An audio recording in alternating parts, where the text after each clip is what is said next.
The Project Gutenberg ebook of the Murders in Praed Street. This ebook is for the use of anyone anywhere in the United States and most other parts of the world at no cost and with almost no restrictions whatsoever. You may copy it, give it away or reuse it under the terms of the Project Gutenberg license included with this ebook or online at www.gutenberg.org. If you are not located in the United States, you will have to check the laws of the country where you are located before using this ebook. Title: The Murders in Praed Street. Author: John Rhode. Release date: February 11, 2024. Ebook number 72926. Most recently updated, March 21, 2024. Language: English. Original publication: United States, A. L. Bird Company, 1928. Credits: Brian Rater. Start of the Project Gutenberg ebook. The Murders in Praed Street. The Murders in Praed Street by John Rhode. Contents: Part I. The Crimes I. The Street 2. The Herbalist 3. The Inquest 4. The Poisoned Pipe Stem v. Inspector Wyland 6. A Middle-Aged Poet 7. The Black Sailor 8. At number 407, Praed Street 9. A Strange Affair X. At Scotland Yard 11. The Sixth Counter 12. A Hypodermic Needle Part 2. The Criminal 13. Enter Dr. Priestley 14. The Moorland Sun Trial 15. The Bone Counter 16. Corfe Castle 17. The Clay Pit 18. The Avenger 19. A Discovery XX. Mr. Ludgrove's Invitation XXI. An Explanation XXII. The Death Chamber XXIII. The Will Part I. The Crimes. Chapter I. The street. Praed Street is not at any time one of London's brighter thoroughfares. Certainly it ends upon a note of hope, terminating as it does on the fringe of the unquestioned respectability of Bayswater, but for the rest of its course it is frankly lamentable. Narrow, bordered by small and often furtive shops, above which the squalid-looking upper parts are particularly uninviting, it can never have been designed as more than a humble annexie of its more prosperous parent, the Edgware Road. And then, for no apparent reason, the Great Western Railway planted its terminus upon it, and Praed Street found itself called upon to become a main artery of traffic. It seems to have done very little to adapt itself to its new role. Beyond an occasional grudging widening, it has left the unending streams of buses, of heavy railway lorries, of hurrying foot passengers, to shift for themselves as best they can. It almost seems as though Praed Street regarded Paddington Station as an intrusion, and those who throng to and from it as unwelcome strangers. It had its own interests long before the railway came. One of the termini of the Grand Junction Canal lies within a few yards of its sombre limits. Praed Street watches with indifference the thronging crowds which pass along, and they in turn take little heed of the uninviting thoroughfare through which their journey leads them. Not that these philosophic reflections occupied the mind of Mr. James Tovey, which was far too full of an acute sense of annoyance and discomfort to find room for any other sensations. Mr. Tovey was not an inhabitant of Praed Street, although he lived in its neighborhood. There was nothing secretive about Mr. Tovey. You could see his name and occupation painted in bold letters over a shop in Lisson Grove: James Tovey, fruit and vegetable merchant. He was, in fact, a greengrocer, and, years ago, when Mr. Tovey had originally employed a small legacy in the purchase of the business, the sign had read, Tovey, greengrocer, etc. But it was Mr. Tovey's proud boast that he always moved with the times, and since his neighbors, the butcher and the grocer, had respectively converted themselves into meat purveyors and provision dealers, he had abandoned the vulgar term of greengrocer for the more high-sounding appellation. Sunday was a day of strict observance with Mr. Tovey, its presiding deity his own comfort.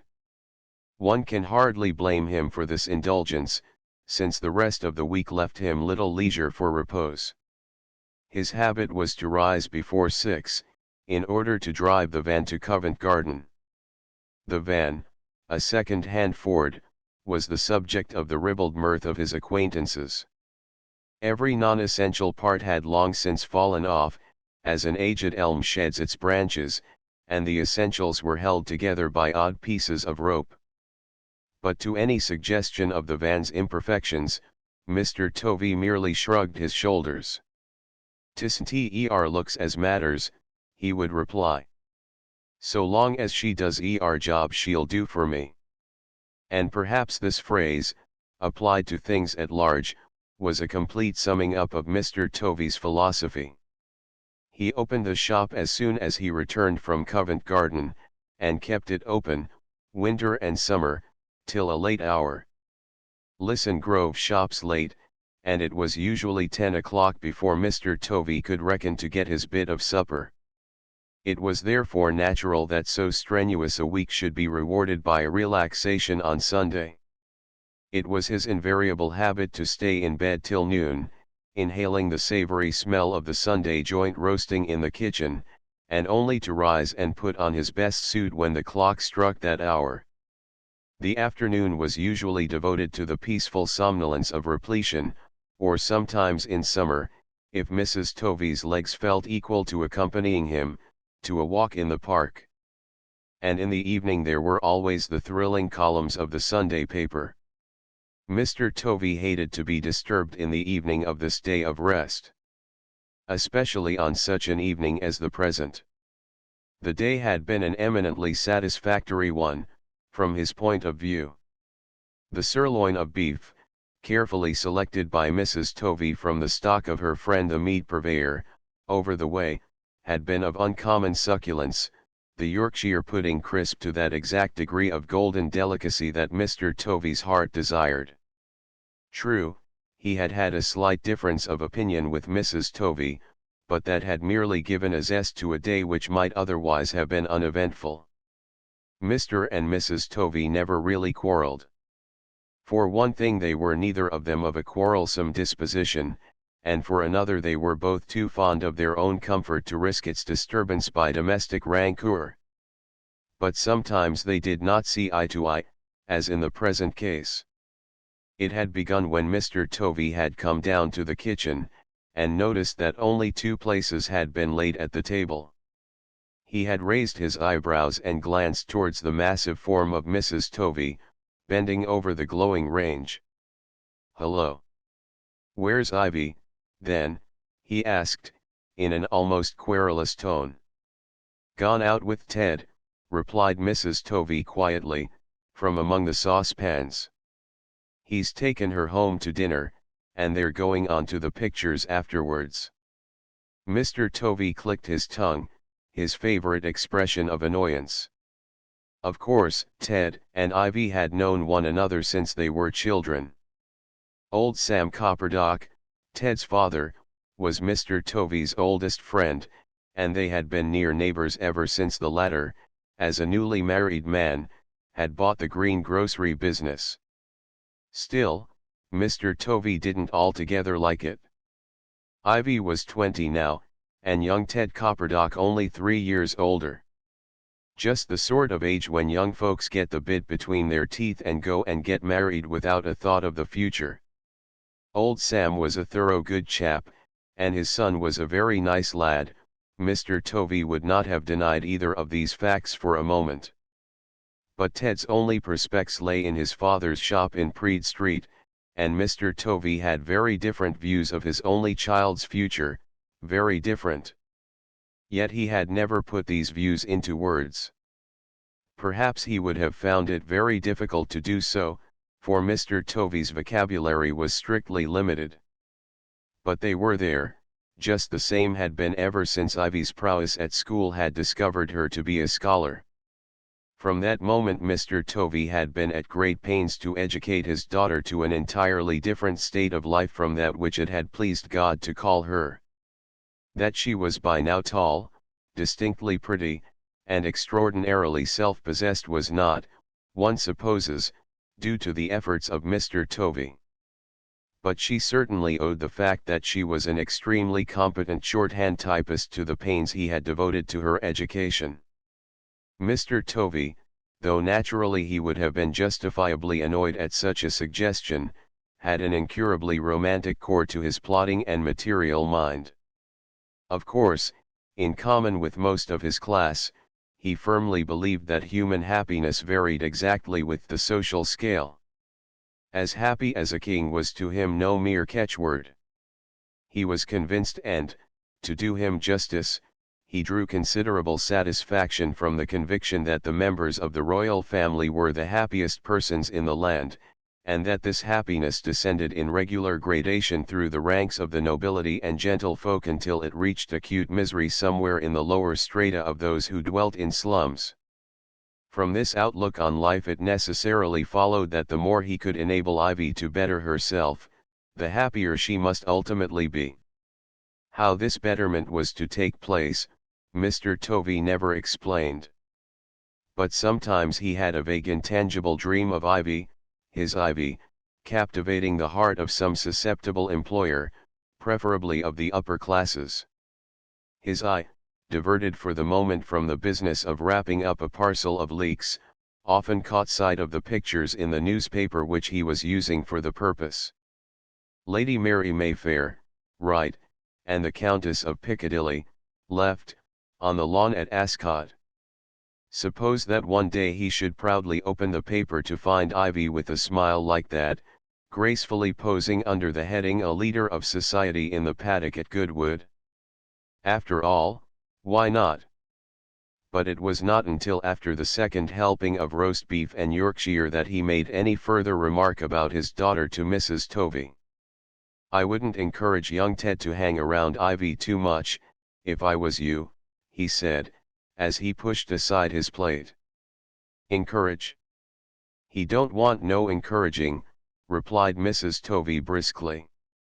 "He just comes in, cheerful like, nods to me, asks after you, says a word or two to Ivy, and away they goes together. Things ain't the same now as they was when we was their age, Jim." "No, it's a fact they ain't," agreed Mr. Tovey darkly. "But let 'em alone," continued Mrs. Tovey. "Ivy's not the girl to make a fool of herself, you ought to know that by this time. Now you can go and sit in your chair by the fire. It's not the sort of day for the likes of us to be going out." Mr. Tovey shook his head, as though unconvinced by his wife's words, and looked out of the window. Much as he might disagree with her on the subject of their daughter, there was no doubt that she was right about the weather. It was the beginning of November, and the month was doing its best to live up to its reputation. A thin mist, precursor of the fog that must surely follow, filled the narrow streets, and through it filtered a cold raw drizzle, through which a few passing pedestrians hurried, muffled up to their ears. Mr. Tovey grunted, and drew his chair up closer towards the fire. The weather could do what it liked, as long as it cleared up before the next morning. He certainly was not going out into it. He composed himself for his afternoon nap, from which he arose refreshed and eager for the lurid pages of his favorite Sunday paper. He studied this intently for some minutes, then turned animatedly to Mrs. Tovey. "That brute what cut up the young woman he was walking out with is committed for trial at the Old Bailey," he said. "I reckoned he would be, the dirty brute," replied Mrs. Tovey, who was almost as keen a criminologist as her husband. "And I'd see he didn't get off, neither, if I was on the jury." Mr. Tovey turned and looked at her gravely. "'Tis all very well for you to talk like that," he said reprovingly. "It's a terrible thing to be on a jury when a man's life depends on what you says. Nobody knows that better than I do, I'm sure." "Yes, I remember the state you was in that time," replied Mrs. Tovey. Dear, best part of a week you was at it, and Ivy just born and all." "What was the chap's name?" "I remember he was a doctor who'd killed one of his patients by giving him a dose of something." "Moreland's son, Dr. Moreland's son," said Mr. Tovey. "Lord, whenever I eats anything as disagrees with me I dreams of his face a looking at us from the dock. Fair gave me the creeps, it did, for a long time after. We found him guilty, and I couldn't help looking at him when the judge put on his black cap and sentenced him. Ugh. But they didn't hang him after all," remarked Mrs. Tovey. "No, he was reprieved, I don't rightly know why. Because he'd been a big pot in his way, I suppose. 20 years hard he got, though, and serve him right. This bloke I'm telling you about won't get off so easy, though." Mr. Tovey returned to the perusal of his paper, and the evening wore on, the silence of the cozy kitchen broken only at intervals by the voice of Mr. Tovey, reading in a halting voice some more than usually spicy extract to his wife. Tea time came and went, and still Ivy made no appearance. It was nearly 9 o'clock when Mr. Tovey referred to her absence. "I can't think where that girl's got to," he said irritably. "She's no call to be out all this time." "Ted'll have taken her home to have a bite of supper," returned Mrs. Tovey equably. "His father likes to have her round there, cheers him up, she does. She'll be back before long, never you worry." The reply which sprang to Mr. Tovey's lips was checked by the urgent ringing of the telephone bell in the shop, separated from the kitchen by a door kept locked on Sundays. "Hello. What's that?" he inquired in a startled tone. Mrs. Tovey had already moved towards the door. "I'll go and see," she replied shortly. Her husband, listening intently, could hear her steps on the bare boards, the sudden cessation of the ringing as she took up the receiver, her voice as she answered, then a pause. Then he heard her call him from the other room. "Somebody wants to speak to you, Jim." With a muttered objurgation he dragged himself from his chair and went into the shop. His wife handed him the instrument. "Hello," he said, and for a moment stood listening. "Yes, I'm James Tovey." A long pause, while Mrs. Tovey vainly tried to make sense of the faint sounds which reached her ears. "What's that? Oh. A man, you say, thank the Lord for that. I thought for the moment it might be my daughter, she's out a bit late tonight." "Yes. I'll be along at once." He put back the receiver and turned to his wife. "That's a rum show," he exclaimed, not without a tremor of excitement in his voice. "St. Martha's Hospital, that was. There's a fellow been run over, and they can't find out who he is. The only thing in his pocket is a bit of paper with my name and address on. Now, who the dickens can it be?"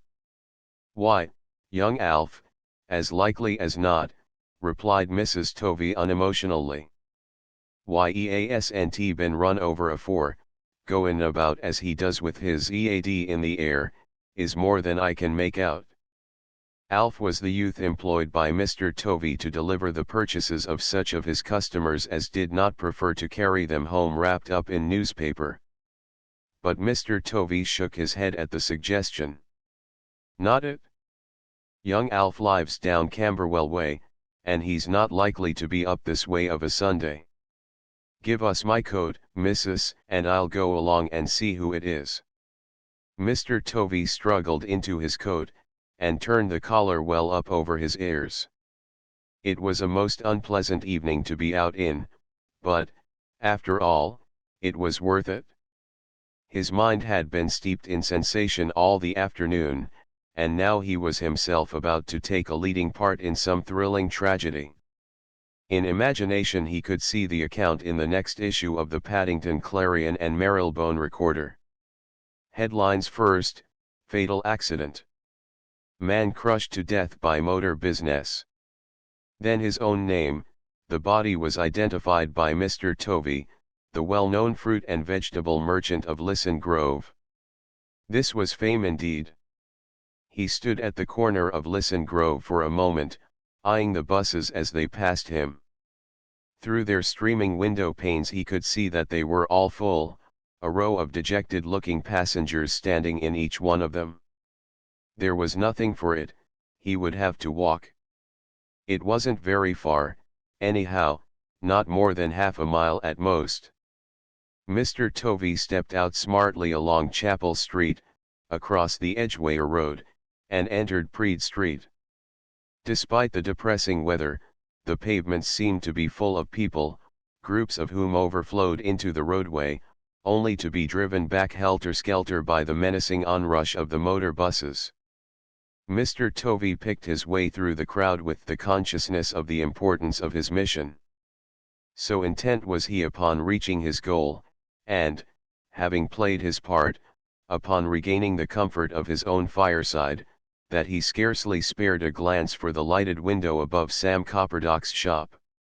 Ivy was behind that drawn curtain, no doubt. He might drop in and pick her up on his way home. He certainly could not stop now. With a due sense of dignity he climbed the steps of the main entrance of St. Martha's, and nodded familiarly to the porter in the hall. "My name's Tovey," he said. "You rang me up just now to come and identify an accident case." The porter looked at him incredulously. "Rang you up?" "Oh, rang you up? First I've heard of it." Mr. Tovey clicked his tongue impatiently. "Why, not more than a quarter of an hour ago," he replied. "Man been run over, and you couldn't find out who he was." "We ain't 'ad no accidents brought in the old blessed day," returned the porter stolidly. "You've made a bloomer, you obbe wait 'ere a moment while I goes and sees if anybody knows anything about it." "Toby, did you say your name was?" "Tovey," replied that individual angrily. The porter turned his back upon him and disappeared, his boots clattering noisily upon the tiled floor.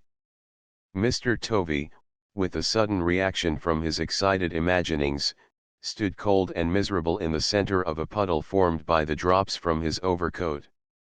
After what seemed an interminable time the porter returned. "Somebody's been pulling your leg," he said, with a malicious grin. "We ain't 'ad no accidents, and nobody 'ere ain't ever 'eard of you. Didn't get the name of the orspital wrong, did you? Wasn't St. George's, was it, or maybe St. Thomas's?" Mr. Tovey shook his head. "No, it was St. Martha's, right enough," he replied. A sudden wave of anger at the hoax which had been played upon him surged through his brain, and without another word he turned and strode out of the hall. It was monstrous that he, a citizen and a ratepayer, should be dragged out into the streets on a fool's errand like this. With his grievance rankling to the exclusion of every other thought, he pushed his way along Praed Street, his head down, his hands crammed into his overcoat pockets. The drizzle had turned to sleet, and the sting of it on his face added to his ill humor.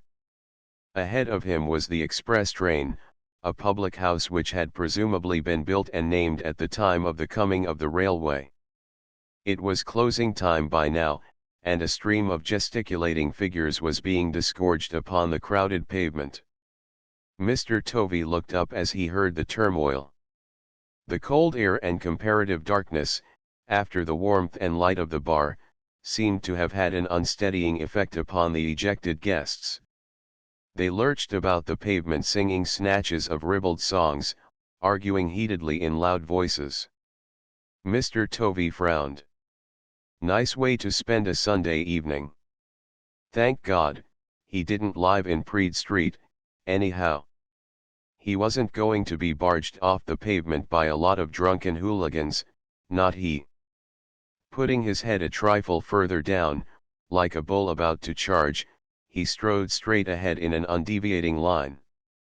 One man lurched into him, another jostled him from behind, and a menacing voice, its effect somewhat marred by a loud hiccup, called out, "Oh the LD yer think you're pushin'." And then Mr. Tovey, with a queer strangled cry, suddenly collapsed in a heap upon the muddy pavement. Chapter 2. The herbalist. It is the proud boast of our modern educationalists that the process of forcing knowledge down unwilling throats, known as compulsory education, has resulted in the triumph of science over superstition. Alchemy and astrology, the magic of the Middle Ages, have given place to chemistry and astronomy, the mysteries of which are displayed before the wondering eyes of the elementary scholar. The age of superstition is commonly supposed to have fled before the progress of the age of materialism. This supposition is demonstrably false. At no other age in the earth's history has superstition owned so many votaries. From the most rapt spiritualist to the man who refuses to walk under a ladder, the world is full of people who allow superstition to play an important part in their lives. In the neighborhood of Praed Street, fortune tellers and interpreters of dreams are superstition's most popular ministers, though it may come as a surprise to many that a brass plate nailed to the door of a house in the Harrow Road advertises the existence of the British College of Astrology. Even alchemy is not without its devotees, although the alchemist has forsaken the more picturesque apparatus of his stock in trade. He now owns a small shop, the darker the better, and fills the windows with a curious assortment of dried herbs, each with a notice affixed to it describing its virtues. You may go in and buy 2 penny worth of some dried plant with a high-sounding Latin name, the herbalist assuring you that, mixed with boiling water and drunk as tea, it will cure the most obscure disease. If you have sufficient faith, it probably will. But this is the least of the herbalist's abilities. It is, in fact, merely the outward sign of an inward and spiritual wisdom. You can consult him, in the little back parlor behind the shop, upon all manner of subjects which you do not care to mention to your friends. And, for a consideration, he will give you advice which you may or may not follow. At all events, if the herbalist knows his business, he will contrive to command respect, and, at the same time, earn a surprising number of shillings. The establishment of Mr. Elmer Ludgrove, the herbalist of Praed Street, was almost exactly opposite that of Mr. Samuel Copperdock, who dealt in another herb, namely tobacco. There was a considerable contrast between the two shops. That of Mr. Copperdock was always newly painted, and its windows full of tins and boxes bearing the brightest labels known to the trade. The herbalist's window, on the other hand, was low and frowning, backed by a matchboard partition which effectually precluded any view into the shop. Between the partition and the glass were displayed the usual bunches of dried plants and dishes containing seeds and shriveled flowers. The door of the shop closed with a spring, and if you had the curiosity to push this open you found yourself in a dark little room, across the center of which ran a narrow counter. The noise of your entry would bring Mr. Ludgrove through a second door, shrouded by a heavy curtain, and he would ask you politely what he could do for you.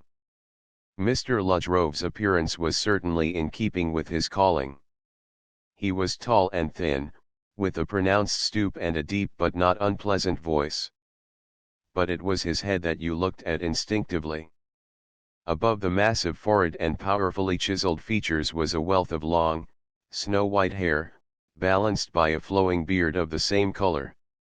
His eyes, behind his iron-rimmed spectacles, looked at you benignly, but they conveyed the impression that they saw further into your mind than the eyes of the mere casual stranger.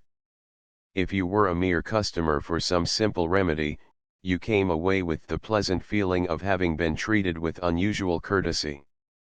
If your business was such that Mr. Ludgrove invited you to discuss it with him in the room behind the curtain, you very soon found out that behind Mr. Ludgrove's impressive presence there lay a wealth of wisdom and experience.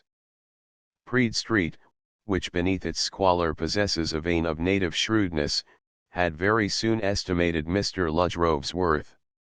That neighborhood had very few secrets, romantic or sordid, which, sooner or later, were not told in halting whispers behind the sound-defying curtain.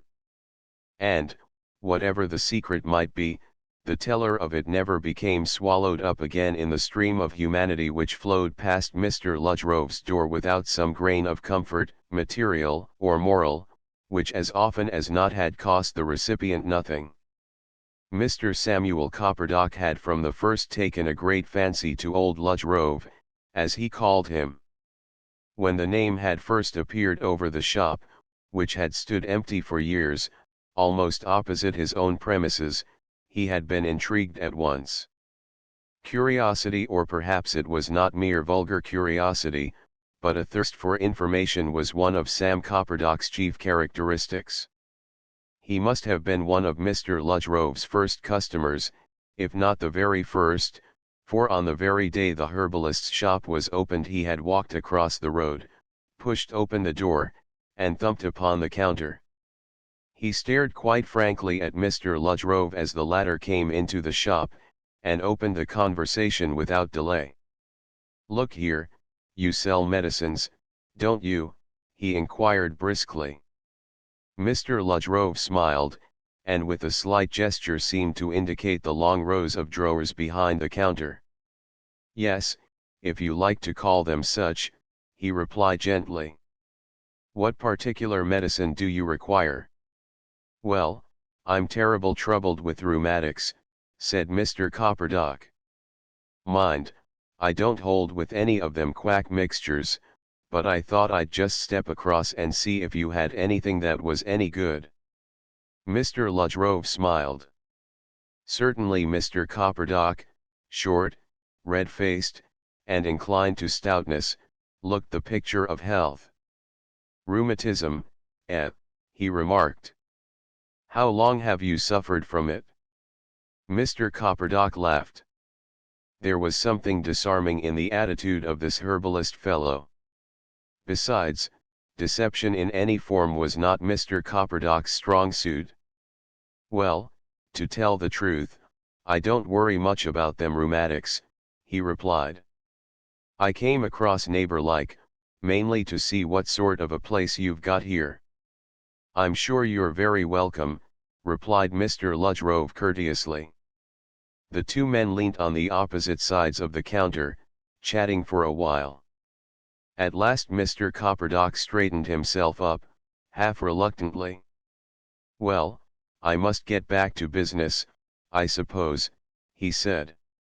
"Look here, how serious were you about that rheumatism?" interposed Mr. Ludgrove. "Do you ever feel any twinges of it?" "Oh, sometimes," replied Mr. Copperdock nonchalantly.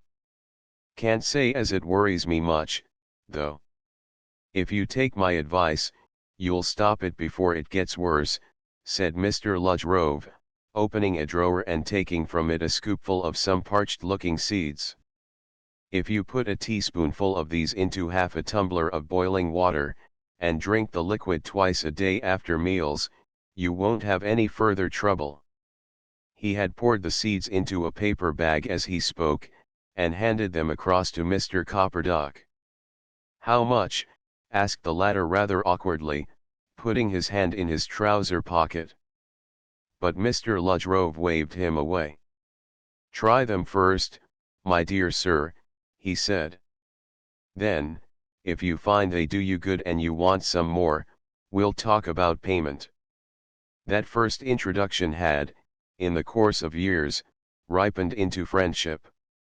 Nearly every morning Mr. Copperdock was in the habit of stepping across the road and having a chat with old Ludgrove. Mr. Copperdock loved somebody to talk to. If you went into his shop to buy a packet of your favorite cigarettes, you were lucky if you got out after less than 5 minutes conversation.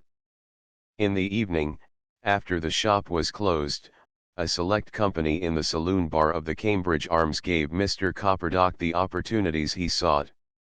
Mr. Copperdock, who had been a widower for many years, always talked of retiring in favor of his only child Edward.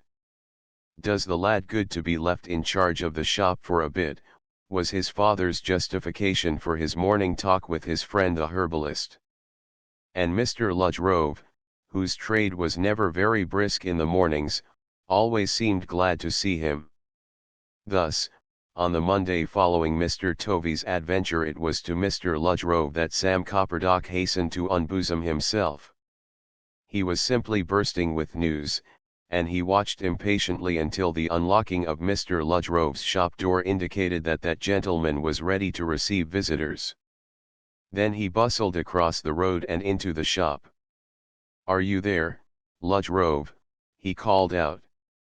Come in, Mr. Copperdock," replied a welcoming voice from behind the curtain, and the tobacconist, with an air of supreme importance, passed into the inner room. The room was half parlor, half laboratory. One side of it was entirely occupied by a long bench, upon which stood a variety of scientific instruments.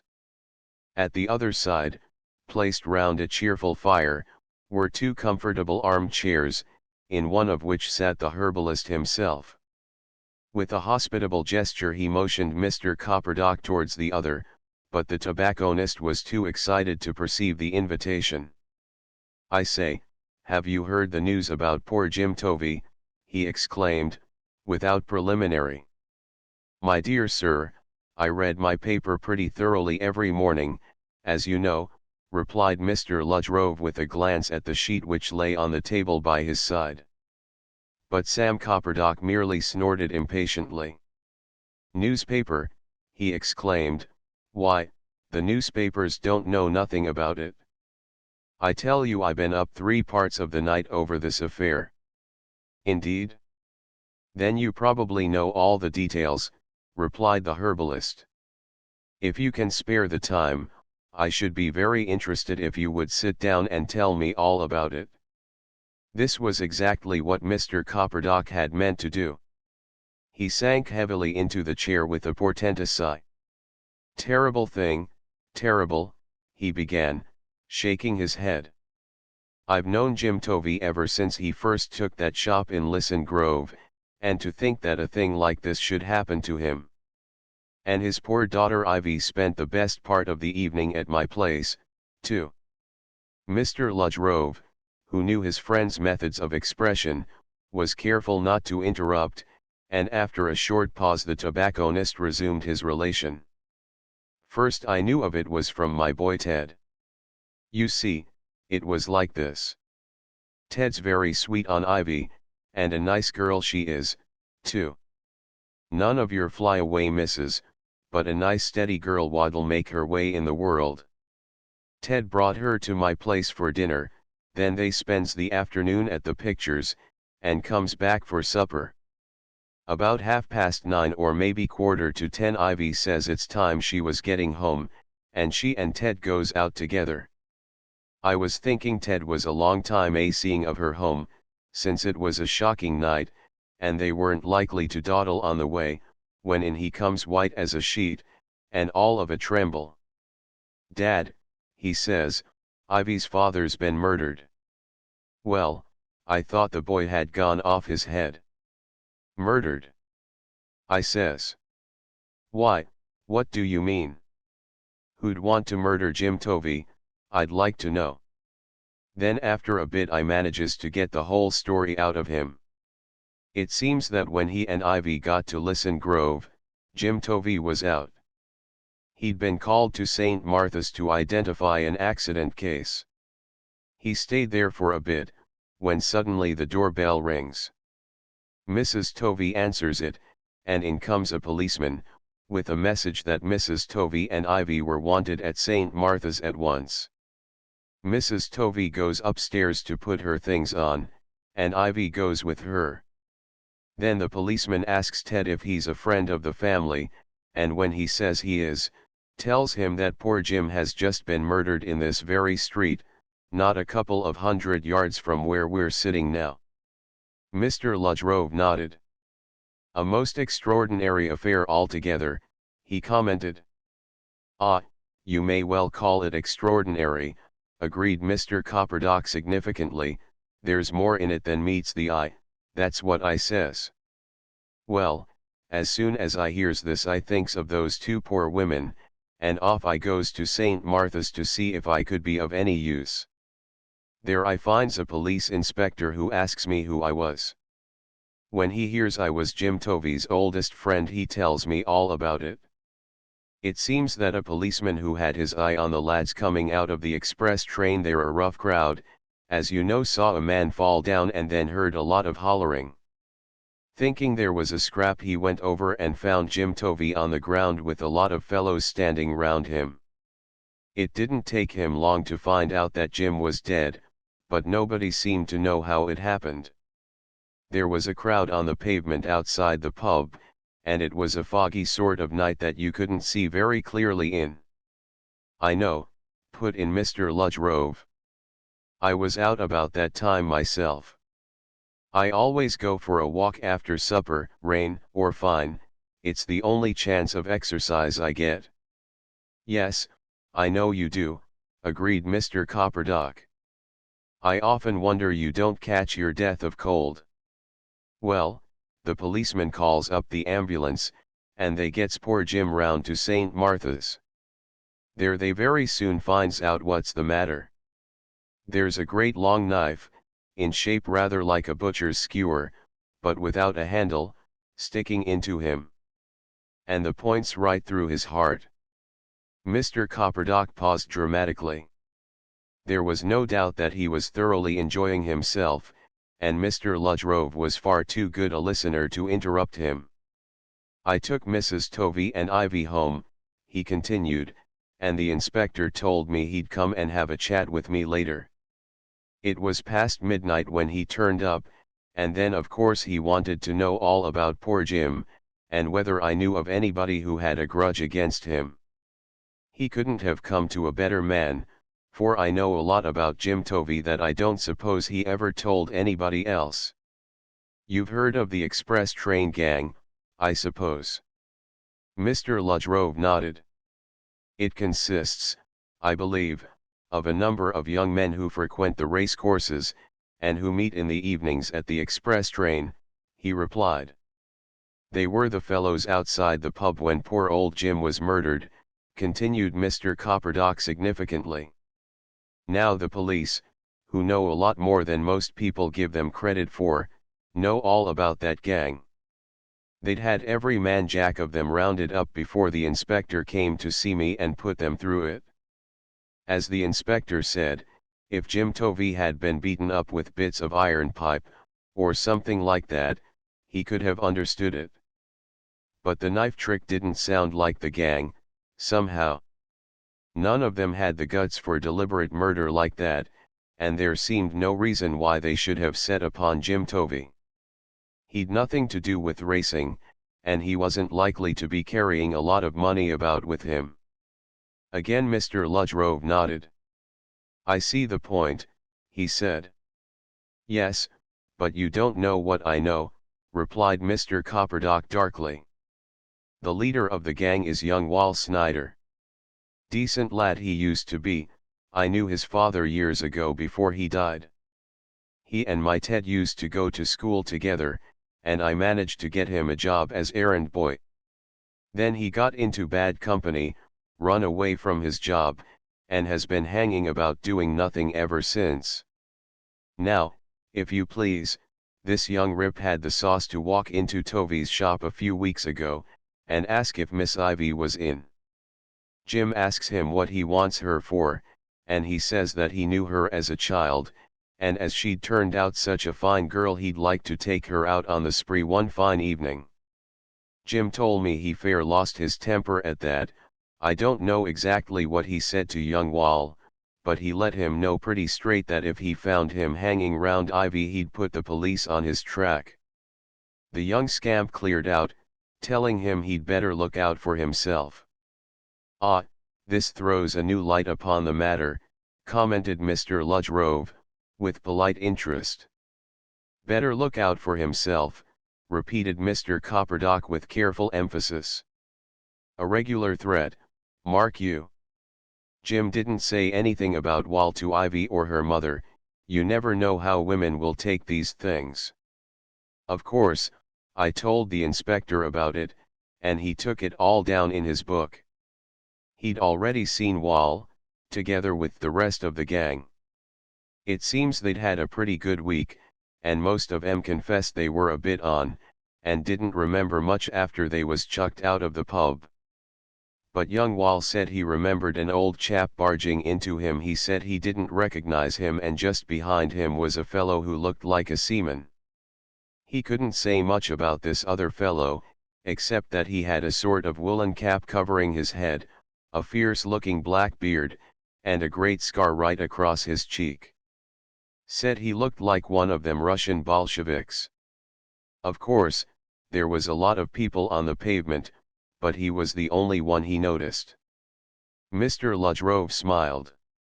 "I am inclined to think that the story does credit to the young man's imagination," he said quietly.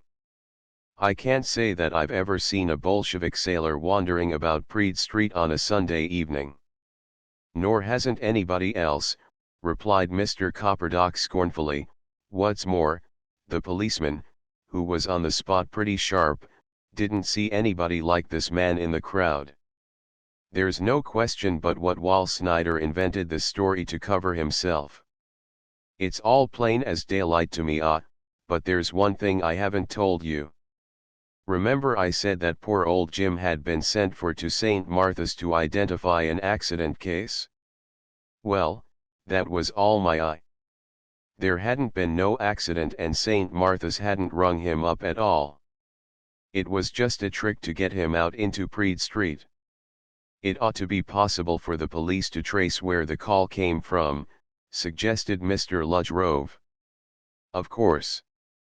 The inspector told me they'd done that already, but it didn't get them much further.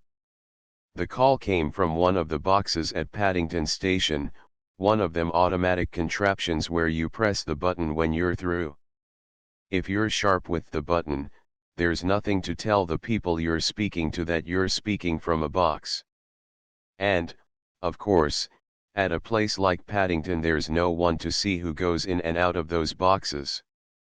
"I see. And where was Wall Snyder when the call was made?" "Oh, in the express train, all right. He'd got his alibi fixed up, no fear of that. Put one of his pals onto that job, the cunning young devil. And then, of course, he'd watch till Jim came past the pub on his way home, and the rest was easy." "And what did your friend the inspector think of all this?" inquired Mr. Ludgrove. "He didn't say much," confessed Mr. Copperdock. "But the police ain't such fools as you might think. Young Wall Snyder will have to go through it, you mark my words. Well, I'd best be getting back home. You never know when I shan't be wanted to give evidence or something." And with that he rose and stalked out of the back room, leaving Mr. Ludgrove with a thoughtful expression on his face. Chapter 3. The inquest upon Mr. Tovey, although it was reported at length in all the evening papers, did not throw any further light upon the identity of his murderer. The knife was produced and handed round for examination.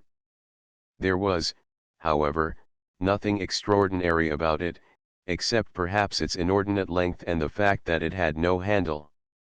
A cutler, called as an expert witness, identified it as the blade of a paper cutter's knife, carefully ground down so as to obliterate the maker's name and also to produce an edge all the way up as well as at the point.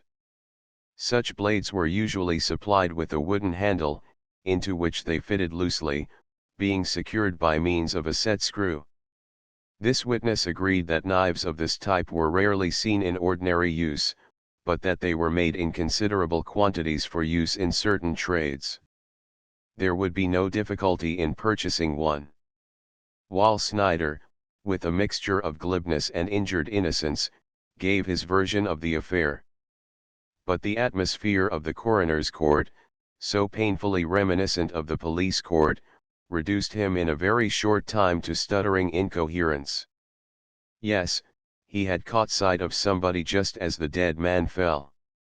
Hadn't never seen him before, biggish fellow with a lot of black hair, and an ugly-looking cut across his cheeks, like as if he'd been slashed with a knife. Asked why he thought he was a sailor, Wall replied that he wore a woolen cap and a coat and trousers like the sailors wear. He knew because he had got pals down the West India Dock Road. Asked again if he had any reason to suppose that this was the man who stabbed the deceased, Wall became more confused than ever. Well, then, had he seen him strike the blow? Wall had not, but incautiously advanced the opinion that he looked just the sort of cove who'd do a thing like that. This brought the whole weight of the coroner's displeasure upon his unlucky head. He was told to stand down and not talk nonsense.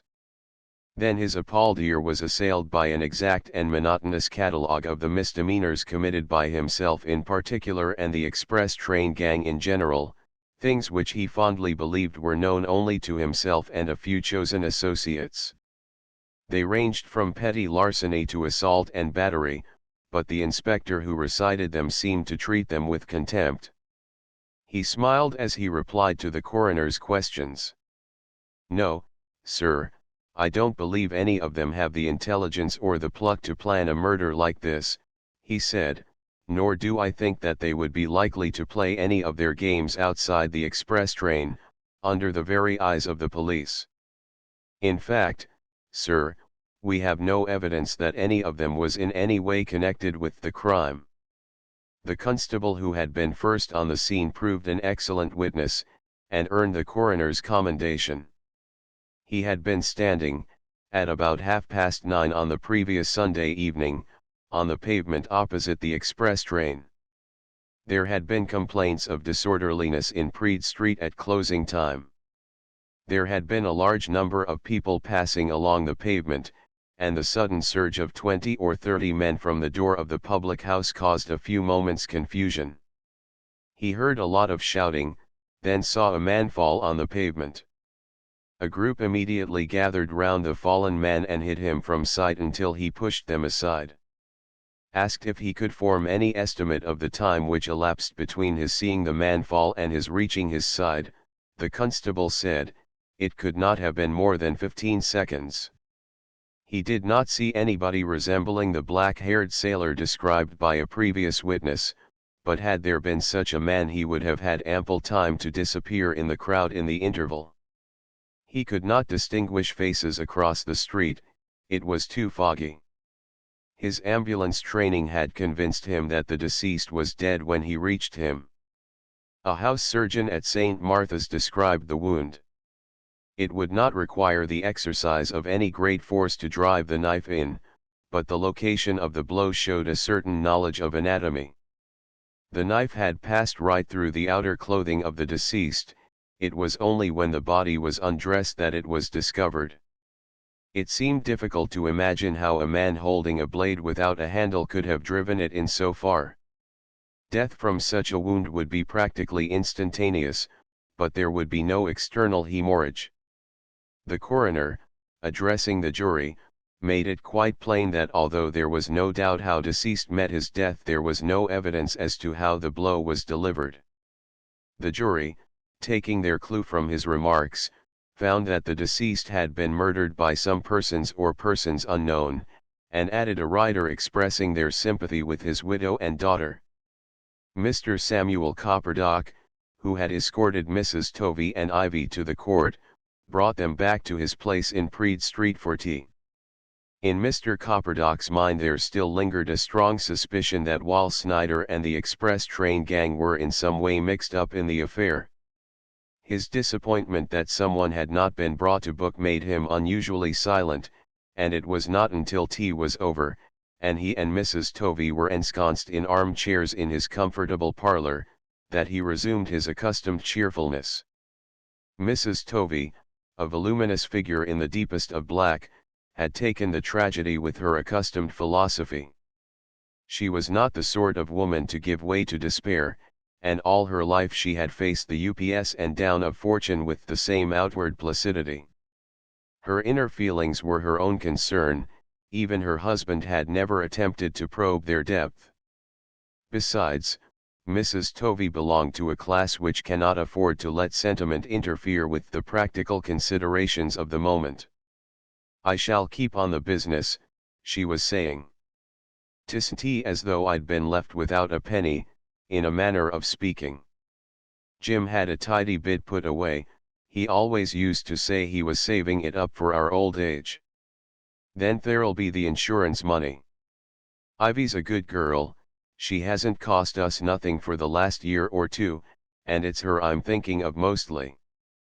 She'll want a home yet for a bit, and she couldn't have a better one. Mr. Copperdock glanced over his shoulder towards the other end of the room, where Ivy and Ted were holding an earnest conversation in low tones.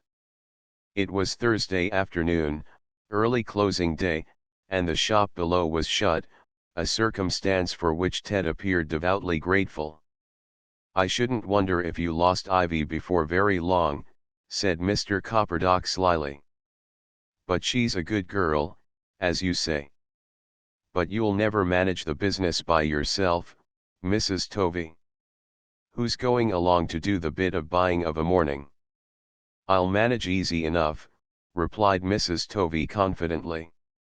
"I shall take young Alf into the shop, and get another lad to drive the van. You'll find I'll manage to rub along very comfortable, Mr. Copperdock."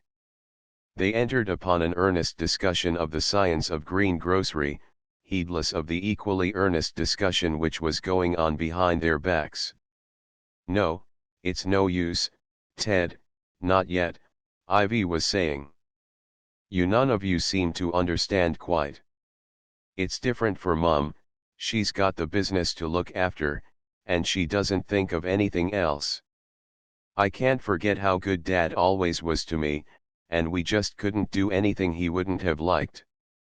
"You mean he wouldn't have liked you to walk out with me," put in Ted, half resentfully. Ivy blushed in spite of herself. "It wasn't that, exactly," she replied. "Mind, he never said anything to me, but I've got it out of Mum since. He always wanted me to get on in the world, and be a credit to the education he's given me. And I feel that even now he's dead, I've got to try and do what he wanted. It isn't that there's anybody else," he suggested with a note of anxiety in his voice. "There isn't anybody else, Ted," she replied, looking him straight in the face. "But I'm not going to promise anything until I've got over the shock of his being killed like that." "Oh, Ted, who can have done it?" "He hadn't an enemy in the world, not a real enemy, I mean." Ted shook his head helplessly. "I can't make it out," he replied.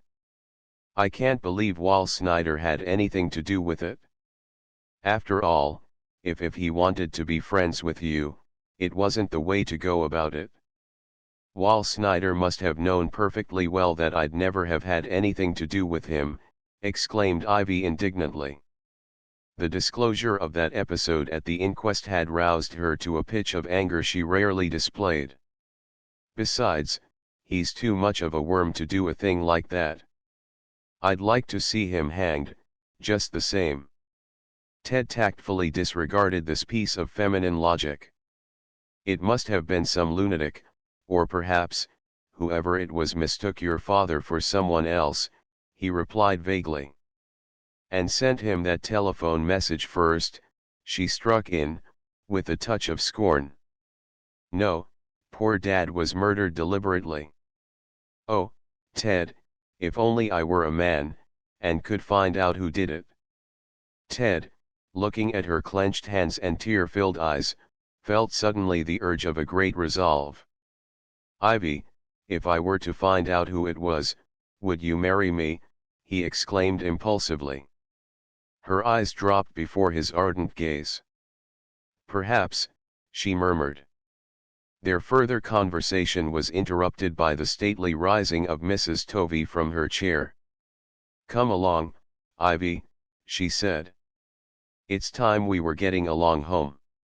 Ivy rose obediently, as Mr. Copperdock helped her mother into her cloak. "Ted'll see you home, Mrs. Tovey," he said. "I don't like the thought of your being about the streets alone." "That's very kind of you, Mr. Copperdock," replied Mrs. Tovey. I really don't know what I should have done if it hadn't been for all your goodness. You'll come back to our place tomorrow and have a bit of something after the funeral. I'd be very glad to, Mrs. Tovey, said Mr. Copperdock. He walked with them as far as the door of the shop, and stood there a few seconds, until he lost sight of Mrs. Tovey's ample form among the crowd. Then he walked slowly up the stairs, and flung himself into his own particular chair. I wonder if she suspects anything, he muttered, with a reflective frown. I'll have to go cautious-like, I can see that. Mr. Copperdock sat for a long time, motionless, his usually cheerful face furrowed in deep thought. He hated being alone at any time, but somehow this evening it was doubly distasteful. Ted was a long time coming back. No doubt Mrs. Tovey, hospitable soul, had asked him to step in. It was no good stepping across to Elmer Ludgrove's. Thursday afternoon was that gentleman's busiest day of the week. The herbalist never closed on Thursday. His customers were for the most part people who were engaged in trade, and the weekly half-holiday was their only opportunity for consultations. Also it seemed a long time before it would be his usual hour for going to the Cambridge Arms. Mr. Copperdock consoled himself with the thought that, as one who had actually attended the inquest, he would not lack an attentive audience. In due course Ted came back, with a suppressed light of excitement in his eyes. He said very little until they had finished tea, and then, apropos of nothing in particular, he burst out with the subject which occupied his mind. I say, Dad, I would like to find out who killed poor old Tovey, he exclaimed. Mr. Copperdock glanced at him in astonishment. Would you, my lad, he replied sarcastically. Think you're a sucking Sherlock Holmes, perhaps? You take it from me, if the police can't lay their hands on the chap, 'tain't likely you will. Ted sighed heavily. In his heart of hearts he was of the same opinion himself. But the magnificence of the reward had blinded him to the difficulties which lay in his path. In every thriller which he had ever read the hero had at least the fragment of a clue to work upon. But rack his brains as he would, Ted could not hit upon the faintest idea of how to set about looking for one. His father continued to look at him with a not unkindly smile. I dessay you think that Ivy would give a lot to know, he said, his native shrewdness carrying him straight to the point. Well, I wouldn't be disheartened if I was you. Women's queer folk, and they often takes the will for the deed, as the saying is. But you stick to the tobacco trade, my boy, and don't go trying no detective tricks on your own, or you'll find yourself in trouble. It was not until the following evening that Mr. Copperdock had a chance of a word with Mr. Ludgrove. The excitement engendered by Mr. Tovey's funeral had kept him busy all the morning, and on his return from that ceremony he had found the herbalist's shop full of people. But as he was coming back from his evening visit to the Cambridge Arms, he overtook Mr. Ludgrove, who was strolling with a leisurely air along the pavement of Praed Street. They were glad to see one another. I have been hoping for a chance of a chat with you ever since yesterday, said Mr. Ludgrove. Of course, I read the report of the inquest in the papers, but naturally I should be interested in a fuller description. As you see, I am on my way home from my usual evening stroll. Would you care to come in for a few minutes? Mr. Copperdock laid his hand on his friend's arm. No, you come over to my place, he replied hospitably. Ted's sure to have a decent fire going, and there's a bottle of whiskey in the cupboard. And it's rarely enough you find time to come and see me, and that's a fact.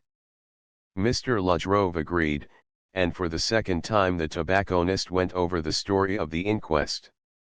His son listened attentively, not so much to his father's words as to the comments of the herbalist. He had great faith in Mr. Ludgrove's wisdom, and he felt that at any time he might suggest some clue which could be followed up. But Mr. Ludgrove disappointed him. "It is really the most remarkable affair," he said as his friend came to the end of his recital. "I confess that I have puzzled over it more than once since last Monday morning. In fact, I have no doubt that I shall amuse myself by speculating upon it during the week-end." "Going away?" asked Mr. Copperdock incuriously. Mr. Ludgrove nodded. "I hope to catch the 12.35 from Liverpool Street tomorrow," he replied. "Weed hunting, as usual," said Mr. Copperdock facetiously. "If you like to call it so," answered Mr. Ludgrove. "As you know, I employ most of my weekends looking for our rarer English plants.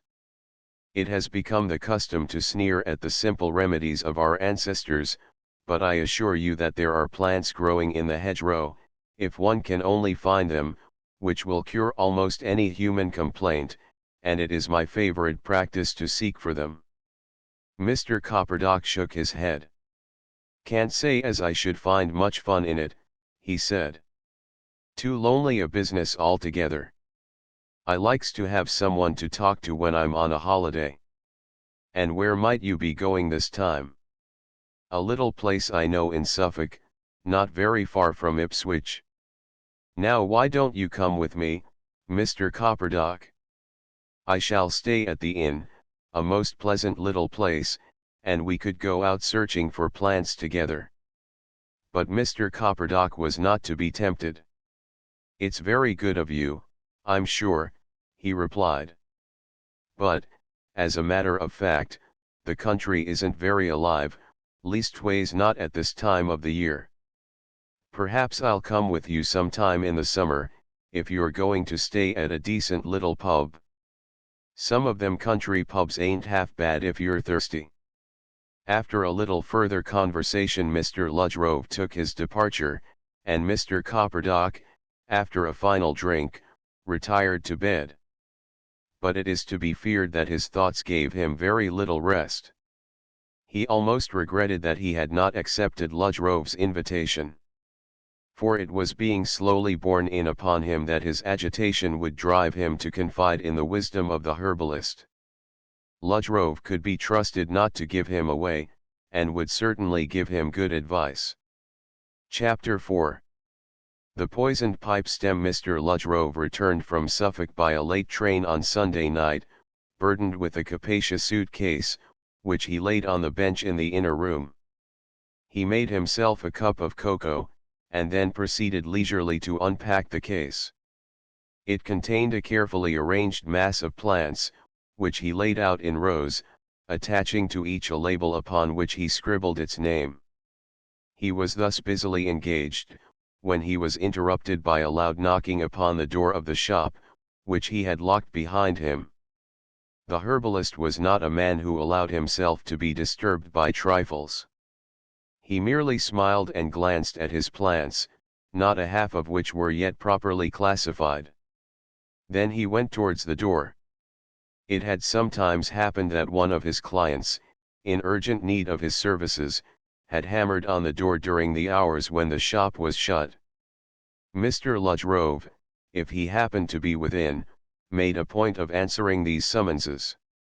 At any hour he was prepared to do what he could to relieve pain or anxiety. The door opened, disclosing a short, stout figure upon the step. The rather austere lines of Mr. Ludgrove's face widened into a smile of hospitable welcome. "Come in, Mr. Copperdock," he exclaimed. "I haven't been back more than a few minutes, but there's a fire in the back room." Mr. Copperdock nodded. "Thanks, Ludgrove," he said, as he came in. "I know you're just back, I saw you come in. And I thought to myself that this was a very good chance of having a few minutes chat with you." "I'm only too glad you came over," replied Mr. Ludgrove, leading the way to the back room. "Bring that chair up closer to the fire. I've just made myself a cup of cocoa. Will you have one, too? The kettle's still boiling." "Not for me, thank you kindly all the same," said Mr. Copperdock. "Cocoa's not exactly in my line. A man of my age can't afford to put on weight, you know." His eyes strayed towards a cupboard in the corner of the room, the door of which his host had already opened. From it appeared a bottle of whiskey and a siphon, which were placed on the table within reach of Mr. Copperdock's hand. At a gesture from Mr. Rhode, the tobacconist poured himself out a drink and held it to his lips. It was noticeable that his hand trembled slightly as he did so. For a minute or so Mr. Copperdock sat silently in his chair, glancing nervously about the room. It was obvious that he had something on his mind, but could not find the words in which to unburden himself.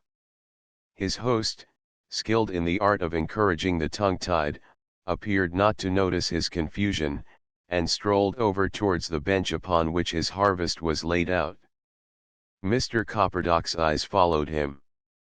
"Hullo, did you bring that lot back with you this time?" he inquired in a tone which he endeavored to render conversational.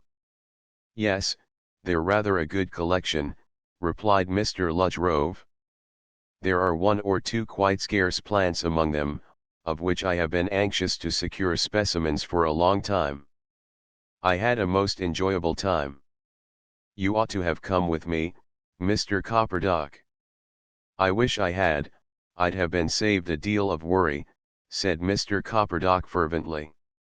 Then, with scarcely a pause, he added, "Do you know old Ben Colburn?" "The baker at the other end of the street," replied Mr. Rhode.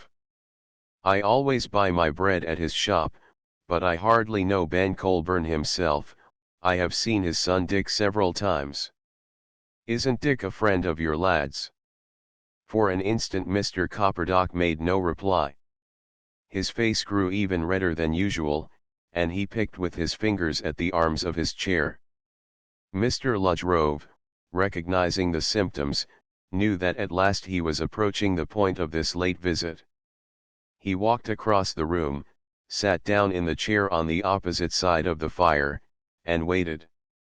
"Old Ben Colburn's dead," blurted out the tobacconist at last, as though the words had been torn from his lips. Mr. Rhode raised his eyebrows. "Indeed," he murmured. "Rather a sudden end, surely. I was in the shop on Friday, talking to Dick, and he said nothing of his father being ill." "No, he wouldn't," said Mr. Copperdock grimly. "He wasn't taken ill until about 2 o'clock yesterday afternoon, and he was dead by tea time." "The usual story in such cases, I suppose," suggested Mr. Rhode. "A diseased heart, and a sudden attack ending fatally." "Worse than that," replied Mr. Copperdock slowly. Then suddenly he raised his eyes and looked fixedly at his host. "What do you know about young Dick?" he asked. It was the herbalist's turn to hesitate. "I might reply that I am a customer of his," he said at last. "It would be the truth, but not the whole truth. To you, I do not mind admitting in the strictest confidence that he has several times come to me for advice. You will forgive me if I am unable to tell you anything further." Mr. Copperdock nodded. It was well known that Mr. Rhode had never divulged even a hint of the curious stories which had been told him in hesitating whispers in the privacy of this very room. It was the certain knowledge that this was so which gave so many of his clients the courage to confess to him their most secret troubles. "Well, put it this way," said Mr. Copperdock. "You know that young Dick and his father didn't hit it off quite, don't you?" "I may as well confess to that knowledge, since neither of them have made any secret of the fact," replied Mr. Rhode. "Old Ben was a bit of a character in his way," continued Mr. Copperdock. "He used to drop in sometimes at the Cambridge Arms, and I got to know him quite well, in an offhand sort of way. He had the idea that he was the only man in London who could bake bread, and he often used to tell me that he spent all day and half the night in the bakehouse. He said it was the finest one of its size anywhere, and he used to take me round and look at it sometimes. I couldn't see anything wonderful about it, but that don't matter. Ever been there yourself? Never into the bakehouse. I have been into the shop at least twice a week for the last 4 years, replied Mr. Ludgrove. Well, the bakehouse is away behind, you go up a long passage from the shop to get to it. Old Ben spent most of his time in the bakehouse, leaving the shop to the lad. But he was a suspicious old cove, and he always had it in his mind that Dick was trying to make a bit out of the business. Couldn't blame him if he had, the old man kept him short enough. But Dick hadn't much chance. There's a cash register in the shop, through which every penny of the takings has to pass. Mr. Ludgrove nodded. I know, I've often noticed it, he agreed. Every afternoon between 2 and 3, when he'd had his dinner, old Ben used to come into the shop and sit at the cash register, checking the takings. And he always smoked a pipe while he was doing it. Queer thing, he never smoked in the bakehouse, only just this one pipe in the day. He would smoke it through, then refill it and put it on a shelf in the corner of the shop, ready for the next day. I suppose he done the same thing every day for a dozen years or more. Now, you remember that Friday was poor Jim Tovey's funeral? I do, replied Mr. Ludgrove. You remember that I came in to see you that same evening? So you did. Well, while I was out, old Ben comes round to my place to buy a pipe. He only kept one going at a time, and when the old one cracked he bought a new one. Always came to me for them, he did. Ted sold him one of the kind he always has, and out he goes. Mind you, this is what Ted tells me. The rest of the story, Ted told me last night, after I got back from the Cambridge Arms. Seems young Dick had been in when I was over there and told him all about it. Old Ben goes back to his place, fills his new pipe, and puts it on the shelf ready for his usual smoke on Saturday afternoon. Dick swears nobody touched it in the meantime. The old man was very fussy about his pipe, and it was always left alone. On Saturday, yesterday, that is, Ben comes back from his dinner a little after 2, and the first thing he does is to pick up his pipe and light it. All at once he takes it out of his mouth and cusses. Dick asks him what's the matter, and he says that the mouthpiece is rough and that he's scratched his tongue on it. They have a look at the pipe together, and the old man finds a tiny splinter of glass stuck to the mouthpiece. He scrapes it off with a knife, lights his pipe again, and Dick goes out to get his dinner, same as he always does when the old man comes into the shop.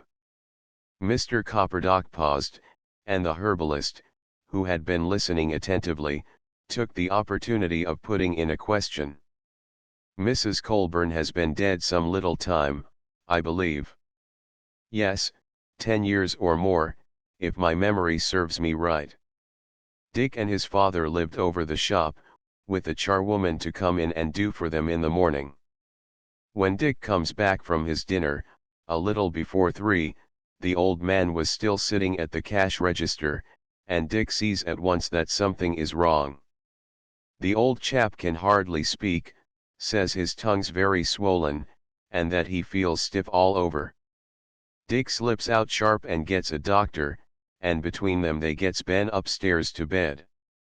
Doctor, he did what he could, but it wasn't any use, and poor old Ben dies in 2 or 3 hours. What an extraordinary thing, exclaimed Mr. Ludgrove. That's what the doctor said. He wanted to find the bit of glass which had scratched old Ben's tongue, and he and Dick had a hunt for it, but it must have fallen on the floor of the shop. It was only a tiny piece, anyway. Of course they never found it, but the doctor says there must have been some extraordinary powerful poison on it, and I can't see how a bit of glass like that could get stuck on the mouthpiece of a pipe accidental like. Of course, nicotine acts as a poison if it is injected into the blood, suggested Mr. Rhode. It is just possible that the fragment of glass was harmless enough, but that the nicotine in the pipe found its way into the scratch. But Mr. Copperdock shook his head. It was a new pipe, what hadn't ever been smoked before, he replied. Bought at my place the day before, as I told you. Did your son examine the pipe before he gave it to Mr. Colburn? Asked Mr. Rhode quickly. That's just what I asked him, and he says he can't be sure. Of course, he didn't see any glass or he'd have given old Ben another pipe. We gets them in dozens, each pipe twisted up in a bit of paper. Ted took the first that came out of the box, tore the paper off it, and handed it to Ben, who put it straight into his pocket. I've looked at the rest of the box since, and there's no sign of any glass on any of them. You say that Mr. Colburn filled the pipe as soon as he got home, and put it in the usual place, said Mr. Rhode slowly. It was lying there until 2 o'clock on Saturday. Anybody might have tampered with it in the meanwhile. The cash register, and I suppose the shelf where the pipe was kept, is within easy reach of anybody coming into the shop. I'm afraid that won't work, replied Mr. Copperdock, shaking his head. There's not 1 in 1,000 as goes into the shop that knows the pipe's there. You didn't yourself till I told you just now, yet you say you're a regular customer. No, if that pipe was tampered with, it was somebody on the other side of the counter what did it. Then you are quite convinced in your own mind that Mr. Colburn was deliberately murdered, suggested Mr. Rhode. But what motive could anybody have for desiring his death? What motive had anybody for murdering poor old Jim Tovey last week, retorted Mr. Copperdock. There's only one person who gains anything by Ben's death, and who that is you know as well as I do. I can't help thinking that you are taking too grave a view of the case, said Mr. Rhode. I admit that it is difficult to account for a piece of poisoned glass finding its way onto Mr. Colburn's pipe by accident, but murder is a very grave charge, and there is hardly sufficient evidence at the moment to warrant it. Mr. Copperdock braced himself in his chair as though to give himself the strength to utter his next words. Rhode, he said impressively. I know poor Ben Colburn was murdered, same as I know Jim Tovey was murdered. And it was the same hand as struck them both down. Mr. Rhode sank slowly back into his chair, and a faint smile twinkled for a moment at the corner of his lips. But before he could make any remark, Mr. Copperdock, who had been watching him closely, continued. It's all very well for you to laugh, but neither you nor any other living soul knows what I do. Now just you listen, and see if I'm not right. Last Wednesday, I was in the Cambridge Arms in the evening, same as I almost always am. In comes old Ben Colburn, and comes straight over to me. He puts his hand in his pocket, and slaps an ordinary bone counter down on the table in front of me. Now then, Sam, what's the meaning of this little joke, he says. I looks at the counter and I looks at him. What do you mean, what's the joke? I says. Why, didn't you send me this, he says, suspicious like. I told him I hadn't, and then he says that it came to him by post that morning, wrapped up in a bit of blank paper. I made sure it was one of your jokes, Sam, he says. I picked up the counter and looked at it. On one side it had the figure 2 drawn on it in red ink. What does it mean? I said. That's just what I want to know, says Ben. You shove it in your pocket, Sam, you're better at finding out that sort of thing than I am. So I shoved it in my pocket, and here it is. Mr. Rhode took the counter which the tobacconist handed him and looked at it curiously. It was just as Mr. Copperdock had described it, a white bone counter, about the size of a halfpenny, with the Roman numeral 2, carefully traced upon it in red ink. I never thought about it again, until this afternoon, continued Mr. Copperdock. Naturally I didn't connect it with Ben's death. Why should I? But today, being Sunday, I went round to see Mrs. Tovey neighbor-like. You see, it was her first Sunday after Jim's death, and I thought that she and Ivy might get brooding over things. Mr. Copperdock looked anxiously at his friend as he spoke, but the expression on the herbalist's face was one of polite interest only. Very thoughtful of you, I'm sure, he murmured. I hope that Mrs. Tovey is not taking her husband's death too much to heart. She's bearing up as well as can be expected, replied Mr. Copperdock. She and I got to talking about Jim, and wondering whoever it could have been that murdered him. She was telling me all about the telephone call, and she went on to say that this was the second queer thing that happened just before he died. Naturally I asked her what the first was, and she told me that on the Friday morning before his death, a typewritten envelope came addressed to him.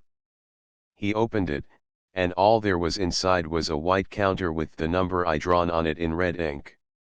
Now what do you make of that? Mr. Ludgrove sat silent for a moment under his friend's triumphant gaze, a thoughtful frown upon his face. This is most extraordinary, he said at last. If your facts are correct, not that I doubt them for a moment, but I know how fatally easy it is to find presages after the event. It means that both Mr. Tovey and Mr. Colburn received, a couple of days or so before their respective deaths, a white counter bearing a numeral in red ink. It is almost certain that both counters were sent by the same person, and, if they were intended as a warning, we may infer, as you said, that both men were murdered by the same hand. Mr. Copperdock nodded rather impatiently. Just what I told you, all along, he said. But, my dear sir, look at the difficulties which that theory entails, objected Mr. Ludgrove. We are agreed that it is impossible to think of any motive for the murder of Mr. Tovey, and I at least am inclined to say the same regarding the murder of Mr. Colburn. Yet now we are faced with the problem of finding a man who had a motive for murdering both of them. By the way, do you happen to know if they were ever associated in any way? Never, replied Mr. Copperdock emphatically. Although they'd both lived in these parts most of their lives, I don't suppose they even knew one another by sight. The fact that they had nothing in common makes it all the more puzzling, said Mr. Ludgrove reflectively. But perhaps you have thought of a way out of the difficulty. A cloud came over Mr. Copperdock's naturally cheerful face, and there was a marked hesitancy in his tone as he replied. I have thought of something, and it's that's been worrying me. Mind, I don't believe it myself, but I'm in mortal fear lest someone else should see it too. I think I can guess what you mean, said Mr. Ludgrove gently. I know as well as you do that it isn't true, but we're both of us too well aware of the mischief that can be caused by whispering tongues to treat it as unimportant.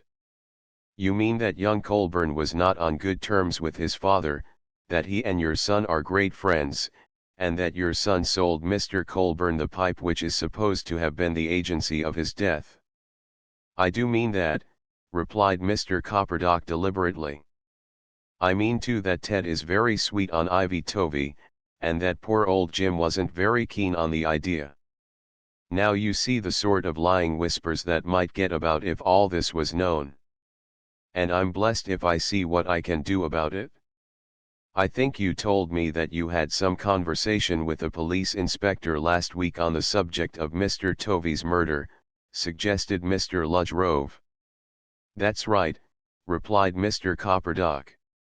Very decent sort of chap he was, too. What about him? Do you know where and how to get hold of him? Yes, he left me his card. I've got it at home somewhere. Well, Mr. Copperdock, if you will take my advice you will go and see him, and tell him everything you know, as you have just told me. It's all bound to come out, sooner or later, and if you have already informed the police, your position will be all the stronger. Don't you agree? Yes, I suppose I do, replied Mr. Copperdock reluctantly. But it seems terrible, like giving evidence against my own flesh and blood. On the contrary, you will be doing the very best for your son. A frank statement of facts is always the best defense of the innocent. Tell your friend the inspector everything, not forgetting the curious incident of the numbered discs. He will know better than I do what advice to give you in the matter. And, if you feel that I can be of the slightest assistance to you, do not hesitate to come to me at once. After some further discussion Mr. Copperdock agreed to follow his friend's advice, and, after a parting drink, went home, somewhat comforted. The herbalist, having locked the door behind him, returned to the interrupted classification of his plants. But, from the slight frown which passed across his face from time to time, one might have guessed that he was thinking more of his conversation with Mr. Copperdock than of the specimens before him. Chapter V Inspector Wyland. The death of Mr. Colburn, following so closely upon that of Mr. Tovey, caused a distinct sensation in Praed Street and its immediate neighborhood. Suspicion was, so to speak, in the air, and anybody known to have been intimate with either of the dead men was looked at askance, and became the subject of whispered comment when their backs were turned. Not that this floating suspicion actually settled down upon any individual head. But Praed Street discovered an uneasy feeling that the two inexplicable deaths of which it had been the scene indicated that it harbored a murderer. On the Wednesday morning following Mr. Ludgrove's visit to Suffolk, a man walked into his shop and rapped upon the counter. The herbalist emerged from the back room at the summons, and, as was his habit, glanced gravely at his customer. He saw before him a youngish man, immaculately dressed, who immediately turned towards him interrogatively. "Mr. Ludgrove," he said. The herbalist bowed. "That is my name," he replied. "Can I be of any service to you?" The stranger placed a card upon the counter, with an apologetic gesture. "I'm Detective Inspector Wyland, attached to the F Division," he said. "And if you could spare me a few minutes, I should be very grateful. I'm awfully sorry to have to intrude in business hours." "Oh, pray do not apologize, I am rarely very busy in the morning," replied Mr. Ludgrove courteously. "Perhaps you would not mind coming through this door. We shall be able to talk more privately." Inspector Wyland accepted the invitation, and sat down in the chair offered him. Mr. Ludgrove, having pressed him to smoke, sat down in the opposite chair, and looked at him inquiringly. "I dare say that you can guess what I have come to talk about," began the inspector, with a pleasant smile. "I may as well confess at once that I want your help. We policemen are not the supermen which some people think we ought to be, and most of us are only too anxious to ask for assistance wherever we are likely to get it. And I personally am under a debt of gratitude to you for persuading Mr. Copperdock to unburden himself to me." Mr. Ludgrove smiled. "Oh, he told you, did he?" he replied. "It was much the best thing he could do. I hope he convinced you, as he certainly did me, that both he and his son were completely innocent of any knowledge of these queer happenings." It was the inspector's turn to smile. "He did. I don't think that Mr. Copperdock is of the stuff of which deliberate murderers are made, and from what I have seen of the son, I fancy the same applies to him. But may I, since you appear to be pretty intimate with Mr. Copperdock, ask you one or two questions about him?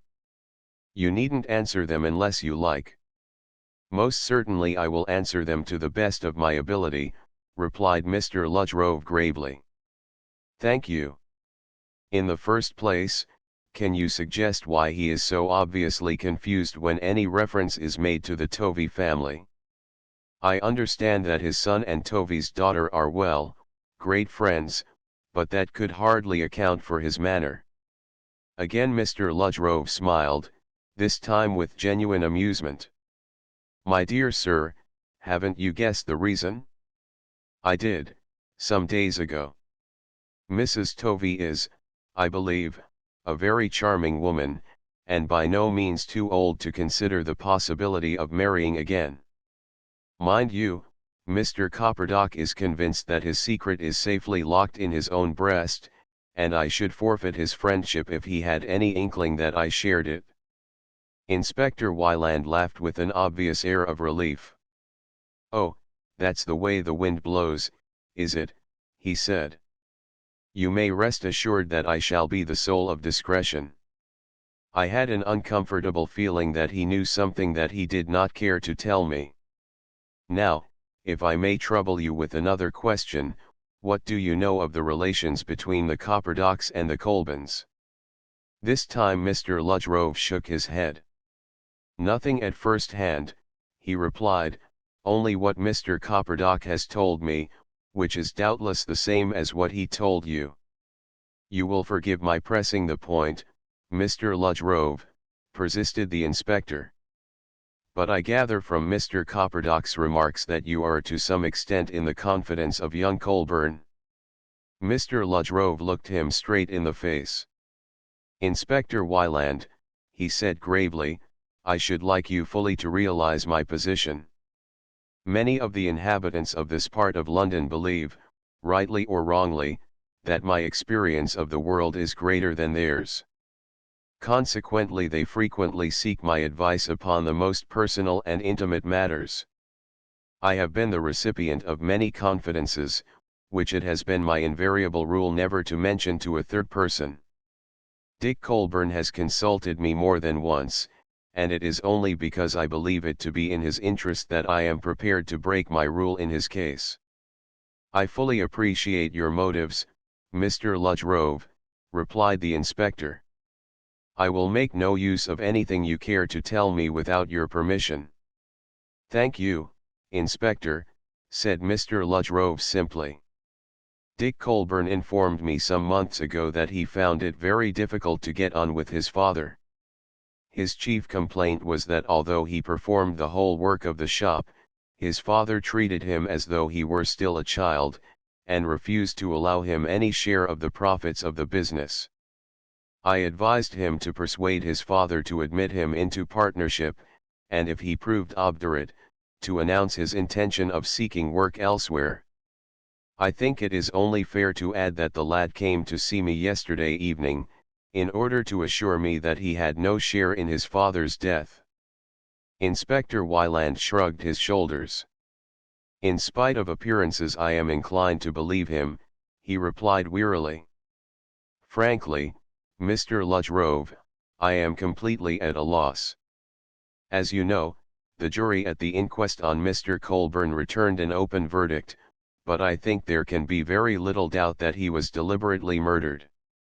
We can rule out suicide, people don't take such elaborate steps to kill themselves.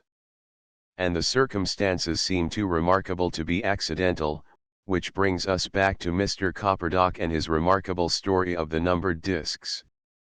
What do you make of that, Mr. Ludgrove? Very little, although I have puzzled over it a good deal, since I heard it, replied the herbalist. Of course, it is possible that the receipt by Mr. Colburn of the one you have doubtless seen had nothing whatever to do with his death, and that the combined imagination of Mr. Copperdock and Mrs. Tovey evolved the first out of something equally harmless. Mrs. Tovey is the only person who claims to have seen it, I understand. And yet her accounts of it are remarkably consistent, said the inspector. I went to see her and introduced the subject as tactfully as I could. She described the incident in almost exactly the same words as Mr. Copperdock used, and added that her husband, attaching no importance to it, threw counter, envelope and all into the fire, Her daughter, Ivy, was not present at the time. And yet, if we apply the obvious deduction to the sending of these numbered counters, what possible motive could anybody have for murdering two peaceful and elderly tradesmen, apparently strangers to one another, or, still more, for warning them first? It only adds another problem to this extraordinary business. "Are you going to make the story of the numbered counters public?" asked Mr. Ludgrove. "One of my reasons for coming to see you was to ask you to say nothing about it," replied the inspector. "We have decided that there is nothing to be gained by letting it be known. Bone counters of this size are very common, and we are not likely to learn where these particular ones originated. On the other hand, the minute the story becomes known, there will be an epidemic of counters bearing the number 3 in red ink. The post office will be overwhelmed by envelopes containing them, and every one of the recipients will come clamoring to us for protection. You may think this is an exaggeration. But you have no idea of the effect of crime upon some people's mentality." Mr. Ludgrove laughed softly. "I think I have," he replied. "I haven't been a sort of confidential advisor to the poorer classes all these years for nothing. Nearly everybody who has been in this room for the last week has had definite knowledge of the murderer of Mr. Tovey, for which knowledge they seem to think it is my duty to pay a large sum of money. When I tell them to go to the police, their enthusiasm evaporates with amazing rapidity. And since you people offered a reward for Wall Snyder's sailor, the whole neighborhood appears to have seen him." "So I imagine," said the inspector. "There is usually a queue at the police station waiting to claim the reward. But what could we do? I confess I was very skeptical about the existence of this man, but I bullied the wretched Wall half a dozen times, drunk and sober, and he sticks to the story.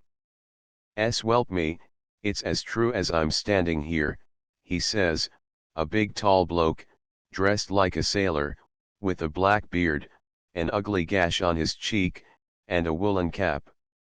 "We had no option but to advertise for such a man." "Well, I hope you'll find him, Inspector," remarked Mr. Ludgrove.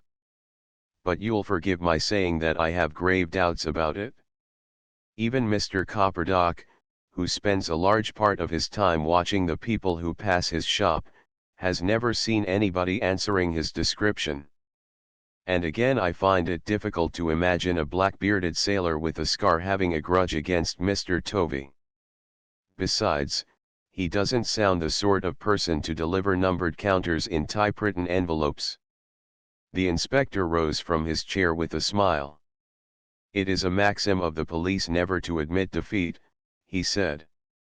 "I am immensely obliged to you for your courtesy, Mr. Ludgrove.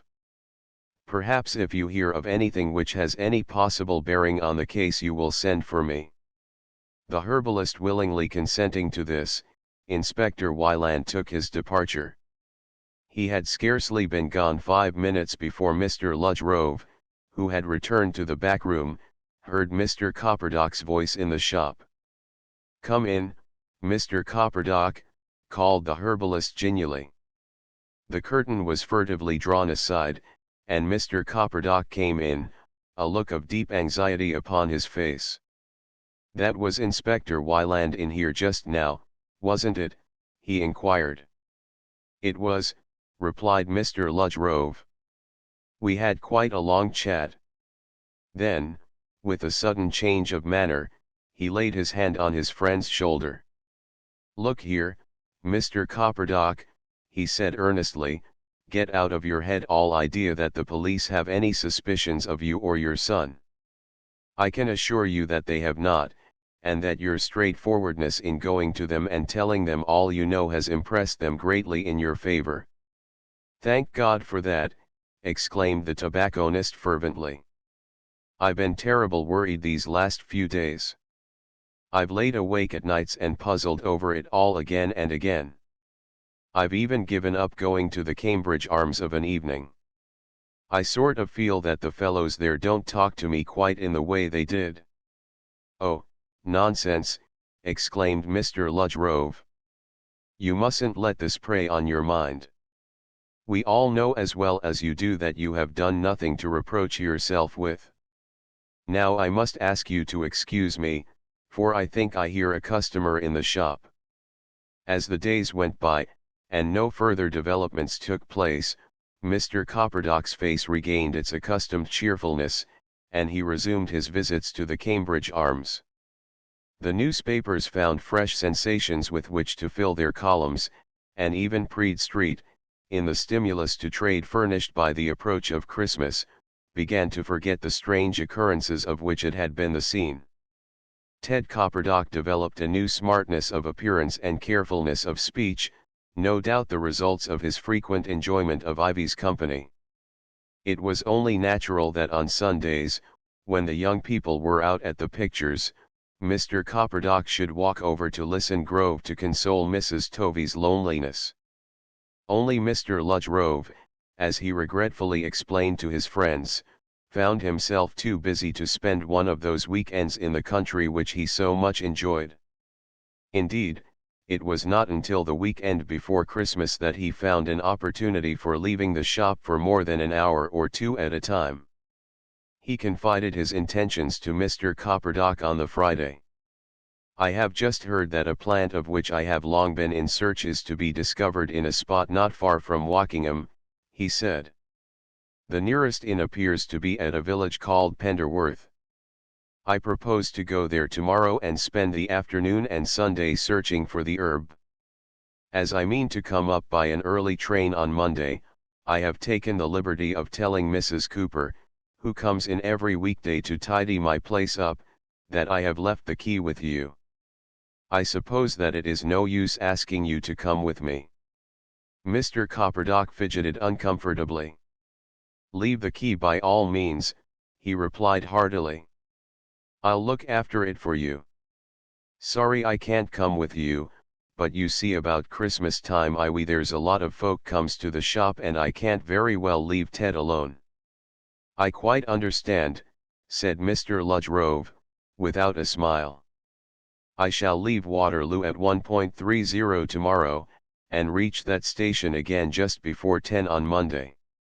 If Mrs. Cooper has finished before then, she will bring you back the key." His arrangements thus made, the herbalist closed his shop at noon on Saturday, and, equipped with a suitcase which he always took with him, took the tube to Waterloo Station. On arrival at Wokingham, he hired a car to drive him to the Cross Keys at Penderworth. It was after 3 o'clock when he arrived, and after securing a room, writing his name and address in the register, and arranging for some supper to be ready for him at 7:30, he went out again immediately, a haversack slung over his shoulder, and an ordnance map in his hand. It was after 7 when he returned, his boots covered with mud, and his haversack bulging with a miscellaneous collection of plants. A fine drizzle had come on during the afternoon, and he was very wet. But trifles like these never dampened his spirits, and he made remarkable headway with the cold beef and pickles produced for his delectation. His meal over, he made his way to the smoking room fire, and, spreading a newspaper on the table, began to examine the contents of his haversack. The rain, which by this time was falling steadily, seemed to have kept the regular customers of the Cross Keys at home. The smoking room was empty, but for Mr. Ludgrove, and the landlord, after leaning idly against the bar at one end of the room, and staring inquisitively at his solitary guest, could restrain his curiosity no longer. Lifting the flap, he walked across the room, with the ostensible object of making up the fire. Mr. Ludgrove looked up at his approach. "Good evening," he said pleasantly. "Good evening, sir," replied the landlord, glancing at the plants laid out on the newspaper. "You've been having a walk round the country this afternoon, then?" "Yes, and a very pleasant country it is for one of my interests," said Mr. Ludgrove. "I have secured several very interesting specimens, and I hope to find others tomorrow." "Ah," exclaimed the landlord. "Flowers and that aren't much in my line. I've got a bit of garden, but it's mostly vegetables. Pity the rain came on like it did." "Oh, I don't mind the rain," replied Mr. Ludgrove.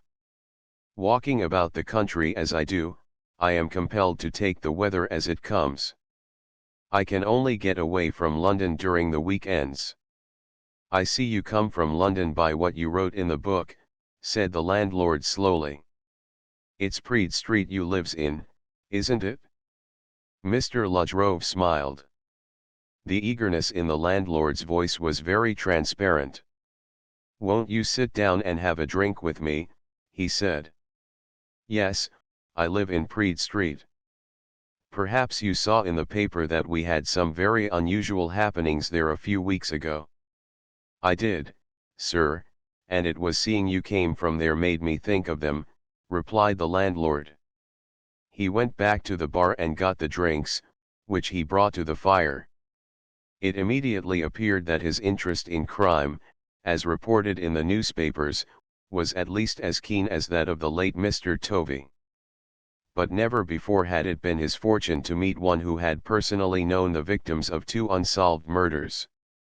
"It's a queer thing," he said, "but a couple of days or so before this Mr. Tovey was murdered, I was polishing the glasses behind the bar in this very room, when I looked out of the window and sees a sailor, big chap he was, walking past. I didn't rightly catch sight of his face, but he was carrying a bag and going towards London. Looked as if he was on the tramp, I thought. I never thought about it again till I sees the police advertising for the sailor chap. Then, of course, I tells the constable at the police station up the village. I never heard whether they traced him or not." "You didn't notice if he had a black beard or a scar?" suggested Mr. Ludgrove mildly. "No, I didn't see his face," replied the landlord, with an air of a man brushing aside an irrelevant detail. "But that's just like the police. You give 'em a bit of valuable information, and they hardly ever says thank you for it." The landlord, warming to his work, and finding Mr. Ludgrove an excellent listener, developed theory after theory, each more far-fetched than the last. It was not until the clock pointed to closing time, that he rose from his chair with evident reluctance. "You mark my words, there's more in it than meets the eye," he said darkly, as he leaned over the table, "as my old dad, what kept this house afore I did, used to say, if there's anything you can't rightly understand, there's bound to be a woman in it. Look at the things what you sees in the papers every week. How do you know that these 2 poor chaps as were killed wasn't both running after the same woman? And if she was married, couldn't er husband tell you something about why they was murdered? You think it over, sir, when you gets back to London." And the landlord, nodding his head with an air of superlative wisdom, disappeared in the direction of the tap room. By the time he returned, Mr. Ludgrove had collected his belongings and retired to bed. By the following morning the rain had ceased, and Mr. Ludgrove was enabled to pursue his explorations in comfort. He went out directly after breakfast and returned to the inn in time for lunch. In the afternoon he followed a different direction, arriving back shortly after dark.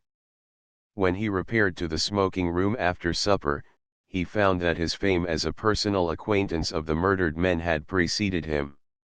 Mr. Ludgrove was before all things a student of human nature, and he seemed almost to enjoy taking part with the leading men of Penderworth in an interminable discussion of the unsolved crimes. Perhaps he reflected that the looker-on sees most of the game, and that these men, viewing the circumstances from a distance, might have hit upon some point in the evidence which had escaped the observers on the spot. At all events, he went to bed on Sunday night with the remark that he had thoroughly enjoyed his visit to Penderworth. A car had been ordered to take him to Wokingham station early on Monday morning. His first act upon reaching the platform was to buy a paper and open it. Across the top of the center page lay spread the ominous headline, "Another Tragedy in Praed Street." Chapter 6. A middle-aged poet. Mr. Richard Pargent's public was a very limited one. A few lines of type, of unequal length, would appear from time to time in one of the ultra-artistic magazines, and would be hailed by critics of the new school as yet another deadly blow at the shackles which have hitherto fettered the feet of the muse of poetry. The general public found them incomprehensible, which was perhaps a fortunate circumstance for Mr. Pargent's reputation. But, in spite of Mr. Pargent's extreme literary modernity, his surroundings and circumstances were typically mid-Victorian. His age was between 50 and 60, and he lived with his sister Clara in a tall, narrow house in Bavaria Square, Bayswater. It was, as a matter of fact, the house in which he and his two sisters had been born. On their parents' death he and Miss Clara Pargent had elected to remain where they were and keep house together. Miss Margaret, younger and more adventurous, had taken unto herself a companion of the female sex and migrated to a house in the little town of West Laverhurst, in Wiltshire. It will be gathered from this that the Pargent family were not dependent upon Mr. Richard Pargent's literary earnings. Each member of it was comparatively well off, and lived according to the standards of mid-Victorian comfort. In their own phrase, they knew quite a number of nice people, and sometimes they found it difficult to make time in which to perform all their social duties. As a consequence, they had little opportunity left for doing anything useful. Although many years had elapsed since Miss Margaret had shaken the dust of Bayswater off her feet and retired to the intellectual wilderness of West Laverhurst, her brother and sister had never completely recovered from the shock of such a revolutionary proceeding. Never before, within the memory of man, had any member of the Pargent family done anything but what was expected of them. And even now, when any of their friends asked after Miss Margaret, they replied with an almost imperceptible hesitation, with the apologetic smile we adopt when speaking of anyone who exhibits such remarkable eccentricity. Not that Miss Margaret's departure had entirely broken the bonds which united the family. She and Miss Clara exchanged letters every day, although it must exceed the comprehension of ordinary mortals what they found to write about. Further than this, West Laverhurst was the object of a regular fortnightly pilgrimage on the part of Richard Pargent. Every other Saturday he caught the 10:45 at Paddington, which reached West Laverhurst at 12:25, giving him ample time to lunch with his sister and catch the 3.10 up, which deposited him at Paddington at 4.55. Miss Clara always had tea ready for him in the drawing-room in Bavaria Square. A number 15 bus from Paddington took him almost to his door. The Saturday before Christmas happened to be the occasion for one of these fortnightly visits. It was usual for Mr. Pargent to walk the short half-mile which separated West Laverhurst from his sister's house, but, the afternoon being wet and Mr. Pargent very careful of his health, he asked Miss Margaret to requisition a car to drive him to the station. He arrived there in plenty of time, and in due course the 3.10 came in punctually. Mr. Pargent took a corner seat in a first-class non-smoking carriage, and immediately became immersed in a book which he had brought with him for the purpose of reading in the train. He inwardly congratulated himself upon having secured a seat in an empty carriage. The 3.10 up from West Laverhurst stops twice before reaching Reading, and then runs fast up to London. The stop at Reading is a somewhat long one, owing to the fact that tickets are collected there. On this particular afternoon, the train had run into the station a minute or two before time, and the stop was even longer than usual, giving a tall man in a rather tight-fitting overcoat ample time to walk leisurely the whole length of the train and select an empty first-class smoking carriage close to the engine. The train started at last, Mr. Pargent being left in undisputed possession of his compartment. The train arrived at Paddington punctually at 5 minutes to 5. Mr. Pargent had observed that the rain was falling more heavily than ever, but, from his long experience of Paddington Station, he knew how to reach the stopping place of the number 15 bus, keeping under cover nearly all the way. He had only to follow the subway which leads to the underground booking office, and then climb the stairway which leads into Praed Street. The number 15 bus stops nearly opposite on the further side of the street. The passenger who had got in at Reading seemed to know his way about as well as did Mr. Pargent. This man, who somehow vaguely suggested a retired ship's officer, had an iron grey beard and a curious patch of crimson, such as is popularly known as a port wine mark, on his left cheek. He walked slowly down the subway, so slowly that Mr. Pargent overtook him before he reached the foot of the stairway. The two ascended it together, only a few steps separating them, Mr. Pargent leading. The mouth of the stairway was blocked, as it so often is in wet weather, by a knot of people unfurling their umbrellas and waiting for an interval in the traffic to dash across to the refuge in the middle of the road. Mr. Pargent unfolded his umbrella like the rest, and seizing his opportunity, ran for the island. The interval was a narrow one. An almost unceasing stream of buses and taxis was pouring down Praed Street. Only 2 or 3 followed Mr. Pargent's example, among them the Reading passenger. In the blinding rain and the flurry of the traffic nobody noticed a swift movement of the latter's arm, nor did they watch him as he left the refuge immediately and gained the far side of the road. The clock above the entrance of the station showed it to be exactly 5 o'clock. The Reading passenger glanced at it, walked swiftly a few yards westward up Praed Street, then, seizing his opportunity, crossed the road again. This brought him to the slope leading to the departure platform of Paddington Station. He hurried through the booking office onto number 1 platform, at which stood the 5.5 train for Bristol, which stops for the first time at Reading. He showed the ticket collector a third-class single ticket for Reading, and the man hastily opened a carriage door and pushed him in. "Near shave that, sir," he remarked. The passenger was far too short of breath to do anything but nod his head in reply. He sank down exhausted upon the seat as the guard blew his whistle and the train drew out of the station. There were only 2 men beside himself in the carriage, and they, with true British indifference, took no further notice of him.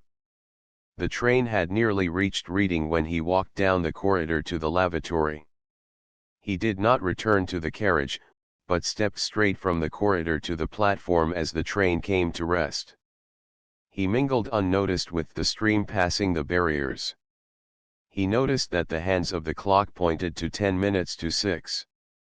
Meanwhile Mr. Pargent had stood for an instant upon the refuge in the middle of Praed Street, a puzzled expression on his face. An approaching taxi driver noticed his swaying form and swerved sharply, just in time to avoid him as he crashed forward into the roadway. The taxi driver's action caused a sudden check to the traffic, and for an instant there was a chaos of skidding vehicles, screeching brakes, and blasphemous language. Then the nearest drivers jumped from their seats and clustered round the prone form. A majestic policeman, setting a calm and undeviating course through the tumult, knelt down and turned the body over. Mr. Pargent was dead. The newspaper which Mr. Ludgrove bought at Wokingham Station and read carefully during his journey to Waterloo contained nothing more than a bare statement that the famous poet, Richard Pargent, had fallen dead in Praed Street, and that, upon the body being conveyed to the mortuary, a blade was found in it, with the point entering the heart. Round these facts a formidable structure of conjecture and reminiscence was built up. There was an obituary notice, in which Mr. Pargent's Christian names and the titles of his published works were incorrectly stated. There was a resume of the case of Mr. Tovey, and a photograph of Praed Street, with heavy black crosses marking the places where the murders had taken place. Finally, there was a leading article, in which the responsibility for the murders was ingeniously fixed upon the government, which in consequence came in for severe criticism. In fact, the murder of Mr. Pargent was evidently the topic of the day. Mr. Ludgrove sat with his haversack beside him on the carriage seat, even his beloved plants unheeded. He read every bit of the paper over and over again, seeking for some clue which might account for the crime. The description ended with the words, "The police are, however, in possession of a clue, the nature of which they are not at present prepared to divulge, but which, they are confident, will lead to startling developments in the near future." Mr. Ludgrove smiled rather cynically as he read them. They seemed to him to have a somewhat familiar ring. He had the paper in his hand as he walked into Mr. Copperdock's shop to get his key, and his friend caught sight of it. "So you've seen the news, then," he said excitedly. Mr. Ludgrove nodded gravely. "I have been reading the account as I came up in the train," he replied. "We didn't know a thing about it till 8 o'clock on Saturday evening," continued Mr. Copperdock eagerly. "I was just going across to the Cambridge Arms when Inspector Wyland came in and asked me casual like what I'd been doing all the afternoon. As a matter of fact, neither Ted nor I had hardly left the shop, and so I told him. It wasn't till then that he let on that 3 hours before a gentleman had been murdered not 100 yards away, exactly the same as poor Tovey. Then I remembered that a customer had told me something about an accident outside Paddington Station, but, being busy, I hadn't taken any heed of it. And, that reminds me, the inspector left a message for you, asking if you would let him know when you got back. I'll ring him up from here if you like, I've got his number." "I wish you would, I have no telephone, as you know," replied Mr. Ludgrove. "Has Mrs. Cooper brought my key back yet?" Mr. Copperdock felt in his pocket and handed the herbalist a Yale key. "She brought it in 10 minutes ago.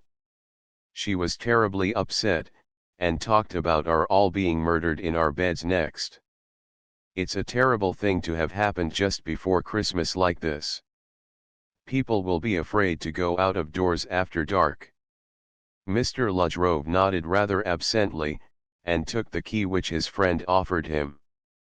"You'll let Inspector Wyland know I'm back," he said, and, without awaiting Mr. Copperdock's reply, he left the shop, crossed the road, and entered his own premises, a thoughtful frown upon his face. Inspector Wyland lost no time in acting upon Mr. Copperdock's message.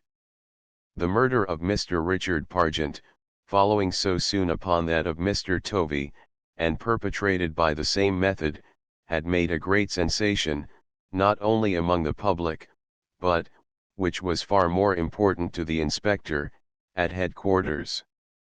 He had been given a pretty direct hint that unless he could find some clue within the next few days, the case would be taken out of his hands and given to some more capable officer. All the machinery at the disposal of the police had been put into action, but so far without the slightest result. And in Inspector Wyland's despair it seemed to him that the only hope left of gaining any information was through the herbalist, with his peculiar inner knowledge of the inhabitants of the district. He arrived to find Mr. Ludgrove busily engaged in writing up descriptions of his botanical trophies in a large manuscript book. The herbalist greeted him warmly, and invited him to a seat in the best chair. The two sat for a moment in silence, until the inspector spoke abruptly. "Look here, Mr. Ludgrove, what do you know about this man who's been killed?" "Richard Pargent," replied the herbalist quietly. "I know nothing about him personally. I have seen his name mentioned once or twice as a writer of verse, but I doubt if I should have remembered it had it not been recalled to me by what I read in the papers this morning." "Do you know anything about this poetry of his?" continued the inspector. Mr. Ludgrove smiled. I am no judge of poetry, he replied. But I can hardly imagine that it was bad enough to inspire anyone with a desire to murder him. Inspector Wyland shrugged his shoulders impatiently. That's just it, he exclaimed. There doesn't seem to have been anything about the man to provide a motive for his murder. Look here, Mr. Rhode, you're not the sort of man to go round spinning yarns to your friends. I'll make a bargain with you. You get to know all sorts of things that never come to our ears. Tell me your honest opinion about these murders, and I'll tell you what we've found out so far. For a moment Mr. Rhode made no reply. When at length he spoke it was with a deep note of earnestness in his voice. I am honored by your confidence, Inspector. As you have guessed, I have been very much concerned by these murders. I have feared that they would be traced to one or other of my clients, some of whom, I regret to say, have little respect for the law. I know much of the inner history of Praed Street and its neighborhood, and I regret to say that much of it is almost incredibly sordid. I refer of course to its underworld, and not to its respectable inhabitants, who are greatly in the majority.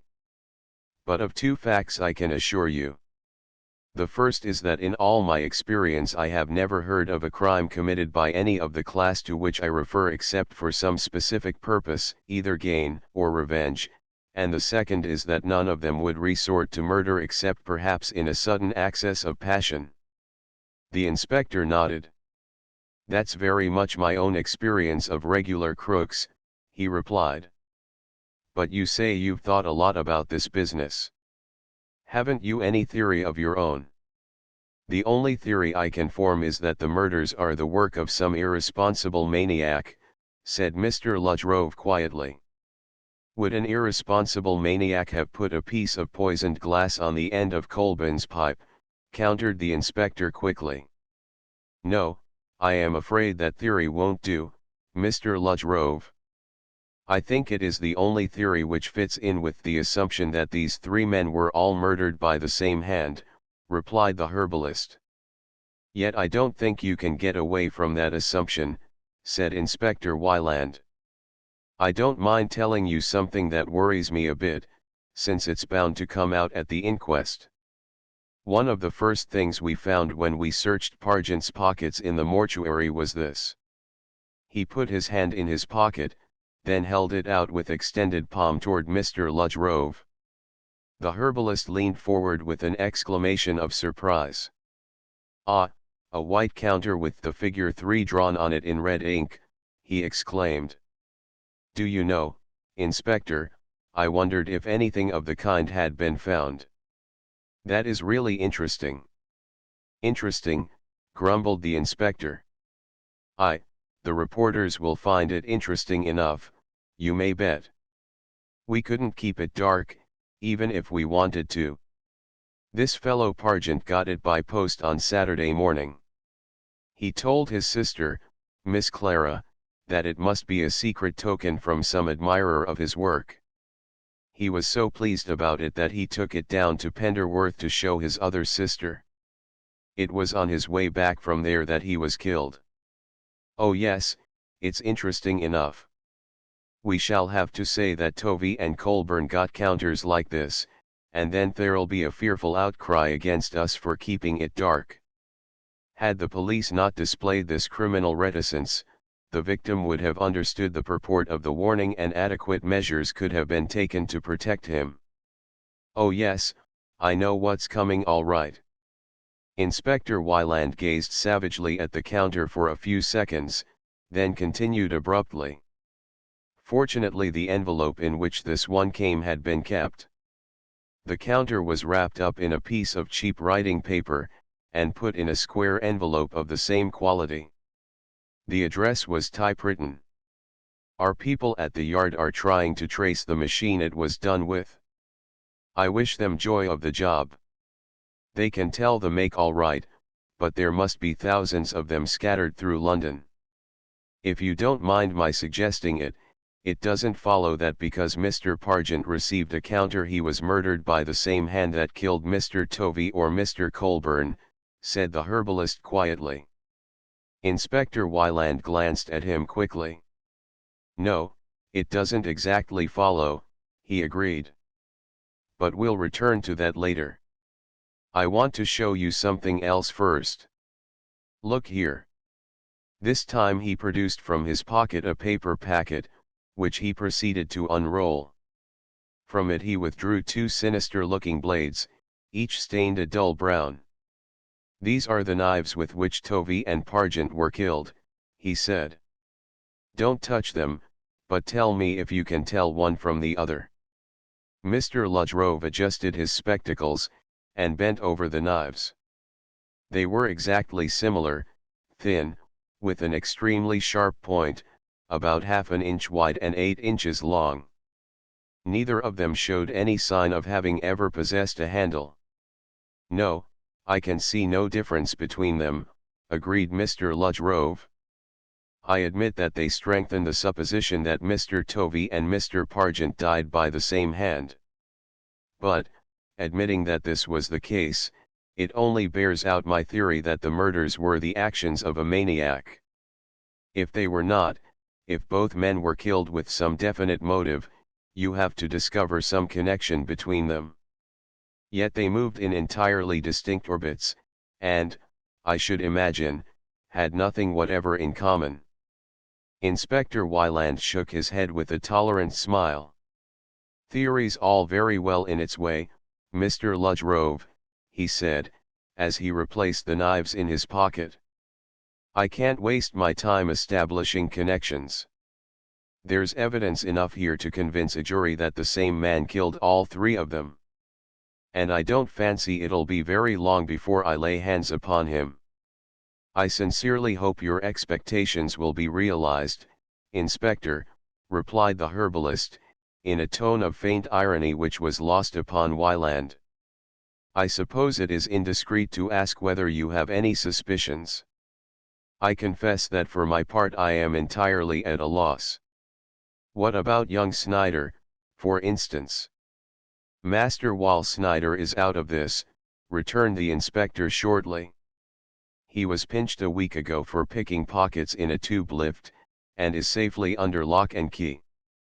But I don't mind telling you in confidence, Mr. Ludgrove, that I know the murderer lives somewhere in this district." Mr. Ludgrove lifted his eyebrows in real or assumed astonishment. "Indeed," he exclaimed. "That is indeed a great step forward. Pray, how did you come to that conclusion?" If the inspector perceived the irony in his tone, he paid no heed to it. "Well, it's pretty obvious," he replied. "All three men were murdered in Praed Street, to begin with. Then, there's another thing. The envelope in which the counter was sent to Pargent bore the postmark of this district, London, W.2. You can't get away from it, everything points to the murderer living somewhere about here." Again Inspector Wyland paused. Then suddenly he rose and stood over the herbalist where he sat in his chair. "There's another thing, Mr. Ludgrove," he said, almost menacingly. "You said just now that it didn't follow that because Pargent received a counter he was killed by the same man that murdered the other two. Do you see where that leads you? If the third counter was sent by a different hand, it can only have been sent by one of the very few who knew of the receipt of the first two. And all of them live in this district, you will remember." Mr. Ludgrove gazed up at him in mock alarm. "They do, indeed," he replied. "It makes my blood run cold to think that I am one of them. Really, I am quite relieved to think that I have an alibi in the case of this last murder, at least." Inspector Wyland laughed shortly. "Oh, for that matter, I'm as much under suspicion as you," he said. "But, you see, there are some people we know who couldn't produce an alibi for the time when any of the murders were committed." And with that he turned abruptly on his heel and strode out of the room. Chapter 7. The black sailor. That afternoon Inspector Wyland wrote in his report, "I had a long interview with Rhode. He is a shrewd fellow, and not easy to get anything out of. I am pretty sure that he has no definite knowledge on this matter, but he admits himself that some of his customers are not above petty crime, and it seems to me that he is the most likely man to hear any underground rumors that may be flying about. I managed to convey to him a pretty broad hint that I suspected one of his friends. I did this with a double motive. On the one hand, if he thinks that Copperdock or one of the others had anything to do with it, he will probably pass the hint on, and somebody may try to make a bolt for it, which would give them away. On the other hand, if he is convinced of their innocence, he will be all the more anxious to pass on to me any information he may get and which may tend to clear them. It is just a chance, but it may lead to something useful." The inspector's strategy was indeed that of forlorn hope. Rack his brains as he would, interrogate as he might everyone who could possibly throw light upon the murder of Richard Pargent, he found himself up against a stone wall. Nobody could swear to having seen and recognized the victim from the time he entered the train at West Laverhurst until he had been seen to stagger and fall on the refuge in Praed Street. The ticket collector at Reading was almost positive about him, but, as he explained, he saw so many passengers in the course of his day's work that he could not be sure of any particular one, unless there was something very remarkable about him or her. All he knew for sure was that if this was the gentleman, he was alone in the carriage when the train left Reading. Nobody at Paddington had noticed him among the streams flowing from the arrival platforms, and it was impossible to establish whether or not he had left the station alone. The taxi driver who had seen him fall had not seen the blow struck, could not even say whether anyone else had been standing on the refuge with him or not. It was a nasty, skiddy evening, and dark at that. He had enough to do to watch the traffic without worrying about people on refuges. It wasn't until he had seen the poor man stagger into the road almost under his front wheels that he had even noticed him. And then his attention was fully occupied in pulling up and trying to avoid collisions. Finally, neither of the Miss Pargents could throw the faintest glimmer of light upon the affair. Their brother was not the type of man to have secrets from his family.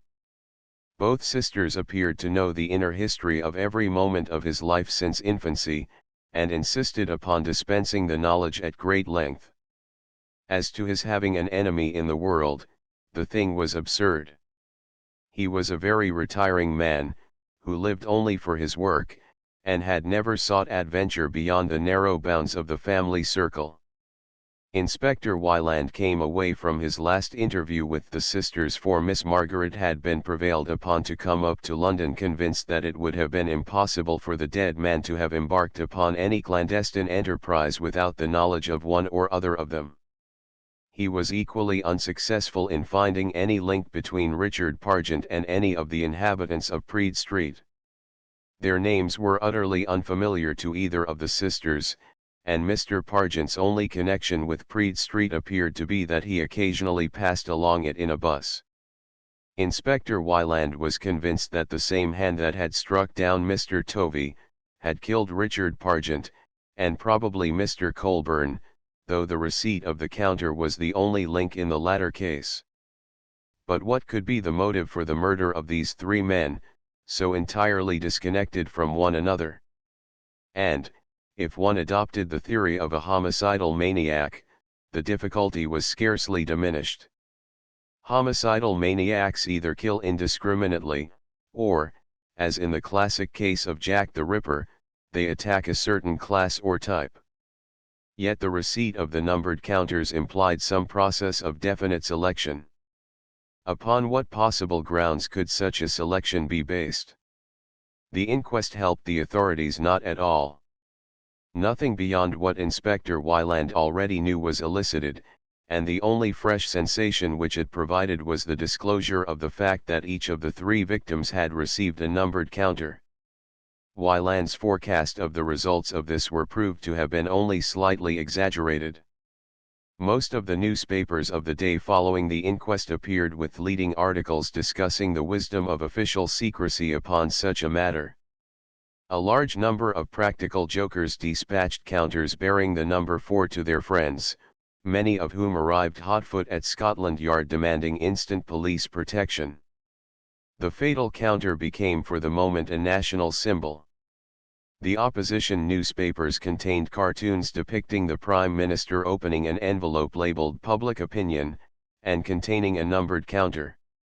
An enterprising insurance company issued a poster upon which appeared an enormous representation of the counter, and under it the words, "You need not fear this if you are insured with the gigantic."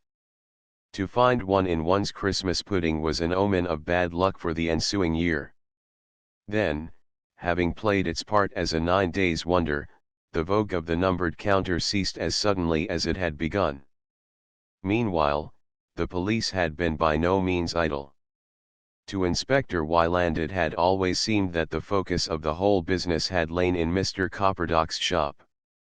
Mr. Copperdock had been an intimate friend of Mr. Tovey's. Ted Copperdock was on familiar terms with Dick Colburn. It had been through Mr. Copperdock that he had first learned of the receipt of the numbered counters.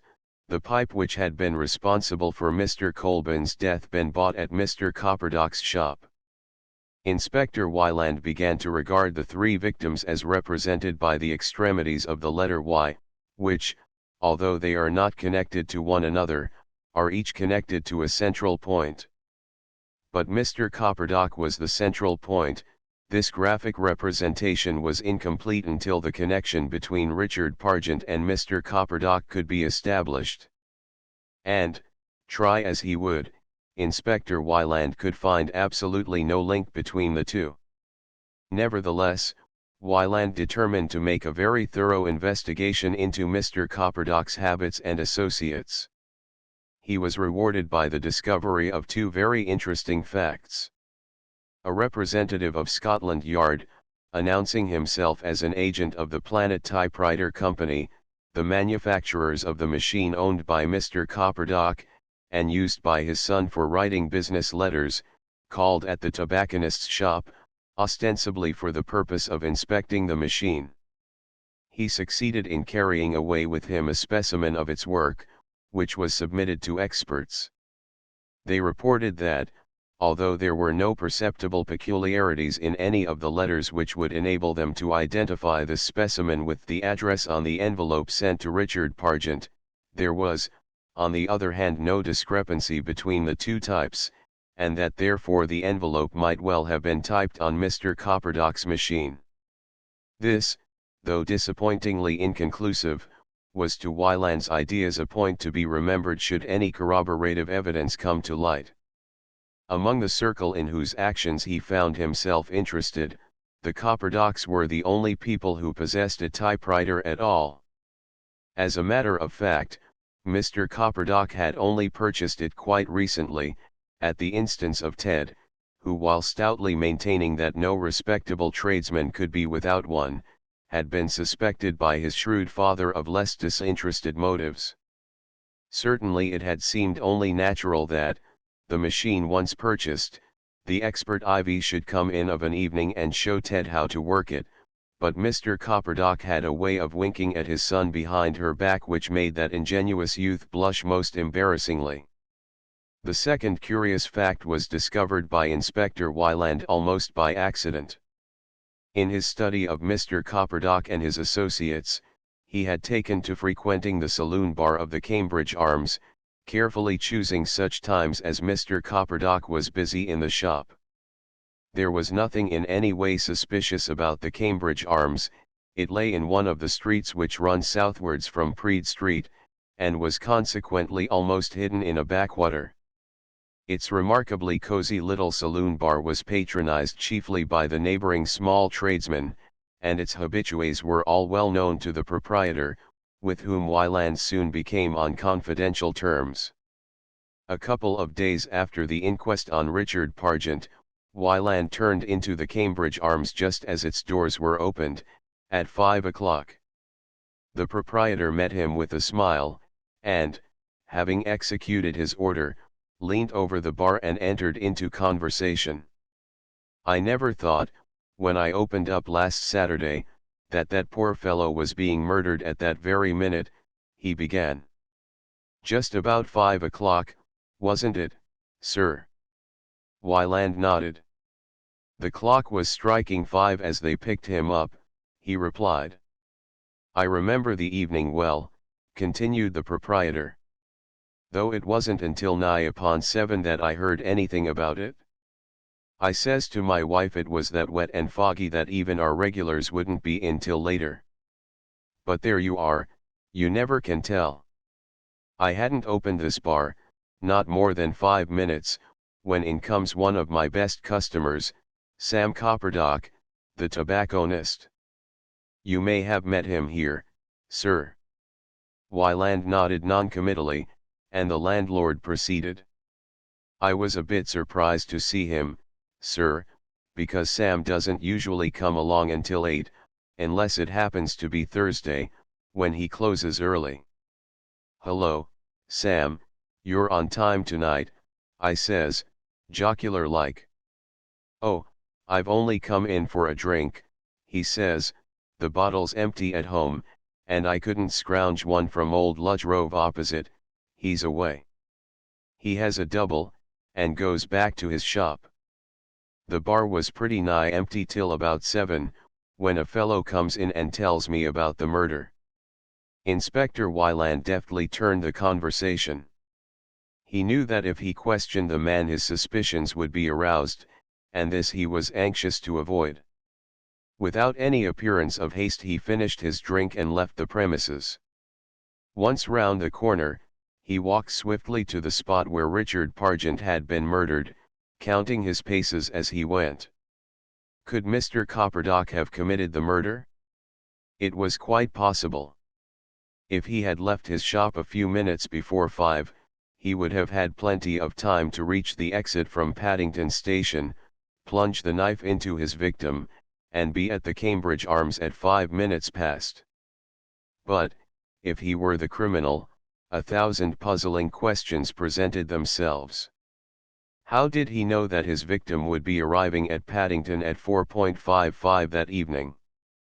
Above all, why should Mr. Copperdock, the tobacconist, have any grudge against Mr. Pargent, the minor poet?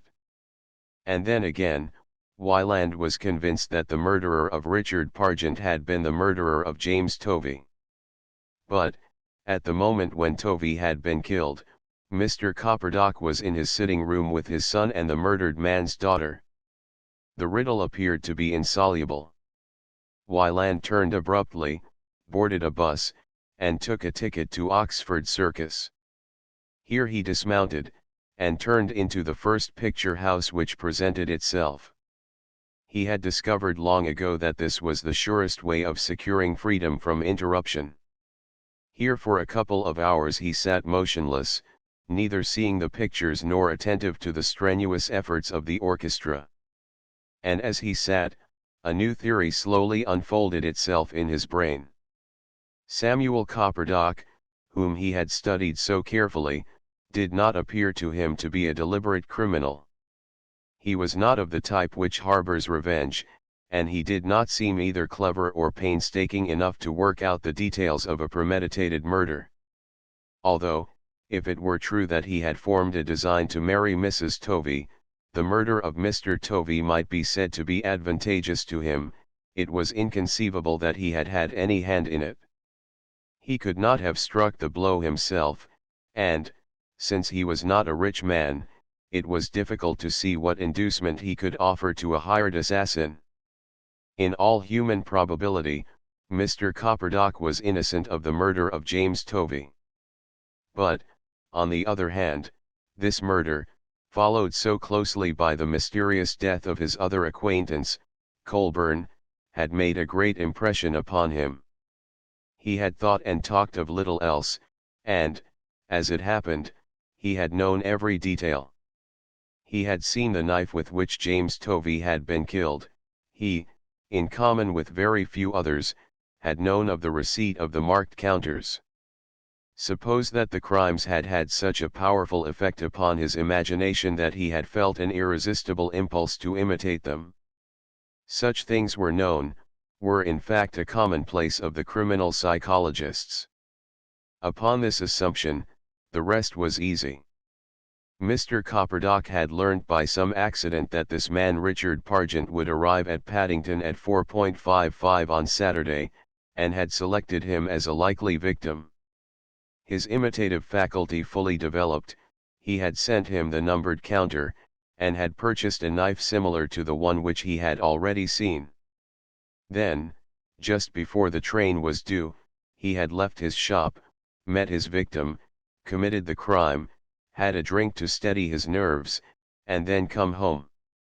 The theory was plausible, but Inspector Wyland knew well enough that so far he had not a fragment of real evidence with which to support it.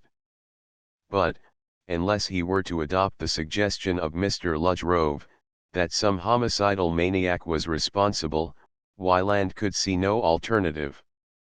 The lack of motive was so extraordinarily puzzling. The murders had been utterly purposeless, and the only possible theory could be one which took full account of this fact. And then again, how account for the dispatch of the numbered counters? If the murders had been inspired by irresponsible impulse, what had been their object? Still deep in thought, Inspector Wyland left the picture house and walked slowly back to the police station through the less frequented streets. It was a little past 8 on a typical December evening, with a light wet mist which magnified the outlines of the passers-by and covered the pavements with a shining dampness. But the weather never had much effect upon Wyland, and, beyond a passing reflection that on such an evening murder in the streets of London was not, after all, an enterprise presenting any great difficulties to a determined man, he paid no great attention to it. He reached the police station without adventure, ordered a modest supper, and sat down to deal with the mass of reports which awaited him. He was thus engaged when a sergeant entered the room, with the message that a man giving the name of Copperdock wished to speak to him on the telephone. He rose, walked to the instrument, and picked up the receiver. "Inspector Wyland speaking," he said coldly. "Is that you, Inspector?" came an excited voice, which Wyland recognized at once. "Can you come and see me at once? I've something very important to tell you." Wyland hesitated for a moment. Whatever it was that Mr. Copperdock had to say to him, a visit to his house could afford him an excellent opportunity for keeping his eyes open for some clue in support of his theory. "Yes, I'll come along straight away," he replied. With a word to the sergeant, he left the station and walked rapidly to Praed Street. It was about 9:15 when he arrived and rang the bell outside Mr. Copperdock's shop. The tobacconist was obviously awaiting him, and the door was opened immediately. With a brief word of greeting, Mr. Copperdock led the way upstairs to the sitting room. Then, shutting the door carefully behind him, he turned dramatically. "I've seen that there black sailor," he exclaimed in a hoarse whisper. Inspector Wyland looked at him sharply. When the reward had originally been offered, he had been overwhelmed by a flood of people who had claimed to have seen the black sailor, but of late this elusive figure had ceased to occupy the popular imagination. Was this a vindication of his theory, showing that Mr. Copperdock's brain was completely under the influence of the crime? "You have seen the black sailor? Sit down and tell me all about it, Mr. Copperdock," he replied gravely. But Mr. Copperdock was far too excited to sit down. "I see him plain as I see you now," he exclaimed.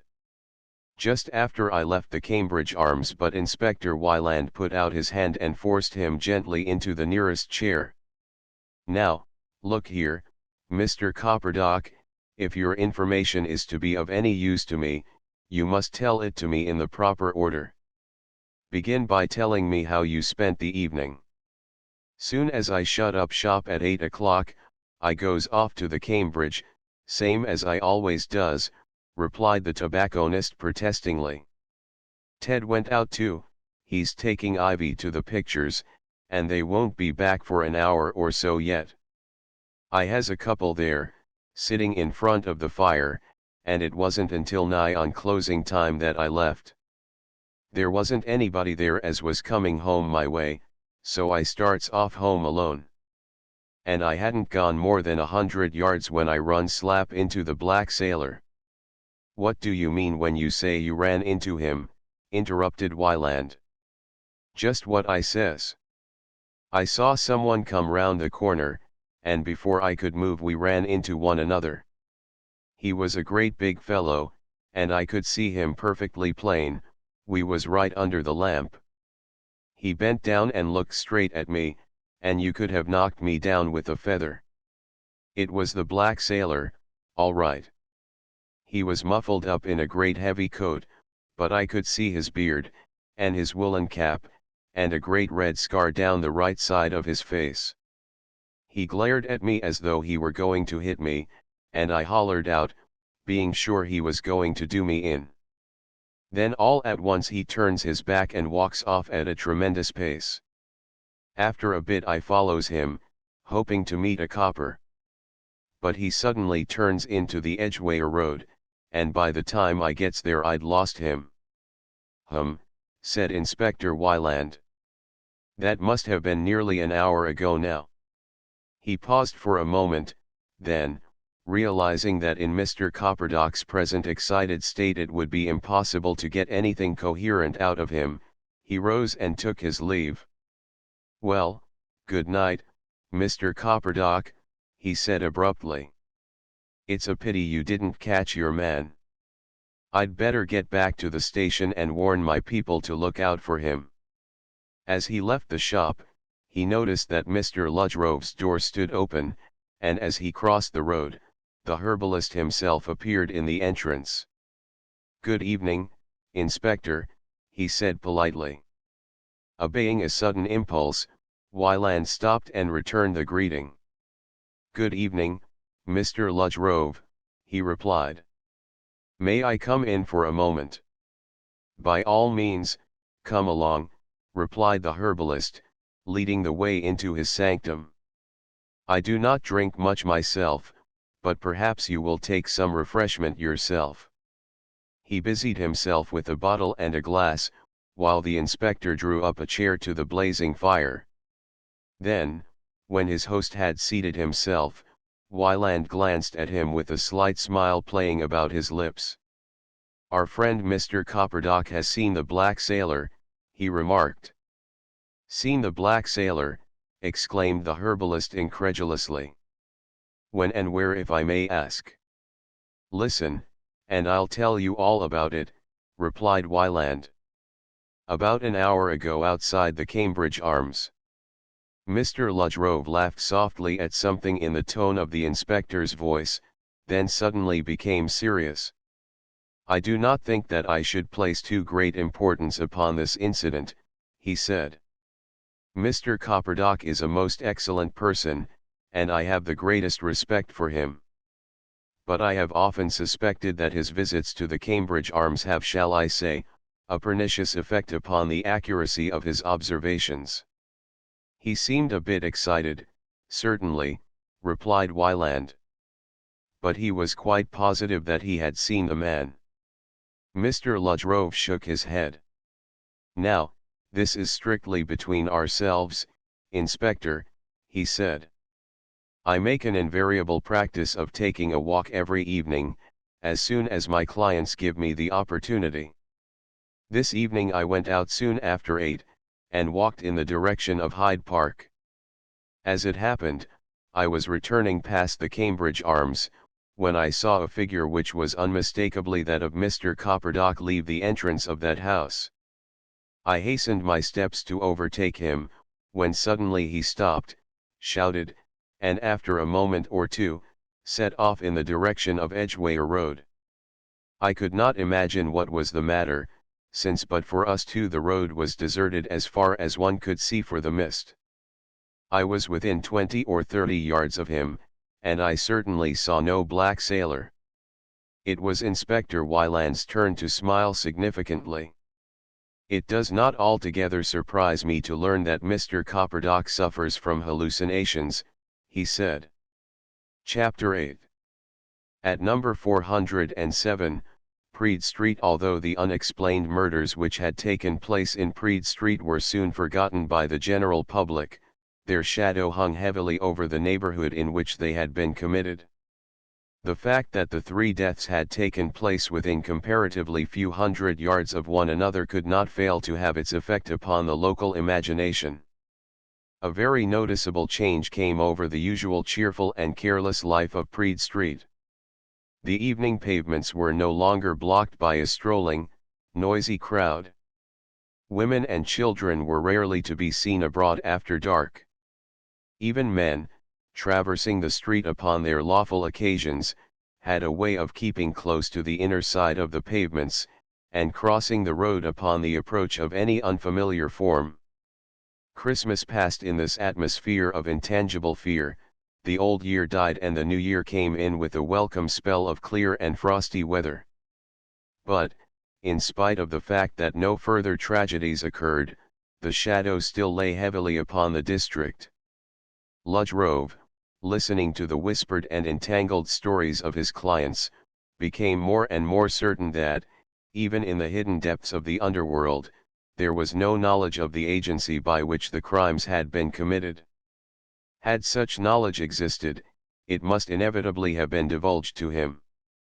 The police, under the direction of Inspector Wyland, were engaged in passing a fine-toothed comb through the Paddington district, and the minor offenders disturbed in this process were as concerned as a colony of ants unearthed by a spade. Mr. Rhode was visited furtively late at night by anxious people seeking advice how to conceal the evidence of their misdemeanors from the prying eyes of the police. He questioned each of these closely, but the more he did so the more he became convinced that none of them had the slightest inkling of the perpetrator of the murders. Another section of his clients, however, equally furtive and mysterious, had clues in plenty, which they seemed to think entitled them to some reward. These, after assuring themselves that no one could overhear them, would produce an incoherent story of how one of their neighbors must be the criminal. He had been heard to utter threats that he would do someone in some day. He had been in Praed Street on the night when Mr. Tovey was murdered, in the neighborhood of Paddington Station when Mr. Pargent was killed. Others, again, had met a muffled figure brandishing a knife, or had seen a dark man with a beard standing in the shadow thrown by a projecting wall. 2 or 3 searching questions were always sufficient to prove that their suspicions were baseless. The murders in Praed Street were thus peculiar in the annals of crime. In nearly every case of a crime being committed, there are others besides the criminal who know all the facts. The police know this, but their great difficulty is to secure evidence sufficiently convincing to lead to a conviction.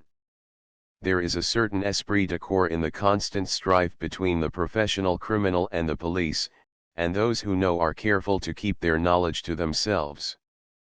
But in this case, had there been any of the inhabitants of the district in the secret, Mr. Rhode would have obtained some hint of it.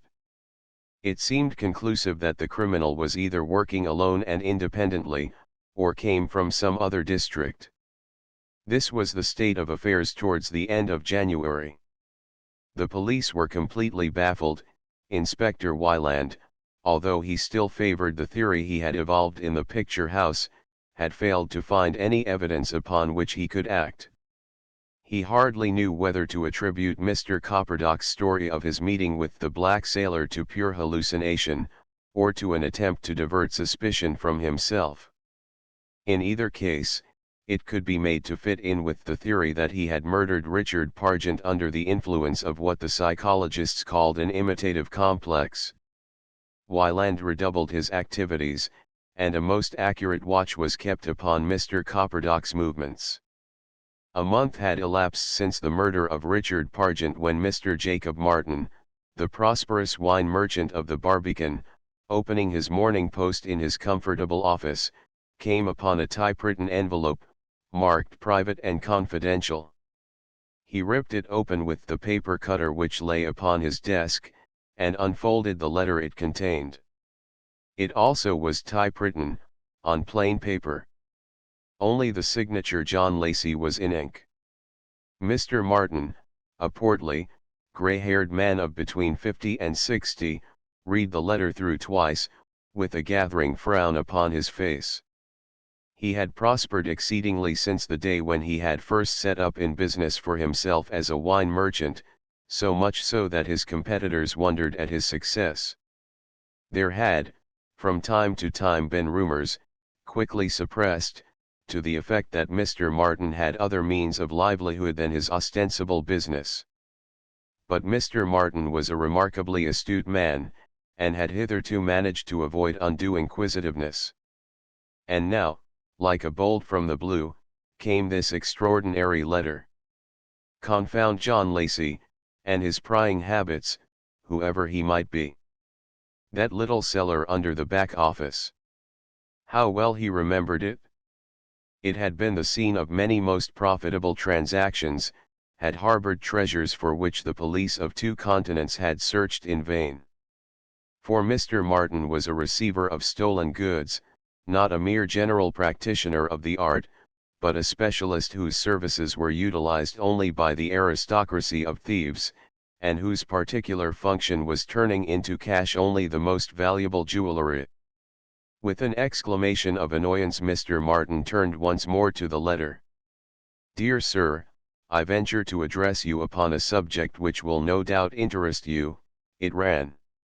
"I have recently acquired a lease of the premises number 407, Praed Street, which I understand, were in your occupation up till some 15 years ago. Since you vacated them, these premises have been occupied by a clothier, who did not require the extensive cellarage, which was boarded up. In the course of certain alterations which I am having made to the premises, the entrance to the cellars has once again been opened. In the course of my investigations I have made a most interesting discovery in the small cellar beneath the back office. I should perhaps report this discovery to the authorities, but I have thought it best to consult you upon the matter before doing so. This letter should reach you by the first post tomorrow, Saturday, morning. I should be glad if you could make it convenient to meet me on the premises at 2 p.m. that day, when the workmen who are at present employed there will have gone. I can then show you my discovery, and we can consult upon the most suitable steps to be taken in the matter. Should you not find this convenient, I shall assume that the subject does not interest you, and shall report the matter forthwith to the police. Yours faithfully, John Lacey." A blackmailing letter, without a doubt, Mr. Martin could see at a glance. But what on earth could the fellow have discovered?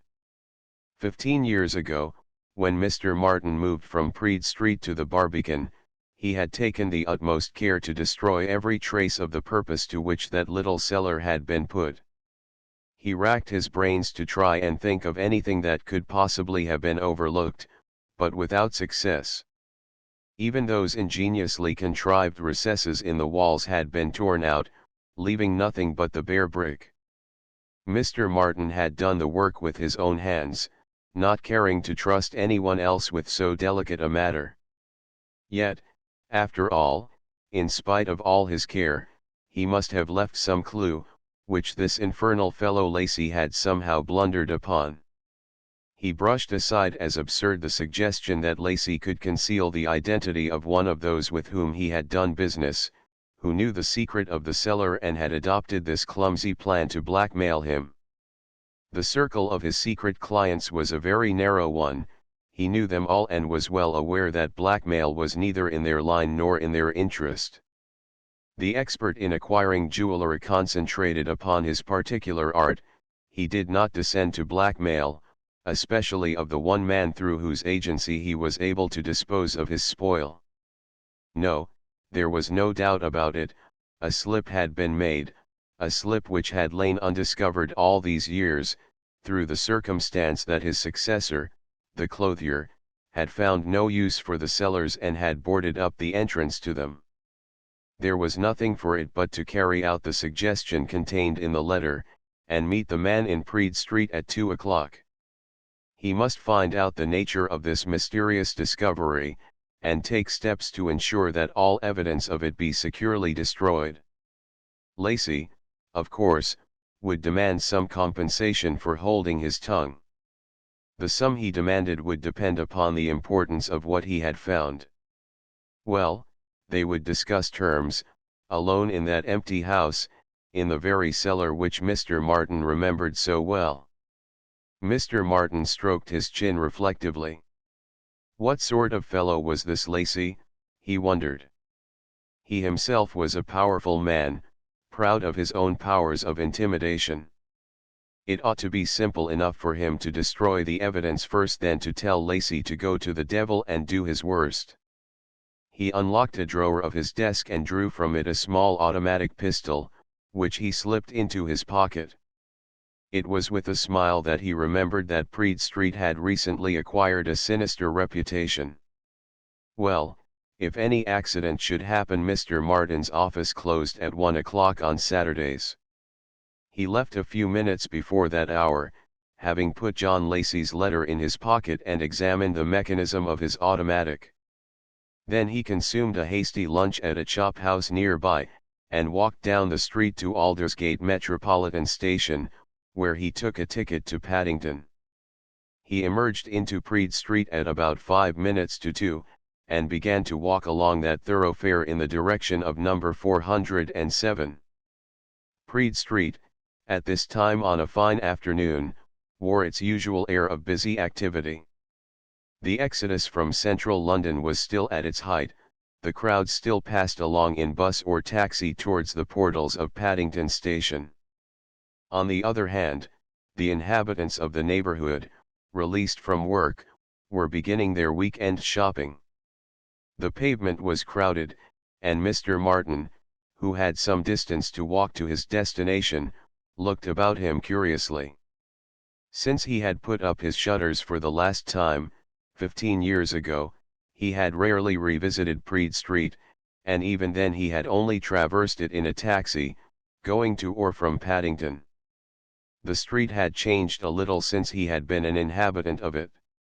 Certainly there were fresh names over many of the shops, and, here and there had been alterations to the buildings he remembered. He glanced at a board on the opposite side of the street. Elmer Ludge Rove. That was new since his day. The rather musty-looking shop was conspicuous among its neighbors by being closed. Praed Street, as a rule, does most of its business on Saturday afternoon. Mr. Martin walked on a step or two, then hesitated for an instant. So Sam Copperdock, from whom he bought his cigarettes in those early days, was still here. Mr. Martin had long ago abandoned cigarettes for cigars, but he felt a momentary impulse to go in and renew the old acquaintance. Sam Copperdock had been a good customer of his, he remembered. Many a bottle of whiskey had he sold him. But on second thoughts he refrained. Perhaps it would be just as well, in the light of what might happen during the next half hour or so, that his visit to Praed Street remained unsuspected. Mr. Martin walked on, and in a few minutes found himself outside number 407. It was much as he remembered it, but that it was lying empty, and showed signs of being refitted for a new tenant. The windows were almost obscured with patches of whitewash, but peering through them he could see trestles, timber, shavings, all the litter which betrays the presence of the carpenter. So far, then, the letter was correct. Mr. Martin, after a furtive glance round about him, walked up to the door and tried it. It was locked. He drew out his watch and consulted it. It was nearly 5 minutes past 2, but he remembered that he had noticed that morning that it was a trifle fast. Lacey, whoever he was, would doubtless be along in a moment. Mr. Martin hoped he would be quick. He had no wish to be recognized outside the premises by any of his old acquaintances. A sudden thought struck him. Perhaps Lacey was already inside, waiting for him. There was an electric bell push by the side of the door. Mr. Martin pressed it firmly, but could hear no answering ring above the roar of the traffic. Then all at once he became aware that a small girl was standing by his side, looking up at him with an appraising expression. As he turned to look at her, she made up her mind and spoke. "Is your name Mr. Martin?" she asked. Mr. Martin frowned down at her. "What's that got to do with you?" he replied. "'Cause if you are, Dad told me to give you the key," she continued, quite unabashed. "And there's a message from Mr. Lacey that you're to go in and wait for him, as he'll be a few minutes late." "Oh, I see," said Mr. Martin with a smile. "Yes, my dear, I am Mr. Martin. How did your father come to have the key?" She jerked her head towards a sweet shop 2 or 3 doors away. "We lives there," she replied curtly. "Mr. Briggs the builder, what's working here, leaves it with us because he's my uncle. His men come and get it in the morning. And Mr. Lacey, him what's coming here, telephoned just now to say you was coming to see the drains and I was to give you the key." "Oh yes, that's right," said Mr. Martin, completely reassured. "Thank you, my dear, I'll see that either Mr. Lacey or myself brings you back the key so that your uncle's men may get in on Monday morning. That's the shop, there, isn't it?" He waited until the child had disappeared into the shop, then opened the door of number 407 with the key which she had given him, walked in and closed the door behind him. Here he paused for a moment, thinking rapidly. He felt that he was up against a brain as agile as his own, and that the coming interview would demand all his skill if he were to bring it to a favorable issue. This man Lacey had taken steps to advertise the fact that Mr. Martin had entered the premises, obviously as a precaution against foul play. His automatic would be of no use to him, he would have to rely upon his brains instead. Then suddenly it flashed upon him that he had been given a very fortunate opportunity. It was not to be supposed that Lacey had left his discovery, whatever it was, lying about the cellar in full view of the workmen who had been there that morning. But, if he could have a quiet look round by himself, he might gain some clue to the nature of the discovery, and so be prepared to meet Lacey when he arrived. Mr. Martin was not anxious for Lacey to come upon him unawares while he was searching the cellar. Fortunately, the possibility of such an event could easily be guarded against. He bolted the door top and bottom, and noticed with satisfaction that the bolts were brand new, evidently part of the alterations which the new tenant was making to the premises. Then, after glancing round the ground floor, and making sure that nobody was hidden there, he made his way to the top of the stairway which led down to the cellars. The upper part of the house had no connection with the shop, and was approached by a separate entrance. He saw at once that the letter had been correct as to the alterations being made. During his tenancy the cellars had been lighted by gas, but now electric light was being installed throughout. Mr. Martin could see the run of the wires and the fittings for the lamps, but he noticed that the lamps themselves had not yet been inserted. This fact did not worry him. He had a box full of matches in his pocket, and one of these he lit as he cautiously descended the stairs. The builder's litter was here, as everywhere, and he picked his way among it until he stood in the main vault below the shop. It smelled close and musty, as though it had only recently been opened up after a long period of disuse. Mr. Martin, holding a lighted match above his head, glanced rapidly round. Nothing had been altered here since he remembered it, except that a new brass switch stood behind the door, and 2 empty lamp sockets projected downwards from the ceiling. The way to the little cellar below the back office lay along a narrow passage, and this Mr. Martin followed, striking a fresh match as he went. Every detail came back to him, as though he had last passed this way yesterday, instead of 15 years ago. The door of the little cellar closed with a spring. As he pushed it open, the spring creaked with a note which he remembered so well, and the door closed behind him with the same muffled bang. Again he raised his match and looked around him anxiously. The cellar appeared to be the same as he had left it, even to a mildewed packing case against the wall, which had sometimes been used as a table. Only here, as in the larger cellar, the electricians had been at work. There was a lamp holder on the ceiling, but this time it held a lamp. It was evidently by the light of this lamp that Lacey had made his discovery. There was no reason why he should not use it too. The match had burnt down very near his fingers, but as he dropped it he caught sight of the switch. Without troubling to light another match, he groped his way towards it and turned it on. There was a flash and a sharp report, but the cellar remained in complete darkness. Mr. Martin, with a gasp, leapt for the door in sudden panic. Someone hidden in the cellar must have fired at him. Then, after a moment, the absurdity of the idea forced itself upon him. The report had not been nearly loud enough for a pistol, and the cellar was far too small to conceal anybody. With a short laugh, but with trembling fingers, he felt for his matchbox and struck a light. Then at once he saw what had happened. The globe had burst as he turned on the current, and only the butt remained in the holder. He turned to look at the switch, and then for the first time he noticed that something white was hanging from it by a string. He bent down and held his match close to it. It was a white counter, bearing the figure 4 in red ink.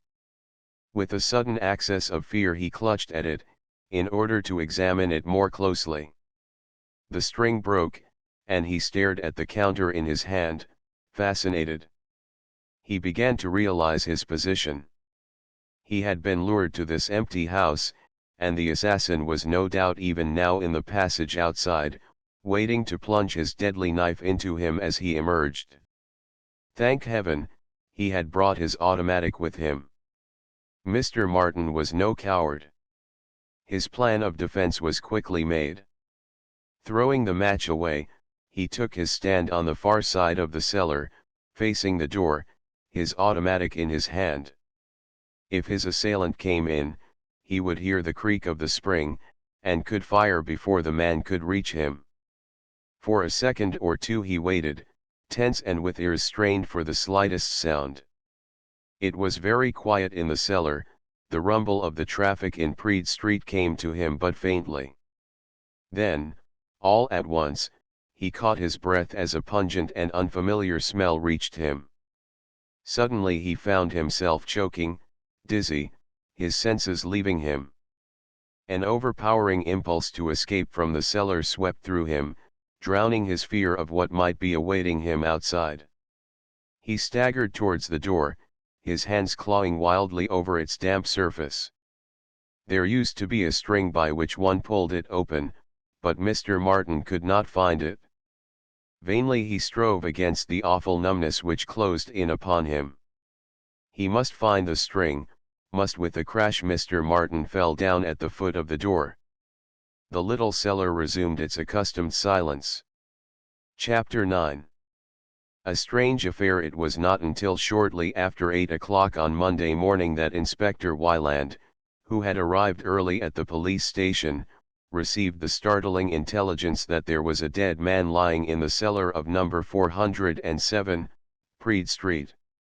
He immediately jumped into a taxi, and was met in the doorway of the empty house by a man who introduced himself as Mr. Halder, the builder who was carrying out certain alterations for the new tenant, Mr. Lacey. "My men found him when they came in this morning," he said. "They telephoned to me and I told them to fetch a policeman. He rang you up, I understand. I think I can explain how the man got in, and who he is." "Thanks very much, Mr. Halder," replied Wyland.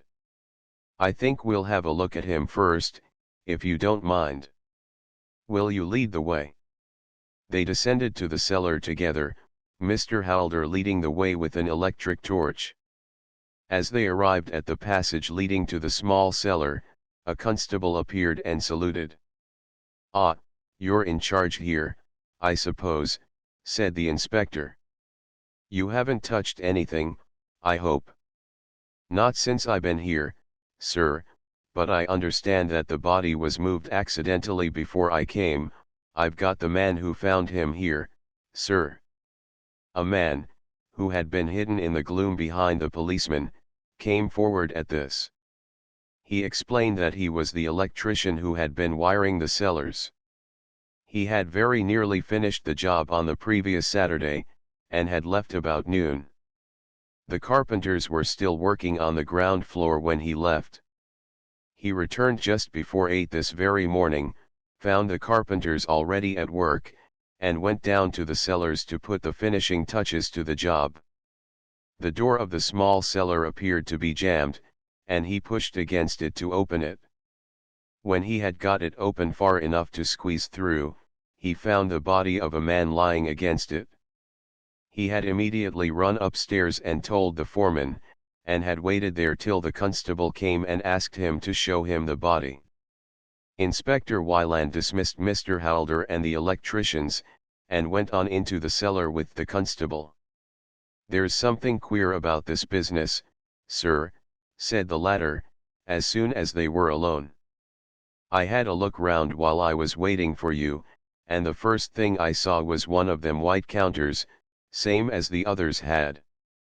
There it lies, sir, I didn't touch it." They were in the cellar by now, and Wyland glanced at the counter, lying in the beam of light which the constable had thrown upon it. "With the figure 4 on it, I'll wager," he muttered. "Yes, I thought so. We'll try for finger marks, but I'll bet it's no good. Now, let's have a look at this dead man." The constable turned his lamp on the prostrate form, and Wyland knelt down and gazed at it intently. The body was lying doubled up as it had fallen, and was quite cold.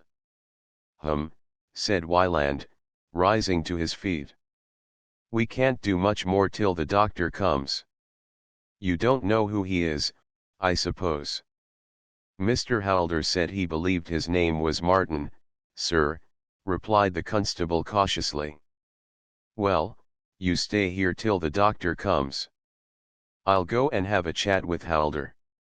Just throw your light over the floor for a minute.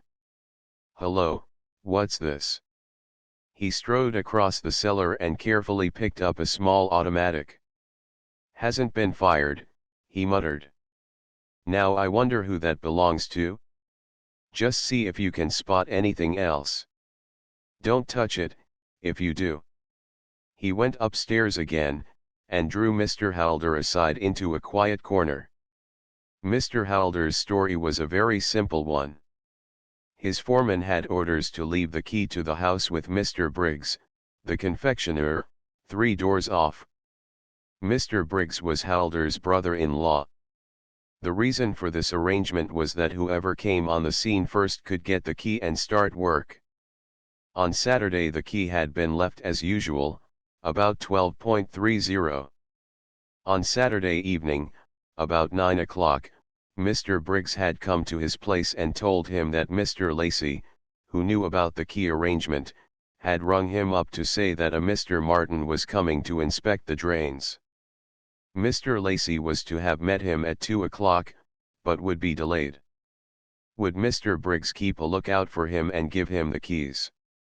Mr. Briggs had promised to do so, and his daughter Marjorie had seen Mr. Martin, who had promised to bring back the keys, but had not done so. Mr. Briggs had forgotten all about them until the evening, and then, finding that the door of number 407 was securely locked, had supposed that Mr. Martin had gone away with the keys in his pocket. Mr. Halder had agreed with this theory, and had given Mr. Briggs a duplicate key which he happened to have. The foreman had called on Mr. Briggs, and had been given the duplicate key. but when he came to try the door, it would not open. He made several attempts but, finding them unavailing, desisted and made his way through a window at the back. He then discovered that the door was bolted on the inside, a circumstance which puzzled him tremendously. Shortly afterwards the electrician arrived, and his thoughts were diverted into other channels. Inspector Wyland spent a few minutes talking to the foreman, who confirmed the latter part of Halder's story, and had barely finished his inquiries when the doctor arrived. The two went down to the cellar together, and the doctor, without wasting words, proceeded to examine the body, Wyland watching him intently. "Poisoned," pronounced the doctor, after a short interval. "Prussic acid, by all signs of it, but I can't be sure till I've made a post-mortem. You'll have him taken to the mortuary, of course? Queer place to choose for suicide. How did he get in here?" Inspector Wyland shook his head. "I don't think it's a case of suicide, doctor. Look here." He pointed to the numbered counter. The doctor glanced at it and sniffed contemptuously. "You fellows have got counters on the brain since that business last month," he said. "How do you know he didn't put it there himself to throw you off the scent? It's not uncommon for suicides to try and make their deaths look like murder. You'll find there's some question of insurance behind it. Well, I'll be along at the mortuary and let you know the result of the PM."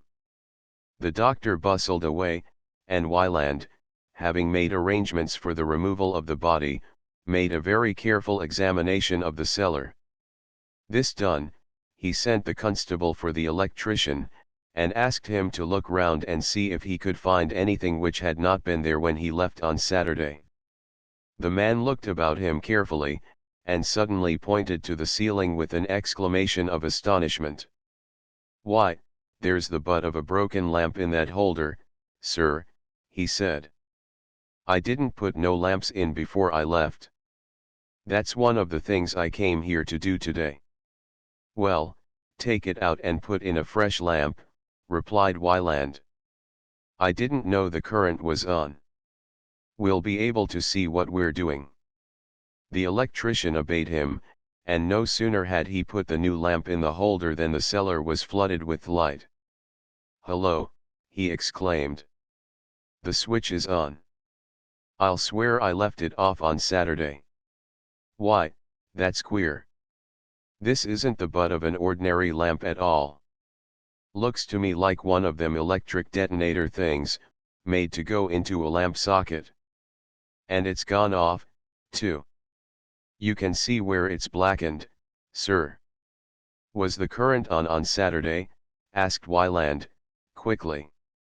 "Yes, sir, I connected up in the morning," replied the electrician. "Somebody must have put that thing in the lamp holder, then turned the switch on. Well, that's a rum go, and no mistake." Wyland, having cautioned the man to say nothing until the inquest, left the house and walked into the confectioner's shop. Here he interviewed Mr. Briggs and his daughter Marjorie, and obtained from them the story of Mr. Martin's arrival at number 407, and of the telephone message from Mr. Lacey. By this time the body had been conveyed to the mortuary, and Wyland set to work to examine the contents of the dead man's pockets. His most interesting discoveries were the letter which he had received on Saturday morning and the missing key of number 407. The doctor arrived and performed his post-mortem, which confirmed the suspicions he had already formed. Prussic acid, right enough, and a pretty powerful dose by the look of it. The queer thing about it is that he seems to have died from breathing the vapor rather than from swallowing the stuff. Looks as if he'd uncorked a bottle of the strong acid and sniffed at it. You didn't see anything of the kind lying about the cellar, I suppose?" Wyland shook his head. "No, I didn't," he replied. "The only thing I found lying about was a loaded automatic which hadn't been fired. What did I tell you, said the doctor triumphantly. Suicide, without a doubt. He took a pistol with him in case the stuff didn't act. You're suggesting that anybody murdered a powerful man like that by making him inhale prussic acid against his will, are you? Why, the idea's absurd. Inspector Wyland left the mortuary in a very thoughtful frame of mind, and returned to the police station. Here he set the telephone to work and invoked the aid of his colleagues. By the middle of the afternoon he had collected some interesting information respecting both Martin and Lacey, upon which he began to build up his own theory as to the former's death. Mr. Martin had carried on a wine merchant's business at 407, Praed Street, until 15 years before. He had then moved to the Barbican, where he employed 2 clerks and a couple of packers. He had never married, and lived at a boarding house in Streatham. He had more than once gone away for the week-end without notice, and his absence had therefore caused no concern.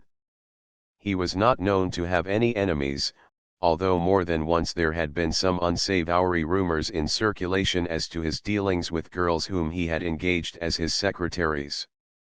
His movements on Saturday morning were traced from the time he left his office to his reaching Aldersgate station. Finally, as a result of the hint contained in the letter signed John Lacey, the police had searched his office, and had found there certain papers which threw a flood of light upon a long sequence of jewel robberies extending back for the last 20 years. Mr. Lacey was the owner of a group of grocers' shops scattered about West London. He had acquired the lease of number 407, when the premises were given up by the late tenant, a clothier. He had never heard of Mr. Martin, and had certainly never written to him. He always signed himself John R. Lacey, and the signature on the letter found on Mr. Martin's body bore no resemblance whatever to his handwriting. He had only once entered the cellars of number 407, and had made no discoveries there of any kind. On Saturday he had left Liverpool Street at 10 o'clock, to stay with his brother in Ipswich, and had not returned until the first train on Monday morning. He had sent no telephone message to Mr. Briggs, nor had he made any appointment with anybody to inspect the drains of number 407. He had no key of the premises, having given the only 2 which so far as he knew existed to Halder, the builder. He was utterly unable to throw any light whatever upon the incident, since more than a week had passed since he had visited Praed Street. 2 other facts did Inspector Wyland discover. The first, which did not astonish him, was that the letter signed John Lacey had in all probability been typed upon the same machine as had been the envelope in which the numbered counter had been sent to Richard Pargent. The second, which was distinctly perplexing, was that the call to Mr. Briggs had been made from a call box at Aldersgate station, apparently at the very time when Mr. Martin was known to have been there. Lastly, the automatic was identified as the property of Mr. Martin, and a finger mark on the counter corresponded to an imprint taken from the dead man's hand. The significance of the curious bud found by the electrician in the lamp holder was not so clear. It seemed reasonable to assume that nobody but the dead man had entered the premises after they had been locked by the foreman on Saturday morning. Wyland had examined all the doors and windows very carefully, and had satisfied himself that they bore no signs of violence. He could account for both keys, and although it was possible that a third key existed, it seemed unlikely that anyone had used it between 12:30 and 2. Again, since the door had been found bolted on Monday morning, it was probable that the dead man had bolted it behind him, and that he was alone in the house when he died. The foreman had assured him that he had found the windows fastened inside, and that it was only by the use of a special tool that he had been enabled to open the one at the back. It looked very much as if Martin had himself fixed the butt in the lamp holder. But why? Certainly it looked very like a case of suicide. But against this theory was the letter found in the dead man's pocket and the numbered counter. Martin himself might have deposited the latter, as the doctor had suggested, but would he have gone so far as to write a letter which must certainly put the police on the alert when it was found? It seemed highly improbable. Inspector Wyland felt convinced that the death of Mr. Martin was merely another link in the mysterious chain of murders in Praed Street. The evening papers were, of course, full of it, though naturally somewhat guarded. Another tragedy in Praed Street. City man found poisoned in empty house, such was the general trend of their headlines. And Praed Street, which had begun to breathe again during the respite of the past month, felt once more the cold touch of almost superstitious horror.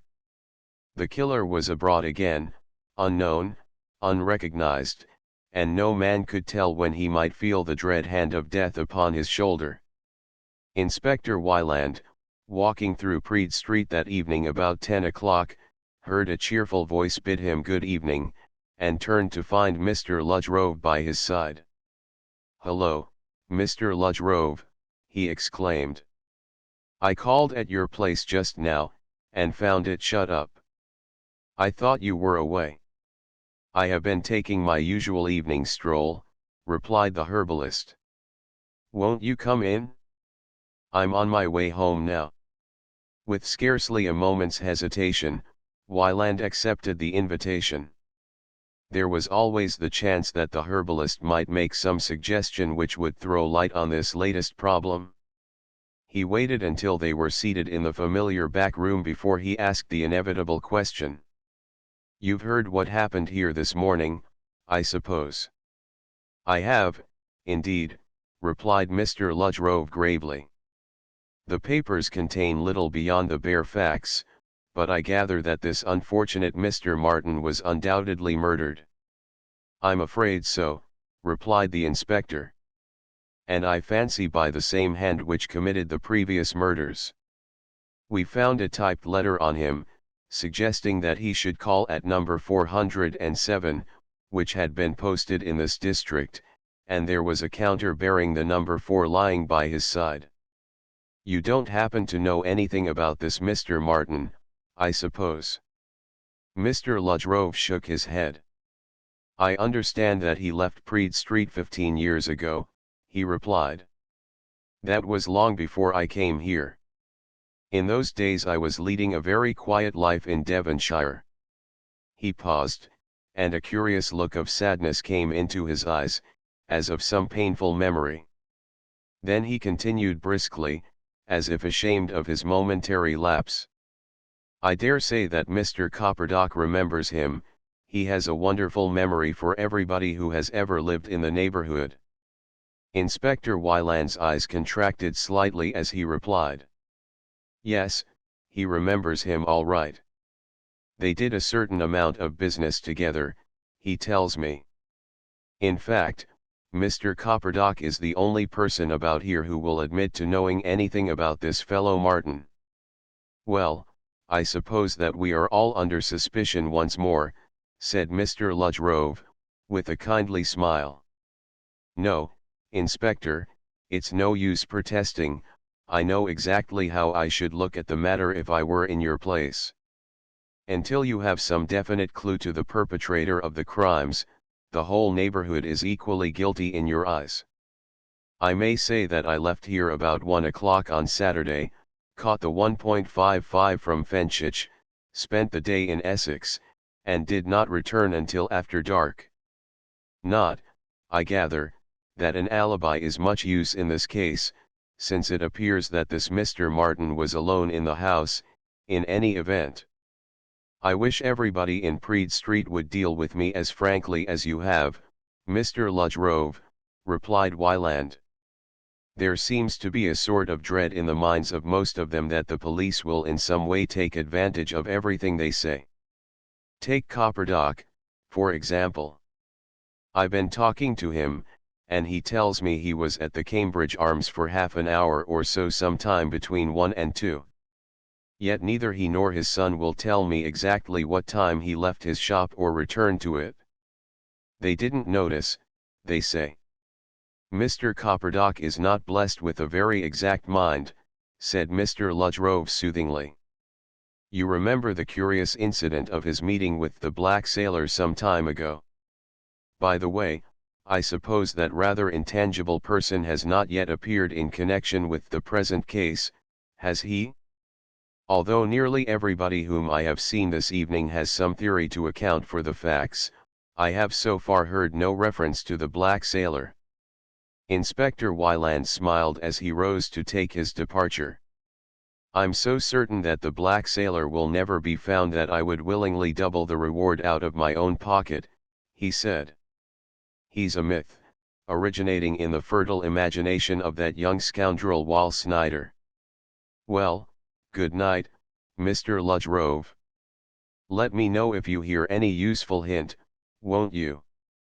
It was not until he was some yards down the street that he laughed shortly to himself. That old chap suspects Copperdock as much as I do, he muttered. But if it is Copperdock, what the devil is his game, I wonder. Chapter X. At Scotland Yard, the experts to whom the curious device found by the electrician in the little cellar had been sent duly made their report. In their opinion, the butt was all that remained of an ingenious poison bomb.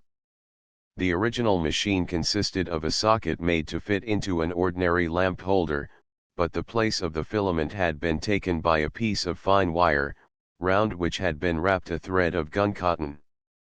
Attached to the socket, and in contact with the gun cotton, had been a sealed celluloid bulb containing pure prussic acid. The action of such a bomb would be perfectly simple. It had only to be placed in a lamp holder, and the switch turned on. The current would heat the fine wire, and so ignite the strand of gun cotton. This in turn would set fire to the celluloid bulb, and its contents would be released in the form of vapor. Although some of this vapor would become ignited, enough would be available to permeate the atmosphere of a room far larger than the small cellar. And, of course, the inhalation of the vapor would rapidly produce death. This opinion, the report stated, was purely speculative, since only the socket of the bomb remained for examination. Inspector Wyland, after consultation with his chief at Scotland Yard, decided that it had better not be made public. The idea, though it was probably correct, was hypothetical, and altogether too vague to be put before a coroner's jury. It certainly strengthened Wyland's conviction that Mr. Martin had been murdered, for no man would go to the trouble of constructing an elaborate poison bomb with which to kill himself when he might just as easily have inhaled the acid outright. When the electrician left the cellar on the Saturday, the bomb had not been there. Wyland was convinced that the man was speaking the truth upon this point. The only two alternatives remaining were that somebody had entered the house between the departure of the foreman and the arrival of Mr. Martin, or that Martin had placed the bomb in position himself. The field of speculation opened by these alternatives was so vast and barren of any clue that their exploration must be a matter of considerable time. As a matter of fact, the Assistant Commissioner was by no means convinced that Mr. Martin had been murdered. We all know what a difficult job you're up against in trying to trace the murders of these two fellows, Tovey and Pargent, he said to Wyland in an interview to which he had summoned him, but don't you think you're rather too much inclined to see the hand of the murderer in everything that happens in that district? Now, honestly, assuming that Martin was murdered, have you the slightest clue which could possibly lead to the conviction of the murderer? No, sir, I haven't, replied Wyland. But I've got my suspicions of this man Copperdock, whom I've mentioned to you. Suspicions aren't evidence, said the Assistant Commissioner shortly. Bring home the original murders to him by all means, and then perhaps you'll be able to link him up with the death of this man Martin. At present, so far as I can see, you'll find it difficult to convince a jury that Martin was murdered. That poison bomb theory is a bit far-fetched, you must admit. It is, rather, sir, agreed Wyland. Still, we've got the letter and the numbered counter. It's just that letter that worries me, interrupted the chief. It was through the letter that you discovered that Martin was a receiver of stolen goods, a very smart piece of work, Wyland, upon which I congratulate you. But, until we have rounded them all up, we don't want the gentleman with whom Martin dealt to become aware of our knowledge. If the existence of that letter becomes known, they'll tumble to it at once. I should very much prefer the letter to be kept secret, for the present, at all events. The assistant commissioner paused, and Wyland glanced at him quickly. I see no reason why it should be mentioned at the inquest, sir, he said. Nobody knows of its existence outside of the police. Then I should be inclined to say nothing about it, remarked the assistant commissioner. Nor, I imagine, will it be necessary to bring into prominence the hypothesis of the poison bomb, or the fact that you have any suspicions of foul play. I am not suggesting that you should willfully mislead the coroner, mind. But it is usually a mistake to volunteer information when no useful purpose can be served by so doing. So it happened that the doctor's evidence at the inquest remained unchallenged. The theory was that Martin, having decided to take his own life, was attracted to his old premises knowing them to be empty. In order to obtain access, he telephoned himself from Aldersgate Station to Mr. Briggs, using Mr. Lacey's name. Having thus secured the key, he bolted the door behind him to prevent any interruption, then went into the cellar and inhaled the vapor of prussic acid. The automatic he had brought with him in the case the poison should prove ineffective. The numbered counter, which he had also brought with him, as the finger marks upon it showed, merely emphasized the morbid state of mind which had prompted him to the deed. The jury returned a verdict of suicide during temporary insanity, in accordance with this theory, and, to all outward appearances, the case of Mr. Martin was disposed of. But Inspector Wyland, although relieved to feel that yet another unsolved crime had not been added to his already mounting debit account, knew well enough at heart that once again his mysterious adversary had scored a point against him. But again, there was this insoluble riddle of motive. It was possible to suggest more than one motive for the murder of Mr. Martin. He might, for instance, have fallen out with one of the jewel thieves with whom he had such intimate relations. Or again, his dealings with women might have been at the bottom of it. But, assuming one of these suppositions to be correct, how was the death of Mr. Martin to be linked with the previous murders? Or were they indeed all the work of separate persons, who imitated one another's methods with a view to confusing the issue? Inspector Wyland recalled his mind from such unprofitable speculations. He felt that the solution of the whole mystery lay close under his hand, if he could but devise the means to unearth it. Somehow Mr. Copperdock's name always came up in connection with these murders. He had been Tovy's most intimate friend. The pipe which had been the cause of Colburn's death had been bought at his shop. He must have been within a few yards of the scene when Pargent was murdered. And Wyland had no doubt that he would discover some point of contact between Mr. Copperdock and the present case. He was not disappointed.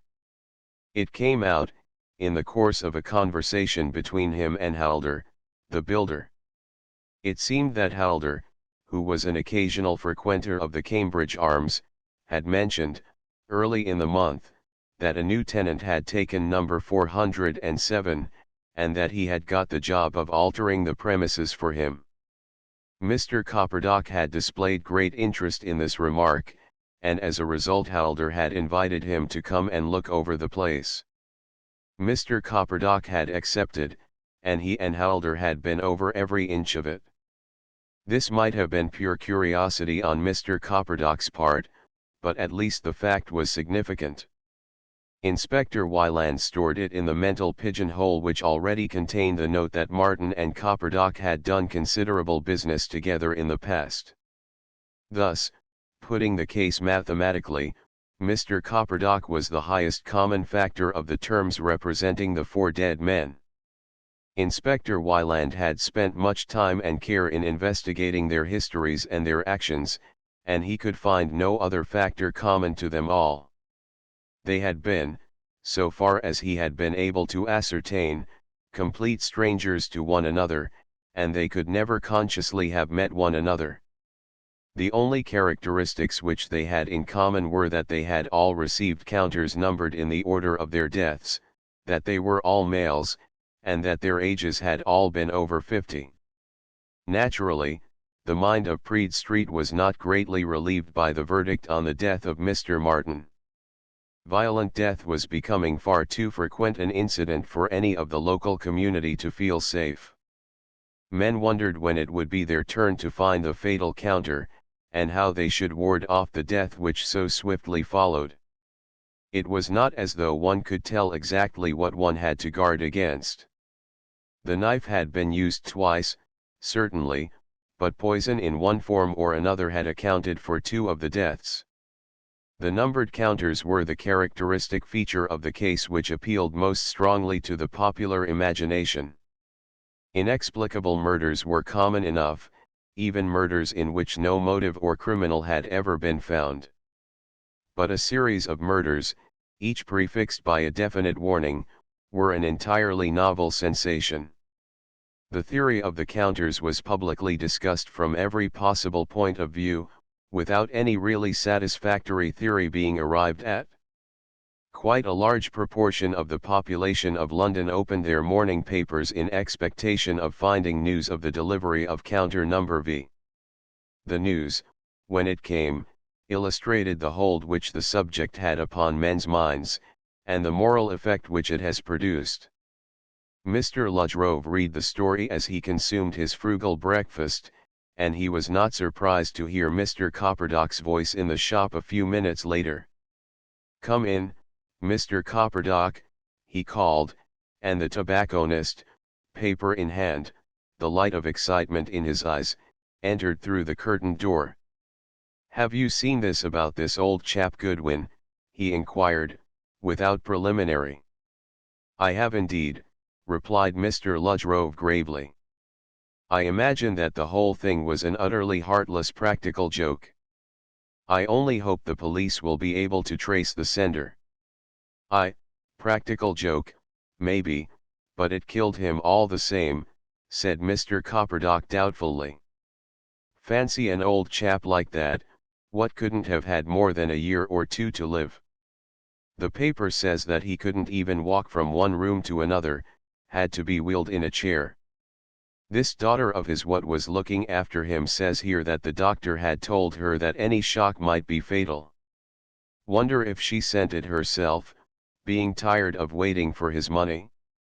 Listen, this is what she says: my father's chief amusement was to read the papers. He took the keenest interest in every item of news, and often discussed them with me.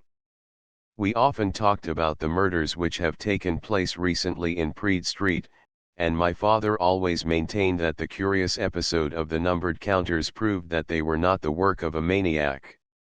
Yes. It is easy to understand what a shock the receipt of the counter must have been to him, replied Mr. Rhode reflectively. It would be interesting to know who, besides his daughter, knew of this passion for news on his part.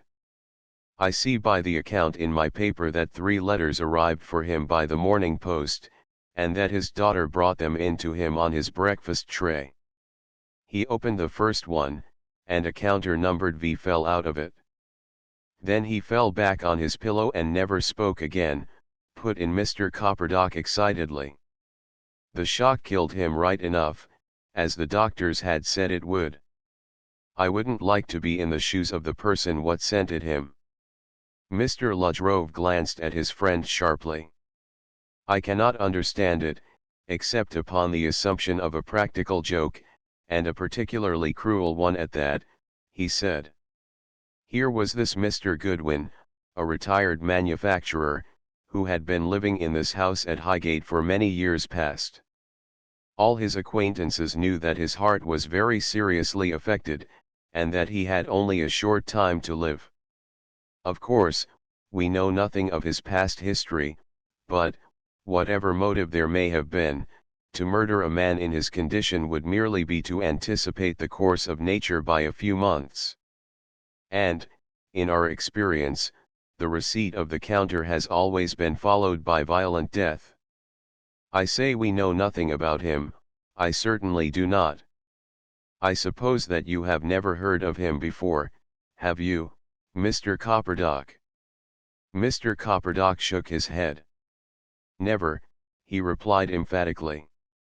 Seems to me it's just like that poet chap, Pargent. Somebody sends him the counter, and his number's up. Well, thank heaven, it didn't happen in Praed Street, this time. It was not long after Mr. Copperdock's departure that Inspector Wyland came in to see the herbalist. He said nothing, but glanced at Mr. Ludgrove inquiringly. Yes, I've seen it in the paper, said Mr. Ludgrove. As a matter of fact, I've just been discussing it with Mr. Copperdock. He came over here as soon as he read about it. Oh, he did he, replied Wyland. And what do you make of it, may I ask? Mr. Ludgrove shrugged his shoulders. I know no more than what the paper contains, he said. It looks to me like a practical joke. I shouldn't wonder if some idiot derives amusement from sending these counters broadcast. I dare say he gets the names of people to send them to from the telephone directory. Practical joke? Said Wyland. Mind, I'm not denying that a lot of fools do send out these counters to their friends. The Yard has had dozens of cases reported to them. I always said that would happen as soon as people heard about them. But in this case I have seen the envelope in which the counter was sent. It was typed on the same machine as the others, and it was posted in this district, exactly as the others were. Your practical joker has followed his original model pretty closely, don't you think? The ardent seekers after sensation redoubled their eagerness for news of the next counter.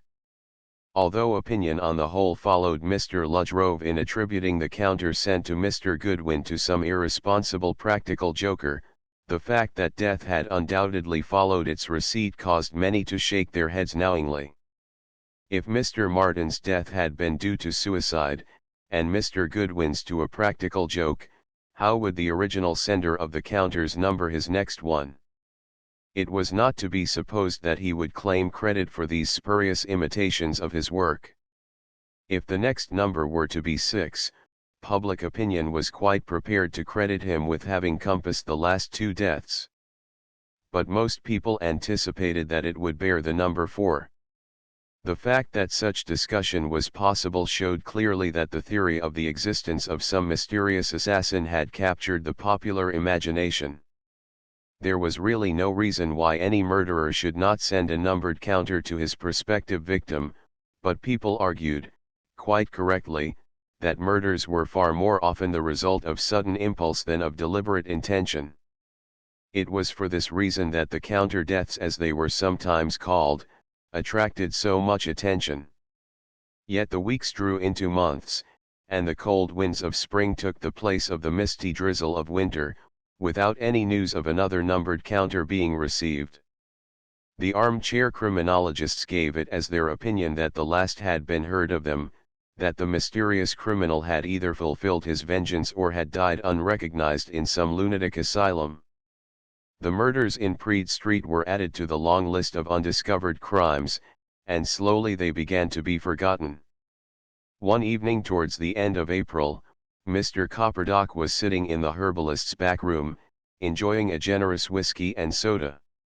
He was on his way home from the Cambridge Arms, and, seeing his friend's door still open, had looked in for a chat.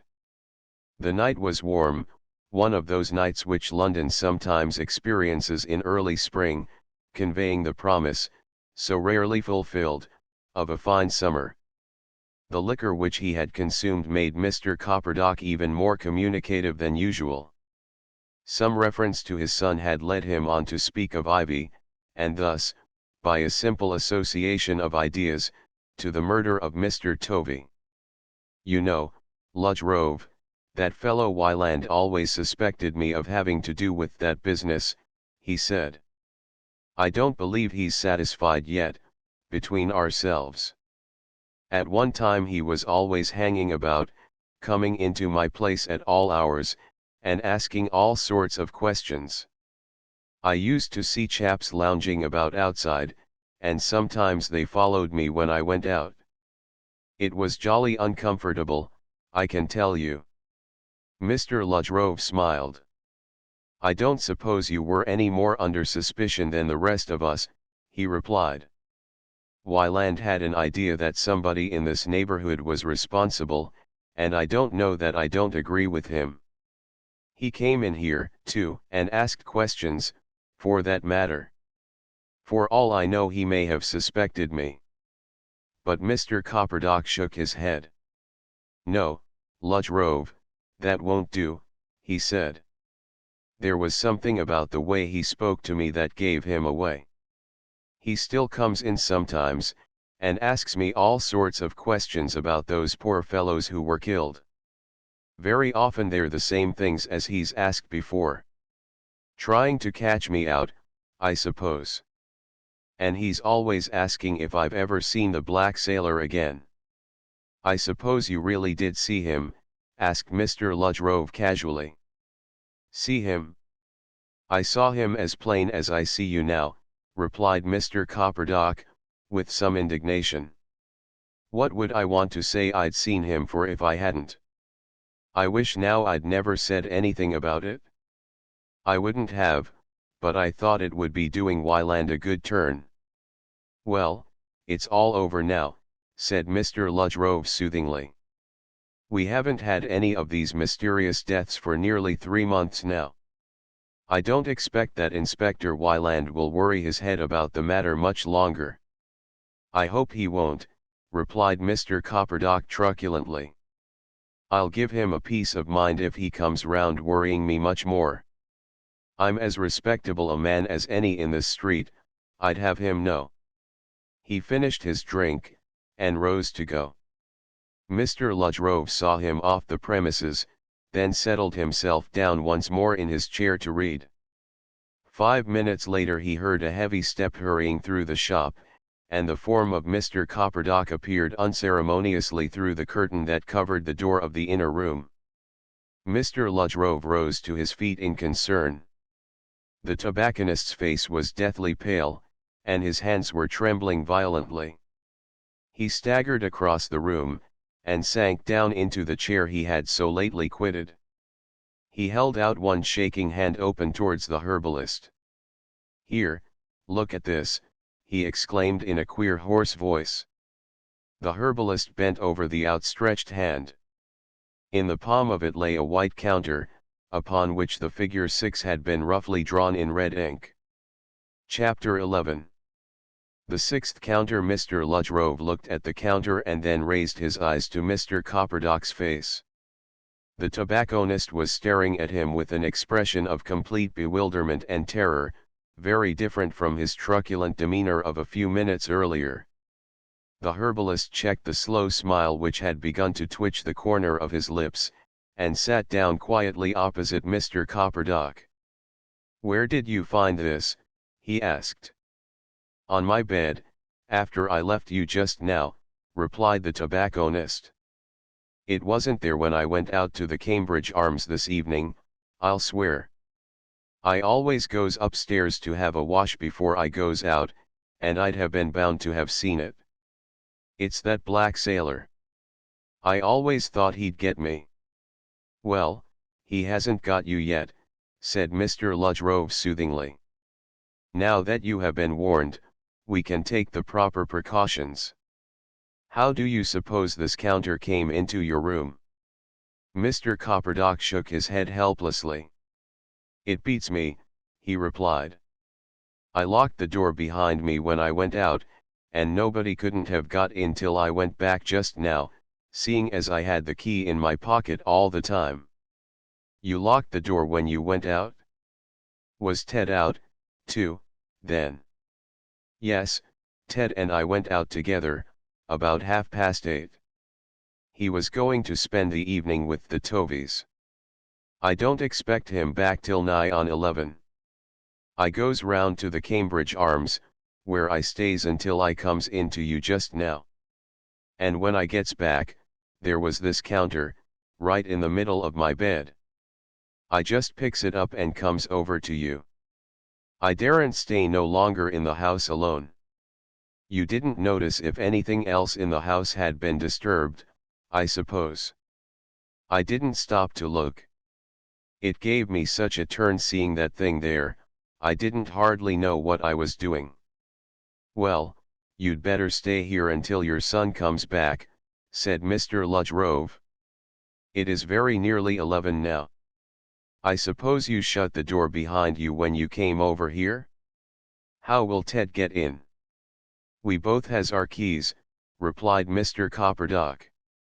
Ted's a good boy. I wouldn't have minded so much if he'd been there. Well, I'll go to the door and watch for him, said Mr. Ludgrove cheerfully. You'll be all right here, Mr. Copperdock. Don't you go no further than the door, exclaimed the tobacconist fearfully. For all I know that black sailor chap may be on the lookout, and seen me come across here. He'll get me, for sure. He won't get you here, I promise you, said Mr. Ludgrove reassuringly. He mixed a strong whiskey and water, and placed it in the trembling hand of his guest. You drink this while I go into the shop and keep an eye open for your son. Mr. Ludgrove had not been at his post for many minutes before Ted came swinging along the opposite pavement. He stopped at the sound of the herbalist's voice, and crossed the road towards him. In a few whispered words Mr. Ludgrove acquainted him with what had happened. Ted said nothing, but jerked his elbow upwards and winked suggestively. No, I don't think so, said Mr. Ludgrove. But you had better come in and talk to him. The two entered the back room together, and Mr. Copperdock looked up anxiously as they came in. Ah, Ted, my boy, I'm glad to see you, he said dolefully. The black sailor's on my track, and he'll get me, for sure. Nonsense, Dad, replied Ted heartily. Somebody put that counter on your bed for a joke, one of your pals at the Cambridge Arms, I'll be bound. You come along home with me, and we'll soon find out who it was. But Mr. Copperdock shook his head.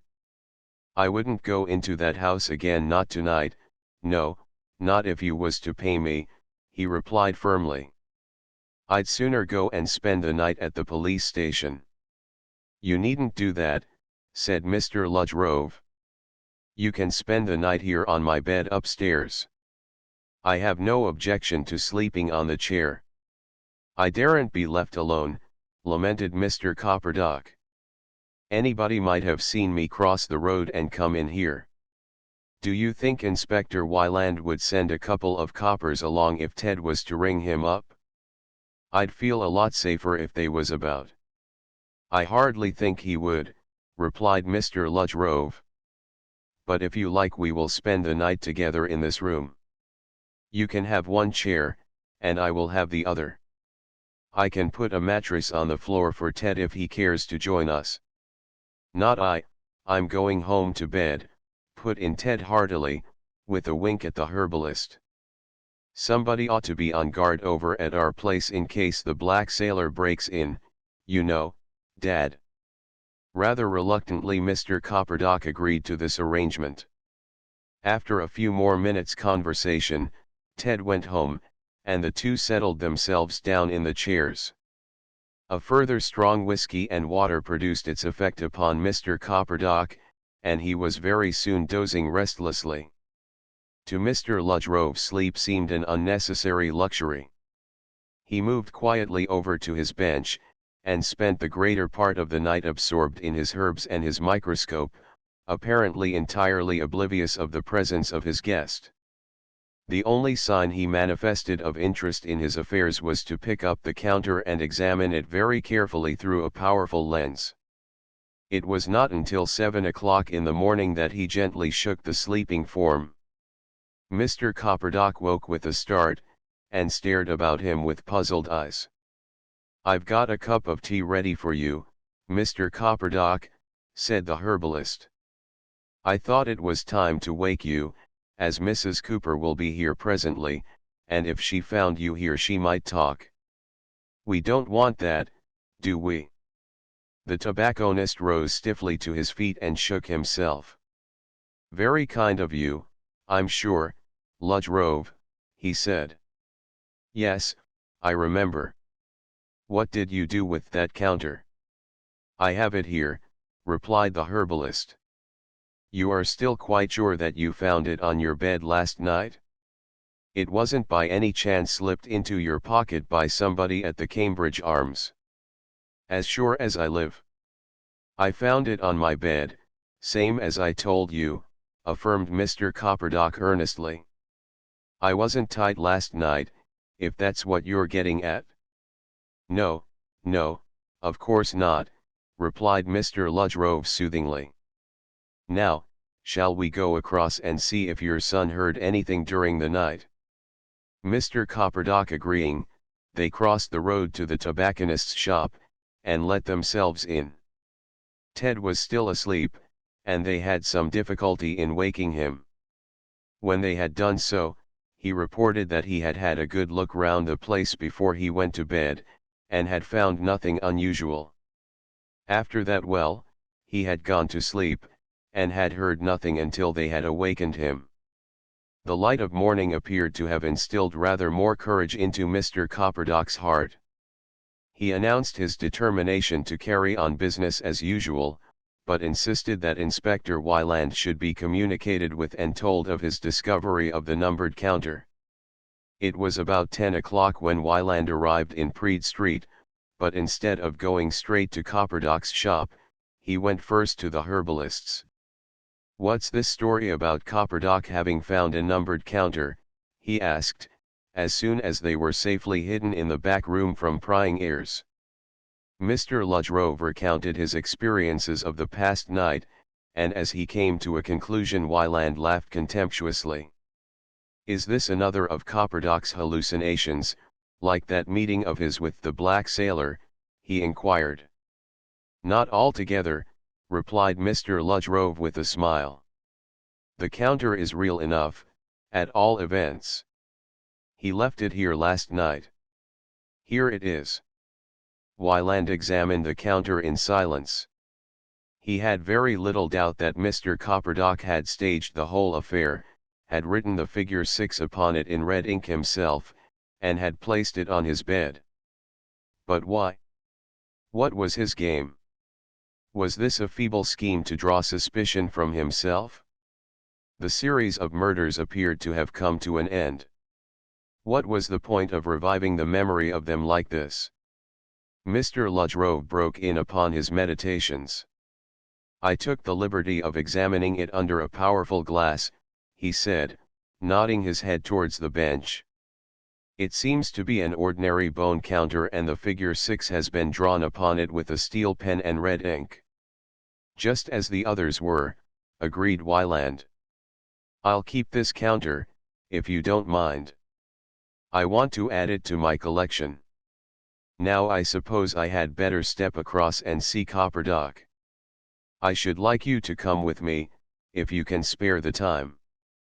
"I think I can risk shutting the shop for a few minutes," replied the herbalist. "I get very few customers in the morning. Most of the people who require my services are at work all day." "Dishonest work, I'll be bound," said Wyland chaffingly. "Well, come along, then." They went across to Mr. Copperdock's shop together, and were shown by the tobacconist into the room behind the shop, which was used as an office. At one side was a table upon which stood a planet typewriter, at the other a desk. Inspector Wyland seated himself at the latter, selected one of the pens before him, and dipped it into an ink pot, which happened to contain red ink. "Now then, Mr. Copperdock," he said. Tell me exactly what happened yesterday evening. The tobacconist immediately launched into an account of his adventure. Wyland listened patiently, occasionally making a brief note with the pen. You say that nobody could have entered the house while you were out, he asked, as Mr. Copperdock came to the end of his story. Quite impossible, replied Mr. Copperdock emphatically. There's only one door, with a spring lock which catches when you shuts it. I'd like to have a look round, if you don't mind, said the inspector. He examined the house carefully. On the ground floor was the shop, and behind it the office and a little kitchen containing a gas stove. The windows of these did not open, and were high up in the wall, and covered with a stout iron grating. There was no back entrance. From a narrow passage a staircase ran up to the first floor, upon which were 2 bedrooms, occupied respectively by Mr. Copperdock and his son, and a sitting room. The bedrooms were over the shop, and looked out upon Praed Street. The sitting room was at the back, and looked out over an enclosed yard, belonging to a transport contractor, and used for storing vans at night. The windows on the first floor were obviously inaccessible without the aid of a ladder. Above the first floor were a couple of attics, lighted only by skylights, which were closed and padlocked. From the cobwebs which covered them, it was obvious that they had not been opened for a long time. Inspector Wyland returned to the first floor. Were these windows closed and fastened while you were out last night? He inquired. The sitting room was, replied Ted, who had followed them upstairs. I looked at it when I came in. It hasn't been touched since. Wyland looked at it, and satisfied himself that it showed no signs of having been forced. What about the bedroom windows? He asked. Both Dad's and mine were open at the top, replied Ted. But nobody could have got in through them, unless they had put up a ladder in the middle of Praed Street. Even the black sailor isn't likely to have done that, observed Wyland sarcastically. Well, Mr. Copperdock, the best advice I can give you is not to go about alone at night too much. I'll have a man watch outside the premises for a bit, if that's any comfort to you. But, if you ask me, I don't think you're in any immediate danger. It seemed that the inspector was right. Several days passed without anything untoward happening to Mr. Copperdock. The tobacconist resumed his normal routine, with the modification that he took care never to be alone. His son walked with him as far as the Cambridge Arms, and one at least of his cronies there walked back with him to the shop. Mr. Rhode, watching with some amusement, recognized every night the watcher that Wyland had promised to provide. It struck him that the man's instructions were probably to keep an eye on Mr. Copperdock's movements rather than to provide for his safety. But upon the tobacconist, who, now he had got over his fright, appeared to regard himself as something of a hero, the man's presence produced an impression of importance and of security.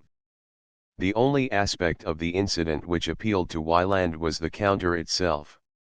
He had submitted it to the experts at Scotland Yard, together with the notes which he had made in red ink in Mr. Copperdock's office, and they had given it as their opinion that the figure upon it had been drawn with the same ink as that in which the notes had been written, and by a similar pen. Further, this pen and ink corresponded with those which had been used on the previous counters, in the cases in which they had been preserved. The more the inspector considered it, the more convinced he became that Mr. Copperdock was at the bottom of the business. But how to bring it home to him? That was the difficulty. Mr. Copperdock had found the numbered counter on Tuesday evening. On the following Saturday Ted had arranged to take Ivy to a dance, from which he was not likely to return until after midnight. It had been suggested that Mr. Copperdock, in order that he should not be left alone, should spend the time between the closing of the Cambridge Arms and the return of his son in Mr. Ludgrove's sanctum. but, deriving courage from the fact that 4 days had elapsed without anything happening, Mr. Copperdock refused to consider any such proposal. He must have detected the general scepticism with which his story of the finding of the counter had been received, and had resolved to say no more about it. He went to the Cambridge Arms at his usual hour, stayed there until closing time, and was then accompanied home by 2 friends of his, who lived in the Edgware Road, and who had to pass the door on their way home. He invited these 2 to come in and have a last drink with him, and they accepted, on the grounds that it was a beautiful night, and very thirsty work walking. The story of the finding of the counter was by this time familiar to all the clientele of the Cambridge Arms, each individual member of which suspected some other member of having somehow conveyed it into Mr. Copperdock's possession. It was absurd to think, as one of them remarked in his absence, that anybody could have a grudge against Sam Copperdock. Somebody must be pulling his leg, that was the only possible explanation. It was with some considerable interest, therefore, that his 2 friends followed the tobacconist as he took them into his bedroom and showed them the exact place where he found the counter. It was not until nearly 11 that Mr. Copperdock's party broke up. Inspector Wyland's deputy, strolling past on the other side of the road, noticed the parting on the doorstep, and observed that after the departure of his friends, Mr. Copperdock shut the door of his shop. A few minutes later he saw a light switched on in one of the front rooms upstairs. This he knew, from his experience of previous nights, was the signal that Mr. Copperdock was going to bed. Mr. Rhode, since the tobacconist had refused his offer of hospitality, spent the evening by himself. The room above his shop was littered with innumerable boxes containing all manner of dried herbs and similar items of the stock in trade of his calling. He spent several hours between that room and his sanctum. His workbench became strewed with specimens to which from time to time he affixed labels with high-sounding names. The door of his shop was ajar until about 10:30, up till which hour an occasional customer interrupted his labors. After that time it was closed, and he was able to devote his whole attention to his plants. He was still working at midnight. He appeared to require very little sleep, and rarely went to bed before the early hours of the morning. He had just brewed himself a cup of his favorite cocoa, when suddenly he heard a violent hammering upon the door of the shop. Instinctively he glanced at the clock upon the mantelpiece. The hands pointed to 20 minutes past 12. Surely no customer could be seeking admittance at such an hour.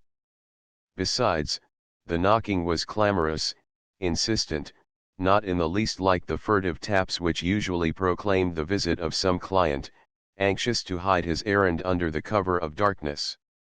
With a shrug of his shoulders Mr. Rhode put down his cup and went to the door. He drew back the bolts and put out his head, to find Ted Copperdock standing on the pavement outside. The young man gave him no chance to ask questions. He threw out his hand and caught Mr. Rhode by the arm, as though to drag him forcibly into the street. "For God's sake come and see Dad," he exclaimed. "Why, what has happened?" inquired Mr. Rhode quickly. "I don't know, he's dead, I think," replied Ted incoherently. "I've just come back and found him." Something terrible's happened. Mr. Rhode was not the man to be carried off his feet by a sudden crisis. "Certainly, Ted, I'll come over," he said quietly. "But you appear to want a doctor rather than me. You probably know that a detective has been patrolling the streets for the last few nights. I think I see him coming towards us now. You go and fetch the doctor, while he and I attend to your father."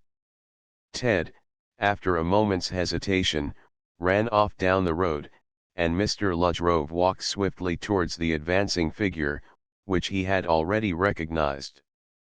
"Something has happened to Mr. Copperdock," he said as he reached him. "I have sent his son for a doctor, and said that you and I would go in. Something happened, replied the man, as the two strode swiftly towards the door of the tobacconist's shop. You don't know what it is, I suppose? I've had my eye on the place all the evening, and there's been nobody near it between 11, when two fellows whom Copperdock took in came out, and 5 minutes ago, when his son let himself in with a key. And there's been a light in the front window upstairs all that time. No, I know nothing, replied Mr. Ludgrove anxiously. They had reached the shop by this time. The door had been left open by Ted in his haste to call the herbalist, and they hurried on through the shop and up the staircase to the first floor. The door of Mr. Copperdock's bedroom stood open, and they rushed in together. On the threshold they halted, moved by a simultaneous impulse. Before them, in the middle of the floor, lay Mr. Copperdock, stripped to the waist, with an expression of innocent surprise upon his face. Chapter 12. A hypodermic needle. For a moment the two men stood still, rooted to the ground with horror. Then Mr. Ludgrove stepped forward and fell on his knees by Mr. Copperdock's side. He put his finger on his wrist for a moment, then slowly rose to his feet and shook his head. Dead, said the detective inquiringly. By Jove, this is a bad business. Will you stay here for a moment while I go down into the shop and telephone? I'll ring up the station and get them to send for Wyland. Don't touch anything, whatever you do. Mr. Ludgrove nodded. He stood motionless in the doorway when voices below proclaimed the arrival on the scene of Ted and the doctor. The detective, who had sent his message, came upstairs with them, and the three joined Mr. Ludgrove. The doctor took in the situation at a glance. Mr. Copperdock was lying on his back, his legs drawn up close to his body. The doctor examined him in silence for a while, then beckoned to the detective. I don't understand this at all, he said. I shall have to make a more thorough examination than is possible while he is lying in this position. I'm afraid there's nothing to be done. I don't want to move him until your inspector comes. He won't be long, I suppose. He's living close to the station, replied the detective. They've sent a man with a motorcycle and sidecar round to fetch him and bring him here. It oughtn't to take him more than a few minutes. I'd rather you waited, if you don't mind. The doctor nodded and continued his examination, while the other three stood where they were, looking keenly about them. It was obvious that when death overtook Mr. Copperdock he had been preparing for bed. His coat, waistcoat, shirt, and vest lay on a chair, and the basin on the washing stand was half full of soapy water. A towel lay on the floor near it. The minutes seemed to pass with leaden slowness until a faint throbbing reached their ears, which rapidly grew in intensity until it resolved itself into the sound of a motorcycle. The noise ceased suddenly as it reached the door, and in a few seconds Inspector Wyland appeared, half-dressed, with a stern expression on his face. How did this happen, Waters? He inquired sharply, turning to the detective. I don't know, sir, replied the latter. I've been watching the house all the evening. Well, never mind, you can tell me about that later, interrupted Wyland. Good evening, doctor. Can you tell me what this man died of? No, I can't, replied the doctor. It looks as if he had been bitten by a snake, or something of that kind. I was waiting till you came to make a thorough examination. Right. Stand fast a minute while I look round. He made a swift survey of the room, then, taking a piece of chalk from his pocket, marked on the carpet the position in which the body was lying. Now then, doctor, I'm ready, he said. What do you want to do? I want him laid on his side, if you'll bear a hand, replied the doctor. That's right. Hello, look at that. They had moved Mr. Copperdock's body until his back was visible. There, just below the left shoulder blade, was an almost circular patch, covered with a curious white powdery incrustation.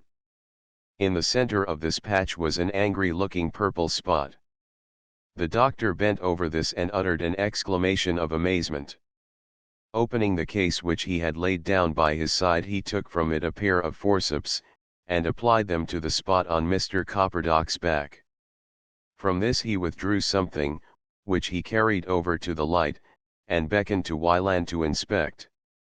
"See that," he said. "That's the end of a fine hypodermic needle. I'm beginning to see what happened, now.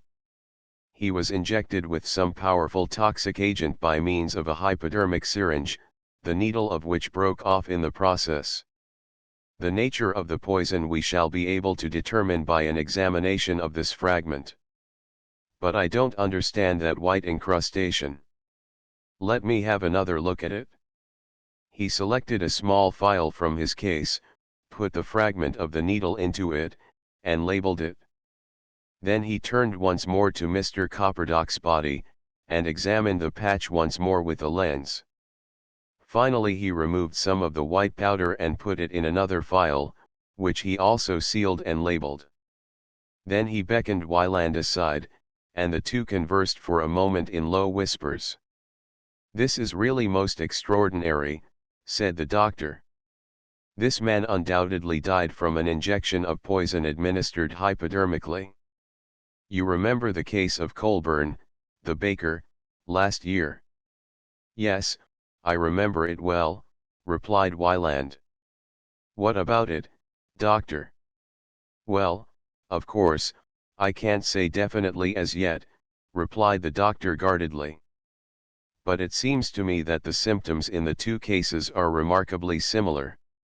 I would go so far as to hazard the opinion that the same poison was employed in both cases. Now, in the present case, you, I take it, are chiefly interested in the agency by which the poison was administered. Well, it is possible that in this case it was self-administered. One can just manage to run a hypodermic needle into oneself below the left shoulder blade. Here's a syringe. There's no needle in it. Hold it in your left hand. That's right. Now, see if you can press the nozzle against your back in the place corresponding to the spot on Mr. Copperdock's body." Wieland obeyed, and after some fumbling contrived to reach the exact spot. "Yes, it can be done, but it's precious awkward," he remarked, handing the syringe back. "Exactly," agreed the doctor. "That may account for the needle having broken off. Mind, I'm only suggesting a possibility, not laying down a theory. That's your job. Now we come to the white incrustation round the puncture. Unless I'm greatly mistaken, it is potassium carbonate. Should it prove to be so, the fact would be of considerable significance." "Why?" inquired Wieland. "I'm afraid I don't quite follow you, doctor." "Potassium carbonate has no particular properties of its own," replied the doctor. "But, if a piece of caustic potash had been applied to the puncture, say an hour or two ago, it would by now have been converted into potassium carbonate. You see what this suggests? Caustic substances are employed to burn out poisoned surfaces.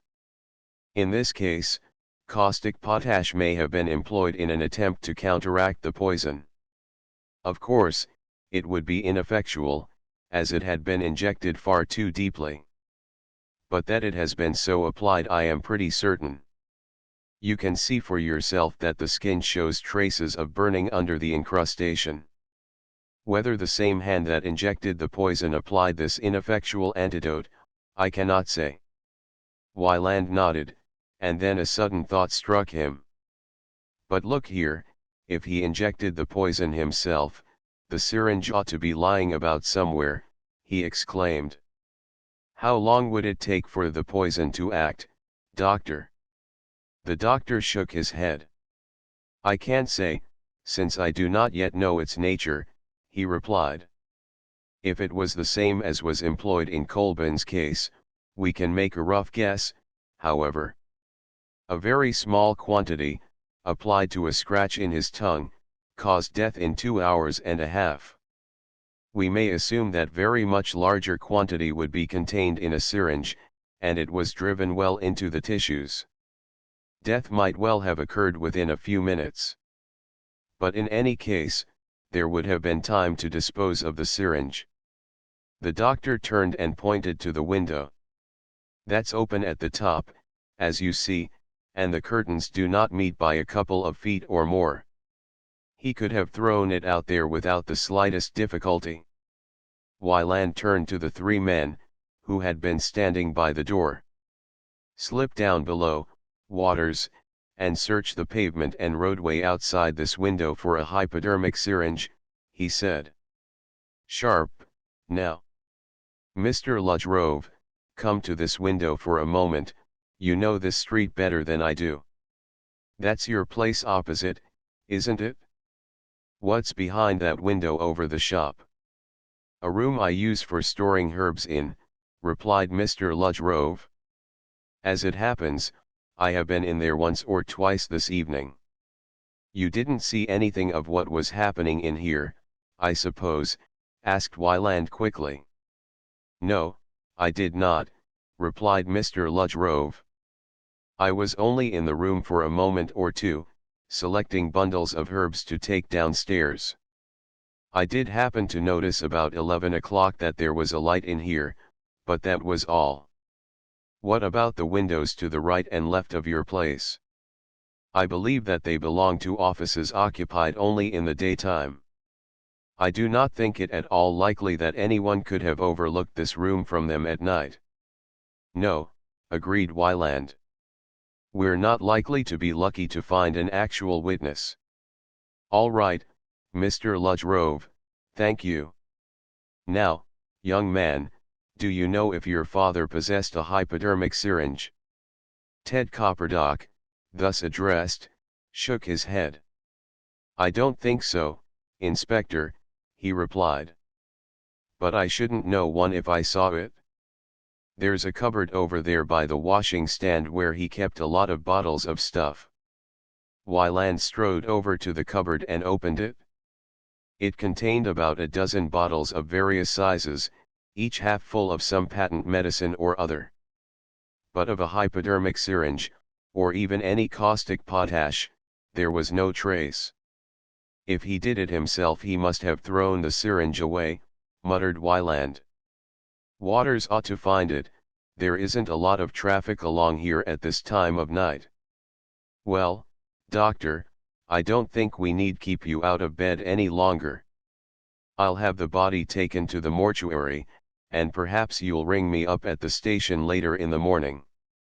The doctor nodded, picked up his bag, which contained the broken needle and the sample of the incrustation, and left the house. When he had gone, Wyland turned once again to Ted. "Can you suggest any reason why your father should wish to take his life?" he inquired. "No, Inspector, I can't," replied Ted frankly. "The business is doing very well, and father was only saying the other day that we'd got a tidy bit put away in the bank. I keep the books myself, and I know everything's all right." "I see. No money troubles, in fact. You don't know of any disappointment which he may have experienced, or anything like that?" A faint smile passed across Ted's face. "I don't think he had any disappointment, Inspector," he replied. "In fact, I should say it was rather the other way." "What do you mean?" said Wyland sharply. "Why, he always reckoned that nobody knew, but I fancy that we all guessed sharp enough. He's hinted to me once or twice lately that he wasn't too old to marry again. And well, from what her daughter lets drop, Mrs. Tovey wouldn't mind. He went round there pretty often, and she always seemed glad to see him." Wyland shot a quick glance at Mr. Ludgrove. It was from him that he had first learnt of this attachment. Ludgrove nodded almost imperceptibly, and Wyland turned once more to Ted. There was nothing preying on his mind, was there? He asked. Well, I've thought sometimes that he fair had the wind up about this black sailor, replied Ted reluctantly. I never knew what to make of that. He told me one day that he'd met him coming out of the Cambridge Arms, but I never could quite believe it somehow. As it happens, I share your scepticism, said Wyland. Mr. Ludgrove here was in the street at the time, and saw your father come out of the Cambridge Arms. There was nobody but himself and your father in sight, he assures me. That is so, assented Mr. Ludgrove gravely. Well, I'm not surprised, said Ted. It's a funny thing, but these things always happen when he'd been to the Cambridge Arms of an evening. It was when he came home from there that he found that counter the other day. Have you ever seen your father definitely under the influence of liquor? Asked Wyland. Why no, not to say actually squiffy. He'd talk freer than usual, and imagine all sorts of yarns about things that never happened. I think he got the black sailor on his brain sometimes. When he first got the counter he made up his mind that the black sailor was going to get him. But the last day or two he's been much more cheerful. Of course, it's possible that this evening, when he was alone, it got on his mind again. The conversation was interrupted by the return of Waters, the detective. I've searched as best I can for that syringe, sir, and I can't find it, he reported. I'll have another good look as soon as it gets light, if you like, sir. Yes, do, replied Wyland. Now, you were supposed to be watching this place all the evening. What time did Mr. Copperdock come in? Between 9 and 10, sir. 2 fellows came with him, and the 3 stood talking at the door for a minute or two. Then they all went in, and the door was shut behind them. It was close on 11 when it opened again, and the 2 men came out. Mr. Copperdock came downstairs with them, I saw him just inside the door talking to them. Then they went away, and the door was shut again. A few minutes after they had gone I saw a light come on in this room. You can't see into the room from the opposite pavement, I suppose. Only a bit of ceiling, sir. I noticed the window was open at the top, and the curtains not properly drawn, like you see them now, sir. They've never been properly drawn since I've been watching the house. The next thing that happened was that Mr. Copperdock's son came along at about 12:15, and let himself in with a key. Inspector Wyland turned to Ted. What time did you go out? He asked. About 8 o'clock. Dad was just getting ready to go round to the Cambridge Arms. Where were you between 8 and 12:15? With Miss Tovey, replied Ted, readily enough, but with an awkward blush. We went to a dance, then we had some supper. After that I saw her home, and stayed there a few minutes. I walked home from Lisson Grove, found Dad like this, and ran straight across to fetch Mr. Ludgrove.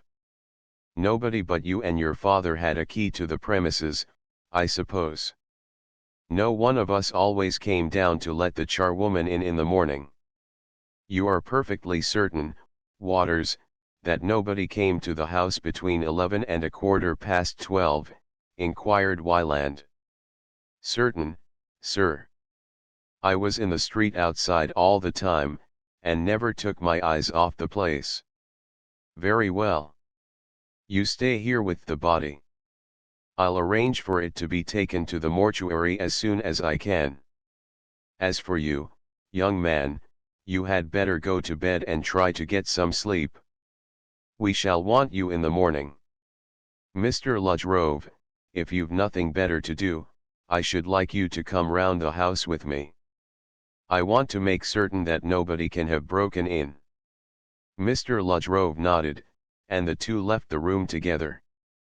Wyland examined the sitting room window. It was shut and fastened, and bore no traces of violence.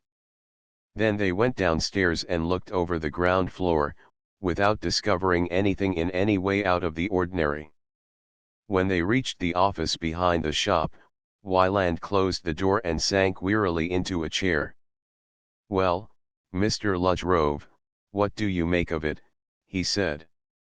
"I couldn't help overhearing snatches of your conversation with the doctor," replied the herbalist. "I confess that I cannot understand why, if Mr. Copperdock wished to poison himself with a hypodermic injection, he should select his back for the purpose, unless he had some confused idea of a lumbar puncture. Yet, on the other hand, he is not likely to have let someone else drive a needle into him without a struggle, and of that there is no trace, so far as I could see." "And how did that person get in?" put in Wyland quickly. "That is, if both Waters and young Ted are telling the truth.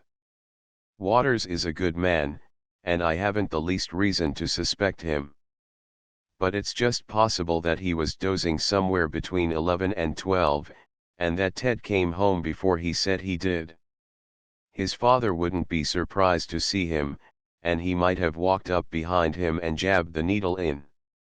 Then, when his father found out what he'd done, he got a bit of caustic potash from somewhere and clapped it on. I know there are lots of difficulties, but at least it's possible. At all events, I can't think of another alternative to the suicide theory." "The case is extraordinarily puzzling," said Mr. Ludgrove sympathetically. "If you feel disposed to discuss it, Inspector, I suggest that you do so in comfort over at my place. I can make you a cup of cocoa, or, if you prefer it, I can supply you with something stronger. I always kept a bottle of whiskey in reserve for poor Mr. Copperdock."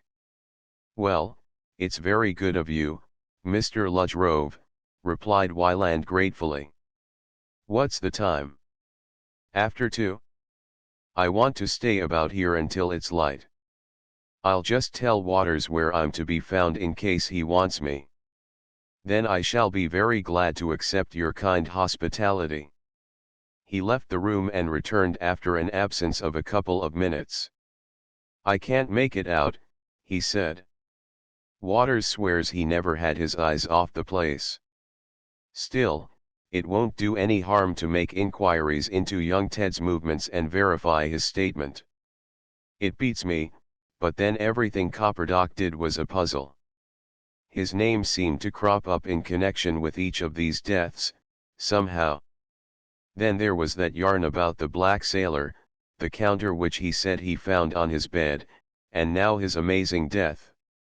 Well, I'm ready to go across if you are, Mr. Ludgrove." The two passed through the shop into the road. As they crossed it, Mr. Ludgrove uttered an exclamation of surprise. "Why, the door of my shop is open," he said. "I must have forgotten to shut it in my haste when Ted Copperdock came over for me. Let's hope no inquisitive visitor has been in to have a look round while we been over the way," replied Wyland. Mr. Ludgrove smiled. "He will have found very little of value to reward him if he has," he said. "No, I'm not afraid of burglars. In any case, it's a very old-fashioned lock which anyone could force without any difficulty." They had reached the door by now, and Mr. Ludgrove pushed it open. "Come along, Inspector, we'll go into the back room," he said, leading the way. At the door of the inner room he paused, and switched on the light. At a first glance, the room appeared to be exactly as he had left it to answer Ted's urgent summons. Then suddenly he clutched Wyland's arm, and pointed straight in front of him with a shaking finger. On the mantelpiece, propped conspicuously against the clock so that it could not fail to attract attention, was a white bone counter, upon which the figure 7 had been carefully traced. Part 2. The Criminal. Chapter 13. Enter Dr. Priestley. That eccentric scientist, Dr. Priestley, sat in his study on the Monday morning following the death of Mr. Copperdock, busily engaged in sorting out a mass of untidy-looking papers. Most of them he tore up and placed in the waste paper basket by his side, a few he glanced at and put aside.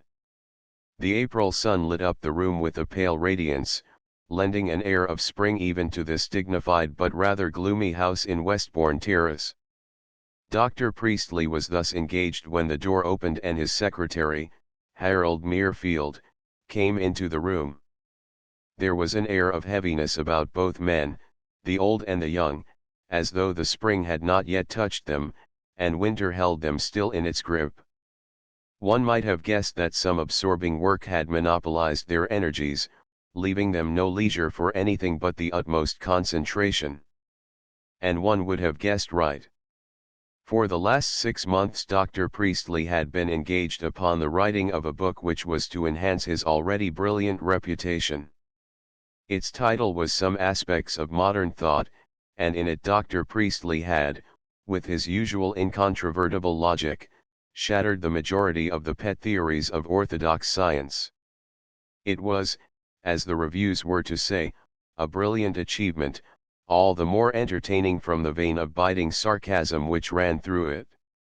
When Dr. Priestley settled down to writing a book, he concentrated his whole attention upon it, to the exclusion of everything else. He allowed nothing whatever to distract his mind, even for a few minutes. He lived entirely in his subject, refusing even to read the newspapers, except certain scientific periodicals which might happen to contain something relevant to the work he had in hand. As he expected his secretary to follow his example, it was hardly to be wondered at that both of them looked jaded and worn out. "I took the manuscript to the post office myself, sir," said Harold Merefield listlessly. "Here is the registration receipt." "Excellent, my boy, excellent," replied the professor, looking up. "So the work is finished at last, eh? I have been destroying such notes as we shall not require again. The rest you can file at your leisure. Dear me, you look as if you needed a change of occupation." He stared at his secretary through his spectacles, as though he had seen him that morning for the first time for many months. "Yes, I think we both need a change of occupation," he continued. "I feel that I should welcome some enticing problem, mathematical or human. It is time we stepped from our recent absorption back into the world. Let me see. What is the date?" "April 28th, sir," replied Harold with a smile. He knew well enough that the professor would have accepted any other day he chose to mention. "Dear me. Then the world is 6 months older than when we retired from it. No doubt many interesting problems have arisen in the interval, but I fear that their solutions lie in other hands than ours. By the way, when does our friend Inspector Hanslet return from America?" Harold turned to one of the big presses which lined the walls of the room, and took from it a folder marked Inspector Hanslet. He consulted this for a moment, then looked up towards his employer. "At the end of this month, sir. There is no definite date mentioned. I dare say he is in London already." "Perhaps so," agreed the professor. "It does not really matter. My thoughts turn to him naturally, as to one who has in the past supplied us with some very satisfactory problems. Well, we must be patient, my boy. I have no doubt that we shall very soon succeed in finding some congenial work with which to occupy our minds." He returned to the business of sorting his papers, while Harold sat down at the table reserved for his use, thankful to be able to do absolutely nothing for a few minutes. His idea of a change of occupation was not to plunge at once into some abstruse mathematical investigation which would involve him in the writing up of endless notes. If only Hanslet would come back and divert the professor's thoughts into some other channel. But of Hanslet, since he had departed for New York during the previous year to cooperate with the American police in running to earth a gang of international swindlers, nothing had been heard. Inspector Hanslet was rapidly becoming the foremost figure at Scotland Yard. He was a man who, without being brilliant, possessed more than the usual quickness of perception. He could, in his own phrase, see as far through a brick wall as most people, and to this attribute he added an agility of mind remarkable in a man whose training had been of a stereotyped kind. Early in his career he had become acquainted with Dr. Priestley, and the professor, to whom a problem of any kind was as the breath of his body, had since encouraged him to come to Westbourne Terrace and discuss his difficulties. To many of these the professor's logical mind had suggested the solution. Since he refused to allow his name to be mentioned, the credit for his deductions descended upon Hanslet. As a matter of fact, the authorities knew very well how matters stood, and Hanslet was always employed upon those cases which promised to be complicated, since it was an open secret that he could call upon the advice and assistance of Dr. Priestley. It was evident that the sudden reaction of having nothing to do, after his unremitting labors of the past 6 months, was having an unfavorable effect upon Dr. Priestley's temper. He roamed about the study, pulling out a file from time to time, and finding fault with Harold because some item did not come immediately to his hand. It was not until it was time to dress for dinner that he desisted from this irritating occupation.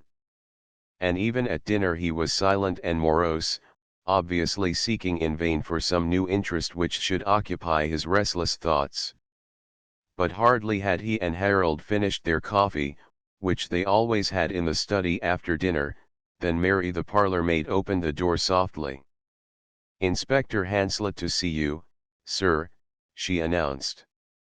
The professor turned so abruptly in his chair as seriously to endanger the coffee cup he was holding. "Inspector Hanslet," he exclaimed. "Why, show him in, of course. Good evening, Inspector. It was only this morning that Harold and I were speaking of you. I hope that you enjoyed yourself in America." "I did indeed, Professor," replied Hanslet, shaking hands warmly with Dr. Priestley, and nodding cheerily to Harold. "Not that I'm not very glad to be home again, one's own country's best, after all. I landed at Southampton last Wednesday." "And now you have come back to tell us of your experiences," said the professor. "I am sure we shall be most interested to hear them. Did you succeed in your object?" "Oh, yes, we rounded them up all right," replied Hanslet. "My word, Professor, you ought to go over to New York and see the things the fellows do over there. As far as scientific detection goes, they've got us beat to a frazzle. You'd appreciate their methods. And they're a cheery crowd, too. They gave me no end of a good time while I was over there." "Well, sit down, and tell us all about it," said the professor, motioning Hanslet towards a comfortable chair. "You will relieve the tedium I am feeling at having nothing to do." Hanslet sat down, and, as he did so, looked inquiringly at the professor. "You say you've nothing to do, sir? Well, I'm very glad to hear that. The truth is that I didn't come here to tell you my experiences. As a matter of fact, I meant to take a month's leave when I got back, but the chief asked me to wait a bit and take over a case which has been puzzling the yard for several months. And I wanted to ask your advice, if you would be good enough to listen." The professor rubbed his hands together briskly. "Excellent, excellent," he exclaimed. "I told you this morning, Harold, that a problem was bound to turn up before long. By all means tell me your difficulties, Inspector. But let me beg of you to keep to facts, and not to digress into conjecture." Hanslet smiled. The professor's passion for facts was well known to him from past experience. "Well, I expect you know as much about it as I do, he began. Ever since Tovey the greengrocer was killed last November, there's been a lot in the papers, but the professor interrupted him. I should perhaps have explained, Inspector, that since last October I have scarcely opened a newspaper. My whole mind has been concentrated upon a task which is now happily finished. The name of Tovey the greengrocer is, I regret to say, utterly unfamiliar to me. I should be glad if you would treat me as one who has only lately reached this world from the planet Mars, and give me the facts without presuming that I have any previous knowledge of them. Very well, Professor, replied Hanslet. You must have heard of a series of deaths under peculiar circumstances which have occurred in Praed Street, not half a mile away from here? Why, I read about them in New York.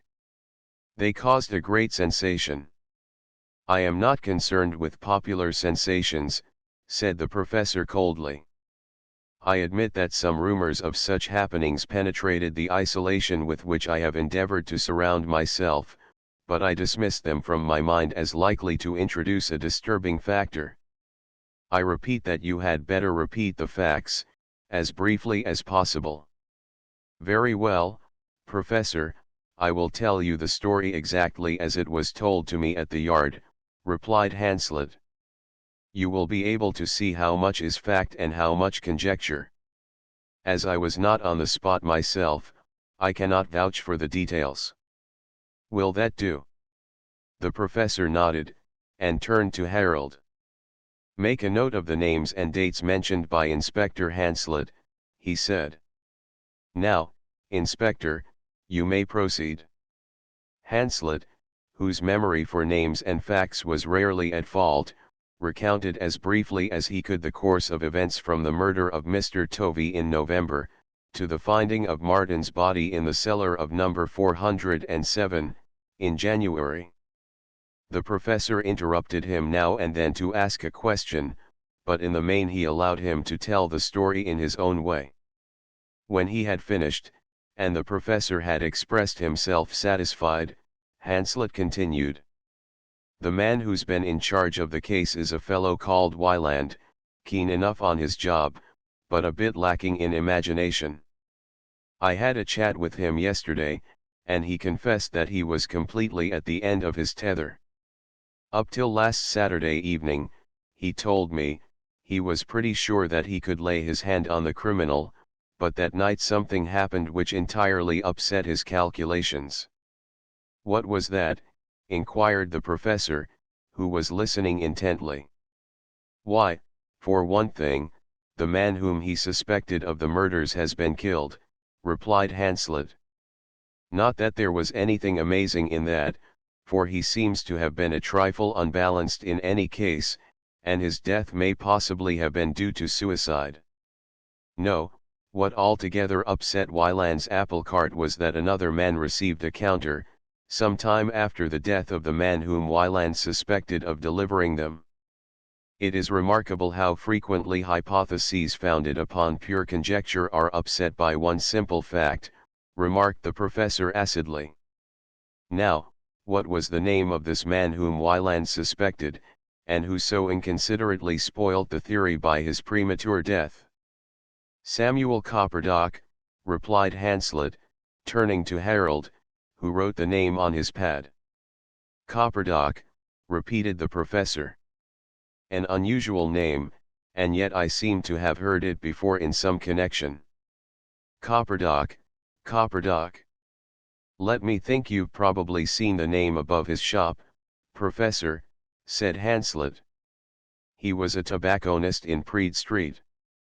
Or you may have seen it some months ago in the paper. He was a witness at the inquest on Tovey, who was the first man murdered. But the professor shook his head. No, if my memory serves me, I heard the name many years ago, in some connection which escapes me for the moment. However, the point would not appear to have any importance. I must apologize for interrupting you, Inspector. You were saying that another man received a counter after this man Copperdock's death, but I do not think you mentioned his name. Rhode. Elmer Rhode, said Hanslet. Rather an interesting personality, from what Wyland tells me. He keeps a herbalist's shop, and is a bit of a character in his way. He's a man of some education, between 50 and 60, a very dignified old boy with a striking white beard, which I expect is a bit of an asset in his trade. He doesn't say much about himself, but does a lot of good in his own quiet way. All the poorer people in the neighborhood come to him if they're in any sort of trouble, and he freely admits he hears a good many secrets. Wyland thought he would be a useful chap to get on the right side of, and often used to drop in to see him. He says he got more than one valuable hint from him. He was also pretty certain that this chap Rhode shared his suspicions of Copperdock, but he would never say so outright. You see, Copperdock was a friend of his. The professor nodded. I see, he said. And it was this Mr. Rhode who received the counter, you say? Yes, and, what's more, Wyland was with him when he found it. The poor old boy was terribly shaken for the moment, Wyland says, but after a bit he pretended to treat it as a joke. I've seen him since, and he's pretty plucky about it, knowing as he does that everybody who has received one of these infernal numbered counters has died a sudden death. He says that he is an old man, anyhow, alone in the world and with only a few more years to live in any case, so that his death will be no great blow to anybody. A most philosophic attitude, agreed the professor. But to return to Mr. Copperdock, I should like to hear the circumstances under which he met his death. Hanslet related the events of the previous Saturday night in considerable detail, up to the time when Wyland and Rhode entered the latter's sanctum. There's not much more to add, he continued, except that the doctor's suspicions were confirmed as to the poison. The Home Office people examined the fragment of broken needle, and I heard this afternoon that they found traces of a remarkable virulent synthetic alkaloid. You'll know what that is better than I do, Professor. Yes, I know, replied the professor grimly.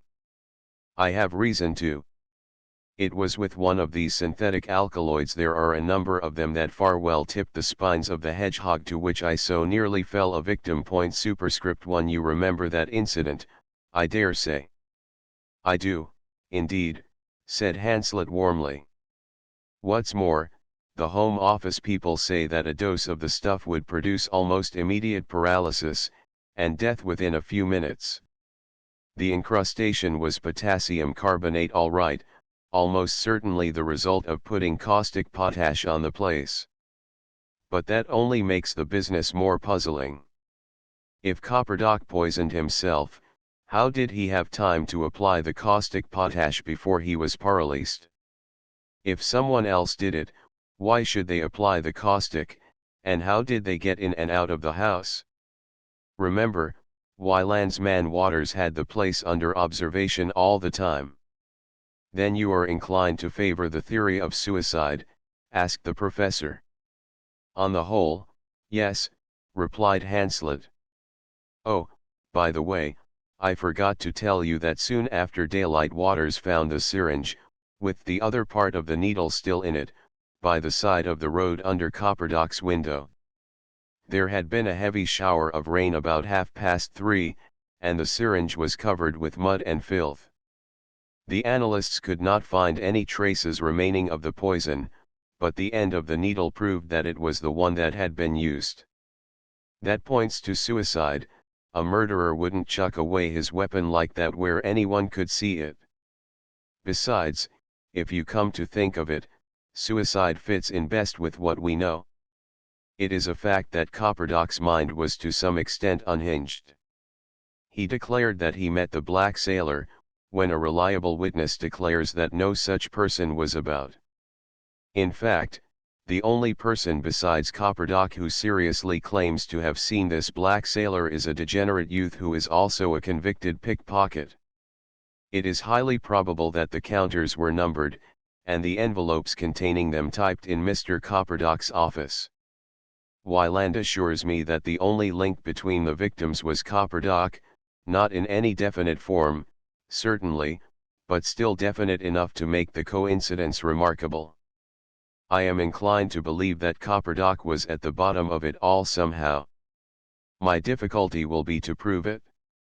You think, I gather, that this Mr. Copperdock suffered from a peculiar form of homicidal mania, which finally culminated in his taking his own life, suggested the professor. I admit that such cases are not unknown, but the theory involves you in many difficulties. I mention only one of them, the first that occurs to me. Where did he obtain this synthetic alkaloid? These substances are not articles of commerce, they are not, so far as I am aware, used in medicine. They are only produced experimentally in research laboratories. Farwell had a well-equipped laboratory, as you probably remember, which accounts for his use of such a poison. But how could a man in Copperdock's position procure it? Hanslet shrugged his shoulders. I don't know, Professor, he replied.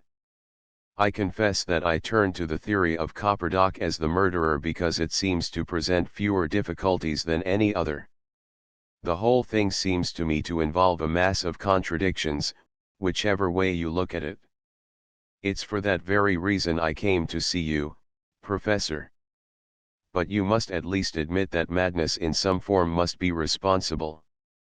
What rational motive could there be for the murder of half a dozen men entirely unconnected with one another, and whose deaths could be of no possible benefit to the murderer? I am prepared to admit nothing until I have further examined the facts, replied the professor severely. Now, Harold, will you read me your notes upon the first murder? Thank you. I should like all details relating to Mr. Tovey, please, Inspector. It was long past midnight before they reached the end of the catalogue, and the professor was satisfied that he knew everything which Hanslet could tell him. You will, of course, let me know if any fresh facts come to light, he said, as Hanslet rose to take his leave. Meanwhile, I will consider the matter. If I come to any definite conclusions I will let you know. Good night, and pray accept my most sincere thanks for presenting me with a most absorbing problem. Superscript 1. See the Ellerby case by John Rhode. Right arrow curving left. Chapter 14. The Moorland Sun trial. The professor came down to breakfast next morning looking even more weary than on the previous day. Harold, looking at him anxiously, guessed that he had hardly slept at all during the night. Some absorbing train of thought, whether started by Hanslet's story of the previous evening or not, had taken possession of his brain. But, in spite of his weariness, there was a queer gleam in the piercing eyes behind the powerful spectacles, which Harold knew from past experience to be the light of battle. I have some work for you today, my boy, he said, as soon as the meal was over. I want you to go to the British Museum and look up the reports of the trials for murder at the Old Bailey during the first 10 years of the present century. Among them you will find the trial of a doctor for the murder of one of his patients by giving him an overdose of morphia. I believe that the doctor's name began with an M, and I fancy that his patient had a title. More than this I cannot tell you. My memory, I regret to say, is not what it used to be. I want you to make a précis of that trial and of the sentence. Very good, sir, replied Harold, and forthwith started on his quest. He could not guess the purpose for which the professor required this information, but it could obviously have nothing to do with these intriguing murders in Praed Street which Hanslet had described. Unless, perhaps, the professor had seen some parallel between the methods of the unknown criminal and those of this vague doctor whose name began with an M. You never could predict the direction from which the professor would approach a problem. All that you could be certain of was that it would be different from the one you anticipated. Arrived at the museum, where he was a frequent visitor on similar errands, he went carefully through the index to the law reports. It was not until he came to the year 1906, that he met with anything which corresponded to the data which the professor had given him. Then he found a reference to the trial of one Dr. Morland's son for the murder of Lord Whatley. This must be the case to which his employer had referred. He turned up the records, and proceeded to make a careful abstract. It appeared that Lord Whatley had been a man of middle age, and of some considerable wealth. Dr. Morland's son was his regular medical attendant, and in 1905 he had been compelled to warn his patient that he was suffering from cancer, and that though an operation might be successful, there was grave doubt that it would permanently remove the source of the trouble.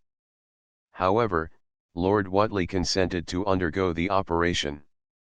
He was removed to a nursing home, and a specialist was called in. The patient went through the ordeal satisfactorily, and after a while he returned home. But, by the beginning of the following year, the symptoms reasserted themselves, and Dr. Morland's son informed his patient, who insisted that he should be told the truth, that nothing more could be done, and that Lord Whatley had nothing to look forward to but perhaps a year or two of suffering. The relations between the two men were rather those of close friendship than of doctor and patient, and, subsequent to Dr. Morland's son's pronouncement, they saw a great deal of one another. Morland's son devoted as much time as he could spare from his practice to sitting with Lord Whatley, who was a childless widower and did not encourage the visits of his friends and relations. By the end of February it appeared that the disease was progressing even more rapidly than Dr. Morland's son had anticipated. He administered frequent injections of morphia, and his patient was rarely conscious. Morland's son continued to spend the greater part of his time with him, and in Lord Whatley's brief intervals of consciousness his doctor, and the nurses who had been called in, were the only people he spoke to. He died early in March, in the presence of Dr. Morland's son and one of the nurses, without regaining consciousness. A cousin of Lord Whatley's, who happened to be his nearest relative, was in the house, and Morland's son informed him that he would return home and bring the necessary certificate with him later in the day. Morland's son, who lived about a mile away, started to walk home. When he had almost reached his own house, he heard a sound of confused shouting, and saw a runaway horse attached to a milk cart, coming towards him. Without a moment's hesitation he rushed for the horse's head, and had almost succeeded in stopping him, when he slipped and fell. One of the horse's hoofs struck him on the head and he was left unconscious on the road. The spectators of the accident picked him up, and he was carried into his own house. A colleague was summoned, and declared that he was suffering from severe concussion. This diagnosis proved correct, and Morland's son lay in a state of semi-consciousness for nearly a week. On his recovery, he found the house in possession of the police. Lord Whatley's cousin, hearing of the accident to Dr. Morland's son, and learning that he could not possibly attend to his duties for some time to come, was at a loss for the want of a death certificate. He therefore sent for another doctor, not the man who was attending Morland's son, and asked him to sign the certificate. This the doctor would have done, had not one of the nurses, whom Morland's son had reprimanded for some breach of duty, made some vague insinuation that everything was not as it should be. The doctor insisted upon examining the body, and as a result of this examination he communicated with the authorities. A post-mortem was held, and Lord Whatley was proved to have died of an overdose of morphia. The experts gave it as their opinion that the deceased would not have died of the disease from which he was suffering for another year at least. A warrant was immediately issued for Dr. Morland's son's arrest. When Lord Whatley's will came to be read, it was found that he had left the sum of £10,000 to Morland's son, conditional upon his being his medical attendant at the time of his death. This bequest was contained in a codicil executed early in February. Moreland's son came up for trial at the Old Bailey in July. The prosecution alleged that the codicil disclosed the motive for the murder, and submitted that Moreland's son, fearing lest Lord Whatley should change his doctor before he died, had made certain of securing the legacy by poisoning him. They pointed out that, but for Moreland's son's accident, he would have been able to certify cancer as the cause of Lord Whatley's death, and no suspicion would have been aroused. Dr. Moreland's son's counsel put in a very striking defense. In effect, he pleaded guilty to the act of poisoning, but affirmed that this was done at Lord Whatley's express command. He had already suffered considerably and undergone an ineffectual operation, and refused to contemplate the further agony to which he was condemned. As soon as Moreland's son had informed him that his case was hopeless, he had begged him to put an end to his sufferings at once, pointing out that such a course would cause no grief or inconvenience to anyone. Moreland's son had at first refused, but at last, upon the solemn assurance of Lord Whatley that he would find some means of committing suicide unless his wishes were complied with, he consented to inject morphia in increasing doses. This Lord Whatley agreed to, and whenever he was conscious Moreland's son begged him to reconsider his determination. Finally, knowing that the disease was incurable, and that the man he cared for as his friend could only endure months of suffering under his very eyes, he bade him farewell and administered the fatal dose. The news of the bequest came as a complete surprise to him. Moreland's son's defense raised in an acute form a controversy which had been going on for many years. Many people held that he was completely justified in his action, that his offense was purely technical, and that at the most it merited a short term of imprisonment. But the jury, in spite of a hint from the judge, found Moreland's son guilty of murder and refused to add a rider recommending him to mercy. Sentence of death was duly pronounced, but the Home Secretary, the Court of Criminal Appeal not being then in existence, ordered a reprieve, and the sentence was commuted to one of 20 years penal servitude. Moreland's son's wife, to whom he was deeply attached, died before a year of it had expired. This was the substance of the notes which Harold Merefield brought back to Dr. Priestley. The latter read them through carefully, then gave them back to his secretary. "Yes, I thought that I was not mistaken," he said. "The facts of the case come back to me very clearly now. It made a considerable sensation at the time, owing to the principle involved. Right or wrong, Moreland's son was acting in accordance with his lights. His evidence, I remember, was given with an air of passionate conviction. This Lord Whatley was his friend, and he had saved him from suffering at the expense of 20 years of his own life. I wonder whether he survived his sentence. It would be most interesting to learn."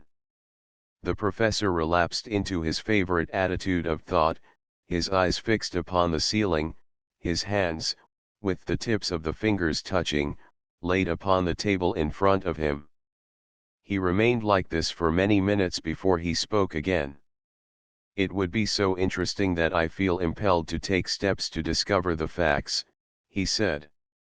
"After lunch I shall visit the Record Department of Scotland Yard. While I am away, you can complete the filing of those papers I gave you yesterday, relating to the work which we have just completed." Harold received these instructions without any great enthusiasm. He was not greatly interested in the case of this Dr. Moreland's son, since it had occurred so many years ago and could have no possible bearing upon any problem of the present day. In his recollection of this forgotten trial, the professor seemed to be neglecting entirely the problems presented by the murders in Praed Street. Perhaps he had decided that they were not worthy of his notice. It was not every problem submitted to him which appealed to him sufficiently to induce him to devote his energies to its solution. He spent the afternoon in the study, working half-heartedly and awaiting the professor's return. But it was not until nearly dinner time that his employer came in, and then he could see by his expression that the result of his search had in some way disappointed him. Dinner was passed in almost complete silence, and the two returned once more to the study. "I have discovered the subsequent history of Dr. Morland's son," announced the professor abruptly, as soon as he had finished his coffee. "I will recount to you the result of my researches at Scotland Yard. You can make notes of them, and file them with your précis of his trial." Harold produced pencil and paper, and the professor proceeded to give an account of how he had spent the afternoon. After some delay, the authorities at Scotland Yard, who were always anxious to carry out any of Dr. Priestley's requests, even though they were ignorant of the motive behind them, had found the record of Morland's son's career after his sentence. He had been sent to Dartmoor, and had served his time there. He had been released on license in 1920, having undergone 14 years of his sentence. He had then remained for a short time in London, arranging his affairs, but had not communicated with anybody but his solicitor, to whom he had expressed his intention of spending the rest of his life in the most complete seclusion, and devoting himself to chemical research, for which he had always had a bent during the period in which he was in practice. Before the catastrophe which had overtaken him, Morland's son had been a tall, spare man, clean-shaven, and with carefully brushed dark hair. Upon his release he had developed a slight stoop, and although he was still clean-shaven and smart in his appearance, his hair had gone nearly white. He told his solicitor that he knew he had only a few years longer to live, but that he hoped that during that period his researches would confer some benefit upon suffering humanity. He proposed to commence them as soon as he could find a suitable spot for the purpose, where he could live entirely alone.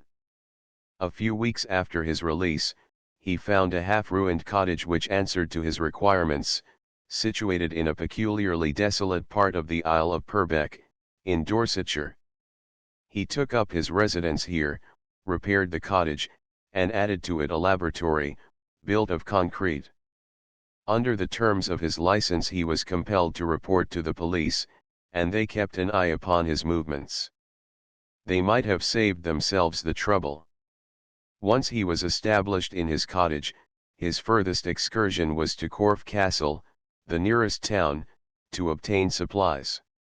He lived entirely alone, and invariably walked across the heath to and from his cottage. But, even while living this hermit existence, he was always carefully dressed and shaved. He made no attempt to conceal his identity, but called himself Mr. Morland's son, having dropped the prefix Doctor. He had, of course, been struck off the register, and could not have practiced as a doctor even had he desired to do so. The local superintendent to whom he reported conceived a liking for him, and occasionally walked across the heath to visit him. He invariably found him at work in his laboratory, which was plentifully stocked with chemicals of various kinds. He would never allow smoking in the laboratory, for, as he pointed out to the superintendent, the substances with which he was experimenting were highly inflammable, and there was consequently grave risk of fire unless proper precautions were taken. One night, rather more than a year after Morland's son's release, flames were seen from Corfe Castle across the heath in the direction of his cottage. The superintendent leapt on his bicycle, and dashed off to the scene. When he arrived, he found the laboratory burning like a furnace, and quite unapproachable. The flames had caught the cottage, which was by then past saving, especially as the only available water supply was from a well fitted with a small bucket. The superintendent, at considerable risk to himself, managed to enter the sitting room of the cottage, but could see no trace of Morland's son. By morning the fire had burnt itself out. The cottage had been completely destroyed, only 2 or 3 feet of the outer walls remaining. The laboratory, being built of concrete, had fared rather better. The greater part of the walls remained, as did the steel door, which formed the only entrance. The place had no windows, but had been lighted from above through skylights in the roof. These and the roof itself had completely disappeared. The iron door was found to be locked upon the inside. When it had been broken down, the interior of the laboratory showed how fierce the fire had been. Every trace of wood had been consumed, and solid metal fittings had been melted into unrecognizable shapes. Among the debris on the floor lay a charred human skeleton, upon one of the fingers of which was a half-melted gold ring, of which enough remained for the superintendent to identify it as having been habitually worn by Moreland's son. The remains of the unfortunate man were huddled up by the door, the key of which was in the lock. It was clear that Moreland's son had tried to make his way out when the fire broke out, but had been overcome by the fumes of the burning chemicals before he could achieve his purpose. He had been in the habit of locking the door in order to secure himself from interruption. "You have made notes upon this?" asked the professor. "Good. File them away. I confess that there are many things about this man Moreland's son which I do not yet understand. I was able to supplement your account of the trial by an examination of the original records, which I was allowed to make. These gave me considerable food for thought. I believe that, through a pure accident, I have stumbled upon one of the most curious occurrences of modern times. I can, as yet, only conjecture, and so far my conjectures are wholly unsupported by fact.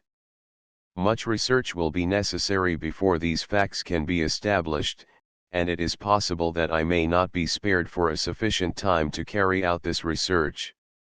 "Not be spared, sir," exclaimed Harold, startled by the grave tone of the professor's voice. "Why, you have many years before you yet, I hope. Death comes to us all, sooner, perhaps, than we expect," replied Dr. Priestley. "And I feel, this evening, that death may be closer to me than I have supposed. Ah, do I hear someone in the hall?" With a nervous movement, entirely foreign to him, Dr. Priestley rose from his chair and stood facing the door. Harold, with a queer feeling of expectation, walked towards it and opened it. In the hall stood Inspector Hanslet, handing his coat and hat to Mary. "Good evening, Mr. Muirfield. I thought I'd look round and see if the professor had any information for me," he said. "May I see him?" "Yes, come in by all means," replied Harold, with a sudden sense of relief. "But I shouldn't stay too long, if I were you. He's rather tired and nervy tonight." Hanslet nodded, and Harold led the way into the study. "It's Inspector Hanslet, sir," he said. The professor appeared to have entirely recovered his usual equanimity. "Ah, good evening, Inspector," he said blandly. "I half expected that you would be round this evening. I am very glad to see you. I thought I would come round, on the chance that you had some hint to give me," replied Hanslet. "I can't make head or tail of the business I told you about last night. The more I think about it, the more puzzling it seems. It's the utter lack of motive that makes it all so inexplicable. I believe, mind, I say only that I believe, that I have discovered the motive," said the professor quietly. "You have," exclaimed Hanslet excitedly. Then, seeing the slow movement of the professor's head, he smiled. "I know you won't tell me until you are certain," he continued. "But at least tell me this. Are there likely to be any more of these mysterious deaths?" "There will be one more, unless I am able to prevent it," replied the professor. Chapter 15. The bone counters. Mr. Ludgrove, as Hanslet had said to Dr. Priestley, bore the shock of the finding of the numbered counter extremely well. He had refused to make any alteration in usual habits, and it was with the greatest difficulty that Wieland could persuade him to allow a constable to sleep in the house at night. I can assure you that this mysterious warning does not terrify me, he had said. I am an old man, and death cannot be far off in any case. I am not sure that I should not prefer a violent end to some lingering illness which might leave me helpless for months before it killed me. But, if you think that by keeping a close watch over me you can gain some clue to the distributor of these counters, by all means do so. He was in this frame of mind when Hanslet came to see him on the Sunday afternoon. Wieland brought him round and introduced him, and Mr. Ludgrove welcomed him with his usual courtesy. I have heard of you, Inspector Hanslet, and I am indeed proud to make your acquaintance. Sit down, and make yourself comfortable. Thank you, Mr. Ludgrove, Hanslet replied. I thought you wouldn't mind my coming to have a chat with you. Wieland here has told me all about these queer happenings in this street of yours, and of the help which you have been to him. I am afraid that I have been of very little help, said Mr. Ludgrove with a smile. Inspector Wieland has been kind enough to appreciate beyond their value any suggestions I have made. Well, that's as may be, replied Hanslet. Now, Mr. Ludgrove, I am going to ask for further assistance on your part. You know as much about these counters as I do. They seem to have been sent, so far, to 6 men, all of whom have died shortly after they received them. Wieland tells me that he has utterly failed to establish any connection between these men.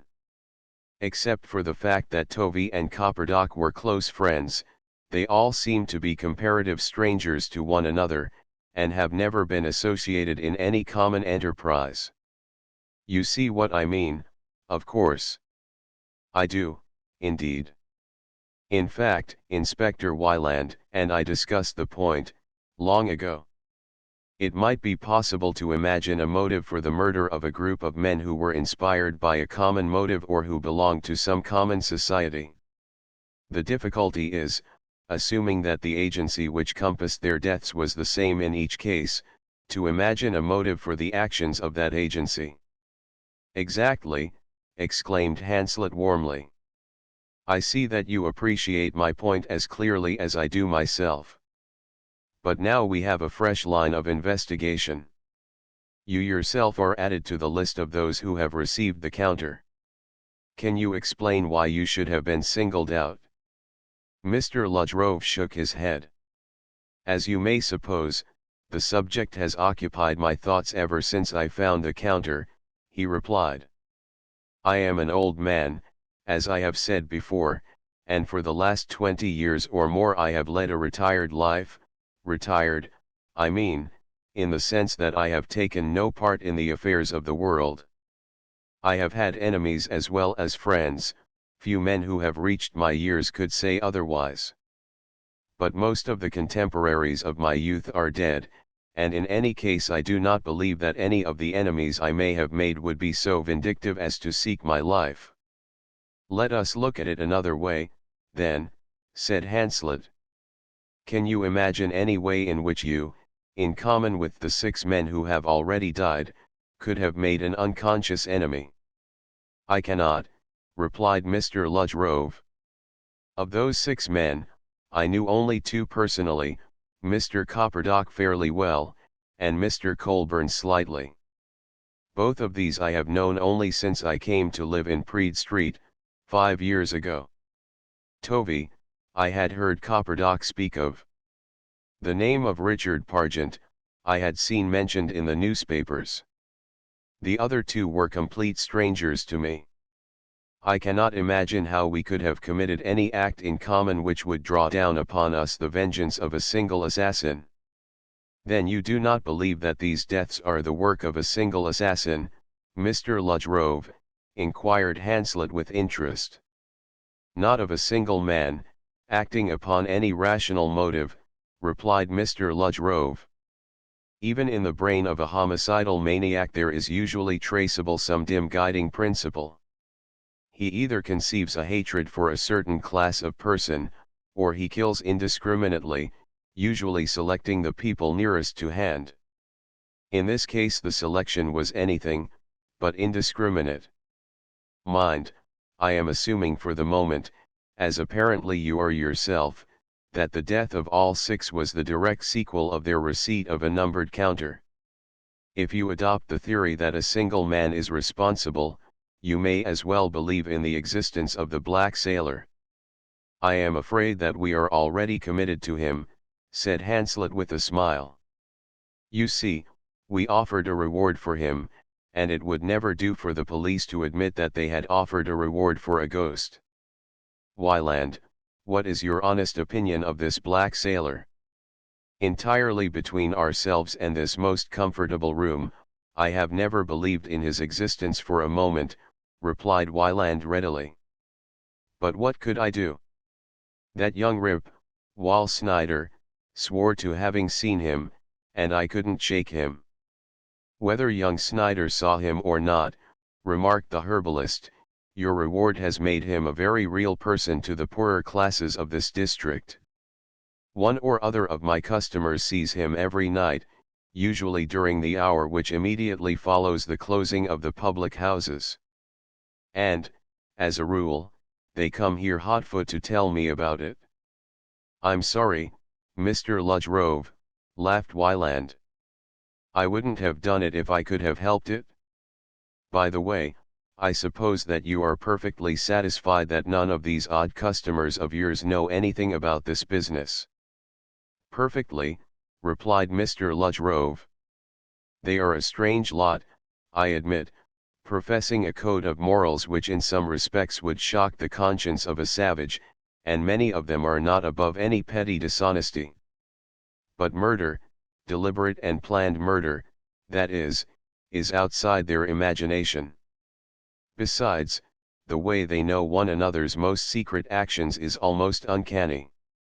If one of them knew anything about these deaths, they would all know within a very short time, and the secret would be a secret no longer.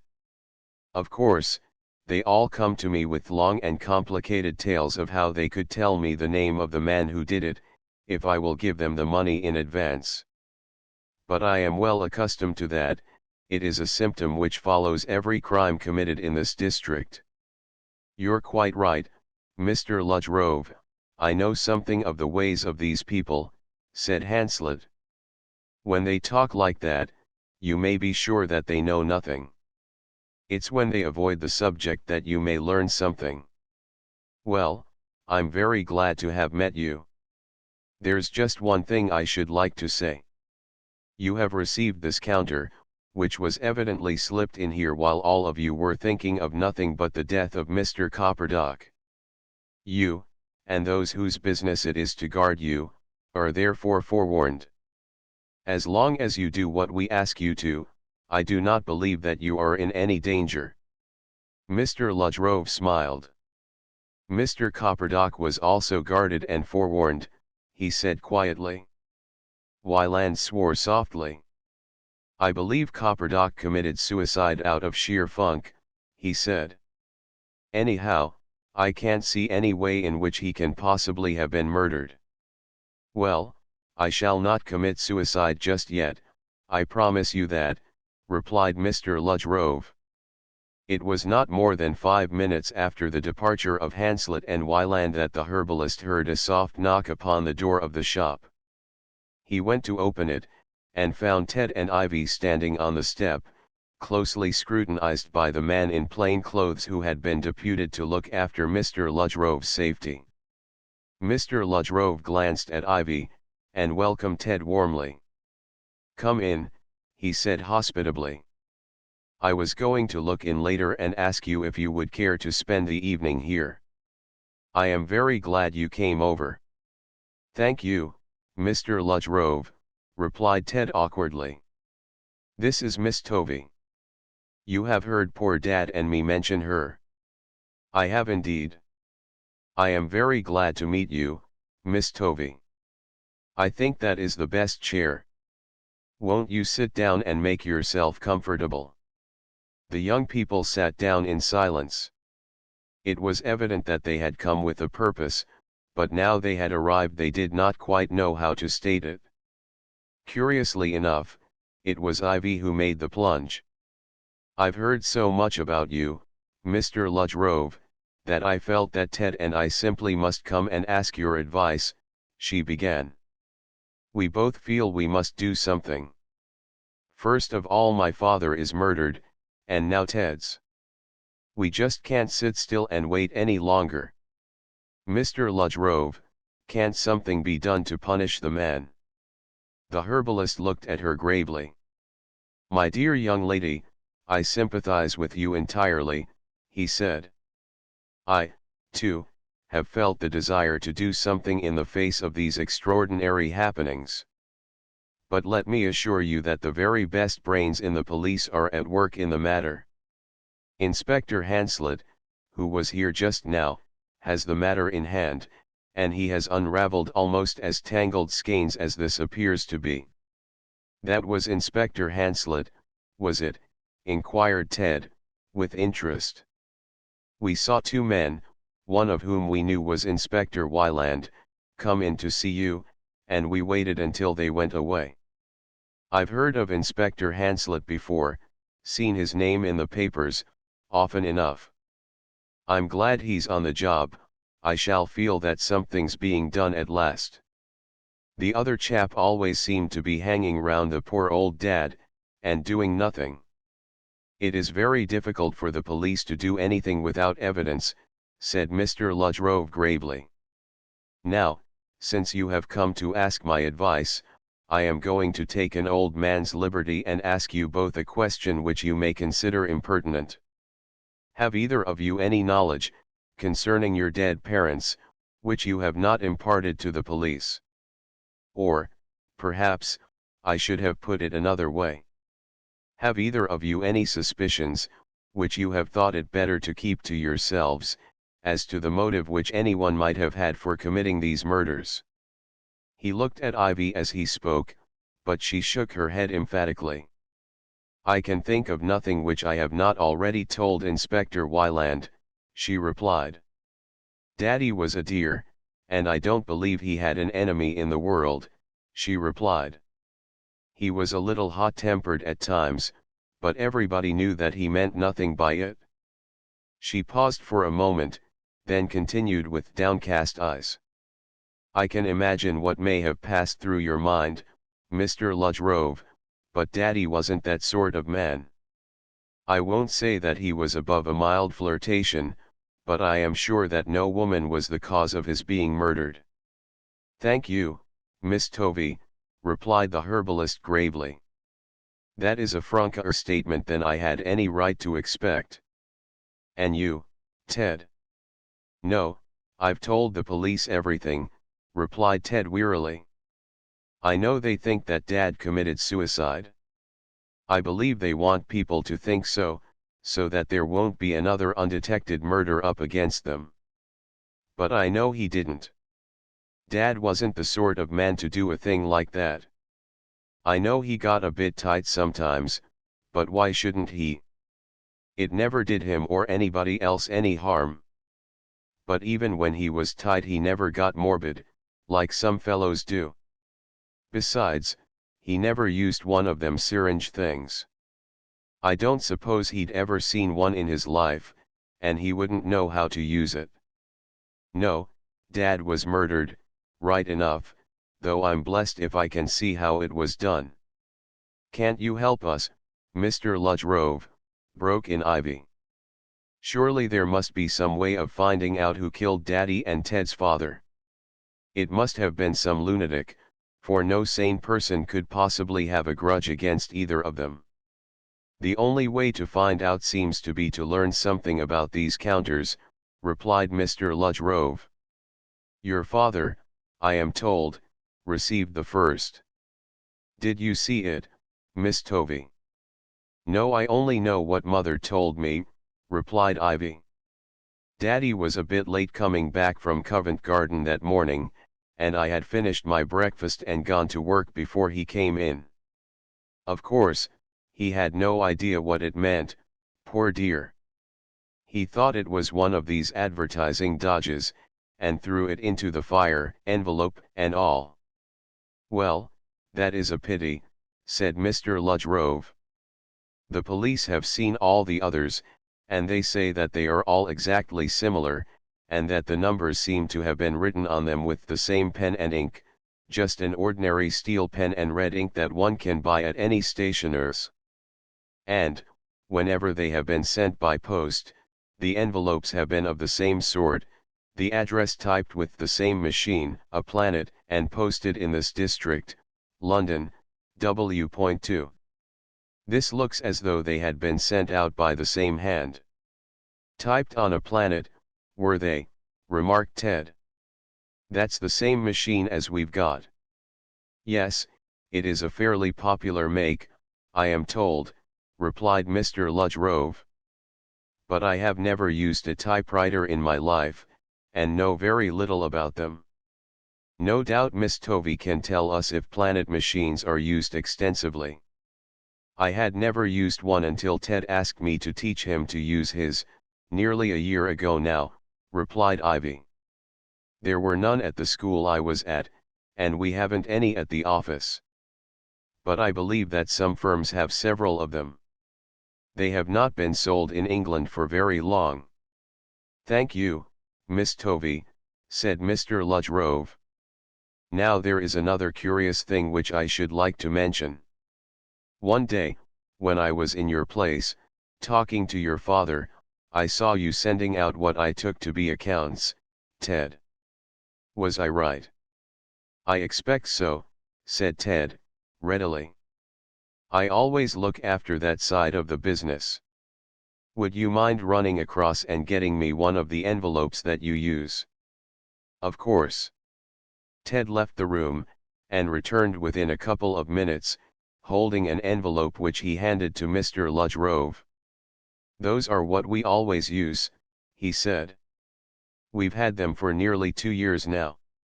Do you know where they came from? Asked Mr. Ludgrove, examining the envelope with great interest. Dad bought a large quantity of them, 10,000, I believe, from a wholesale stationer somewhere in the Harrow Road, replied Ted. I forget the name of the people. They were going out of business or something and were selling the stuff off cheap. Dad had an idea of sending out a lot of circulars, and thought these would do to send them in. But the scheme fell through, and I've been using them for ordinary business purposes ever since. I see, said Mr. Ludgrove thoughtfully. Now, it is a very extraordinary thing that the envelopes which have been shown me as having contained these numbered counters, are exactly the same in every respect as this that you have just given me. This remark was received in horrified silence. It was Ivy who broke it. Mr. Ludgrove, she exclaimed. You don't mean I mean nothing, replied Mr. Ludgrove swiftly. I am trying to make you both see one aspect of this matter which has caused me much anxiety for some time. The counters were marked with a pen and ink exactly similar to those you have in your office, Ted. The envelopes in which they were sent are exactly the same as the ones you possess and have used for many years. The addresses were typed with a planet machine, which, according to Miss Tovey, are not to be found in every office. Finally, the letters were posted in this district, W.2. You cannot fail to see the inference which must infallibly be drawn. But, good heavens, the idea's absurd, broke in Ted. You mean that the counters were sent out from our place? He laughed mirthlessly, while Ivy stared at the grave face of the old herbalist, only half comprehending. You, Ted, have seen at least one of these counters, continued Mr. Ludgrove, in a quiet and solemn voice. Do you remember ever seeing anything like it before? Ted stared at Mr. Ludgrove, and the incredulous expression of his face turned slowly to one of mingled amazement and horror. Why, yes, he stammered. Dad had a box of white bone counters just like the one I saw. He used to ask his friends in to play some card game, in which these counters were used. I haven't seen them for a couple of years or more. Again there was a silence, broken by something that sounded like a sob from Ivy. Ted turned towards her with a despairing gesture. "It isn't true," he exclaimed. "I can't explain it, but it isn't true. Dad couldn't have done it. Why should he? There's some terrible mystery behind all this. I shall never believe that poor Dad had anything to do with it. Why was he killed himself, if he had?" He turned appealingly to Mr. Ludgrove. "You don't believe it yourself, do you?" he said. "Your father was my friend, and I should be the last to accuse him," he replied. "But, in fairness to you both, I was bound to point out the direction in which any inquiry as to the counters must lead. I do not profess to understand it, but I must warn you that a man like Inspector Hanslet cannot fail to perceive the points I have mentioned." "But what am I to do if he questions me?" asked Ted distractedly. "Tell the truth," replied Mr. Ludgrove solemnly. "Hide nothing, for if it is discovered that you have concealed anything, it will tell all the more heavily against your father. There is only one true court of justice, the court of our own hearts. A consciousness of innocence is the only support against an unjust accusation.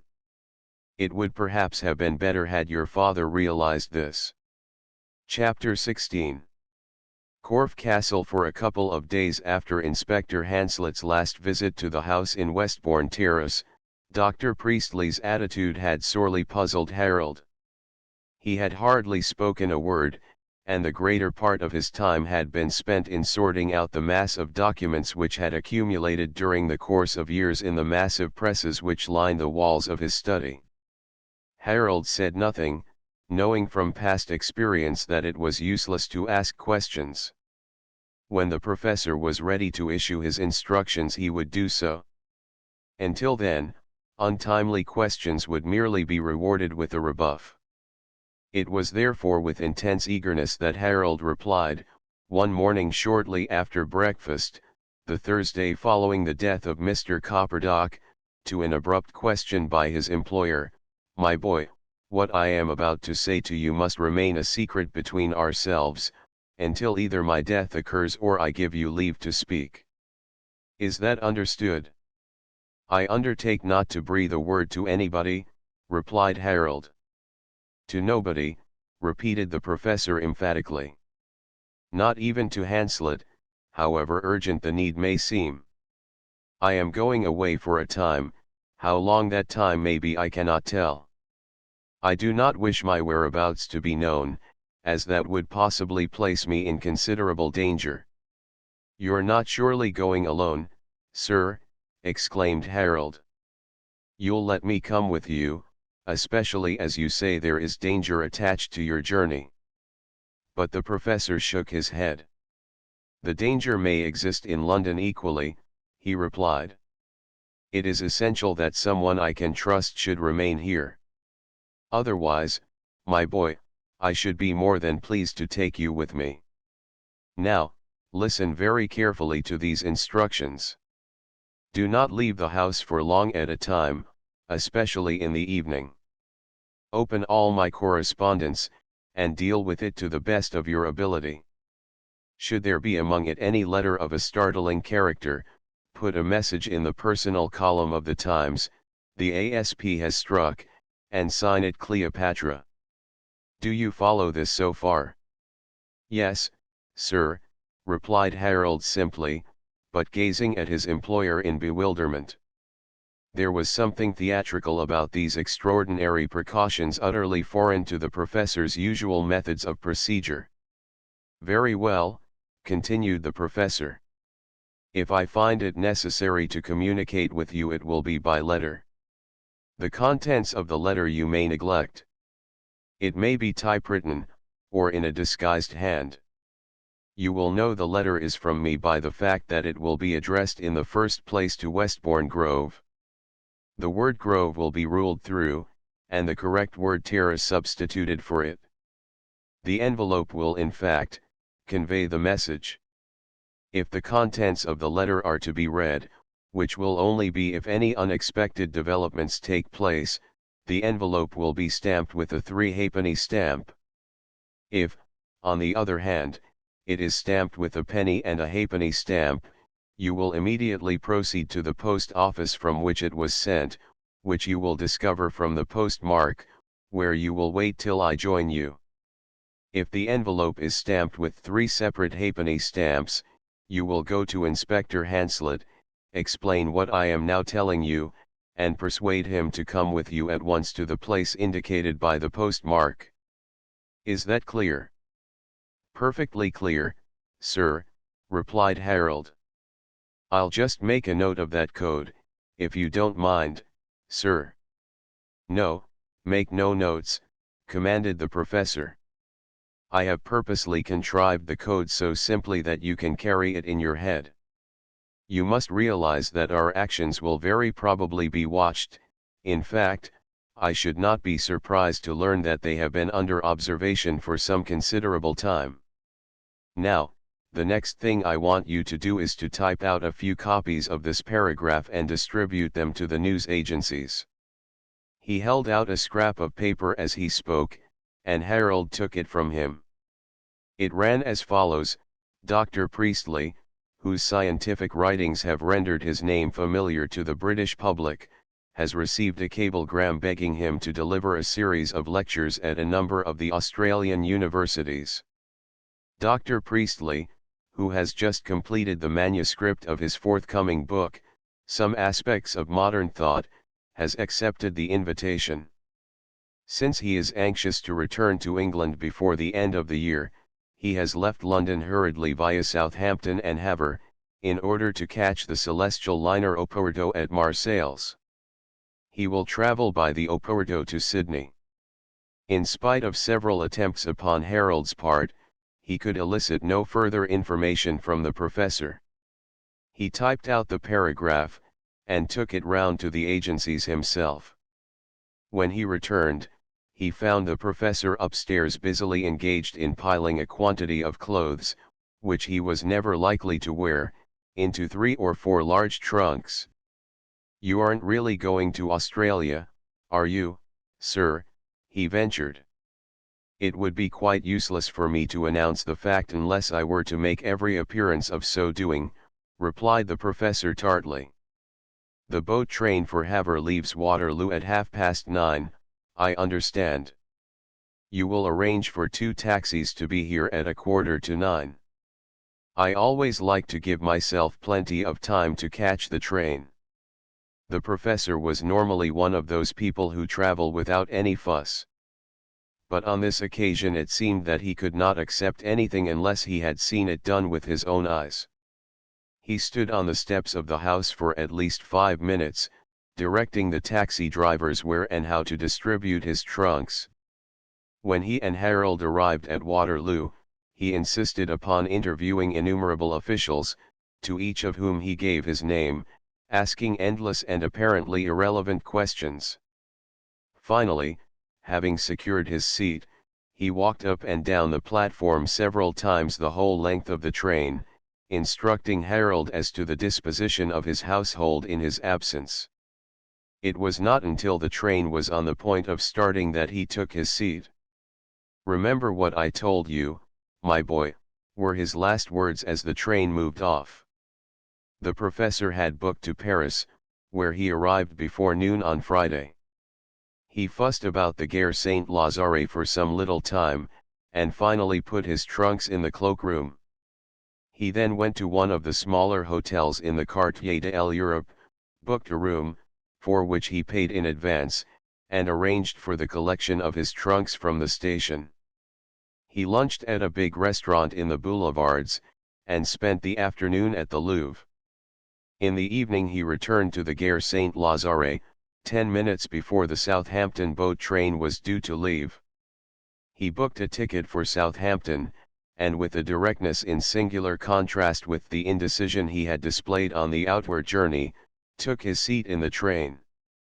He reached Southampton early on Saturday morning, and remained in his cabin until the London train had left the docks. Then, carrying a single suitcase, he walked to the West Station and took a ticket to Corfe Castle. Dr. Priestley, although he was known by name to a very large circle of newspaper readers, who were periodically entertained by one or other of his thrusts at some pet nostrum of the moment, such as the craze for brown bread or the discovery of vitamins, rarely or never appeared in public. He had even escaped the doubtful honor of having his photograph reproduced in the evening papers, though this perhaps was a disadvantage, since it would certainly have been unrecognizable. He was therefore in no sense a public figure, in that he was most unlikely to be distinguished from the ordinary crowd of traveling humanity. He sat in the train without any attempt at disguise, studying an ordnance map which he had laid open upon his knees. It was still early when he reached Corfe Castle.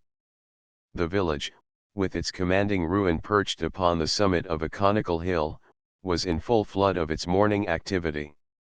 Dr. Priestley, standing at the station gate, watched the passers-by for a moment with keen interest. Not one of them paid him the compliment of more than a fleeting and incurious glance. He walked towards the heart of the village, and entered the first inn he came to. Having ascertained that he could have a single room for as long as he liked, he announced his determination of spending a few days, and was finally shown into a comfortable room with a view of the castle. Here he remained until lunch. The professor lunched with keen enjoyment. His adventure was giving him an appetite.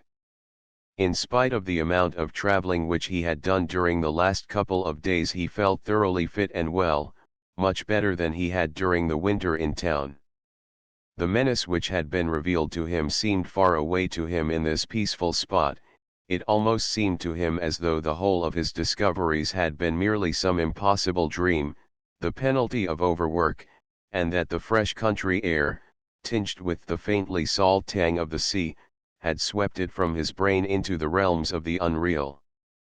Perhaps, after all, he was entirely wrong in his deductions.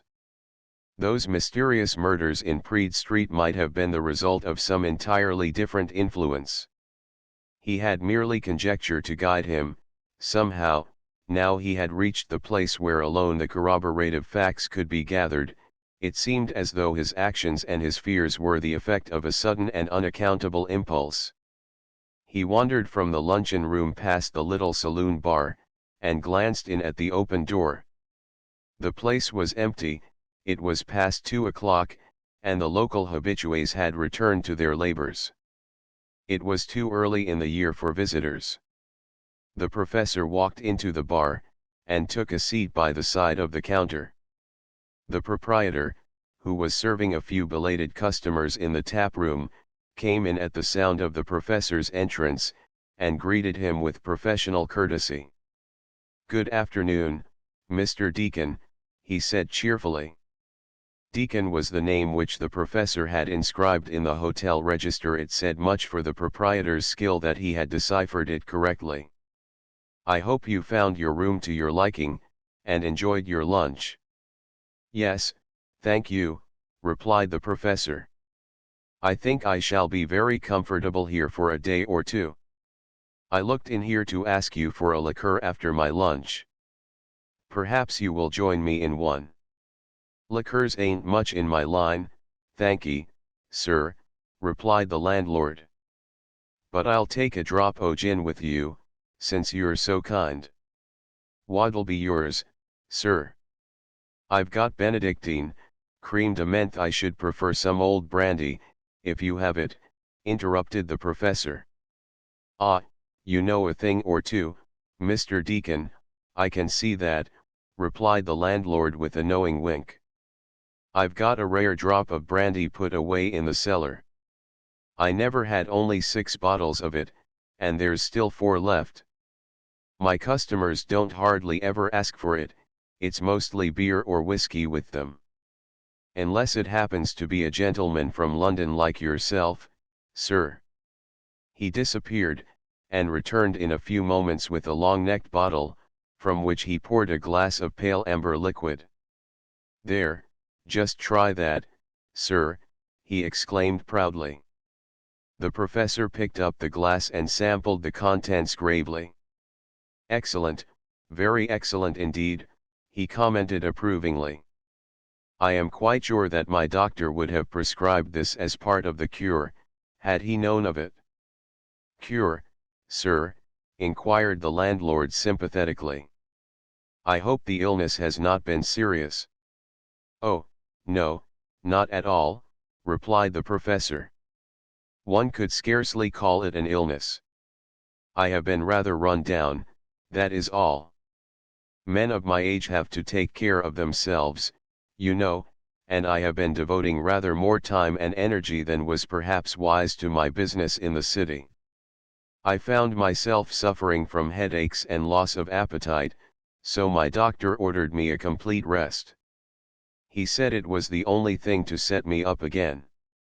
"Well, here's your very good health, sir," said the landlord, tossing off his gin. "You couldn't have come to a better place than this for a rest. I was afraid, when you comes in, that you'd find it too quiet at this time of year. I says to myself, here's a gentleman from London who'll be looking for a band and a promenade and what not. Why, sir, there isn't even a sharry running at this season. That fact adds another attraction to your most comfortable house," replied the professor.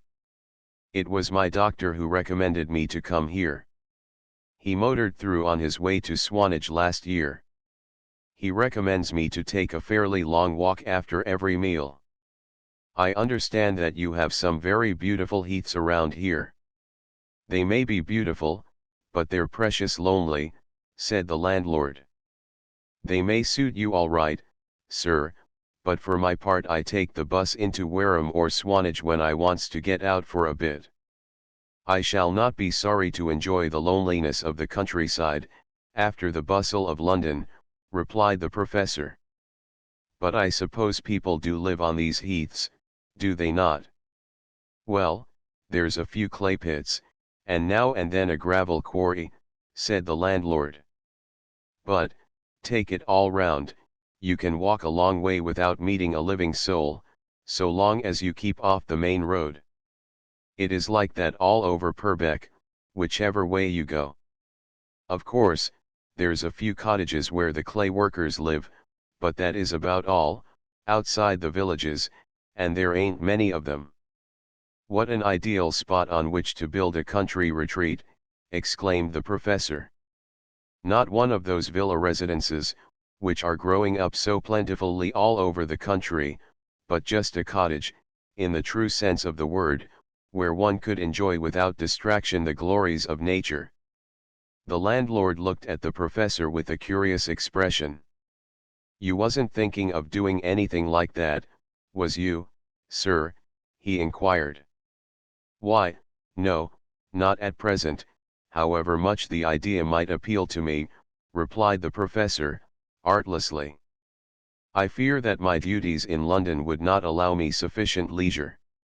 "Queer thing, now, that you should say that about a cottage, sir," said the landlord confidentially. "It puts me in mind of an odd thing that happened in these parts, not so many years ago. All along of another gentleman, about the same age as you might be, sir, coming into this very bar and asking me if I knew of a lonely cottage for sale." "Indeed," replied the professor casually. "Perhaps you would refill my glass with that most excellent brandy. And if you will do me the honor of taking another glass of gin with me, you're very kind, sir," said the landlord, filling up the glasses. "I thought you'd take to that brandy.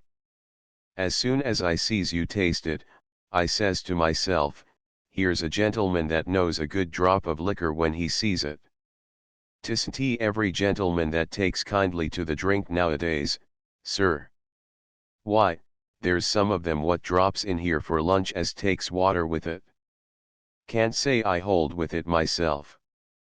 Well, here's your very good health, sir." He consumed his glass of gin at a gulp, and stood with his elbows on the counter, looking at the professor.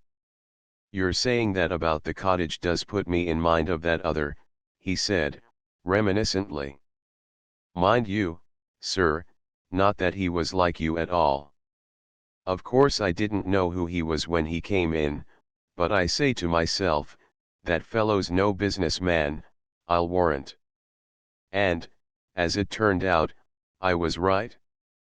But you can always tell, can't you, sir? Usually, agreed the professor. He was not a businessman then. Not he, exclaimed the landlord, contemptuously. He was one of them scientific chaps, like you reads about in the papers. What good they does I don't know. Always seems to me as though they'd be better employed doing something useful instead of talking a lot of gibberish decent folks don't understand. Well, this poor chap suffered for his folly, anyhow. Why, what happened to him? Inquired the professor without any great show of interest. Burned to death, replied the landlord, impressively. Burned till there wasn't nothing but a heap of charred bones left, sir. Terrible thing it was, and him all alone out on the heath there. Quiet enough chap he seemed too. Why, I couldn't believe my ears when the constable told me about him afterwards. You wouldn't have guessed what the chap was really, not if you was to try for a 12-month. I dare say not, remarked the professor dryly. I never was good at guessing. What was he? Ticket o' leave man, exclaimed the landlord, leaning over the counter confidentially.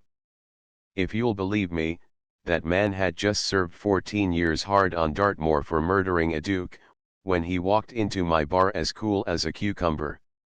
Oh, he was a deep one, was that Mr. Moreland's son. And not a soul bar the super knew a word about it. Burned to death, was he, remarked the professor. Dear me, what a terrible end. How did it happen? No one knows rightly, replied the landlord. He lived all alone on the heath, over yonder towards Goathorn. Built himself a concrete place, I can't remember what the super said he called it. Word something like lavatory. Laboratory, perhaps, suggested the professor. Aye, that's it, sir. You can see the ruins of it still, they tell me. I haven't been out that way since it happened. Used to lock himself up in this place of his, and fiddle about with all sorts of inflammable stuff. Bound to go up it was, and sure enough it did. Just after closing time one evening, old George what lives way out towards Studland, comes knocking at my door and says the heath's on fire. Heath on fire? I say, why, it's been raining for a week. What are you talking about? 'Tis that for sure, says old George. You can see the flames up along my way. Flames? I says, it's the stuff they gives you at the Red Bull over yonder that makes you see flames, and I don't wonder at it. Well, he keeps on, and at last I goes half a mile or so up the road with him. Sure enough, there was a great pillar of flame coming up from the middle of the heath. We hadn't been there more than a minute when the constable comes along. What's up yonder? I says. Moreland's son's place on fire, says he. Super, he's gone off on his bike. You chaps best come along and see what you can do. Well, sir, it weren't no manner of good to take the engine. She's only one of them hand concerns, and last time we'd had her out to practice, she pumped back'ards like into the river instead of out of it. Joe Stiggs, him what looks after her, said he found he'd put the valves in the wrong way. Besides, it would have taken us best part of an hour to push her out there ain't no regular road. And, what's more, all the water out at Moreland's son's place was a well what ran dry every summer. Then there was nothing to be done, commented the professor. Nothing whatsoever, replied the landlord emphatically. Mind, we didn't know Moreland's son was inside. We expected to find him running round outside chucking water at it from a bucket. However, off we goes, and as we gets close we catches the stink of it. Lord! I shan't forget it in a hurry. It was like the smell what comes from the pits when they burns carcasses when the foot and mouth is about. The super he meets us, and I reckon I hollered out when I saw him by the light of the fire. He was black as a sweep, and all the hair singed off his face. Told us he'd been into the cottage, which was burning like a dry rick, and that he couldn't find Moreland's son anywhere. I reckon he's in there, he says, pointing to the lab labor what you call it. There's a horrible smell of burnt flesh about. He was right there, it fair made me sick. But there was nothing to be done. You couldn't get within 50 yards of the place. We waited till nigh on midnight, but even when the flames went down the walls was red hot and we weren't no further for art. Super, he stays on all night, and in the morning he finds what's left of Moreland's son, and that's precious little. Dear me, what a terrible thing, exclaimed the professor. Aye, that it was, agreed the landlord. They brought back what there was of the poor chap in a potato sack, held an inquest on him, and buried him in the churchyard yonder. And that is what happened to the last gent what fancied a lonely life on the heath, sir. The landlord glanced up at the clock, the hands of which pointed to 5:20 to 3. Hello, I must close the bar, or I'll be getting into trouble, he said, reluctantly removing his arms from the counter. A visit to the scene of the tragedy would provide me with an object for a walk, said the professor. Which is my best way to it? You can't go wrong, provided you don't mind a bit of rough going, replied the landlord. If you go out of the village towards Wareham, you'll come upon a railway track, what they runs the trucks of stones along. That goes to Goathorn Pier, a matter of 6 mile away or more. Follow the line for nigh on 3 mile, and you'll come to a clay pit. Then, about a quarter or half a mile away, on your right, you'll see what's left of the place, standing up among the gorse and heather. There is a track, but it's a long way round and plaguey hard to find if you don't know it. Now, if you'll excuse me, sir, it's past closing time. Chapter 17. The clay pit. Dr. Priestley walked out of the inn, and down through the village towards the ruined castle, standing upon its curiously artificial-looking mound. He had attained one of the objects of his visit, corroboration of the story of the death of Dr. Moreland's son, and that without asking questions which might have suggested that he had any interest in the matter. Since the landlord had himself volunteered the information, there could be no reason for his having distorted the truth. Moreland's son, by the evidence of those best qualified to speak, was dead, and his charred bones were resting in the quiet churchyard which the professor was at that very moment passing. He felt a great desire to see the site of the tragedy, but his natural caution prevented him from walking to it immediately. He was most anxious to avoid any suspicion that Mr. Deacon, the city merchant, was in any way interested in the fate of the ex-convict. But, on the other hand, there was no reason why he should not visit the ruins of the castle, the scene of the murder of King Edward the Martyr, 3/4 of a century before the conquest. It was the showplace of the district, the natural magnet for any casual visitor like himself.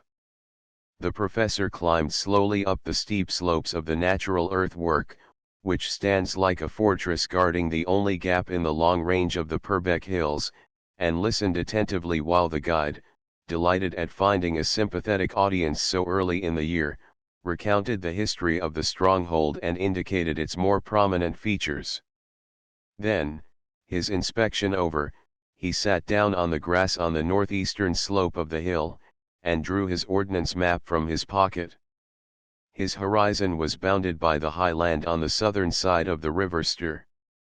At his feet was a rolling, sandy plain, diversified here and there by clumps of trees, but mostly covered with gorse and heather. This plain stretched away into the distance, and beyond it an occasional silvery gleam betrayed the winding channels of Poole Harbor. Here and there across the plain he could see evidences of human occupation, the white surface of a clay pit or the roof of a tiny isolated cottage. But, apart from these, the tract of country over which he looked appeared utterly deserted, abandoned to a great silence disturbed only by the note of some hovering bird. His map told him that no road traversed this expanse. Only a few winding paths, trodden by the feet of rare wayfarers, led away from where he stood in the direction of the thin wisps of smoke which indicated human habitation. Here and there he could see traces of the railway of which the landlord had spoken, which led from the hidden quarries behind him to a pier built upon one of the secluded arms of the harbor. It seemed to be but little used. The professor, enjoying the quiet of the fine afternoon, sat for hour after hour, his eyes absorbing the subtle beauty of this unharassed land. And, except for the solitary figure of a laborer, tramping stolidly across the waste towards some unknown destination, he saw no sign of life in all the wide extent of country laid out before his eyes. Yet, somewhere, lost among the lonely solitudes of gorse and heather, lay the solution of the mystery which he had set himself to solve. Dr. Priestley smiled as the conviction that this was so came back to him with redoubled force. Utterly contrary to his usual methods of procedure, he had formed a theory based entirely upon conjecture. So far, these facts by which it must be tested seemed to point to the incorrectness of this theory. Yet, were they facts? Was it not even yet possible that some master brain had arranged these seeming facts in order purposely to mislead an investigator like himself? And, if so, what unknown dangers might he not be incurring by the attempt to prove them false? The professor had never shirked danger throughout the whole course of his career. And in this case, as he reflected, he already stood in such imminent danger that his present actions could hardly increase it. If his theory were correct, a determined and unknown assassin held in his hand already the weapon which was aimed against his life. Why had he not struck, months ago, when the professor was in blissful ignorance that his life was threatened? This was one of the aspects of a case which, in spite of the perils which it held for himself, thrilled him as no case had ever thrilled him before. Sitting here, contemplating the peaceful afternoon, the professor reviewed his theory for the last time, testing it with all the apparatus of probability. It must be correct, there was no other theory which would fit in with all the data before him. Yet, how could it be correct, in the face of the formidable array of facts which seemed to disprove it? This seeming contradiction it must be his task to unravel, and that alone. For he had realized at once that it was no good calling in the aid of the police, even of Hanslet, whose experience had taught him that the professor's most extraordinary statements had a way of justifying themselves. The police would merely confront him with their so-called facts, and seek to prove to him that his theory was utterly untenable. He could give them nothing tangible to go upon, could give them no clue which would lead to the capture of the undetected criminal he knew to be at large. Even if they accepted his theory in its entirety, how could they protect him from the dangers which encompassed him? Sooner or later, in some unguarded moment, the shadow would leap out upon him, and the professor's theory would be proved upon his own body. No, physical precautions were useless. It must be a battle of wits between them himself and this mysterious killer. How far had a watch been kept upon his own actions, the professor wondered. He was almost certain that he had not been followed to Corfe Castle, but he was by no means so certain that his pretended departure from England had imposed upon his adversary. The Times of Friday had contained the paragraph mentioning his visit to Australia. So far, so good. but it was almost with surprise that he had failed to find the message in the personal column, which should inform him that the letter which he daily expected had arrived. The professor rose to his feet, and walked slowly back to the inn. He had ordered dinner at 7 o'clock, and it was already past 6. The landlord was standing at the door, and the professor nodded pleasantly to him as he entered. "What a beautiful afternoon," he said. "I have been admiring the view from the castle. A very fine prospect indeed, is it not?" "Well, sir, some admires it and some don't," replied the landlord. "I fancies something with a bit more life in it myself. But I dessay it's a change to you after London." "It is, indeed," agreed the professor. "Indeed, I am so taken with the look of the heath, that I propose to take a walk across it after dinner." "Well, don't lose your way, sir.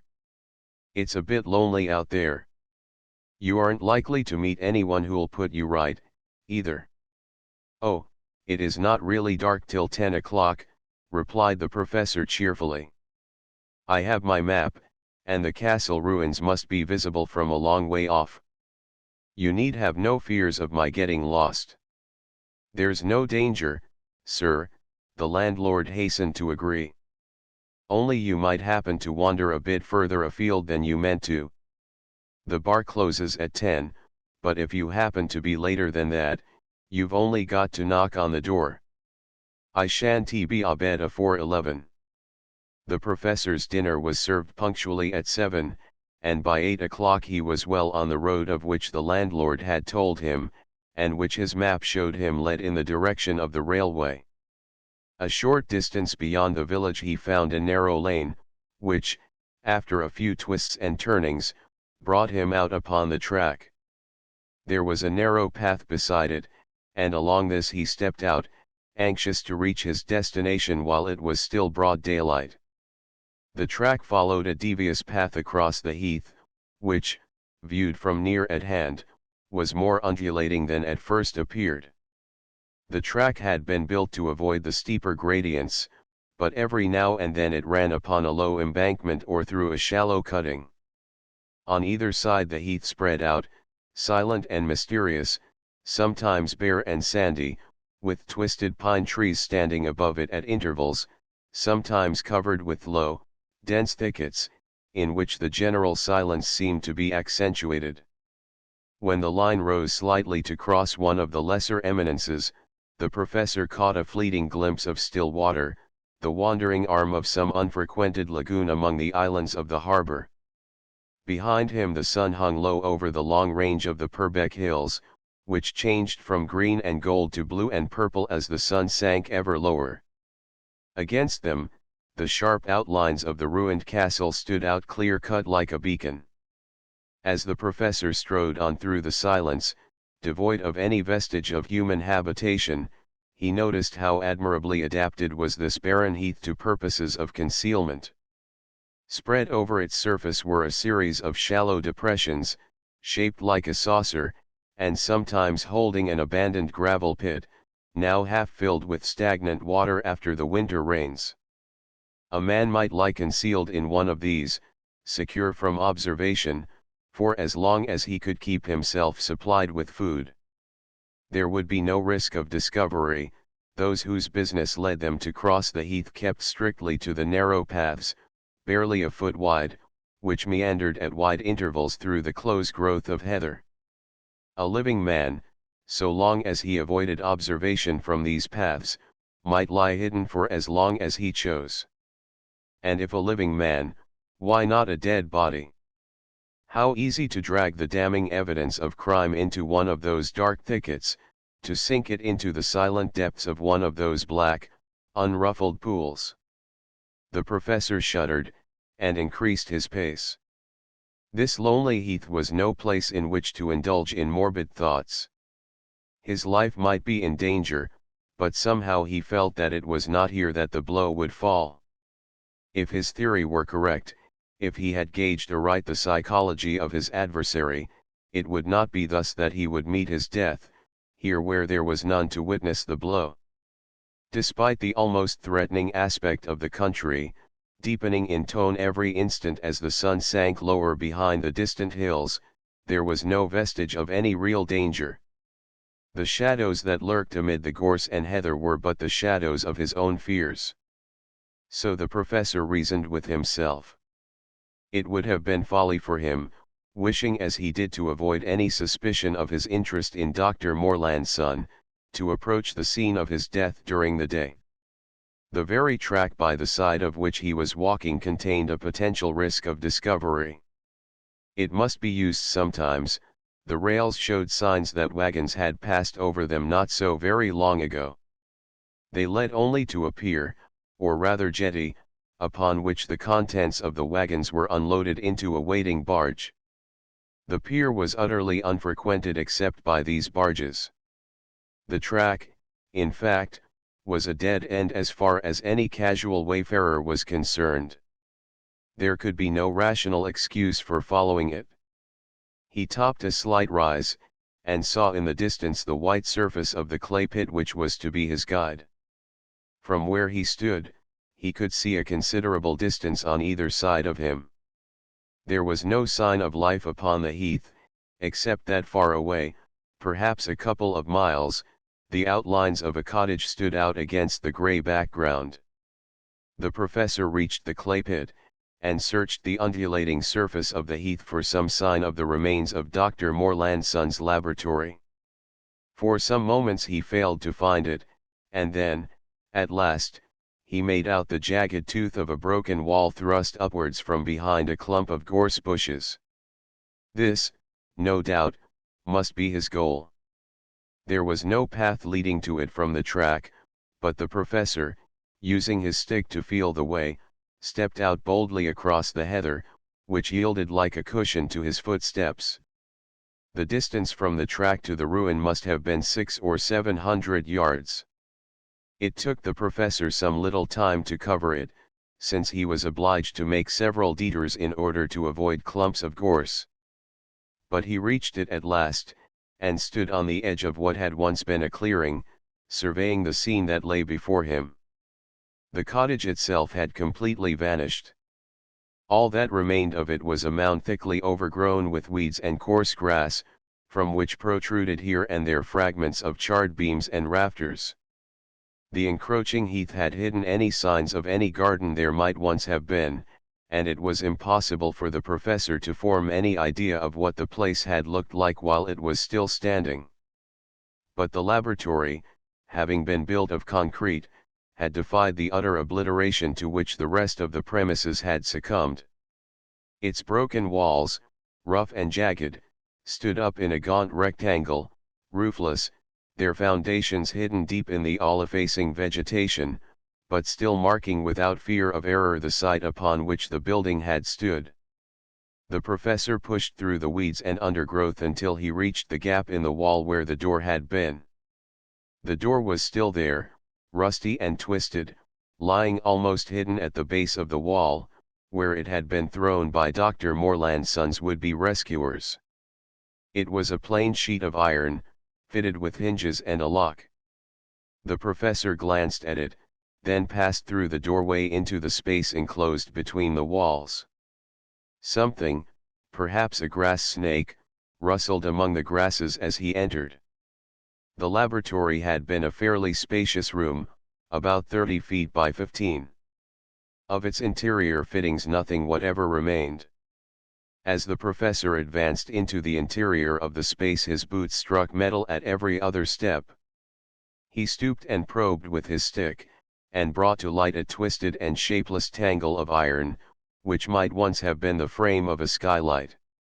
He examined it for a moment, and then cast it aside, with a nod of comprehension. The walls themselves still showed upon their interior surface the signs of having been subjected to an enormous heat. He poked about inside the laboratory for a short while longer, then came out and sat down upon the mound which had once been a cottage. There could be no doubt that the fire which had destroyed the laboratory had been far fiercer than that which had burnt down the cottage. The charred beams of the latter still existed, while nothing whatever remained of the wooden fittings of the former. And yet, in case of a concrete-built laboratory, one would have expected a fire merely to have burnt out the interior without doing much damage to the structure. The place must certainly have contained a large quantity of substances whose combustion produced great heat, such as thermite. And Dr. Priestley knew enough of the methods of research chemists, who as a rule deal in very small quantities, to wonder why Dr. Morland's son required such large quantities, and why, even supposing that his isolated situation made it necessary for him to obtain his supplies in bulk, he should store them in the laboratory itself. The suspicion that Dr. Morland's son's activities had not been solely concerned with researches into the properties of medicinal drugs seemed to the professor to be thoroughly well grounded. To the professor's mind, there was even something suspicious about the origin of the fire itself. Dr. Morland's son had been aware of the danger of such an outbreak. He had warned the police superintendent against smoking in the laboratory. This being so, was it likely that he would lock himself into what had proved to be a regular death trap, and leave himself with no means of escape? The doubt raised by these queries set the professor's mind to work upon an entirely fresh train of thought. Had Dr. Morland's son's death been as accidental as it had appeared?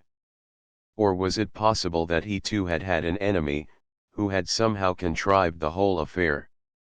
And, if so, what became of the theory which had brought the professor to the Isle of Purbeck?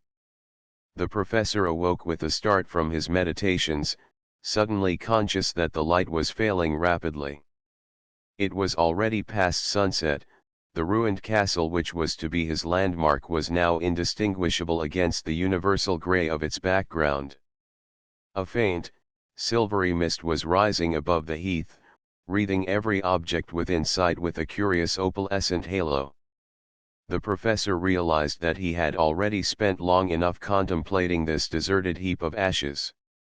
Their secret, did they hold one, was not to be wrested from them by further study that night. He turned his back upon the gaunt skeleton of the laboratory, and walked round to the further side of the mound.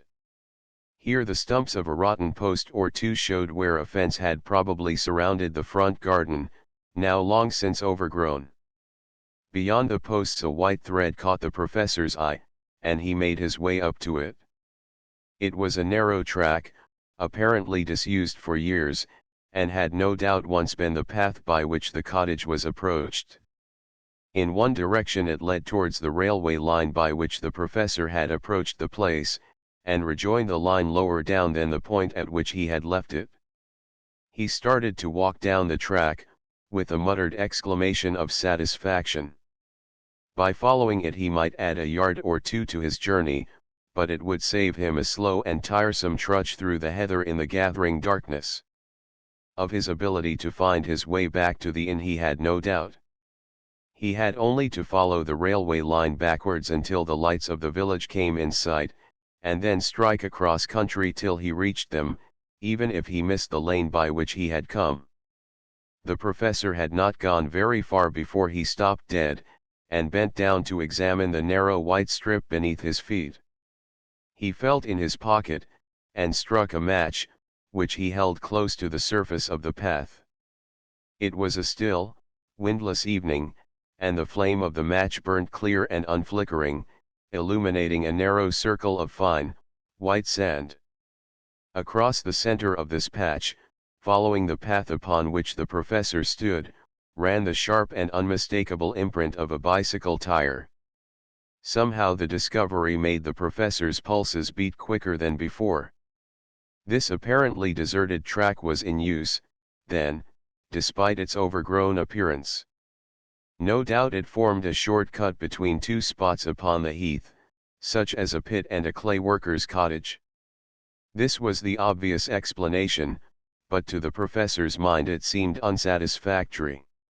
He had studied the map very carefully that afternoon, and knew roughly the location of every human habitation marked upon it. And this particular track seemed to run in the wrong direction to connect up with any of these. Was it possible that somebody beside himself was interested in the ruined cottage which he had just left? He threw the match away, and strode forward briskly in the direction of the railway line, which he calculated must now be less than a quarter of a mile ahead. He had an uncanny feeling that the rider of the bicycle might have been concealed close at hand while he was investigating the ruins, that he himself might have been the object of close observation all the time he had believed himself to be alone in the vast emptiness of the heath. It was an uncomfortable and a disturbing thought, and the professor pushed on rapidly, grasping his stick tightly. Of course it was absurd, he was not the least likely to be molested. But he could not keep his mind from drawing ugly pictures of the dark thickets, of those deep, black pools, so admirably adapted as a hiding place for a murdered body. And then, all of a sudden, with an abruptness which fell upon his ears like a blow, the professor heard a bell ring sharply behind him. He spun round in his tracks, raising his stick instinctively, as though in self-defense. Coming along the path behind him was a tall figure on a bicycle, indistinguishable but for its outline in the swiftly falling night. The slight mist magnified it to inhuman proportions. Dr. Priestley stepped back into the heather, and waited for the figure to approach him. As it came nearer he began to distinguish details one by one. It was a man, dressed apparently in trousers and jersey, with a seaman's cap upon his head.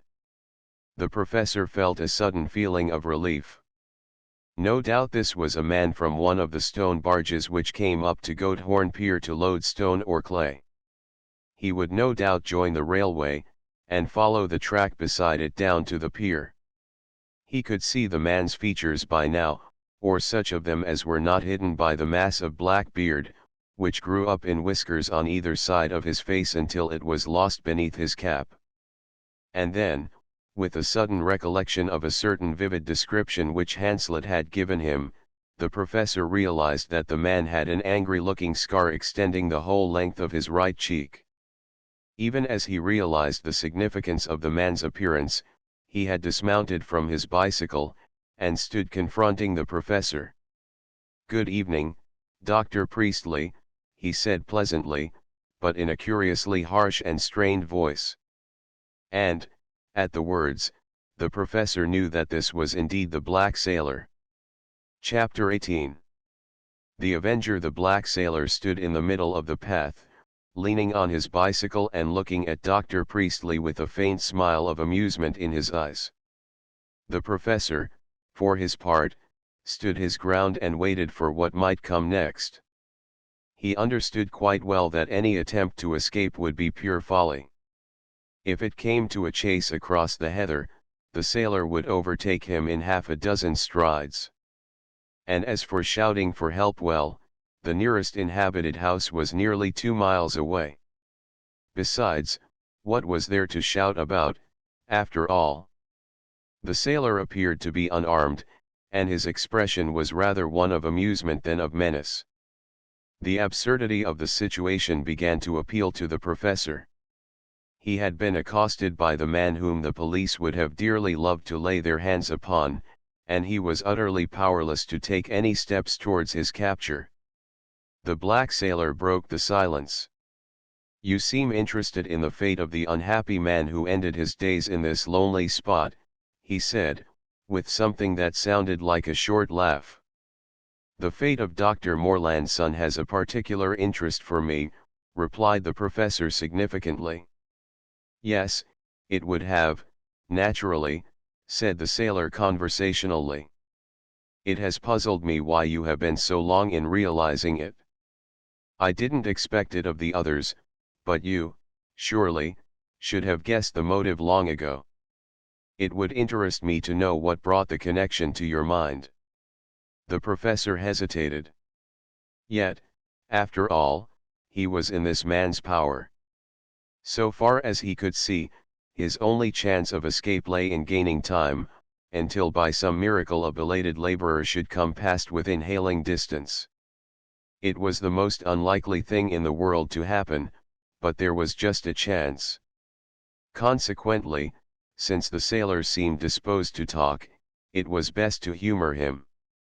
I guessed it first when I heard the name Copperdock again, he replied. I could not remember at first where I had heard it before, but finally, the whole scene came back to me. Yes, it is an unusual name, agreed the sailor, but, if you will excuse my saying so, Dr. Priestley, you appear to be not entirely at your ease. Perhaps it will reassure you if I remind you that no single one of the victims of Dr. Morlandson's vengeance has come to any harm until he has received the counter with his number on it. Although, as you seem to believe, you are included among them, you are perfectly safe until that token is delivered. I have no alternative but to believe it, replied Dr. Priestley, steadily, for I was the foreman of the jury which condemned him. It is for that reason that you have been reserved till the last, said the sailor solemnly. It was Dr. Morlandson's wish that it should be so, and that, before you died, you should understand the reason for your punishment. Do you remember Dr. Morlandson, as you last knew him? I remember him in the dock, replied the professor. A tall, slim, clean-shaven man, with an intellectual face, and a pleasant soft voice. You remember his appearance, exclaimed the sailor impatiently, you never knew the man's soul, as I did. Dr. Morlandson loved two things in this world with a passion which filled his whole being, his wife, and his profession. His sympathy with suffering was unlimited, and his nature recoiled from the spectacle of any pain which could be prevented. And you, 12 good men and true, took it upon yourselves to condemn him to death because he had the courage to put one of God's creatures out of his agony. At one blow you took from him all that he loved and lived for, his profession, and his wife who died under the shock of her husband's conviction. Can you wonder that during those long years of torment in prison, his thoughts turned from sympathy to vengeance? Yet, even in his vengeance he was merciful and killed swiftly. Dr. Priestley nodded. Yes, I guess that was the motive, he said in a matter-of-fact tone. I took the trouble to look up the names of the jurymen, as soon as I remembered that it was while I was serving on that jury that I had met a man bearing the name of Copperdock. The others were Tovey, Colburn, Pargent, Martin, Goodwin, Thomas, Bailey, Underhill, Abbott, and Hewlett. Quite right, Thomas, Bailey, Underhill, Abbott and Hewlett were already dead when Dr. Morlandson was released. Their punishment has passed into other hands. Of the remaining 7, 6 have paid the penalty which they wished to inflict upon Dr. Morlandson. You only are left, Dr. Priestley. I had realized that my life was threatened, replied the professor calmly. As you have probably guessed, it was for the purpose of verifying the fact of Dr. Morlandson's death that I came here. Dr. Morlandson is dead, but he left his vengeance behind him, said the sailor somberly. You killed him as surely as though the law had taken its course upon your cruel verdict. He came here, a broken man, to die in solitude like a stricken animal. I met him, not 100 yards from this very spot, a few days after he had come to live in the cottage. I was desperate that evening. I had murder in my soul, no matter why. I would have killed him then and there for what he might have had about him, but I was afraid. There was something about him that prevented me from touching him, I did not know what it was. He took me to the cottage with him, and talked to me all night. And at last I found out that he was in the grip of a hate greater than mine. I saw him every day after that. I was the only person he spoke to, except that fool of a police superintendent who used to come out to see him. He'd have been glad enough to lay his hands on me, if he had known that I was hiding within a few yards of him. Hour after hour we talked, Dr. Morlandson and I, while he fed me and sheltered me. He told me his whole story, and at last, when he knew he could trust me, he made me an offer. If I would become the heir to his vengeance, I should also be heir to a very large sum of money he had safely concealed. He explained his plans to me in detail. During his years in prison he had thought over every little thing, and his scheme was complete. But one thing he had not allowed for, and that was the fact that prison life had broken him up. He, who had gone to prison a strong man, came out ruined in health and body. His mind had eaten him up, as he put it. The awful hours of solitude, when his only means of diverting his thoughts from his wrecked life was to perfect his plans for vengeance, had sapped his youth and his strength. He came out an old man, utterly incapable of the task before him. I had told him my story, such as it was, and he saw in me the one man who could take his place. I was an educated man once, Dr. Priestley, forced by circumstances to abandon my former life and become what you see me now. In those months I was in Moreland Son's company. He taught me more than I had ever learned before. He told me the names of the men who had formed the jury, and showed me how I was to trace each of them. He had thought out dozens of ways of killing them undetected, and he explained to me how each should be employed according to circumstances. In that laboratory which he built he spent long hours working at poisons which should be swift and effective, in preparing weapons which could not fail in the clumsiest hands. He taught me anatomy, where the vital organs of the body lay, how to strike so as to produce instant death. Within a few months I was fitted to undertake the task which he had delegated to me. The black sailor paused, and looked intently at the professor, as though to assure himself that he was taking in all that was being said to him. It was Dr. Moreland Son's wish that you should fully understand the reasons for your punishment before you died, he continued. You, at least, we had no difficulty in tracing. Your name was frequently in the papers. You were the only one of the 12 who had attained any fame whatever, except perhaps that conceited Aspargent. It was only fitting that you, as foreman, should be reserved until the last. Moreland Son hoped that you would guess the reason for the deaths of your fellow members, and so realize the fate which was hanging over your head. Yes, I think I understand it all pretty thoroughly now, replied the professor. There are, however, 1 or 2 points upon which I am not quite clear. I am told that Mr. Rhode, the herbalist, has received a counter bearing the number 7. I presume that this is not due to you, since Mr. Rhode was not a member of the jury, nor, to the best of my recollection, was he concerned with Dr. Moreland Son's trial. The black sailor scowled, and looked fiercely at the professor. Rhode is an interfering busybody, he growled.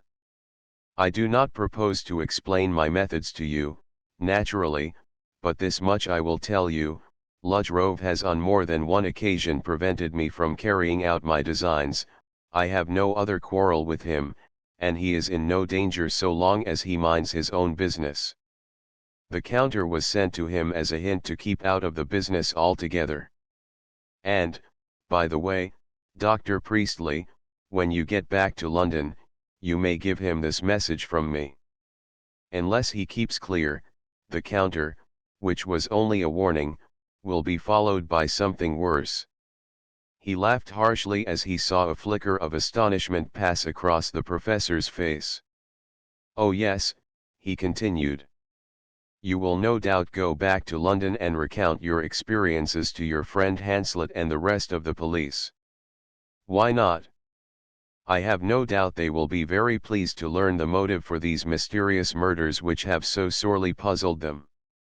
They may dimly realize that an apparent murder may sometimes be a just execution. But the knowledge won't help them much, and it won't help you, Dr. Priestley. In fact, it was Dr. Moreland Son's wish that the reasons for the deaths of his victims should be fully known. His example may cause jurymen to consider their verdicts more carefully in future. And as for me, what harm can any of you do? Why, from the first there has been a reward upon my head, a reward you will never earn, Dr. Priestley. He paused, and then continued more seriously. You are a sensible man, and must see how utterly useless any attempt to put the police on my trail must be. It will take you an hour at least to reach the police station at Corfe Castle, and heaven knows how much longer to persuade the police to search for me. Don't for an instant think this meeting is accidental. It is not. I have for some time been seeking for an opportunity of meeting you. It was Dr. Morlandson's expressed wish that I should see you and explain matters. Now that I have done so, the black sailor will disappear, only to appear once more, when your sentence is to be executed. And that sentence is, inquired Dr. Priestley firmly. That you should live in the constant expectation of a violent death, replied the black sailor gravely. The time may come soon or late, but you cannot escape the doom which hangs over you. You may take what precautions you please, you may condemn yourself to a life of constant supervision within the walls of a fortified house. If you do, you will know something of the hell which Dr. Morlandson endured as the result of your verdict. But at last the moment will come, and you will be stricken with death when you believe yourself to be safest. Copperdock was warned. He was under the special care of the police, he was alone in his own house with the door locked behind him. Yet death found him, as it will find you when the time comes, Dr. Priestley. The black sailor put his foot on the pedal of his bicycle. You will excuse me if I break off this interesting conversation, he said. I have many things to attend to tonight, and it is getting late. But before I go I will give you this. It will serve to remind you that your meeting with me was not a trick of your imagination. It may also be useful as evidence of your veracity when you tell the story to the police. He drew something from his pocket, and threw it contemptuously at the professor's feet. Then, before the latter could reply, he had jumped on his bicycle and was pedaling rapidly in the direction from which he had come. It was quite dark by now, and the professor watched his retreating form until it was lost in the night. Then he bent down and picked up the object which he had thrown upon the ground, and which glimmered faintly upon the dark surface of the heather on which it had fallen. He knew what it was, without the trouble of striking a match. It was typical of him that he handled it by the edges, and wrapped it carefully in his handkerchief before he put it in his pocket. Then he started once more on his homeward journey, his mind full of this interview with the man who called himself the Black Sailor. His theory had been vindicated. During the night which had followed Inspector Hanslet's first visit to him, he had racked his brains in the endeavor to recall the circumstances under which he had first heard the name of Copperdock. And then, at last, just before dawn, the scene had come back to him. The gloomy court at the Old Bailey, the voices of counsel, the set tense face of the prisoner in the dock. And finally, the scene when the juryman, under his direction, had discussed the verdict which was to decide the man's fate. Yes, he remembered the name of the little man who had seemed to share his own merciful views. Copperdock, that was it. The names of the others he did not remember, but they had seemed to be inspired with a stolid common-sense virtue. One of them had implied that if doctors thought they could get away with this sort of thing, there was no knowing what they would be up to. They were a lot of butchers as it was, always cutting people up to find out what was the matter with them. Yes, he remembered the scene well enough. It had been impossible to argue with his colleagues on the jury. The majority were against him and the man Copperdock, they could only acquiesce in their opinion. The 12 had filed back to the places in court. He could see now the look of awful anxiety in the eyes of the prisoner. And then, in reply to the solemn question of the judge, he had spoken the words, "Guilty, my lord." Morlandson had been reprieved, and, according to the notes made by Harold, must by now be at liberty. Was it possible that he had returned to the world with vengeance in his heart? The professor had obtained permission to examine the official records of the trial, and had thus learnt the names of the remaining members of the jury. 5 of them corresponded with the names which Hanslet had mentioned as the victims of the recent mysterious murders. There could be no further doubt. But Morland's son had died, burned to death in his laboratory within a year or so of his release. How was this fact to be fitted in with this theory? The black sailor had enlightened him upon this point. Dr. Morland's son had handed on his vengeance to this mysterious successor, whose true identity he had no means of guessing. It was true that in one direction his doubts had been resolved, but only to be replaced by a series of questions, equally imperative. Who was this man, who called himself the Black Sailor? The professor had examined his appearance intently while the light lasted, and could see none of the obvious traces of disguise. He could swear that his most striking beard and whiskers had been genuine, and he had worn his clothes naturally, as though accustomed to them. Again, how had he known that Dr. Priestley was in the neighborhood? The professor was certain that he had not been followed during his journey from London. It was impossible that this man should lie openly, with the reward for the black sailor circulating all over the country. Was it possible that he lived concealed somewhere in this desolate tract of country? And if so, how did he contrive to carry out his murders within the very heart of London? These problems would wait. A more urgent one seemed to the professor to require solution. What, he asked himself, had the black sailor's object been in seeking this meeting? The professor was quite prepared to believe that the reason he had given accounted for part of the truth. He could well imagine Morland's son, his brain turned by his fancied grievance, wishing the effects of his vengeance to become known. This was to be expected. It was merely an example of the curious vanity usually displayed by maniacs. But was there any other purpose in the meeting, which he had not yet understood? And, in any case, what course was he to take?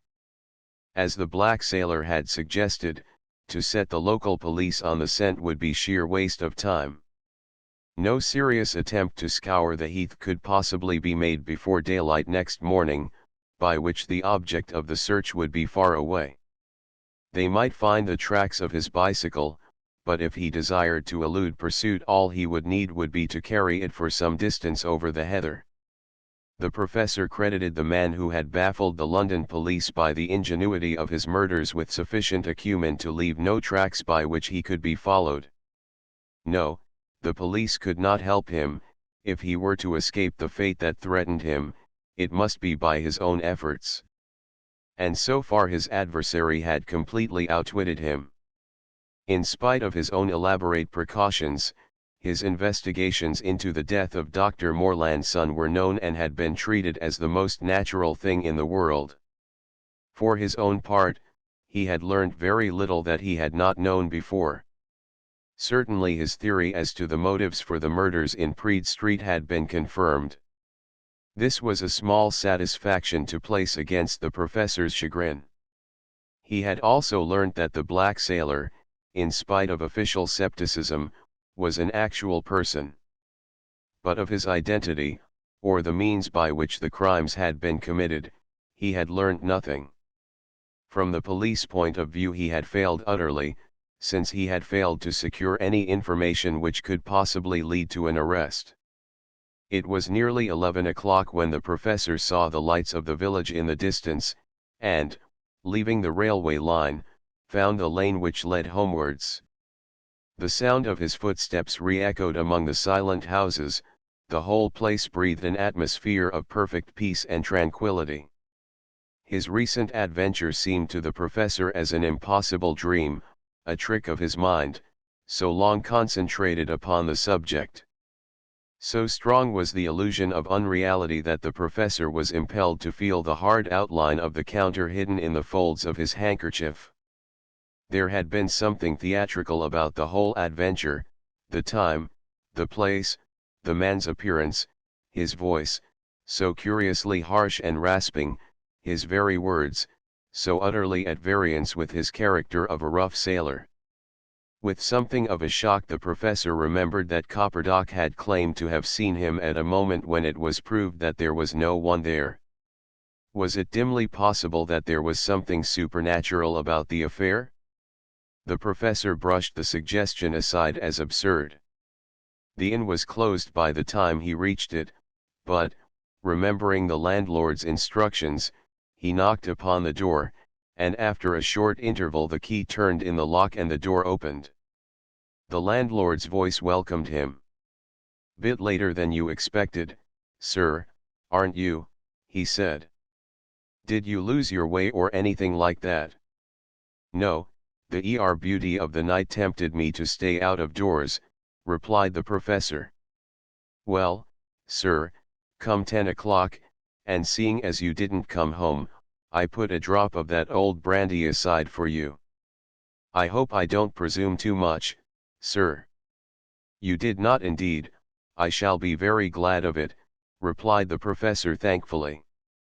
The landlord disappeared for a moment, and returned with a glass on a tray, which he handed to his guest. "I thought you might be glad of it after your walk, sir," he said. "Did you find the ruins of Dr. Morlandson's cottage?" "Yes, I did," replied the professor quietly. "A most isolated spot. I noticed that there was a path running past it." "Where does that lead to?" "It doesn't lead nowheres in particular, sir. When the cottage was first occupied, before Morlandson's time, it led out to the Studland Road. That was the only way to the place before that railway line was built." "The path's still there, is it?" "I should have thought it would have been growed over by now." "No, you can still trace it," said the professor. "And, curiously enough, there were the marks of a bicycle wheel running along it." "A bicycle?" exclaimed the landlord. "Well, to be sure. When there's a barge lying at Goat Horn the fellows on board sometimes brings bicycles and rides in here by the side of the railway line, but I don't know what could have taken any of them past the cottage there. Perhaps one of them wanted to get to Studland, though there's a shorter way there from Goat Horn through Newton. I should have said nobody used that path, not once a year. No, I do not imagine that this man Morlandson saw many visitors," said the professor reflectively. "I suppose people occasionally went to see him, though. I don't believe, bar the men who built the laboratory, that a soul went near the place except the super I was telling you of, sir," replied the landlord. "Leastways, I never heard of any. Morlandson used to come in and fetch everything he wanted. If there was anything heavy, he'd bring a barrow with him. No, sir, if you'll believe me, that man never saw a soul when he was at home, except the super. Didn't care about meeting people, I suppose, with a past like his." "Well, he certainly chose a lonely place for his retreat," agreed the professor. "I do not suppose that any strangers were likely to disturb him." "Lor bless you, no, sir. 'Tisn't many strangers as finds their way onto the heath, unless it's a gentleman like yourself, out for a walk, and then they keeps to the paths. It's not over good going over the heather." "So I discovered," replied the professor. "But, on the whole, I have had a most interesting evening." Chapter 19. A discovery. It was quite evident to the professor that since his presence upon the Isle of Purbeck was known to his mysterious acquaintance of the previous evening, there was no further need for secrecy as to his movements. As soon as he had breakfasted on Sunday, he put a trunk call through to London, and very shortly had Harold on the end of the wire. "Yes, it is Dr. Priestley speaking," he said. "The ASP has struck, Cleopatra. Does that satisfy you?" Yes, I know, but circumstances have made it necessary for me to change my plans. Now listen. Put another short paragraph in the papers, to the effect that domestic reasons have made it impossible for Dr. Priestley to carry out his projected lecture tour in Australia. He was recalled by telegram from Paris, where he stopped on his way to join the Oporto at Marseilles, and will shortly return to London.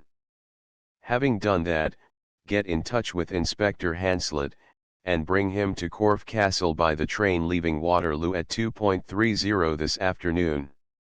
I will explain the reasons for asking him to come when I see him. I will meet the train at Corfe Castle station. Is that clear? Apparently it was, for after a further word or two the professor laid the instrument down. He spent the day within the portals of the inn, to all appearances studying the contents of the Sunday papers, but actually trying to solve some of the problems suggested by his incredible meeting with the black sailor. The train came into time, and out of it stepped Inspector Hanslet and Harold. They glanced at the professor inquiringly as they greeted him, but asked no questions until they were outside the station. And even then it was the professor who spoke first. "I am Mr. Deacon here, to the landlord of the inn, at least," he said. "I will take you there and you can leave your suitcases. Register in any names you like, but do not divulge your connection with the police, Inspector. It would attract undesirable attention." Hanslet nodded, and the professor introduced the two to the landlord as the friends he had been expecting. They left their suitcases, and then followed the professor out into the village street. "This is a most interesting country," he said conversationally. "I should like to show you the Purbeck Hills from the distance. We have, I think, time for a walk before dinner." Hanslet nodded. "I should be glad of a stroll after sitting in the train," he replied. "Lead on, Mr. Deacon. You know the way." The professor took the lane which led towards the railway line. It was not until they were well beyond the outskirts of the village that he spoke. "I must apologize for my recent actions," he said at last to Hanslet. "I think you will understand them when I have explained my reasons to you. I was anxious to come here without anybody suspecting my presence. I had formed a theory as to the motive of the murders in Praed Street. Harold, my boy, tell Inspector Hanslet, as concisely as you can, the facts about the arrest and trial of Dr. Morland's son." Harold obeyed, and as he finished Hanslet nodded. "I remember the case vaguely," he said. "But I don't see," the professor interrupted him. "I happen to be the foreman of the jury. When you mentioned the name of Copperdock the other night, I fancied that it was familiar to me. Eventually I remembered that a man of that name had been one of the jurymen. More out of curiosity than anything else, I took steps to discover the names of the remainder of the panel. They were Tovey, Colburn, Pargent, Martin, Goodwin, and 5 others, whom I am informed have since died." "Good heavens!" exclaimed Hanslet. "Then you mean that this Morland's son, who was released from jail after serving his sentence, is the murderer? Why on earth didn't you tell me so before, Dr. Priestley? It will be simple enough to trace him. Our people at the yard will know all about him." "They do," replied the professor drily. "They have a completely authenticated record of his death, which occurred 5 years ago. In fact, I am now taking you to the place where it happened." "But he can't have died 5 years ago if he murdered Copperdock only last week," exclaimed Hanslet in bewilderment. "There's some mistake. There must have been 2 Morland sons and you've got hold of the wrong man." The professor shrugged his shoulders. "Ask our landlord, when we return to the inn," he replied.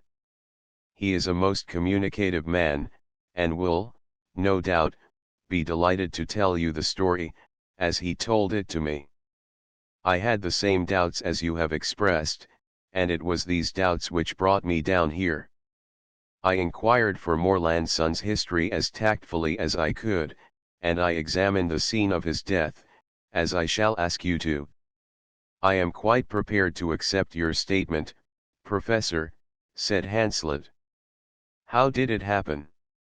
The professor recounted the facts of Morlandson's life on the Isle of Purbeck, and the circumstances under which he met his death.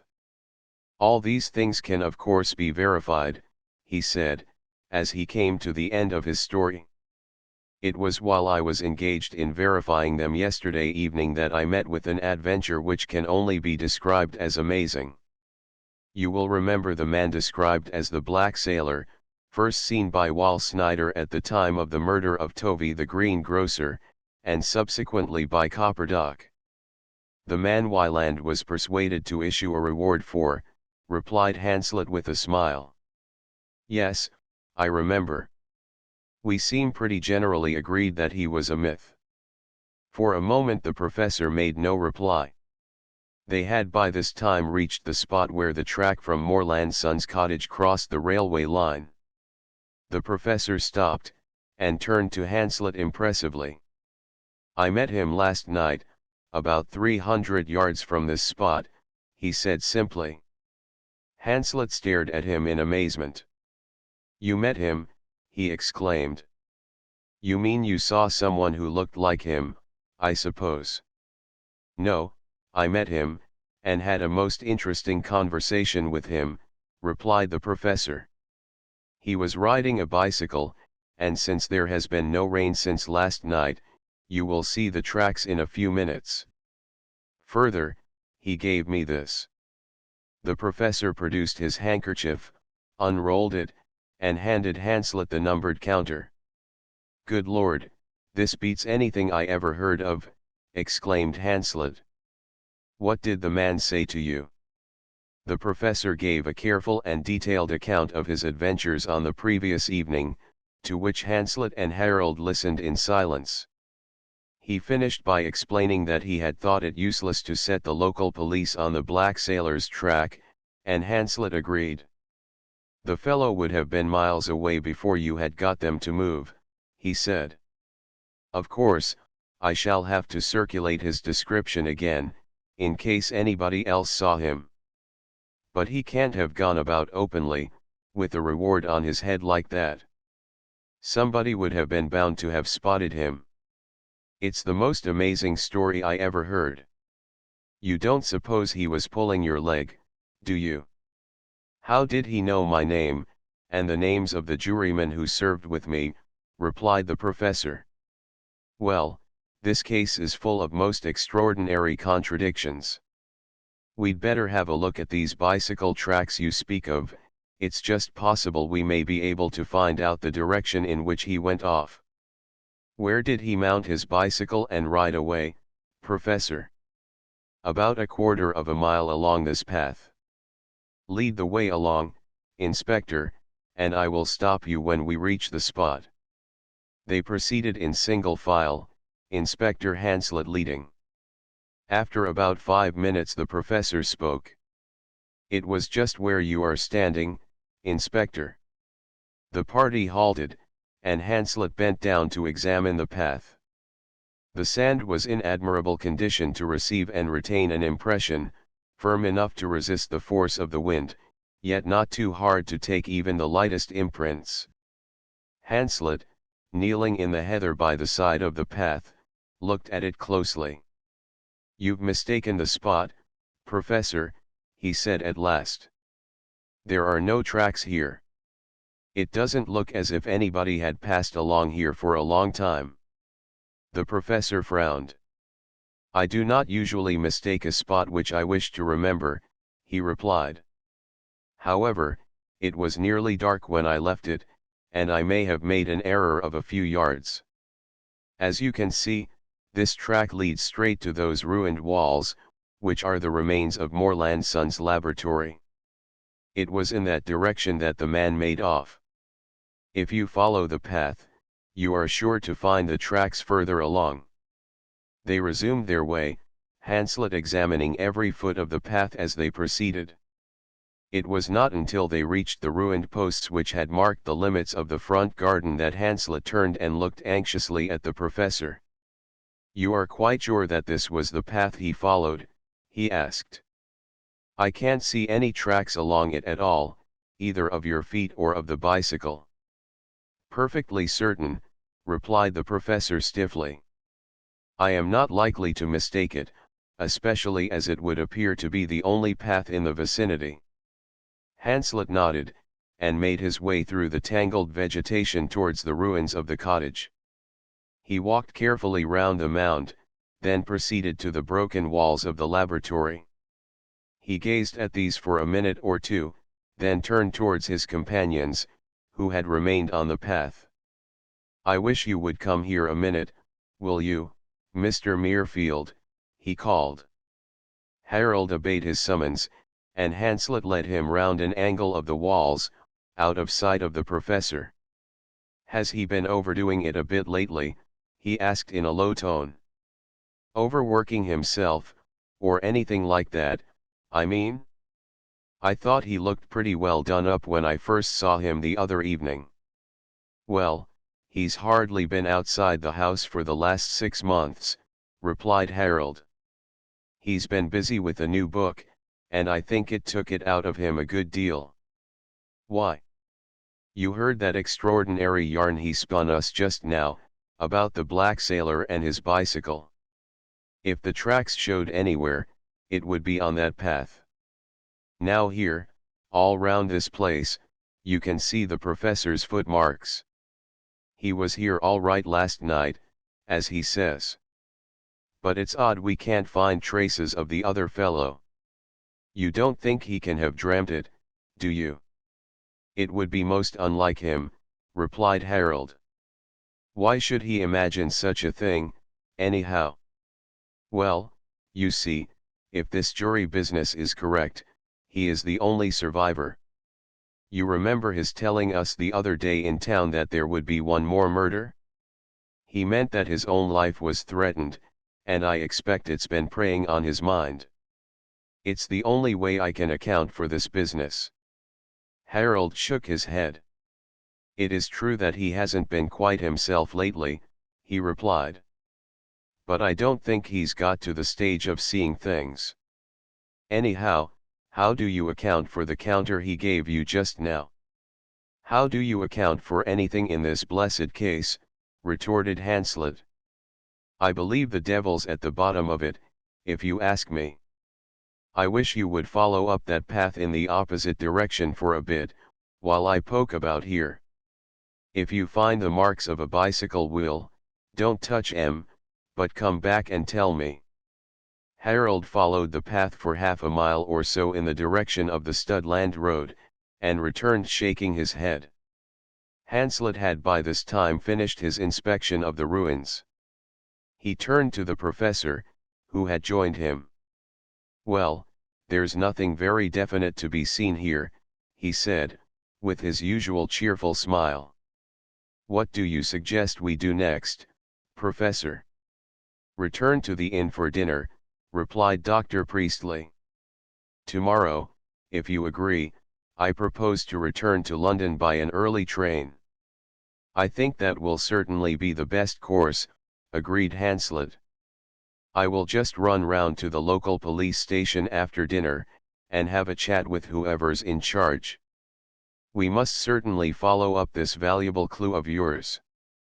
They returned to the inn, and after dinner Hanslet went round to the police station. The superintendent who had been in charge at the time of Morlandson's death had since been promoted and had left the district, but Hanslet had no difficulty in verifying the story as told by the landlord. He had disclosed his identity, and explained that he had come down in connection with a case in which he was interested, without however mentioning the Praed Street murders.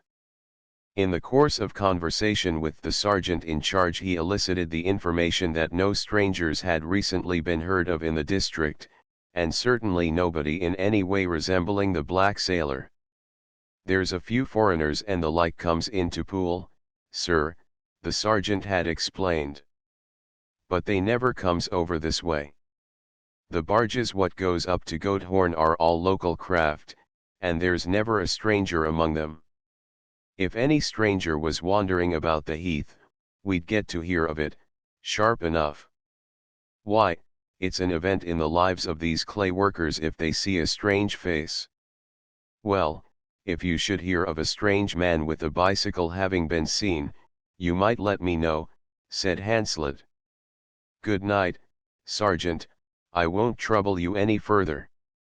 Hanslet left the police station, more convinced than ever that the professor was suffering from some temporary aberration. He had known such cases before, where overwork had caused the queerest effects. It was quite understandable. The professor had certainly discovered the motive for the murders. It could not be a coincidence that all the men who had died had served on this particular jury and had been the victims of this mysterious murderer. But, having discovered this, and realizing that he was the only survivor, the professor must have received a shock which had unduly stimulated his imagination. This was all that Hanslet could make of it. Meanwhile he determined to keep a very close watch over the professor, for, if his theory was correct, his life was undoubtedly threatened, black sailor or no black sailor. The party returned to London on the Monday morning, and Hanslet immediately went to see Wieland, whom he had left in charge during his absence.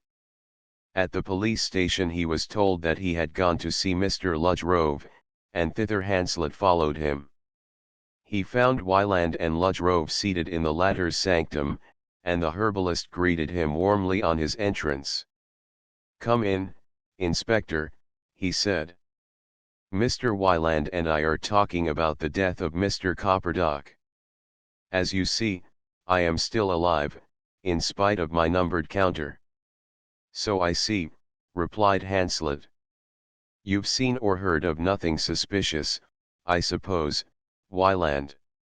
"Not a thing," replied Wieland. "Mr. Ludgrove and I set a little trap, but nothing came of it." "Oh, what was that?" inquired Hanslet. "Did you wander about Praed Street with counters stuck on your backs, or what?" "Better than that," said Mr. Ludgrove with a smile. "Of course, you realize that 5 out of 6 of these deaths have taken place in Praed Street, don't you?" "Well, another thing is that they have taken place during the weekend. It was a fair inference that if my life was to be attempted, it would be during the weekend, and in Praed Street. Do you agree?"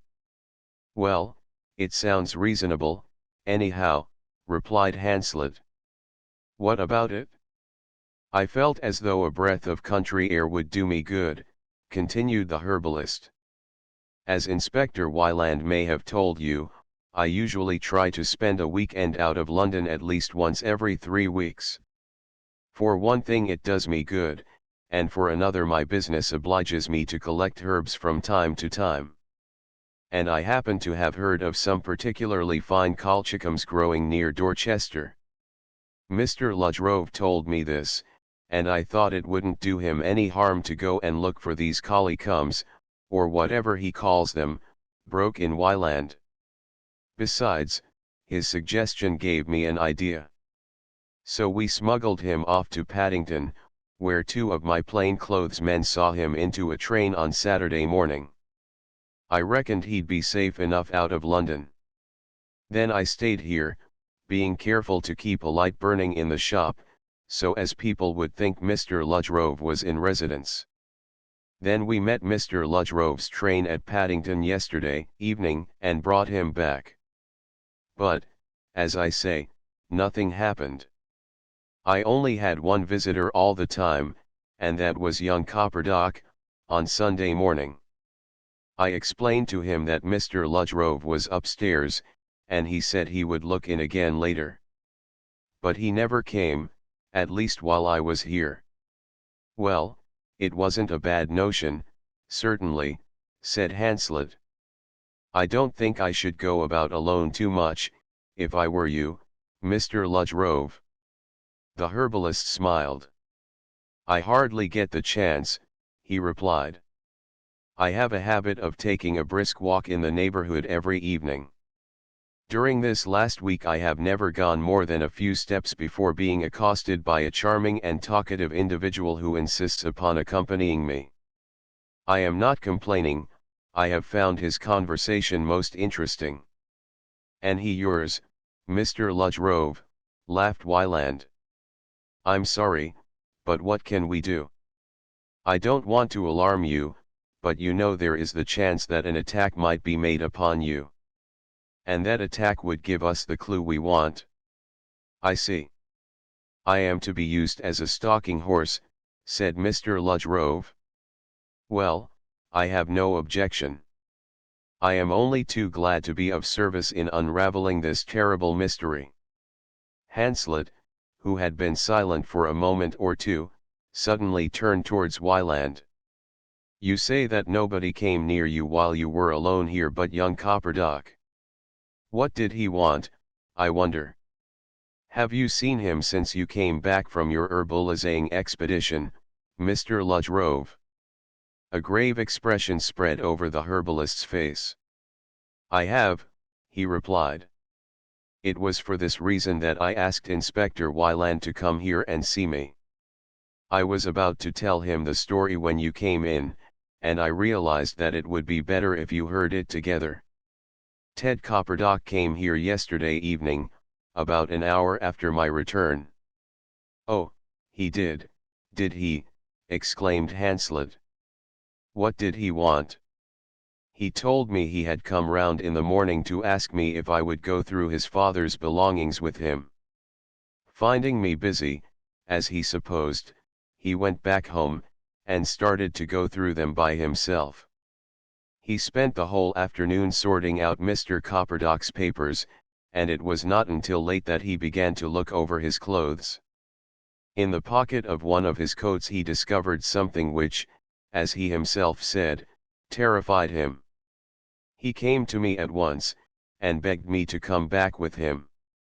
He was so insistent that I broke the promise which I had made to Inspector Wyland, not to go alone into any house in Praed Street, and went upstairs with him into his father's bedroom.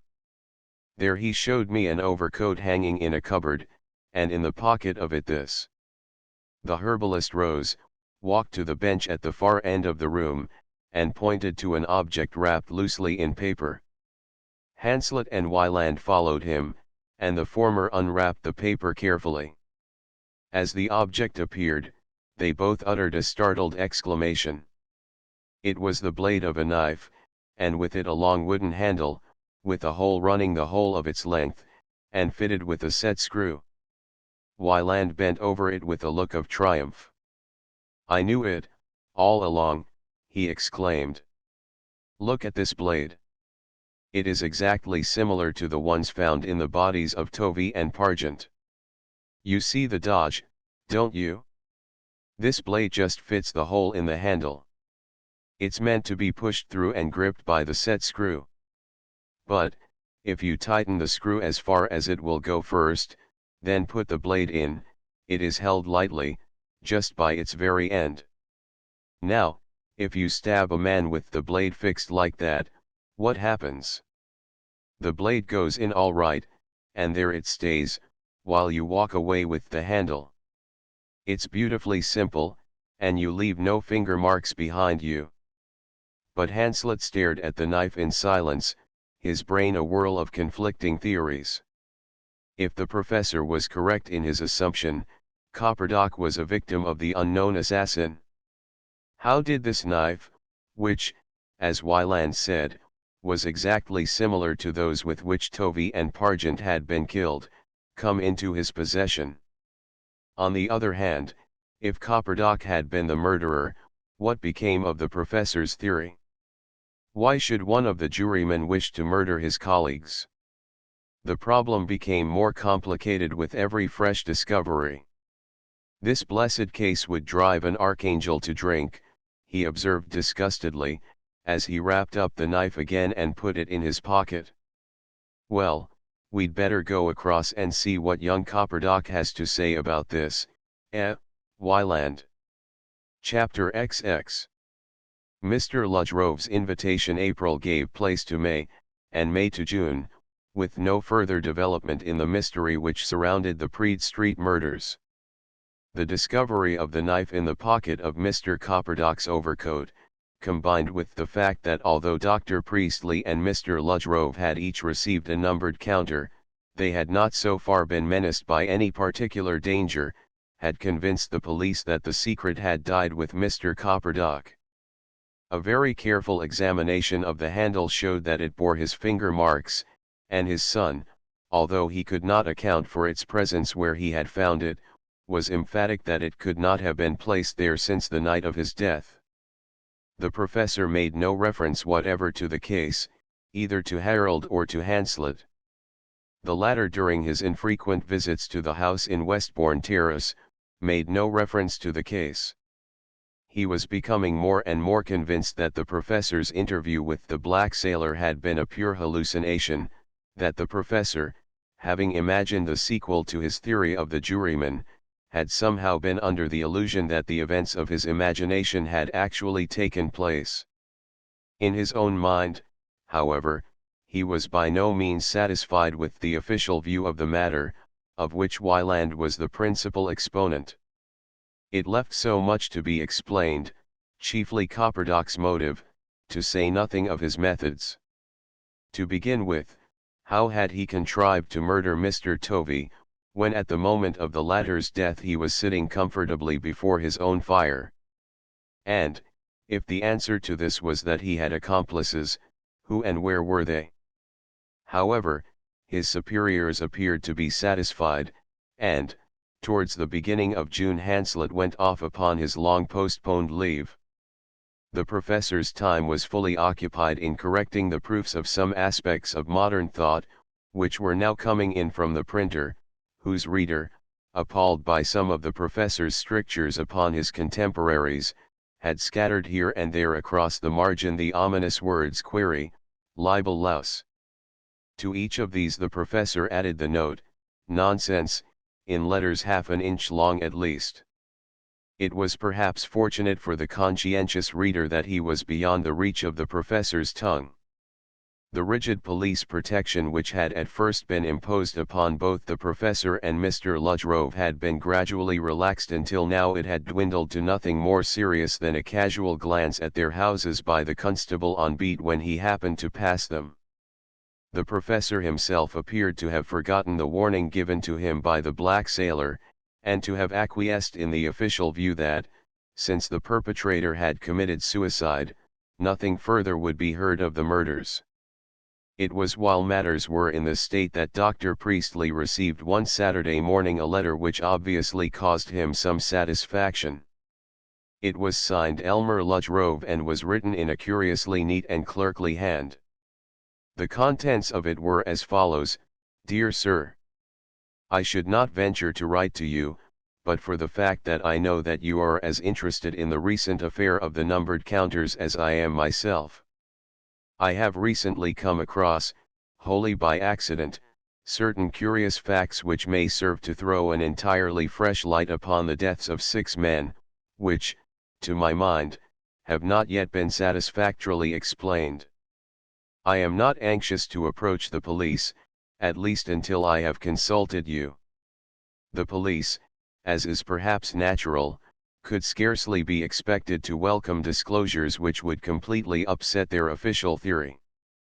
They believe, as I confess I did at one time myself, that the late Mr. Copperdock was guilty, and that his mania finally culminated in his own suicide. If I am correct in my deductions from the new evidence which has come into my hands, I can prove beyond question that Mr. Copperdock was innocent, indeed, that he himself fell a victim to the agency which committed the other murders. I must ask you to respect my confidence until you have allowed me to put my evidence before you. When this has been done, I shall ask your advice as to the best means of laying it before the authorities.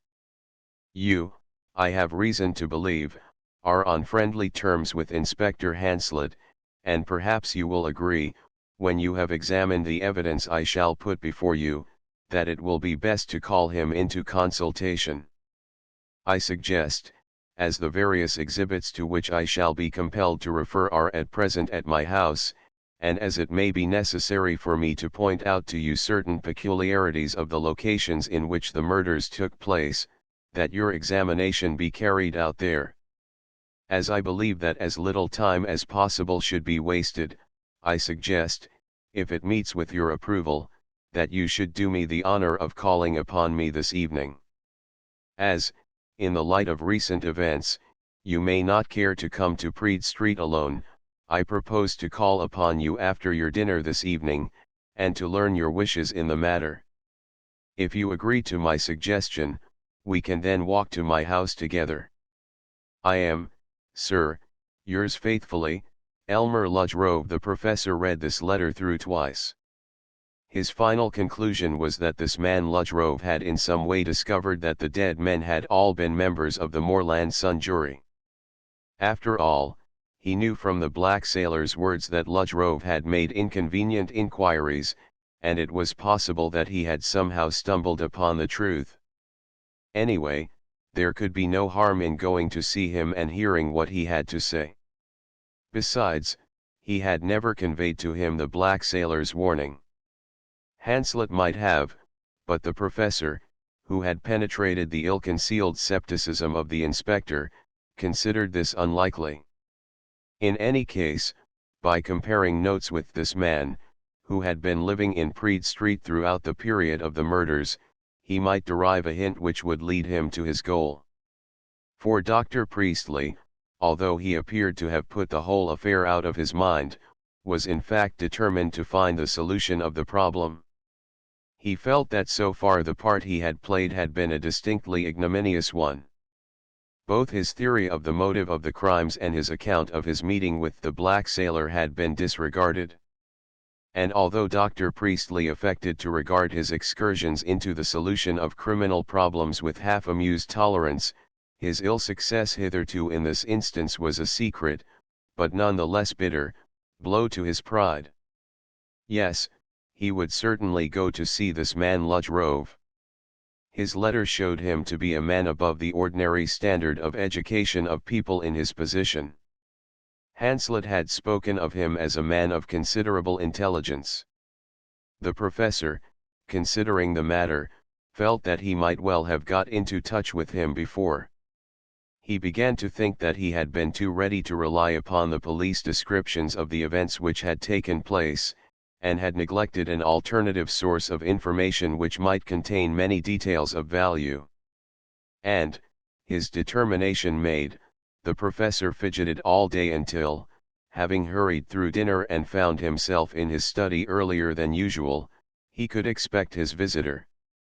Mary had been instructed to show him straight in, and, when he was at length announced, the professor rose at once to greet him.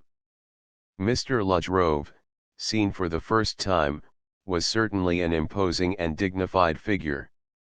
His snowy white hair and beard gave him a patriarchal appearance, produced an almost severe impression, which was only modified by the kindly smile which habitually hovered at the corner of his mouth. His eyes were screened by his powerful spectacles, but one guessed them to be direct and piercing in their expression. "I am delighted to meet you, Mr. Rhode," said the professor warmly. "Yes, I am Dr. Priestley, and this is my secretary, Mr. Muirfield. I received your letter, and am much obliged to you for your suggestion, which I shall be very glad to fall in with." "Thank you, Dr. Priestley, you are very kind," replied Mr. Rhode, in his deep and pleasant voice. The professor glanced at him in astonishment. Neither the voice nor the intonation were such as he would have expected of a herbalist in Praed Street. "It is a beautiful evening," continued Mr. Rhode. "Shall we walk to my house, or would you prefer to call a taxi? I know that the vicinity of Praed Street has a bad reputation as a result of these deaths, but although, as you probably know, I received a numbered counter some weeks ago, I have so far come to no harm. You need have no apprehensions once we reach my house. The police still display considerable concern for my safety. Mr. Ludgrove smiled, and even the professor's set features relaxed a little. "I am not afraid to walk to Praed Street, especially in your company, Mr. Ludgrove," he replied. "And coming back," persisted the herbalist. "I fear I have no telephone, and it may take me some minutes to find you a cab.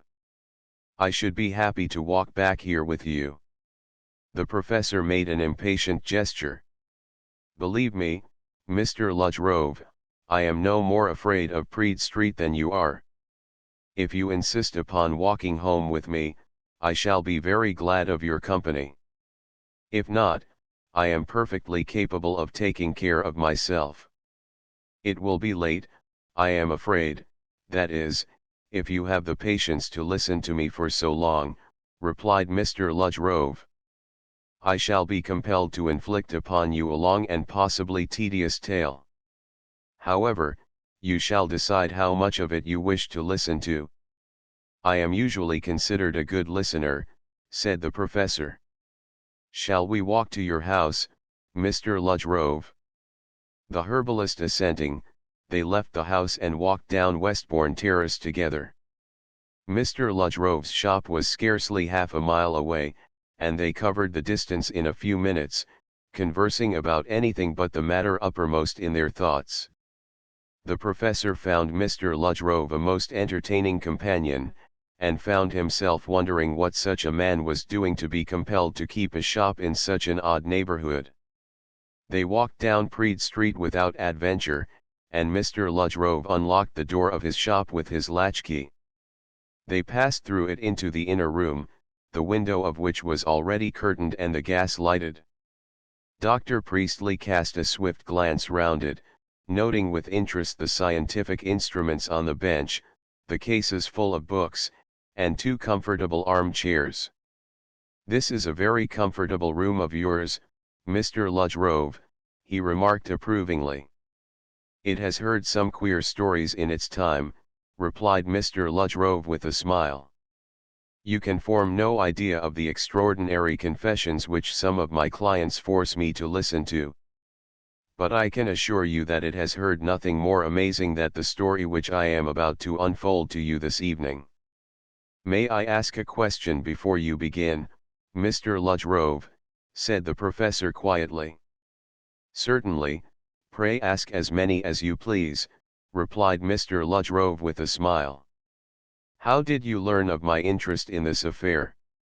"So far as I am aware, it is not common property." "I am afraid that Inspector Hanslet was indiscreet," replied Mr. Ludgrove. "When he first took over the case, he came here and had a long talk with me. He said then that he would put the facts before one whose powers of deduction were unrivaled. When I next saw him, he happened to mention your name, which I already knew as that of the boldest and most enterprising scientist of the age. It required very little intelligence on my part to infer that you would be interested in these extraordinary happenings, and that you were scarcely likely to accept the official explanation of them." "I see," said the professor. "Well, as it happens, your inference is correct. I am greatly interested, and I have a theory of my own as to the motive for the murders, which the police have been pleased to reject. I am all the more anxious to hear the evidence you have to put before me. There is still one more point in which I am interested. I am informed that, some time before his death, Mr. Copperdock reported that he had met an individual known as the Black Sailor. Upon this being reported to you, you stated that you happened to have Mr. Copperdock under observation at the moment when he stated the meeting took place, and that no Black Sailor was present. Is this correct?" "I can assure you, Dr. Priestley, that at that moment there was nobody in sight but Mr. Copperdock and myself," replied Mr. Ludgrove simply. "Thank you," said the professor. "Now, I am prepared to examine the evidence you have to show me." Mr. Ludgrove rose from his chair. "Will you excuse me for a few minutes, Dr. Priestley?" he said. "Before I begin my explanation, I should like to fetch certain things which I have put in a place of security upstairs. I will not keep you very long." He passed into the shop as he spoke, and the professor could hear the sound of his footsteps as he climbed the stairs. The professor, left alone in the room, proceeded to examine the titles of the books in the shelves. They were mainly botanical works, such as one might expect to find in the library of a herbalist. But here and there among them were a few volumes of general scientific interest. Dr. Priestley smiled as he saw, lying inconspicuously at the end of one of the shelves, a work he had published a year or so before, Fact and Fallacy. No doubt this had given Rhode the cue to his own interest in a problem so intricate as that of the Praed Street murders. Lying next to it was a book bearing the name of an author well known in the scientific world, which the professor had never heard of. He took it up and began to turn over the pages with interest. His eye caught a passage dealing with one of the subtler mathematical problems raised by a particular aspect of relativity. He became absorbed in this, forgetting all about Mr. Rhode and his promised demonstration. So he remained for several minutes, until he had read the passage from beginning to end. Then, all at once, he became conscious that he was no longer alone in the room, that somebody was standing just inside the door, awaiting his pleasure. The professor laid the book down, and turned on his heel, an apology upon his lips. But the words died in his throat, and he stood for an instant staring at the figure with unbelieving eyes. It was the black sailor. Chapter XXI. An explanation. The professor's first startled thought concerned the manner in which the man had entered the room. He had heard no sound of his entry, and he remembered that Mr. Rhode had been careful to lock the door of the shop when they had come in together.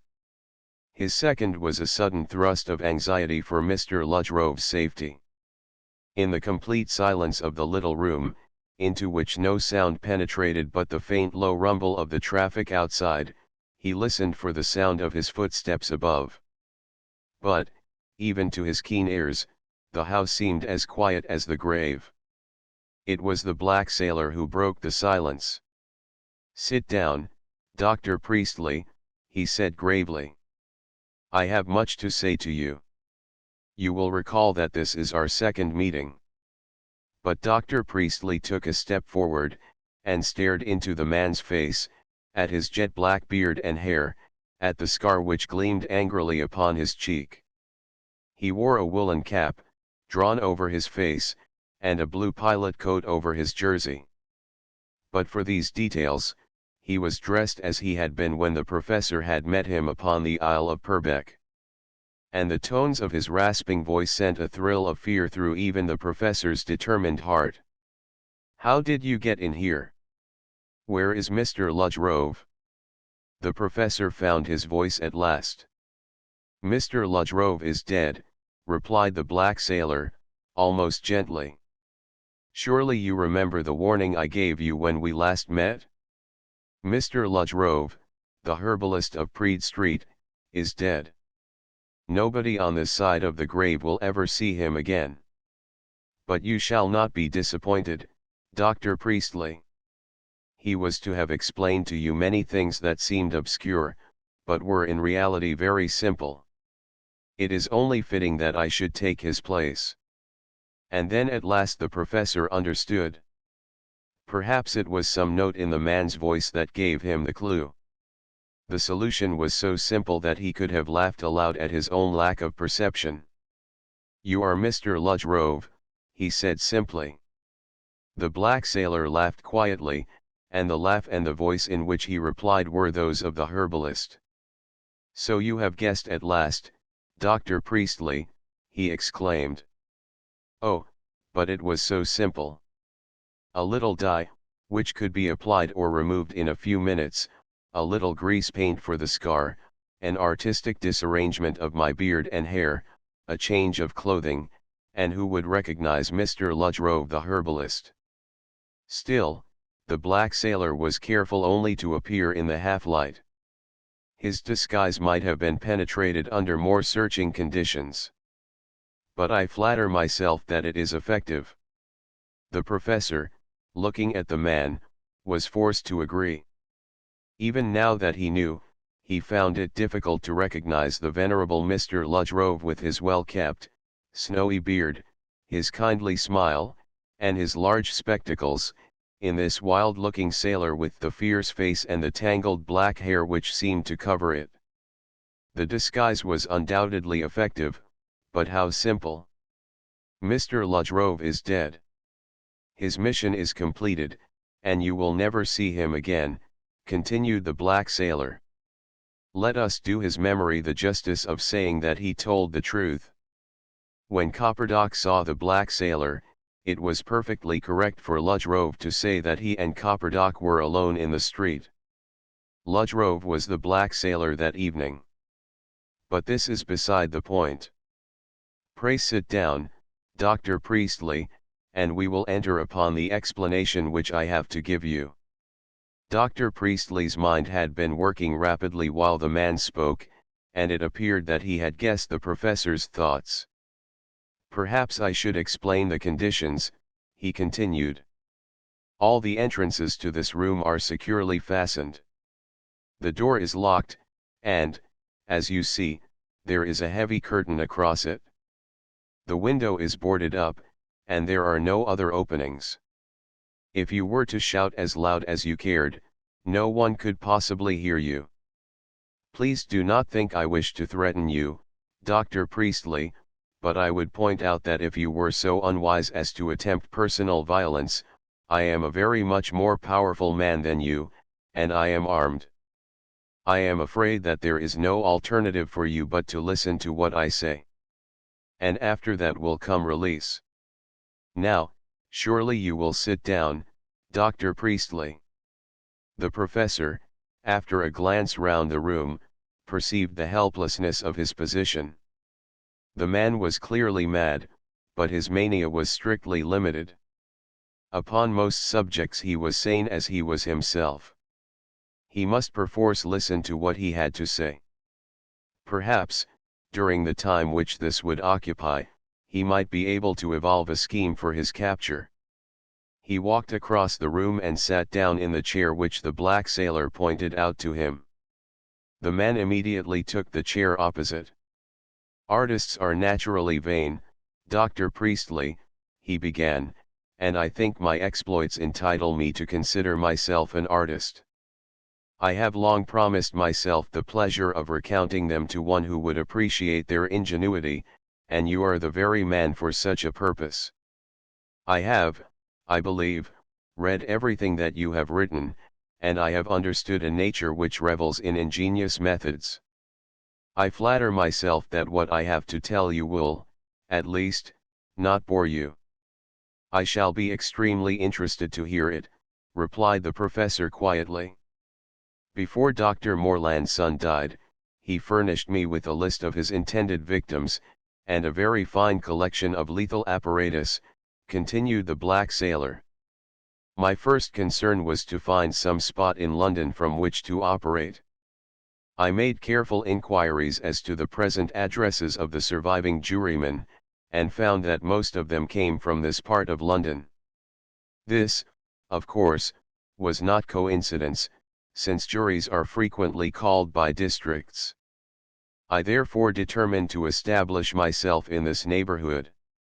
I knew enough of the properties of herbs to set myself up as a herbalist, and I was fortunate enough to find this empty shop, almost opposite the premises of one of my intended victims.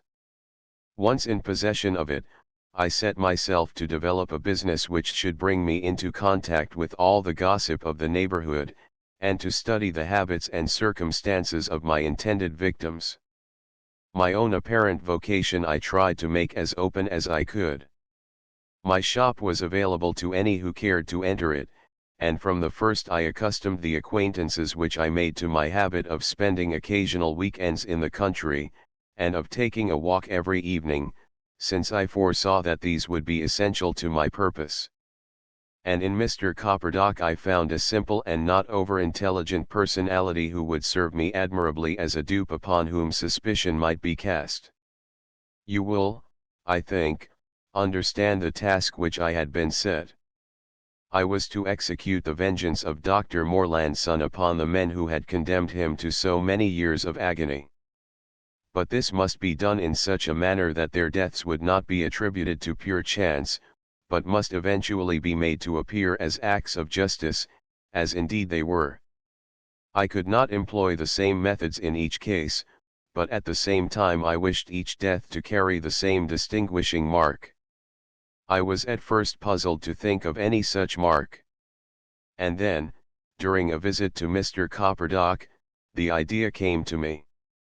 I saw a box full of white bone counters lying on his table, and I managed to appropriate a dozen or so of these.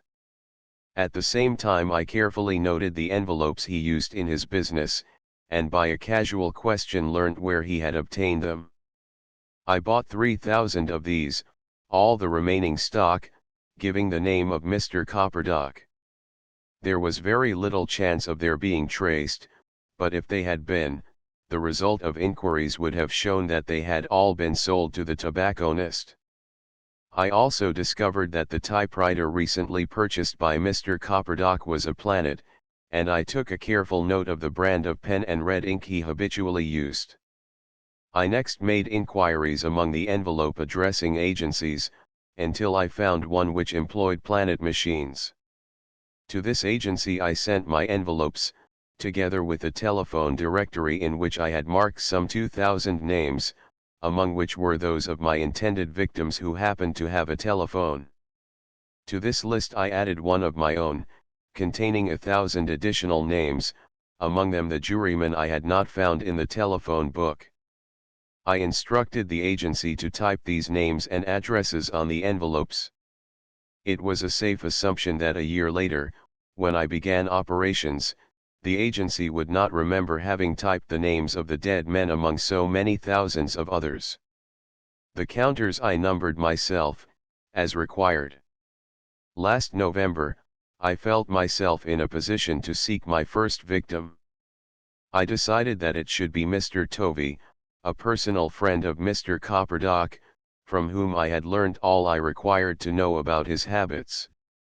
I had, among my other weapons, a paper cutter's knife, with half a dozen blades. These blades I had sharpened along both edges until they resembled daggers, and I had discovered a means of fixing them lightly into the handle, so that they would remain in the wound, leaving me free to carry off the handle. That evening, Mr. Rhode took his usual walk, returning by way of Paddington Station. From here he telephoned to Mr. Tovey, giving him the message that he was wanted at St. Martha's. Mr. Rhode then walked back here, and took on the character of the black sailor. Behind this shop is a piece of ground which was once a garden, and that in turn is separated by a low wall from a yard, deserted after business hours, with gates and also a small door leading into a back street. I had made myself a key to the small door, and it provided me with an alternative means of access to this house.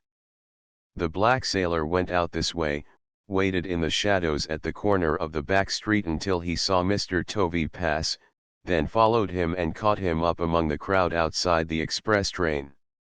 The knife required no violence in its use, merely a firm push in one of the spots which Dr. Morland's son had shown me.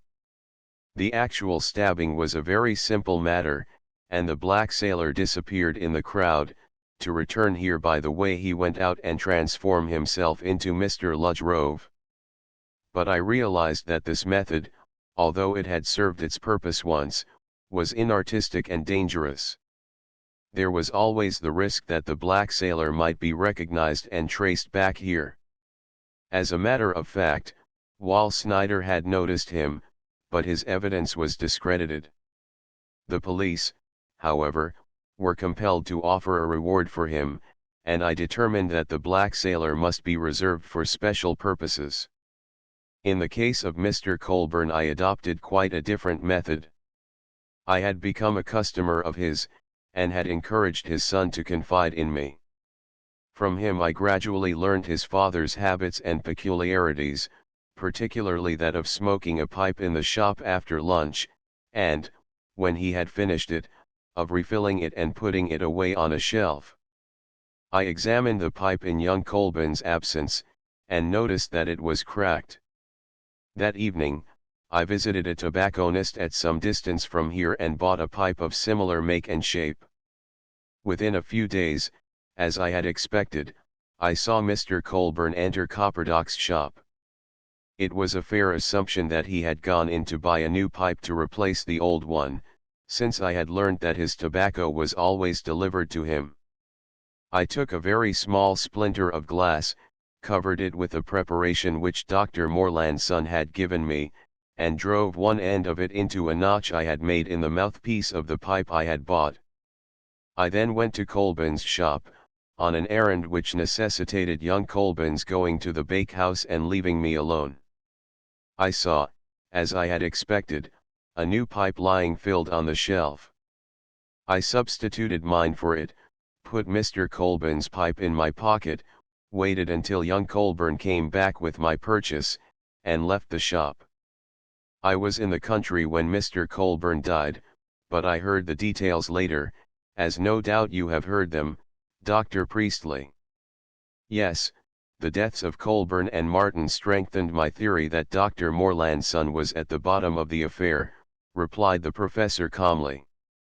I guessed that there was extensive medical knowledge behind both of them. His one idea was to prolong this recital as much as possible. You will agree, however, that it would have been impossible to trace Mr. Colburn's death to me. By this time I had come to the conclusion that it would be as well to stage the scene of my executions as far as possible in Praed Street. I wished to concentrate attention upon this particular district, since I knew that the obvious effect on the police would be to suggest to them an inhabitant of it. As soon as they did this, I was ready to supply a number of hints and inferences. I was thus able to become on confidential terms with Wieland, and, by making a friend of him, to put myself above suspicion. And all the time I was influencing his mind in the direction of Mr. Copperdock. It was a most interesting psychological study, I can assure you. Pargent, whom I determined to tackle next, presented an entirely different problem. He lived some distance from Praed Street, and though I might have devised some means of killing him in his own home, I was most anxious to adhere to the rule I had laid down. It was not until I had carefully considered his habits that I saw my way clear. During the years which I had spent observing my victims, I had discovered the regularity of his visits to his sister at West Laverhurst. And in this regularity I saw my opportunity. One Saturday morning, when he was due to go to West Laverhurst, I went down from Waterloo to Penderworth, for which the station is Wokingham, ostensibly to collect plants. I went to Waterloo by way of Paddington and the Tube, the most obvious way of getting there. But at Paddington I called at the booking office, and took a ticket to Reading. Having arrived at Penderworth, I made myself as conspicuous as possible at the inn, in the character of Mr. Ludgrove, and then went out with a suitcase, with the declared intention of collecting plants. In the suitcase were my dyes and paints, also a change of clothing. Now, Penderworth is 4 miles from Reading, where the train stopped by which Pargent habitually returned home. I found a convenient coppice, in which I got myself up as a man with iron grey beard and hair, and a conspicuous mark upon my face. I left my suitcase in the coppice, carefully hidden, and in it Mr. Ludgrove's clothes and spectacles. Then I walked to Reading and caught the train in which Pargent was travelling. On our arrival at Paddington I followed him through the station, and was by his side when he made his dash across Praed Street to catch the bus. My opportunity came on the Refuge, and I employed the same method as I had done in the case of Tovey. I had ascertained that a train left for Reading 10 minutes after the arrival of the train by which I had traveled up. I had just time to catch this. I already had the ticket which I had purchased in the morning. As the train neared Reading, I went to the lavatory and removed the dye and paint. From here I stepped out onto the platform and passed the barrier unremarked. Even had I been noticed in London, and my description circulated, I thus ran very little risk. The most noticeable thing had been the port wine mark, and this of course had vanished. I walked to the coppice, buried the clothes I was wearing, resumed the apparel of Mr. Rhode, and returned to the inn with my suitcase full of the first plants I could lay my hands on. I had apparently an excellent alibi. With the death of Pargent, the curious coincidence that all three victims had received counters came to light, as I had anticipated it would. I thought it wise to suspend my operations for a while I prepared my plans for dealing with the remainder of the surviving jurymen. Goodwin presented the greatest puzzle. He was confined to his house, almost to one room, and I despaired of being able to reach him. I had nearly decided to leave him alone, knowing that his death could not be delayed very long in any case. But I had a sudden inspiration. The numbered counters had attracted a good deal of attention, and the sequel to their receipt was well known. It was quite possible that Goodwin, to whom any shock was likely to be fatal, would die as the mere result of finding one in his post. I made the experiment, and it was successful. But I claim no great credit for this exploit. I might well have failed, had fortune not favored me, and I was compelled to abandon Praed Street as the scene of his death.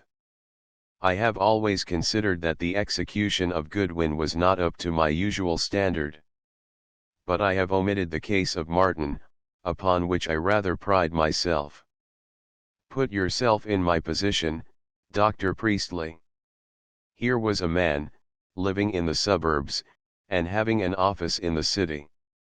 How was I to lure him to Praed Street, and ensure his death when he arrived there, at a time when Praed Street had already gained notoriety as the scene of three mysterious deaths? I knew quite a lot about Martin, more than most people, in fact.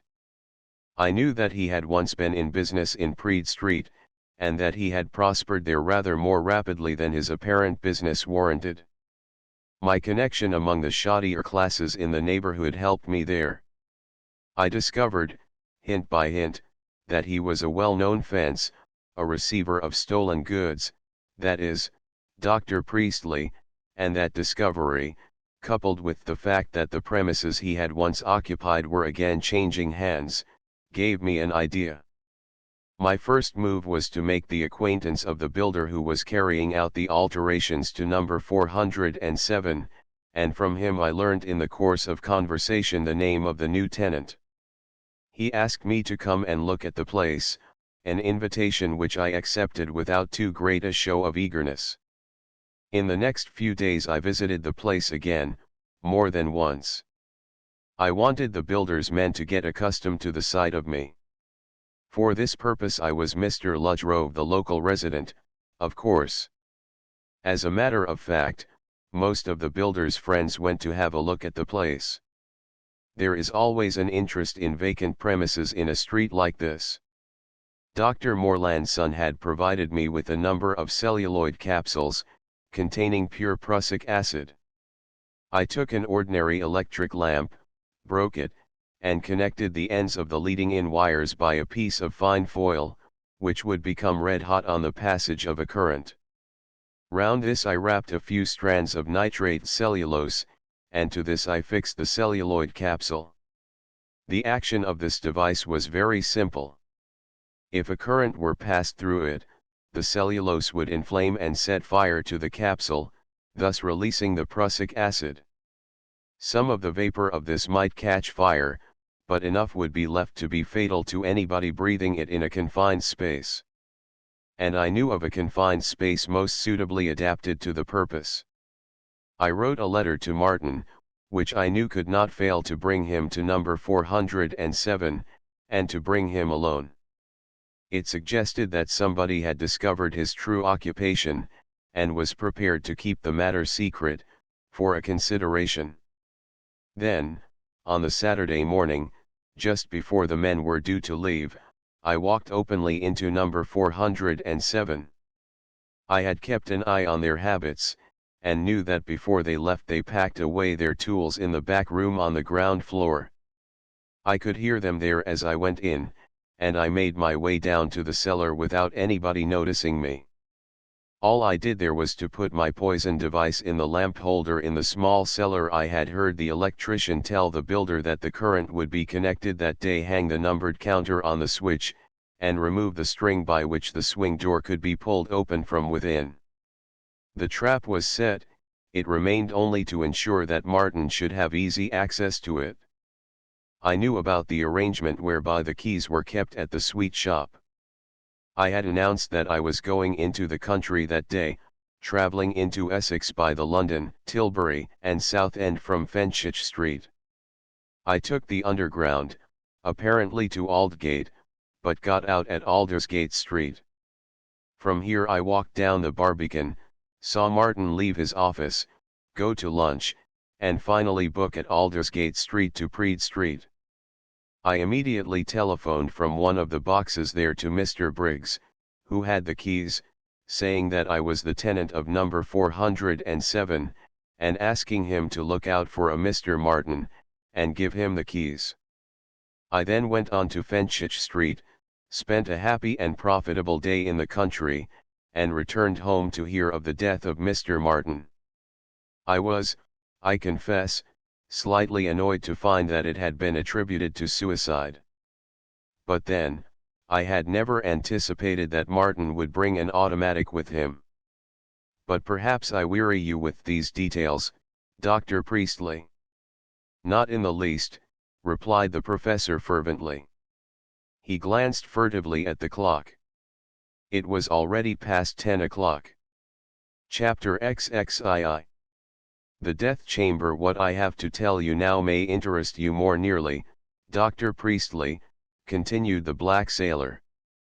Having disposed of 5 of my intended victims, I had to remove Copperdock.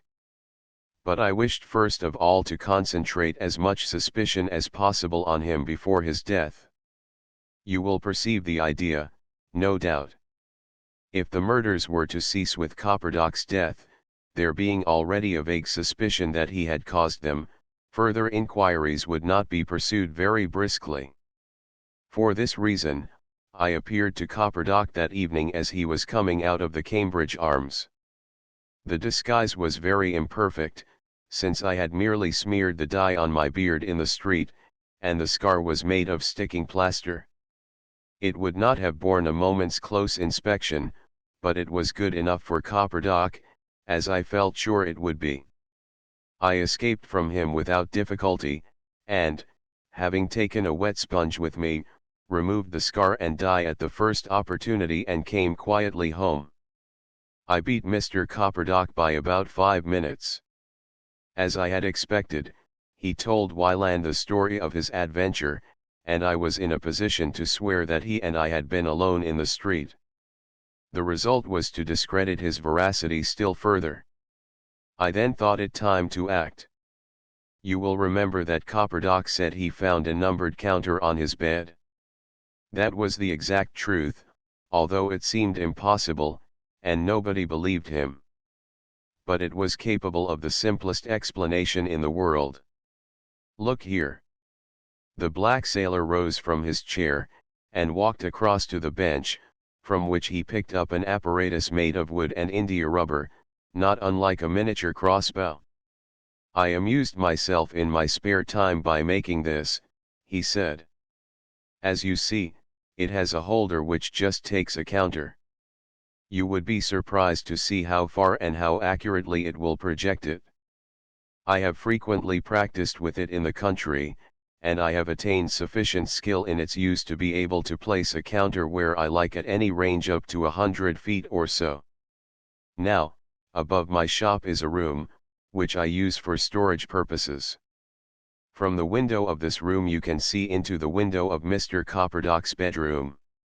I had merely to wait for a windless evening, fine enough for Mr. Copperdock to leave his window open, and seize my opportunity when I knew his house was empty. The opportunity came, and I took it. It might have been thought that by delivering the counter in advance I had increased my difficulties. But, on the contrary, I had diminished them. The obvious improbability of Mr. Copperdock's story, that he had found a counter on his bed at a time when it was demonstrable that nobody had entered the house, was merely another link in the chain of suspicion which I was forging round him. I allowed a few days to pass, and then, the following Saturday, I took the final step. Now, even you, Dr. Priestley, failed to read the riddle of the broken hypodermic needle and the incrustation of potassium carbonate round the puncture. Yet it was ridiculously simple. I secured a piece of metallic potassium, and molded it into the shape of a bullet to fit an air gun which I possessed. Into the head of this bullet I inserted the broken end of a hypodermic needle, which I had already charged with the same drug as had been so effectual in the case of Mr. Colburn. Keeping this prepared bullet in paraffin, to avoid oxidation, I placed the air gun ready upstairs, and waited for Mr. Copperdock's return from the Cambridge Arms. He brought 2 friends home with him, and I was afraid at first that I should be compelled to postpone my attempt. It was essential to my scheme that he should be alone in the house when I fired the gun. However, the 2 friends left after a while, and Mr. Copperdock entered his bedroom and proceeded to undress. I could just see the washing stand through a gap in his curtains, and I waited until he was bending over this. Then I loaded the gun with my potassium bullet, and pulled the trigger. I saw Mr. Copperdock spin round, and then he passed out of my line of vision. But I knew I had succeeded, and I came quietly down here. The bullet had possessed sufficient velocity to drive the needle well into Mr. Copperdock's body, and I knew I could trust it to destroy its own evidence. I need scarcely explain the properties of metallic potassium to you, Dr. Priestley. On exposure to the air it oxidizes, as you know, first to the hydroxide, which is caustic potash, and then to the carbonate. The doctor who was called in quite correctly stated that the presence of the carbonate showed that caustic potash had been applied. But he never guessed that the caustic potash had itself been derived from potassium. I had expected that Ted Copperdock's first act upon discovering his father's body would be to call me. I thought that this would furnish me with an opportunity for adding yet another mystification for the police to solve. I placed a numbered counter on my own mantelpiece, and waited. Sure enough, young Copperdock came across to me. I met him in the shop, and we went over together, I taking care not to close the door behind us. I have no doubt that the scene in Mr. Copperdock's room had been described to you in detail. But there is one incident which seems to have escaped everybody's recollection. I was left alone in the room while Ted went for the doctor and Waters telephoned to Inspector Wyland. I had meant all along to contrive to be alone in the room sooner or later, and was prepared for the opportunity. I had in my pocket the handle of the papermaker's knife and one of the blades. I placed the handle in Mr. Copperdock's right hand, and pressed the fingers round it. Then I put the blade and handle in the pocket of one of his overcoats, satisfied that sooner or later it would be found there, with his fingerprints upon it. A few minutes later, a chance remark of Inspector Wyland's gave me a further idea. If the suicide theory were correct, the hypodermic syringe ought to be found. I had, I confess, overlooked this point, but it was readily rectified. Directly he left me, I looked out an old syringe, fitted the other half of the needle to it, and dropped it by the side of the road under Mr. Copperdock's window. Waters found it within half an hour. Meanwhile, Inspector Wyland had returned here at my suggestion. he was the very witness I required to my finding of the counter. The door left open afforded an obvious suggestion of the means by which it had reached my mantelpiece. I did not care what theory he evolved as to the identity of the person who had entered the house. My only object was to confuse the issue as much as possible. Then, Dr. Priestley, Inspector Hanslet came upon the scene, and I knew that the real battle of wits had begun. As I have told you, I had spent years studying the characters of the members of the jury, and among them I had devoted a large part of my time to observing you. I soon discovered that Inspector Hanslet consulted you upon his principal cases, and I knew as soon as Hanslet appeared, that I was at last pitted against the most acute brain in England.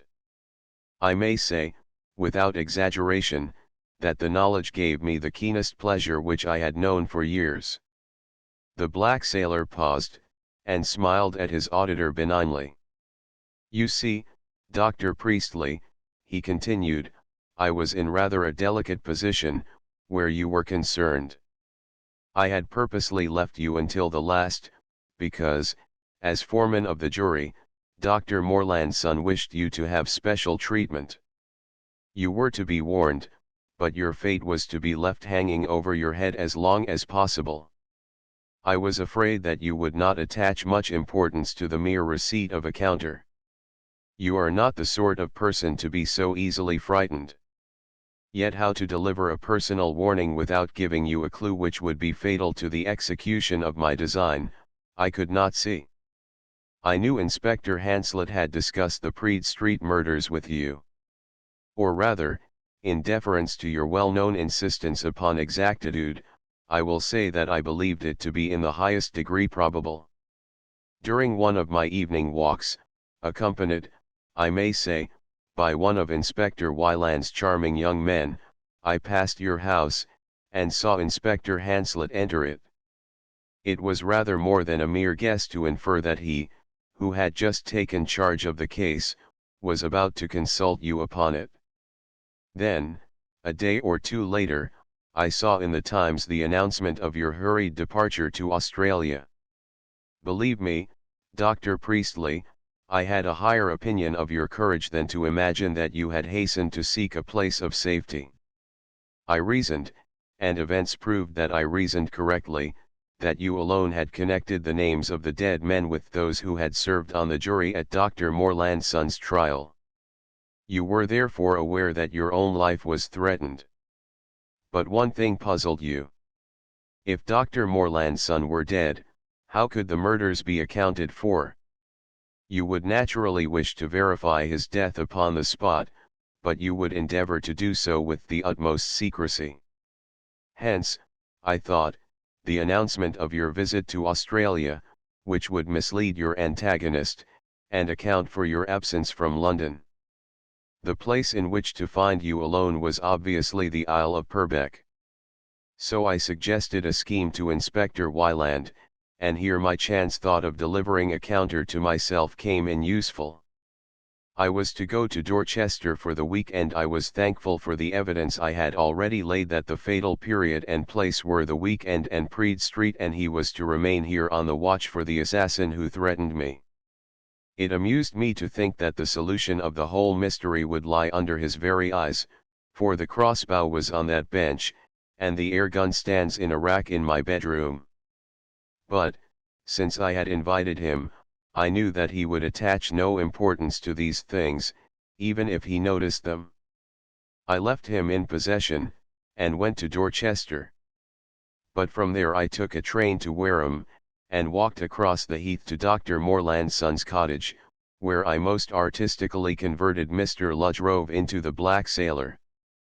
You must remember that I lived on that heath for a year, during Dr. Morland's son's lifetime. I have been there frequently since. There is a disused clay working not far from the cottage, and in this I had secreted a number of useful articles, among them a bicycle. With this I watched in the heather, feeling certain that you would not disappoint me. You did not, and our most interesting interview took place.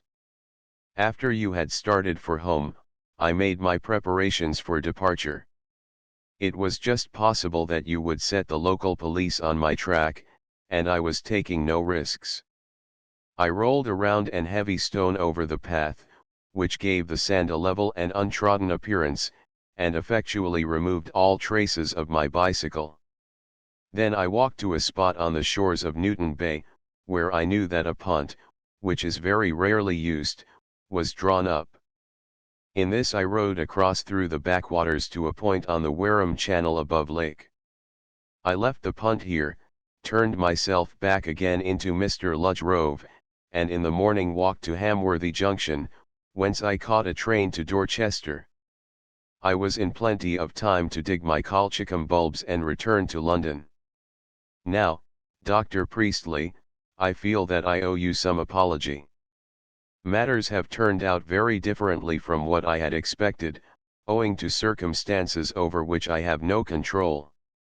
I had intended that you should survive for months, even perhaps years, in daily expectation of death leaping out at you from some unexpected corner. You are a determined man, but I think you will agree that even your iron will would have broken down at last under the strain. Every now and then, when you were most absorbed in your labors, a warning would reach you, a hint that the sands were running out, that you might not be allowed time even to finish the immediate task. I think in time you would have known something of the horror of despair which grips the innocent man condemned ruthlessly and without mercy, as you condemned Dr. Morland's son, Dr. Priestley. The black sailor's voice had become harsh and menacing, and the professor started from his chair to meet the attack which he anticipated. But the black sailor waved him back again with an imperious gesture. "Sit down, Dr. Priestley," he commanded. "I have not yet finished what I must say and you must hear. You need fear no violence, unless you attempt to escape from this room. But you are far too sensible to make any such attempt, which, as you see, would be futile. I could overpower you in an instant, and I should then be compelled to bind you hand and foot and gag you. A most humiliating situation for you, Dr. Priestley, and one uncomfortably reminiscent of the methods of the hangman, to whose care you delivered Dr. Morland's son, you remember." The professor sank back into his chair. He realized that the black sailor was right, that in any struggle he must inevitably be overcome, and resistance would probably lead to his immediate death. If he were to leave this room alive, it must be by strategy rather than force. It was unthinkable that the black sailor would release him now that he had confessed the full details of his murderous campaign. He could only bide his time, seeking some means of extricating himself from this desperate situation. But what did the man mean by his assurance that he would employ no violence? Meanwhile the black sailor had continued, in the deep, pleasant voice which had been one of the most striking attributes of Mr. Ludge Rove. "This is the vengeance which I had planned for you, Dr. Priestley. But, unfortunately, my plans have been thwarted. Long ago, when Dr. Morland's son was alive, he warned me that, well set up and healthy as I appeared to be, my heart was affected by organic disease.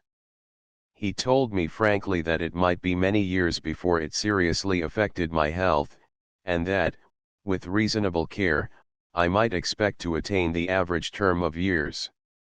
But at the same time he warned me that my trouble might at any time become acute, and he described to me the symptoms which would be my signal to prepare for death. Those symptoms developed last week, Dr. Priestley, and I knew that I had only a short while longer to live. But I was determined not to die leaving the vengeance which had been bequeathed to me unaccomplished. I had sworn to be the instrument of justice upon those who had destroyed Dr. Morland's son's life, for that life had been destroyed just as surely as though his original sentence had been carried out. And of those who had incurred the guilt, only you remained, Dr. Priestley. I could have shot you in your own house, and then turned the weapon upon myself.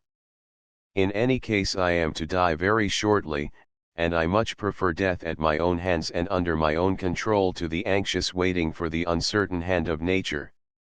It would have been the easiest way, perhaps, but it was not in accordance with the methods which I had so carefully developed. How much more fitting it would be that you should die in Praed Street, that your death should be the culminating point in the history of the murders in Praed Street. I believed that it could be done, and I set myself to work out the details. The police, as you are aware, have rather lost interest in you and me. The discovery of the knife in Mr. Copperdock's coat pocket seems finally to have convinced them that the secret died with him, and, whatever the secret might have been, no further murders were to be anticipated. Detectives are busy people, they have no time to spare for academic research. I am sure that they are convinced that no actual danger menaces either Dr. Priestley or Mr. Rhode, although both of them are known to have received numbered counters. They were not likely to interfere with my schemes. You are aware of the steps which I took to bring you here. Had you refused to accompany me this evening, I should have shot you outright in your own study. But I knew that you would not refuse. The solution of the mystery had become a point of honor with you, and, besides, you had a message for me which I was sure that you would be glad of the opportunity to deliver. Surely you would not have hesitated to give the innocent Mr. Rhode the black sailor's message, Dr. Priestley. The professor forced a smile. I had intended to do so, but he died, to use your own expression, before I had the opportunity. Yes, that was unfortunate, agreed the black sailor pleasantly. But still, the fact that you had the message to deliver served its purpose. It was an added inducement to you to accept my invitation. And, by carefully emphasizing the possible danger which lurked in Praed Street, I worked upon your pride. You would not have refused to come with me, after that. And I told you the truth, I had revelations to make which I knew would interest you, and I think you have not been disappointed. He paused for a moment, and then continued, a sinister purpose in his voice, and now the end has come. It is not the end I sought, but I welcome it as well as any other. We two will pass out of this world together, Dr. Priestley, you the last victim of my justice, and I the executioner. It is but anticipating my own death for a short time, and the means I shall employ will render even deeper the mystery which surrounds me. On Sunday morning the world will hear of 2 more strange deaths in Praed Street. I think your secretary will come round here before the night is over, and, being able to obtain no reply, will call in the police to his aid. How much of the riddle will they solve, I wonder? The black sailor stretched out his hand, and switched on a small electric hand lamp which stood on a table by his side. That will give us sufficient light for our purpose, he said somberly. Then, before the professor could guess his intention, he suddenly leapt from his chair, turned out the gas which was burning at a bracket by the mantelpiece, and with a powerful wrench tore the bracket itself from the wall. It fell with a crash into the fireplace. Then the professor understood. He, too, leapt from his chair with a shout, and dashed blindly for the door. But the black sailor was there before him.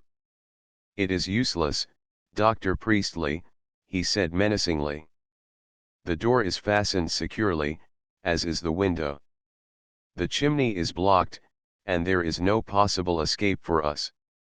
I doubt if you would be heard if you call again for help, but I cannot risk it.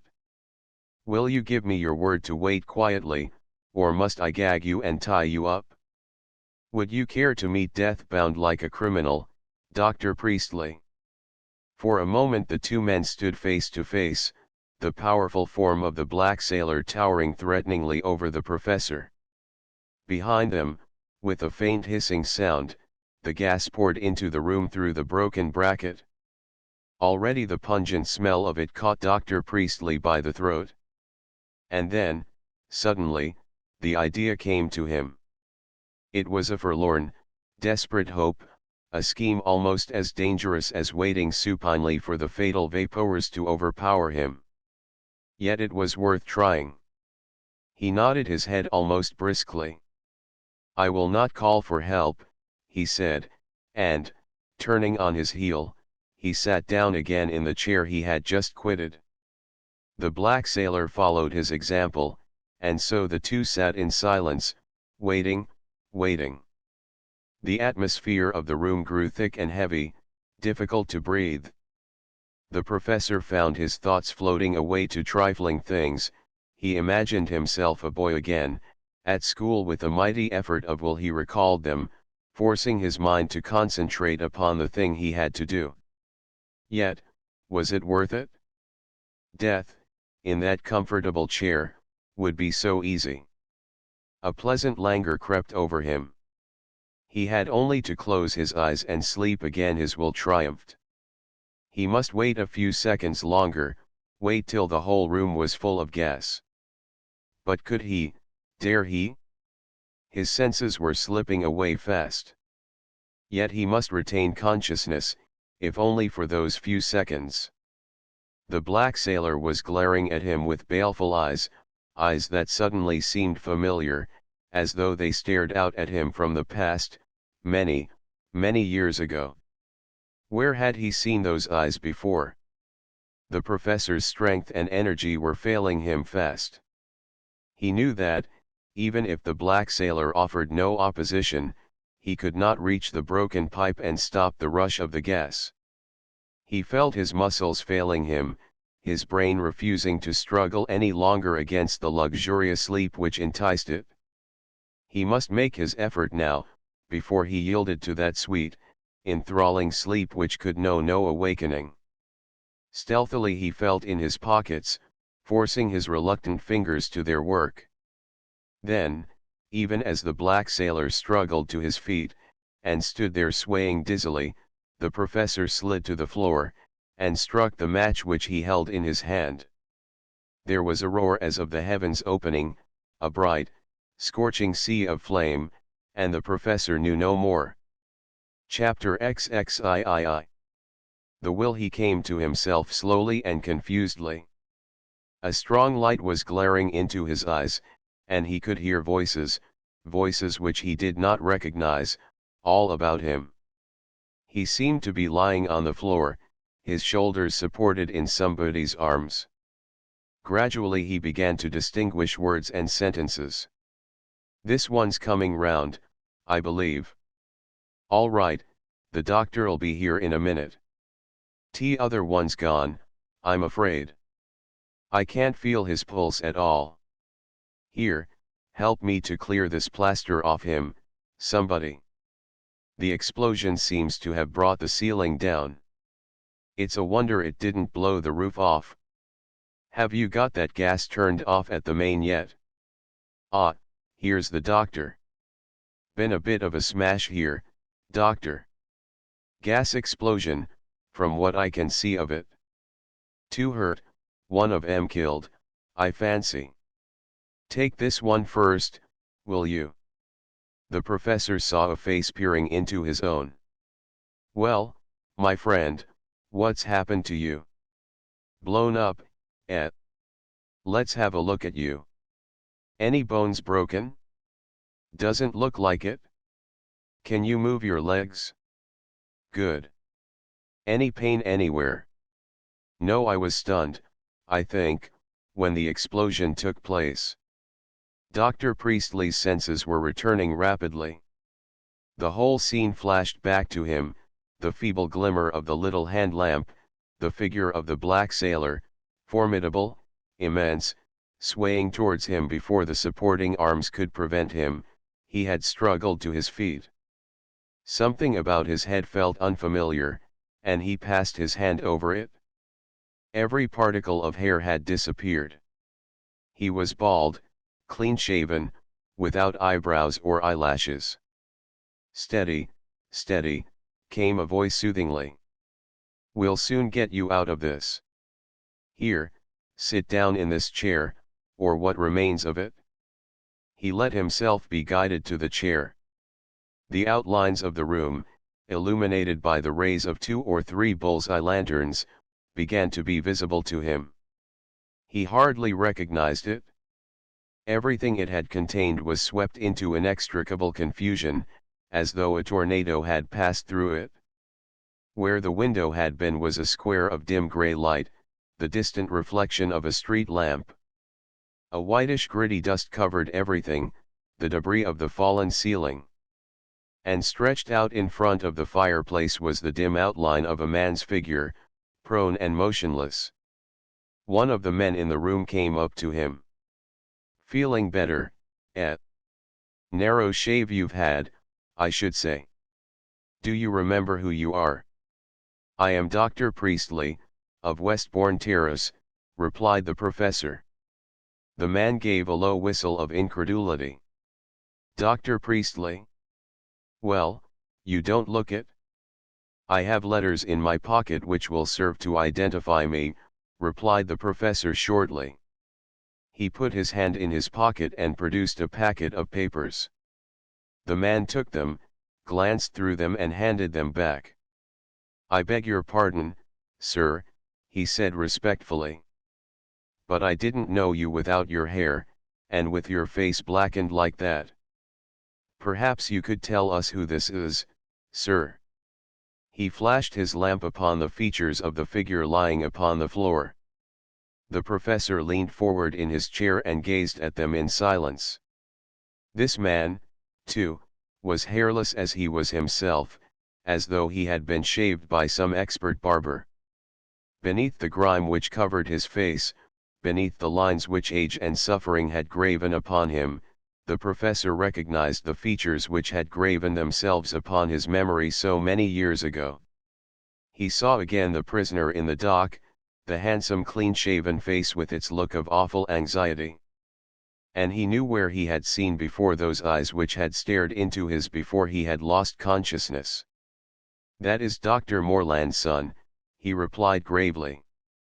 Dr. Priestley was removed to Westbourne Terrace, at his own urgent request, but it was a couple of days before his doctor would allow him to receive visitors. He was pretty badly shaken, and the poison which he had inhaled was having its usual after-effects. But his brain was as active as ever, and he insisted that Hanslet, who had been waiting with what patience he could summon, should be admitted without further delay.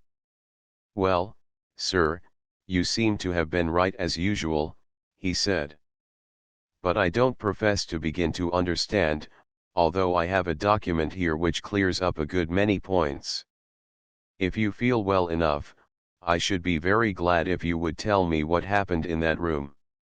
I've arranged for the inquest on this Dr. Morland's son to be adjourned until you are well enough to attend. As a matter of fact, I don't see how an inquest is going to be held at all. There's been one already, on the same man, at Corfe Castle, years ago." The professor told his story as simply as possible, outlining his actions and repeating the black sailor's story, up to the moment when it had occurred to him that his only chance of escape was to produce an explosion. "It could not make things any worse, as far as I was concerned," he said. "I was bound to be overcome by the gas in a very few minutes. But I had to wait until I judged the mixture of gas and air to be correct, and I was very doubtful whether this would take place before I became unconscious. I guessed that I should feel the force of the explosion least by lying on the floor, and, as it proved, that saved me. Morland's son, who was standing up when the explosion took place, bore the full brunt of it, and it killed him." "Well, it's a most extraordinary case altogether," replied Hanslet, as the professor concluded his account. "This man Morland's son, or Ludgrove as we called him, displayed the most amazing ingenuity, and there was no reason why we should ever have suspected him, any more than we suspected anybody else in the neighborhood. And the way he gradually concentrated our attention on poor Copperdock was masterly. No doubt you will like to hear our side of the story. It's fairly simple. About 10 minutes before midnight the constable on duty outside Lodge Rove's shop heard a terrific crash and a noise of breaking glass. He hammered at the door, and, getting no reply, had the sense to make his way round to the back, eventually reaching the place by much the same route as the black sailor used, according to what you have just told me. He found the window blown out of the back room, a terrible mess inside, and a jet of burning gas coming out of the broken bracket. He blew his whistle, and by the time that 2 or 3 of our fellows had got inside, you came to, Professor. Of course, when I heard that you had identified the dead man as Dr. Morland's son, I thought you were still dizzy with the shock. We couldn't make out who he was dressed as a sailor, but we couldn't recognize his face, black and with all the hair burnt off. It couldn't be Lodge Rove, yet, if it wasn't, what had become of the old herbalist? We next set to work to search the house. The first thing we found, lying on the dressing table, was a most interesting document, which I should like you to read, Professor. It was in a sealed envelope, addressed to all whom it may concern. Hanslet produced a sheet of paper, covered with writing which the professor recognized as being the same as that of the letter which Lodge Rove had sent him. He beckoned to Harold, who had been listening from the further end of the room. "Read that to me, my boy," he said. Harold took the paper and opened it. It contained no heading, but started abruptly. "I, known now as Elmer Lodge Rove, and practicing as a herbalist in Praed Street, am in reality Ernest Morland's son, late a doctor of medicine, found guilty in the year 1906 of murdering Lord Whatley by the administration of an overdose of morphia. This statement can be verified by an examination of my fingerprints, and by a comparison of certain marks upon my body with Dr. Morland's son's record, in the possession of the prison authorities. I was found guilty, by a jury of men incapable of appreciating my motives, of willful murder. My defense is that put forward at the time of my trial, that I believe, and do still believe, that my action was one of mercy rather than crime. As to the motives imputed to me, I affirm that, until shortly before my trial, I had no knowledge that my name had any place in Lord Whatley's will. I have spent 14 years in a convict prison, and have seen all that I loved and honored languish and die, my beloved wife, my professional status, my good name. I have descended to the uttermost depths, I have drunk the cup of bitterness of its dregs. The iron has entered into my soul. I was condemned to death for an act of mercy, I have lived for an act of justice. Justice has no quarrel with those who prosecuted me. They did their duty. Nor is her sword pointed against the judge who sentenced me, or the prison authorities who held me in durance. They too but did their duty. It is upon those who condemned me, who, ignorant and careless, disregarded justice as a thing of no account, that the sword of justice has been turned. I have been her sword bearer. Prison has been to me a hard and bitter school, a grinding university of crime. Here I have learned the 1,000 devices by which men deceive their neighbors, the change of appearance, of voice, of character, the discarding of one personality and the assumption of another. I left prison fully prepared to execute the design which I had formed during the long horror of seclusion. As Dr. Morland's son, I lived in seclusion upon my release. My plans were made, I had leisure and means in which to carry them out. Dr. Morland's son must die, and another must take his place. I sold most of my former possessions, and carried to my retreat only the few things I still required. Among these was a skeleton, which I had acquired many years before. I built my laboratory, and filled it with highly combustible substances. And meanwhile I experimented with new and hitherto unheard of drugs. When I was ready, I staged my own death. I entered my laboratory, locked the door on the inside, and arranged the skeleton in such a way that it would become a mere charred collection of bones, but would not be utterly consumed.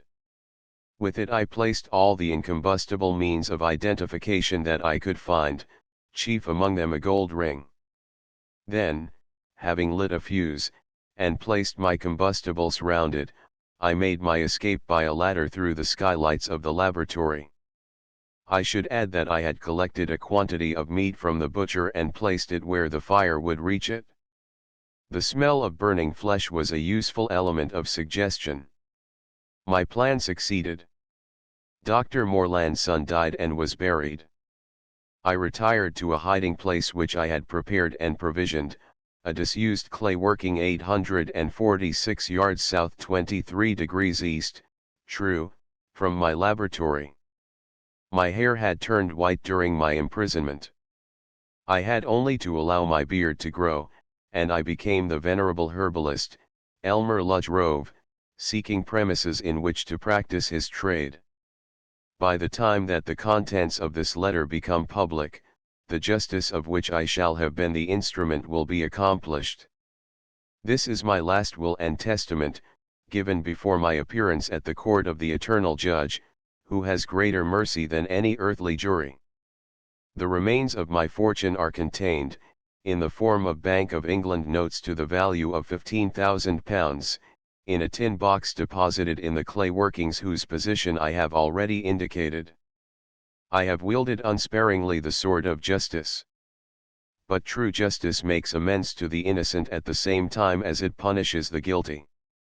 I therefore bequeath all my possessions to the relatives of those who have fallen by my hand, to be apportioned in such shares as the public trustee, whom I hereby appoint as my trustee, shall decide. The work of a madman, commented Hanslet, as Harold finished his reading. A madman? I wonder, replied the professor slowly.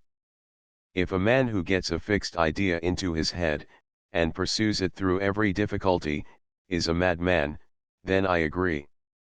But in that case some of the greatest names in history must be convicted of madness. I believe that Morland's son really believed that he was executing justice. Perhaps he was. Is that document valid, Inspector? I suppose so, replied Hanslet. It is signed, and witnessed. The signature is Ernest Morland's son, and below that Elmer Rhode. The witnesses' signatures are opposite the latter, and the paper has been folded, so that the witnesses could see nothing but the Rhode signature. And who are the witnesses? Asked the professor. Hanslet smiled. One of them is Elizabeth Cooper, his charwoman. The other is Samuel Copperdock. The document is dated a week before that unfortunate man's death. I think you will agree that this last touch was typical of the methods of the black sailor. A few weeks later, when the professor had sufficiently recovered to resume his normal occupations, Mary the parlour maid announced to him that a lady and gentleman wished to see him on business. They proved to be Ted and Ivy, very shy, and apparently wholly unable to express the object of their visit. At last, by strenuous efforts, the professor and Harold between them got Ted to the point. It's like this, sir, he said. You know all about that will of Mr. Ludd, Dr. Morland's son's, I should say, sir. Yes, I know all about it, replied the professor. I must congratulate you upon receiving some compensation at least for that man's crimes. I'm sure it's very good of you, sir, said Ted, obviously ill at ease. We were wondering, that is, Miss Tovey and myself, sir, seeing that we're not, so to speak, familiar with these lawyer folk, if you'd be so good as to help us, sir. Help you? Of course I will help you to the best of my ability, replied the professor heartily. What is it that you want me to do for you? The direct question was too much for Ted, who flushed scarlet and stammered feebly. It was Ivy who stepped into the breach. We want to arrange that our shares should be put together in one lump, Dr. Priestley, she said. We don't either of us quite know how to ask about it. I think it could be managed, don't you? The professor's eyes twinkled. I feel sure it could, he replied.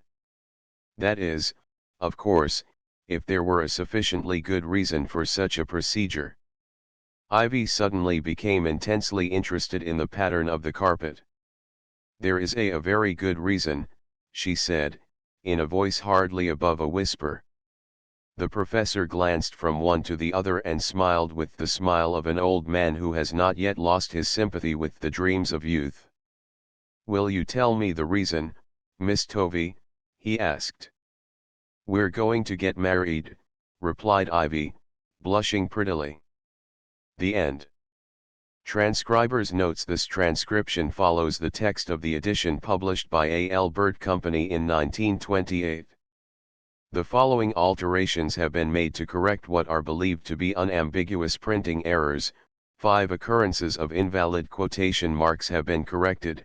Cooperdock has been changed to Copperdock, Chapter 4, Pliny has been changed to Plenty, Chapter 6, Intangible has been changed to Intangible, Chapter 9, His has been changed to His, Chapter 9, Might has been changed to Might, Chapter 17, Condemned has been changed to Condemned. Chapter XXIII. End of the Project Gutenberg ebook. The Murders in Praed Street updated editions will replace the previous one. The old editions will be renamed. Creating the works from print editions not protected by U.S. copyright law means that no one owns a United States copyright in these works, so the Foundation, and you, can copy and distribute it in the United States without permission and without paying copyright royalties. Special rules, set forth in the general terms of use part of this license, apply to copying and distributing Project Gutenberg trademark electronic works to protect the Project Gutenberg trademark concept and trademark.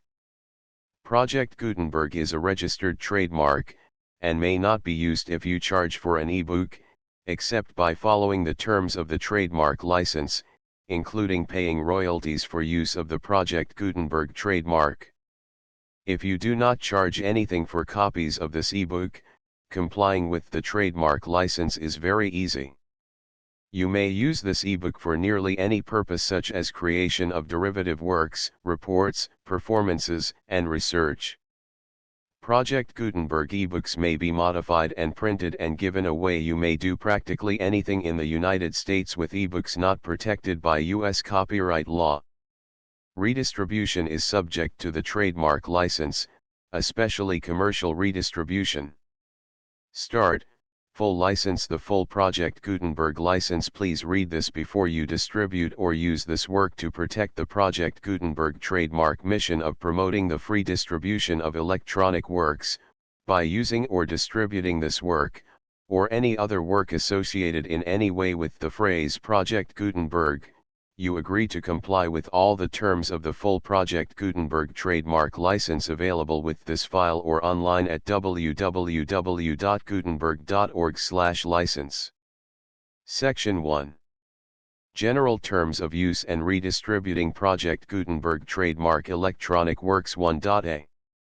By reading or using any part of this Project Gutenberg trademark electronic work, you indicate that you have read, understand, agree to and accept all the terms of this license and intellectual property, trademark/copyright, agreement. If you do not agree to abide by all the terms of this agreement, you must cease using and return or destroy all copies of Project Gutenberg trademark electronic works in your possession. If you paid a fee for obtaining a copy of or access to a Project Gutenberg trademark electronic work and you do not agree to be bound by the terms of this agreement, you may obtain a refund from the person or entity to whom you paid the fee as set forth in paragraph 1.e.8. 1.b. Project Gutenberg is a registered trademark. It may only be used on or associated in any way with an electronic work by people who agree to be bound by the terms of this agreement. There are a few things that you can do with most Project Gutenberg trademark electronic works even without complying with the full terms of this agreement. See paragraph 1.c below. There are a lot of things you can do with Project Gutenberg trademark electronic works if you follow the terms of this agreement and help preserve free future access to Project Gutenberg trademark electronic works. See paragraph 1.e below. 1.c. The Project Gutenberg Literary Archive Foundation, the Foundation or PGLOF, owns a compilation copyright in the collection of Project Gutenberg trademark electronic works. Nearly all the individual works in the collection are in the public domain in the United States. If an individual work is unprotected by copyright law in the United States and you are located in the United States, we do not claim a right to prevent you from copying, distributing, performing, displaying, or creating derivative works based on the work as long as all references to Project Gutenberg are removed. Of course, we hope that you will support the Project Gutenberg trademark mission of promoting free access to electronic works by freely sharing Project Gutenberg trademark works in compliance with the terms of this agreement for keeping the Project Gutenberg trademark name associated with the work. You can easily comply with the terms of this agreement by keeping this work in the same format with its attached full Project Gutenberg trademark license when you share it without charge with others. 1.d. The copyright laws of the place where you are located also govern what you can do with this work. Copyright laws in most countries are in a constant state of change. If you are outside the United States, check the laws of your country in addition to the terms of this agreement before downloading, copying, displaying, performing, distributing or creating derivative works based on this work or any other Project Gutenberg trademark work. The Foundation makes no representations concerning the copyright status of any work in any country other than the United States. 1.e Unless you have removed all references to Project Gutenberg, 1.e.1.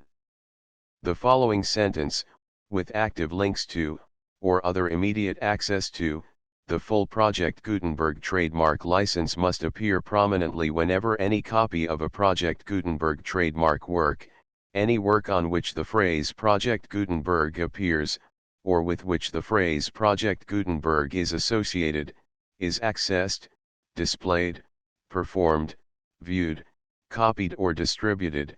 This ebook is for the use of anyone anywhere in the United States and most other parts of the world at no cost and with almost no restrictions whatsoever. You may copy it, give it away or reuse it under the terms of the Project Gutenberg license included with this ebook or online at www.gutenberg.org. If you are not located in the United States, you will have to check the laws of the country where you are located before using this ebook. 1.e.2. If an individual Project Gutenberg trademark electronic work is derived from texts not protected by U.S. copyright law, does not contain a notice indicating that it is posted with permission of the copyright holder, the work can be copied and distributed to anyone in the United States without paying any fees or charges.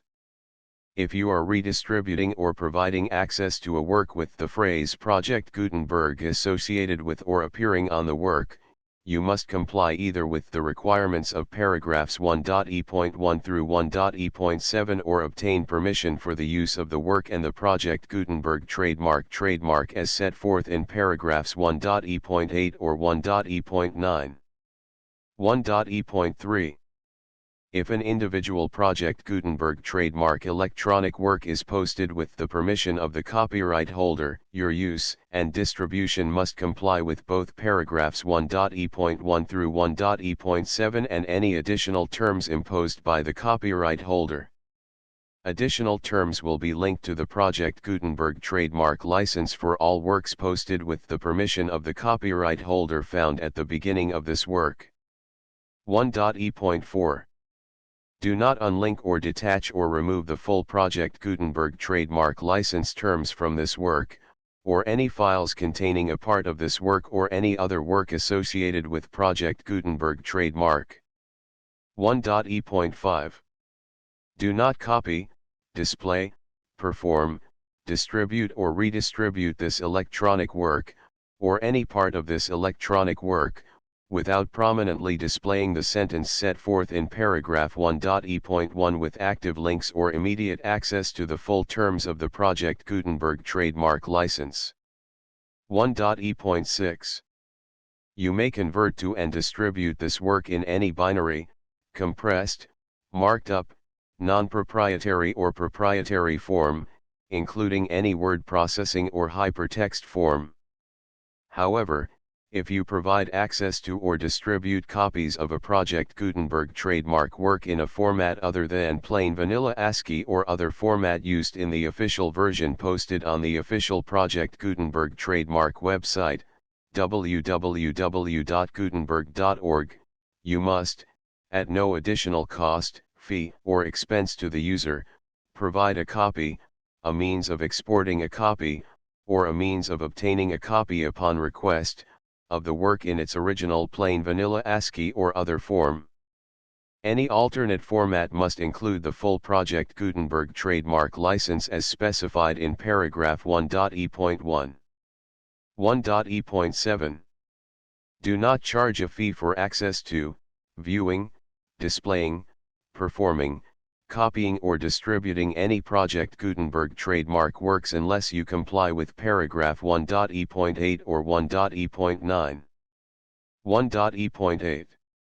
You may charge a reasonable fee for copies of or providing access to or distributing Project Gutenberg trademark electronic works provided that, you pay a royalty fee of 20% of the gross profits you derive from the use of Project Gutenberg trademark works calculated using the method you already use to calculate your applicable taxes. The fee is owed to the owner of the Project Gutenberg trademark, but he has agreed to donate royalties under this paragraph to the Project Gutenberg Literary Archive Foundation. Royalty payments must be paid within 60 days following each date on which you prepare, or are legally required to prepare, your periodic tax returns. Royalty payments should be clearly marked as such and sent to the Project Gutenberg Literary Archive Foundation at the address specified in Section 4, Information about donations to the Project Gutenberg Literary Archive Foundation. You provide a full refund of any money paid by a user who notifies you in writing, or by email, within 30 days of receipt that he does not agree to the terms of the full Project Gutenberg trademark license. You must require such a user to return or destroy all copies of the works possessed in a physical medium and discontinue all use of and all access to other copies of Project Gutenberg trademark works. You provide, in accordance with paragraph 1.f.3, a full refund of any money paid for a work or a replacement copy, if a defect in the electronic work is discovered and reported to you within 90 days of receipt of the work. You comply with all other terms of this agreement for free distribution of Project Gutenberg trademark works. 1.e.9. If you wish to charge a fee or distribute a Project Gutenberg trademark electronic work or group of works on different terms than are set forth in this agreement, you must obtain permission in writing from the Project Gutenberg Literary Archive Foundation, the manager of the Project Gutenberg trademark. Contact the Foundation as set forth in Section 3 below. 1.f.1.f.1. Project Gutenberg volunteers and employees expend considerable effort to identify, do copyright research on, transcribe and proofread works not protected by U.S. copyright law in creating the Project Gutenberg trademark collection. Despite these efforts, Project Gutenberg trademark electronic works, and the medium on which they may be stored, may contain defects, such as, but not limited to, incomplete, inaccurate or corrupt data, transcription errors, a copyright or other intellectual property infringement, a defective or damaged disk or other medium, a computer virus, or computer codes that damage or cannot be read by your equipment. 1.f.2. Limited warranty, disclaimer of damages, except for the right of replacement or refund described in paragraph 1.f.3, the Project Gutenberg Literary Archive Foundation, the owner of the Project Gutenberg trademark, and any other party distributing a Project Gutenberg trademark electronic work under this agreement, disclaim all liability to you for damages, costs, and expenses, including legal fees. You agree that you have no remedies for negligence, strict liability, breach of warranty or breach of contract except those provided in paragraph 1.f.3. You agree that the foundation, the trademark owner, and any distributor under this agreement will not be liable to you for actual, direct, indirect, consequential, punitive, or incidental damages even if you give notice of the possibility of such damage. 1.f.3. Limited right of replacement or refund. If you discover a defect in this electronic work within 90 days of receiving it, you can receive a refund of the money, if any, you paid for it by sending a written explanation to the person you received the work from. If you received the work on a physical medium, you must return the medium with your written explanation. The person or entity that provided you with the defective work may elect to provide a replacement copy in lieu of a refund. If you received the work electronically, the person or entity providing it to you may choose to give you a second opportunity to receive the work electronically in lieu of a refund. If the second copy is also defective, you may demand a refund in writing without further opportunities to fix the problem. 1.f.4. Except for the limited right of replacement or refund set forth in paragraph 1.f.3, this work is provided to you as is, with no other warranties of any kind, express or implied, including but not limited to warranties of merchantability or fitness for any purpose. 1.f.5. Some states do not allow disclaimers of certain implied warranties or the exclusion or limitation of certain types of damages. If any disclaimer or limitation set forth in this agreement violates the law of the state applicable to this agreement, the agreement shall be interpreted to make the maximum disclaimer or limitation permitted by the applicable state law. The invalidity or unenforceability of any provision of this agreement shall not void the remaining provisions. 1.f.6. Indemnity. You agree to indemnify and hold the foundation, the trademark owner, any agent or employee of the foundation, anyone providing copies of Project Gutenberg trademark electronic works in accordance with this agreement, and any volunteers associated with the production, promotion, and distribution of Project Gutenberg trademark electronic works, harmless from all liability, costs, and expenses, including legal fees, that arise directly or indirectly from any of the following which you do or cause to occur. A. Distribution of this or any Project Gutenberg trademark work. B. Alteration, modification, or additions or deletions to any Project Gutenberg trademark work, and C. Any defect you cause. Section 2. Information about the mission of Project Gutenberg trademark. Project Gutenberg trademark is synonymous with the free distribution of electronic works in formats readable by the widest variety of computers including obsolete, old, middle-aged, and new computers. It exists because of the efforts of hundreds of volunteers and donations from people in all walks of life. Volunteers and financial support to provide volunteers with the assistance they need are critical to reaching Project Gutenberg trademark's goals and ensuring that the Project Gutenberg trademark collection will remain freely available for generations to come. In 2001, the Project Gutenberg Literary Archive Foundation was created to provide a secure and permanent future for Project Gutenberg trademark and future generations. To learn more about the Project Gutenberg Literary Archive Foundation and how your efforts and donations can help, see sections 3 and 4 and the Foundation information page at www.gutenberg.org. Section 3. Information about the Project Gutenberg Literary Archive Foundation. The Project Gutenberg Literary Archive Foundation is a non-profit 501(c) 3. Educational corporation organized under the laws of the state of Mississippi and granted tax-exempt status by the Internal Revenue Service. The foundation's IN or federal tax identification number is 64-6221541. Contributions to the Project Gutenberg Literary Archive Foundation are tax-deductible to the full extent permitted by U.S. federal laws and your state's laws. The Foundation's business office is located at 809 North 1500 West, Salt Lake City, Utah 84116801596-1887. Email contact links and up-to-date contact information can be found at the Foundation's website and official page at www.gutenberg.org/contact section 4. Information about donations to the Project Gutenberg Literary Archive Foundation. Project Gutenberg trademark depends upon and cannot survive without widespread public support and donations to carry out its mission of increasing the number of public domain and licensed works that can be freely distributed in machine-readable form accessible by the widest array of equipment including outdated equipment. Many small donations, $1 to $5,000, are particularly important to maintaining tax-exempt status with the IRS.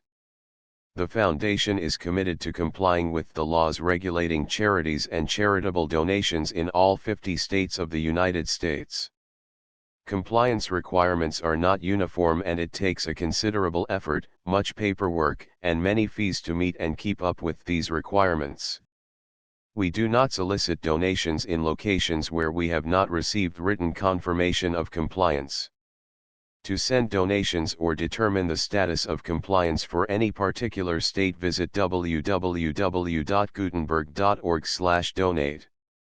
While we cannot and do not solicit contributions from states where we have not met the solicitation requirements, we know of no prohibition against accepting unsolicited donations from donors in such states who approach us with offers to donate. International donations are gratefully accepted, but we cannot make any statements concerning tax treatment of donations received from outside the United States. U.S. laws alone swamp our small staff. Please check the Project Gutenberg web pages for current donation methods and addresses. Donations are accepted in a number of other ways including checks, online payments, and credit card donations. To donate, please visit www.gutenberg.org/donate. Section 5. General information about Project Gutenberg trademark electronic works. Professor Michael S. Hart was the originator of the Project Gutenberg trademark concept of a library of electronic works that could be freely shared with anyone. For 40 years, he produced and distributed Project Gutenberg trademark ebooks with only a loose network of volunteer support. Project Gutenberg trademark ebooks are often created from several printed editions, all of which are confirmed as not protected by copyright in the U.S. unless a copyright notice is included. Thus, we do not necessarily keep ebooks in compliance with any particular paper edition. Most people start at our website, which has the main PG search facility, www.gutenberg.org.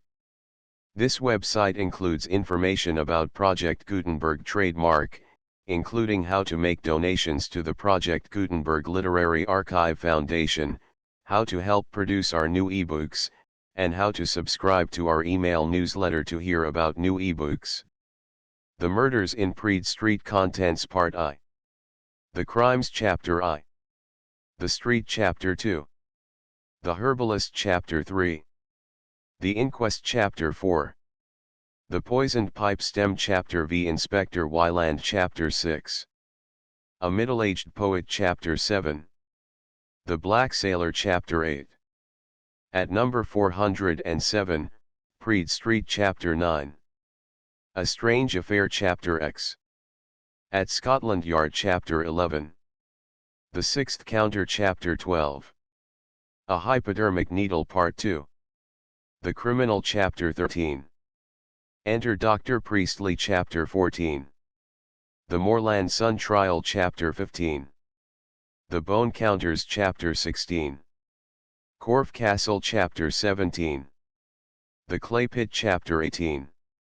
The Avenger Chapter 19. A Discovery Chapter XX. Mr. Ludgrove's Invitation Chapter XXI. An Explanation Chapter XXII. The Death Chamber Chapter XXIII. The Will Transcribers Notes the full Project Gutenberg license.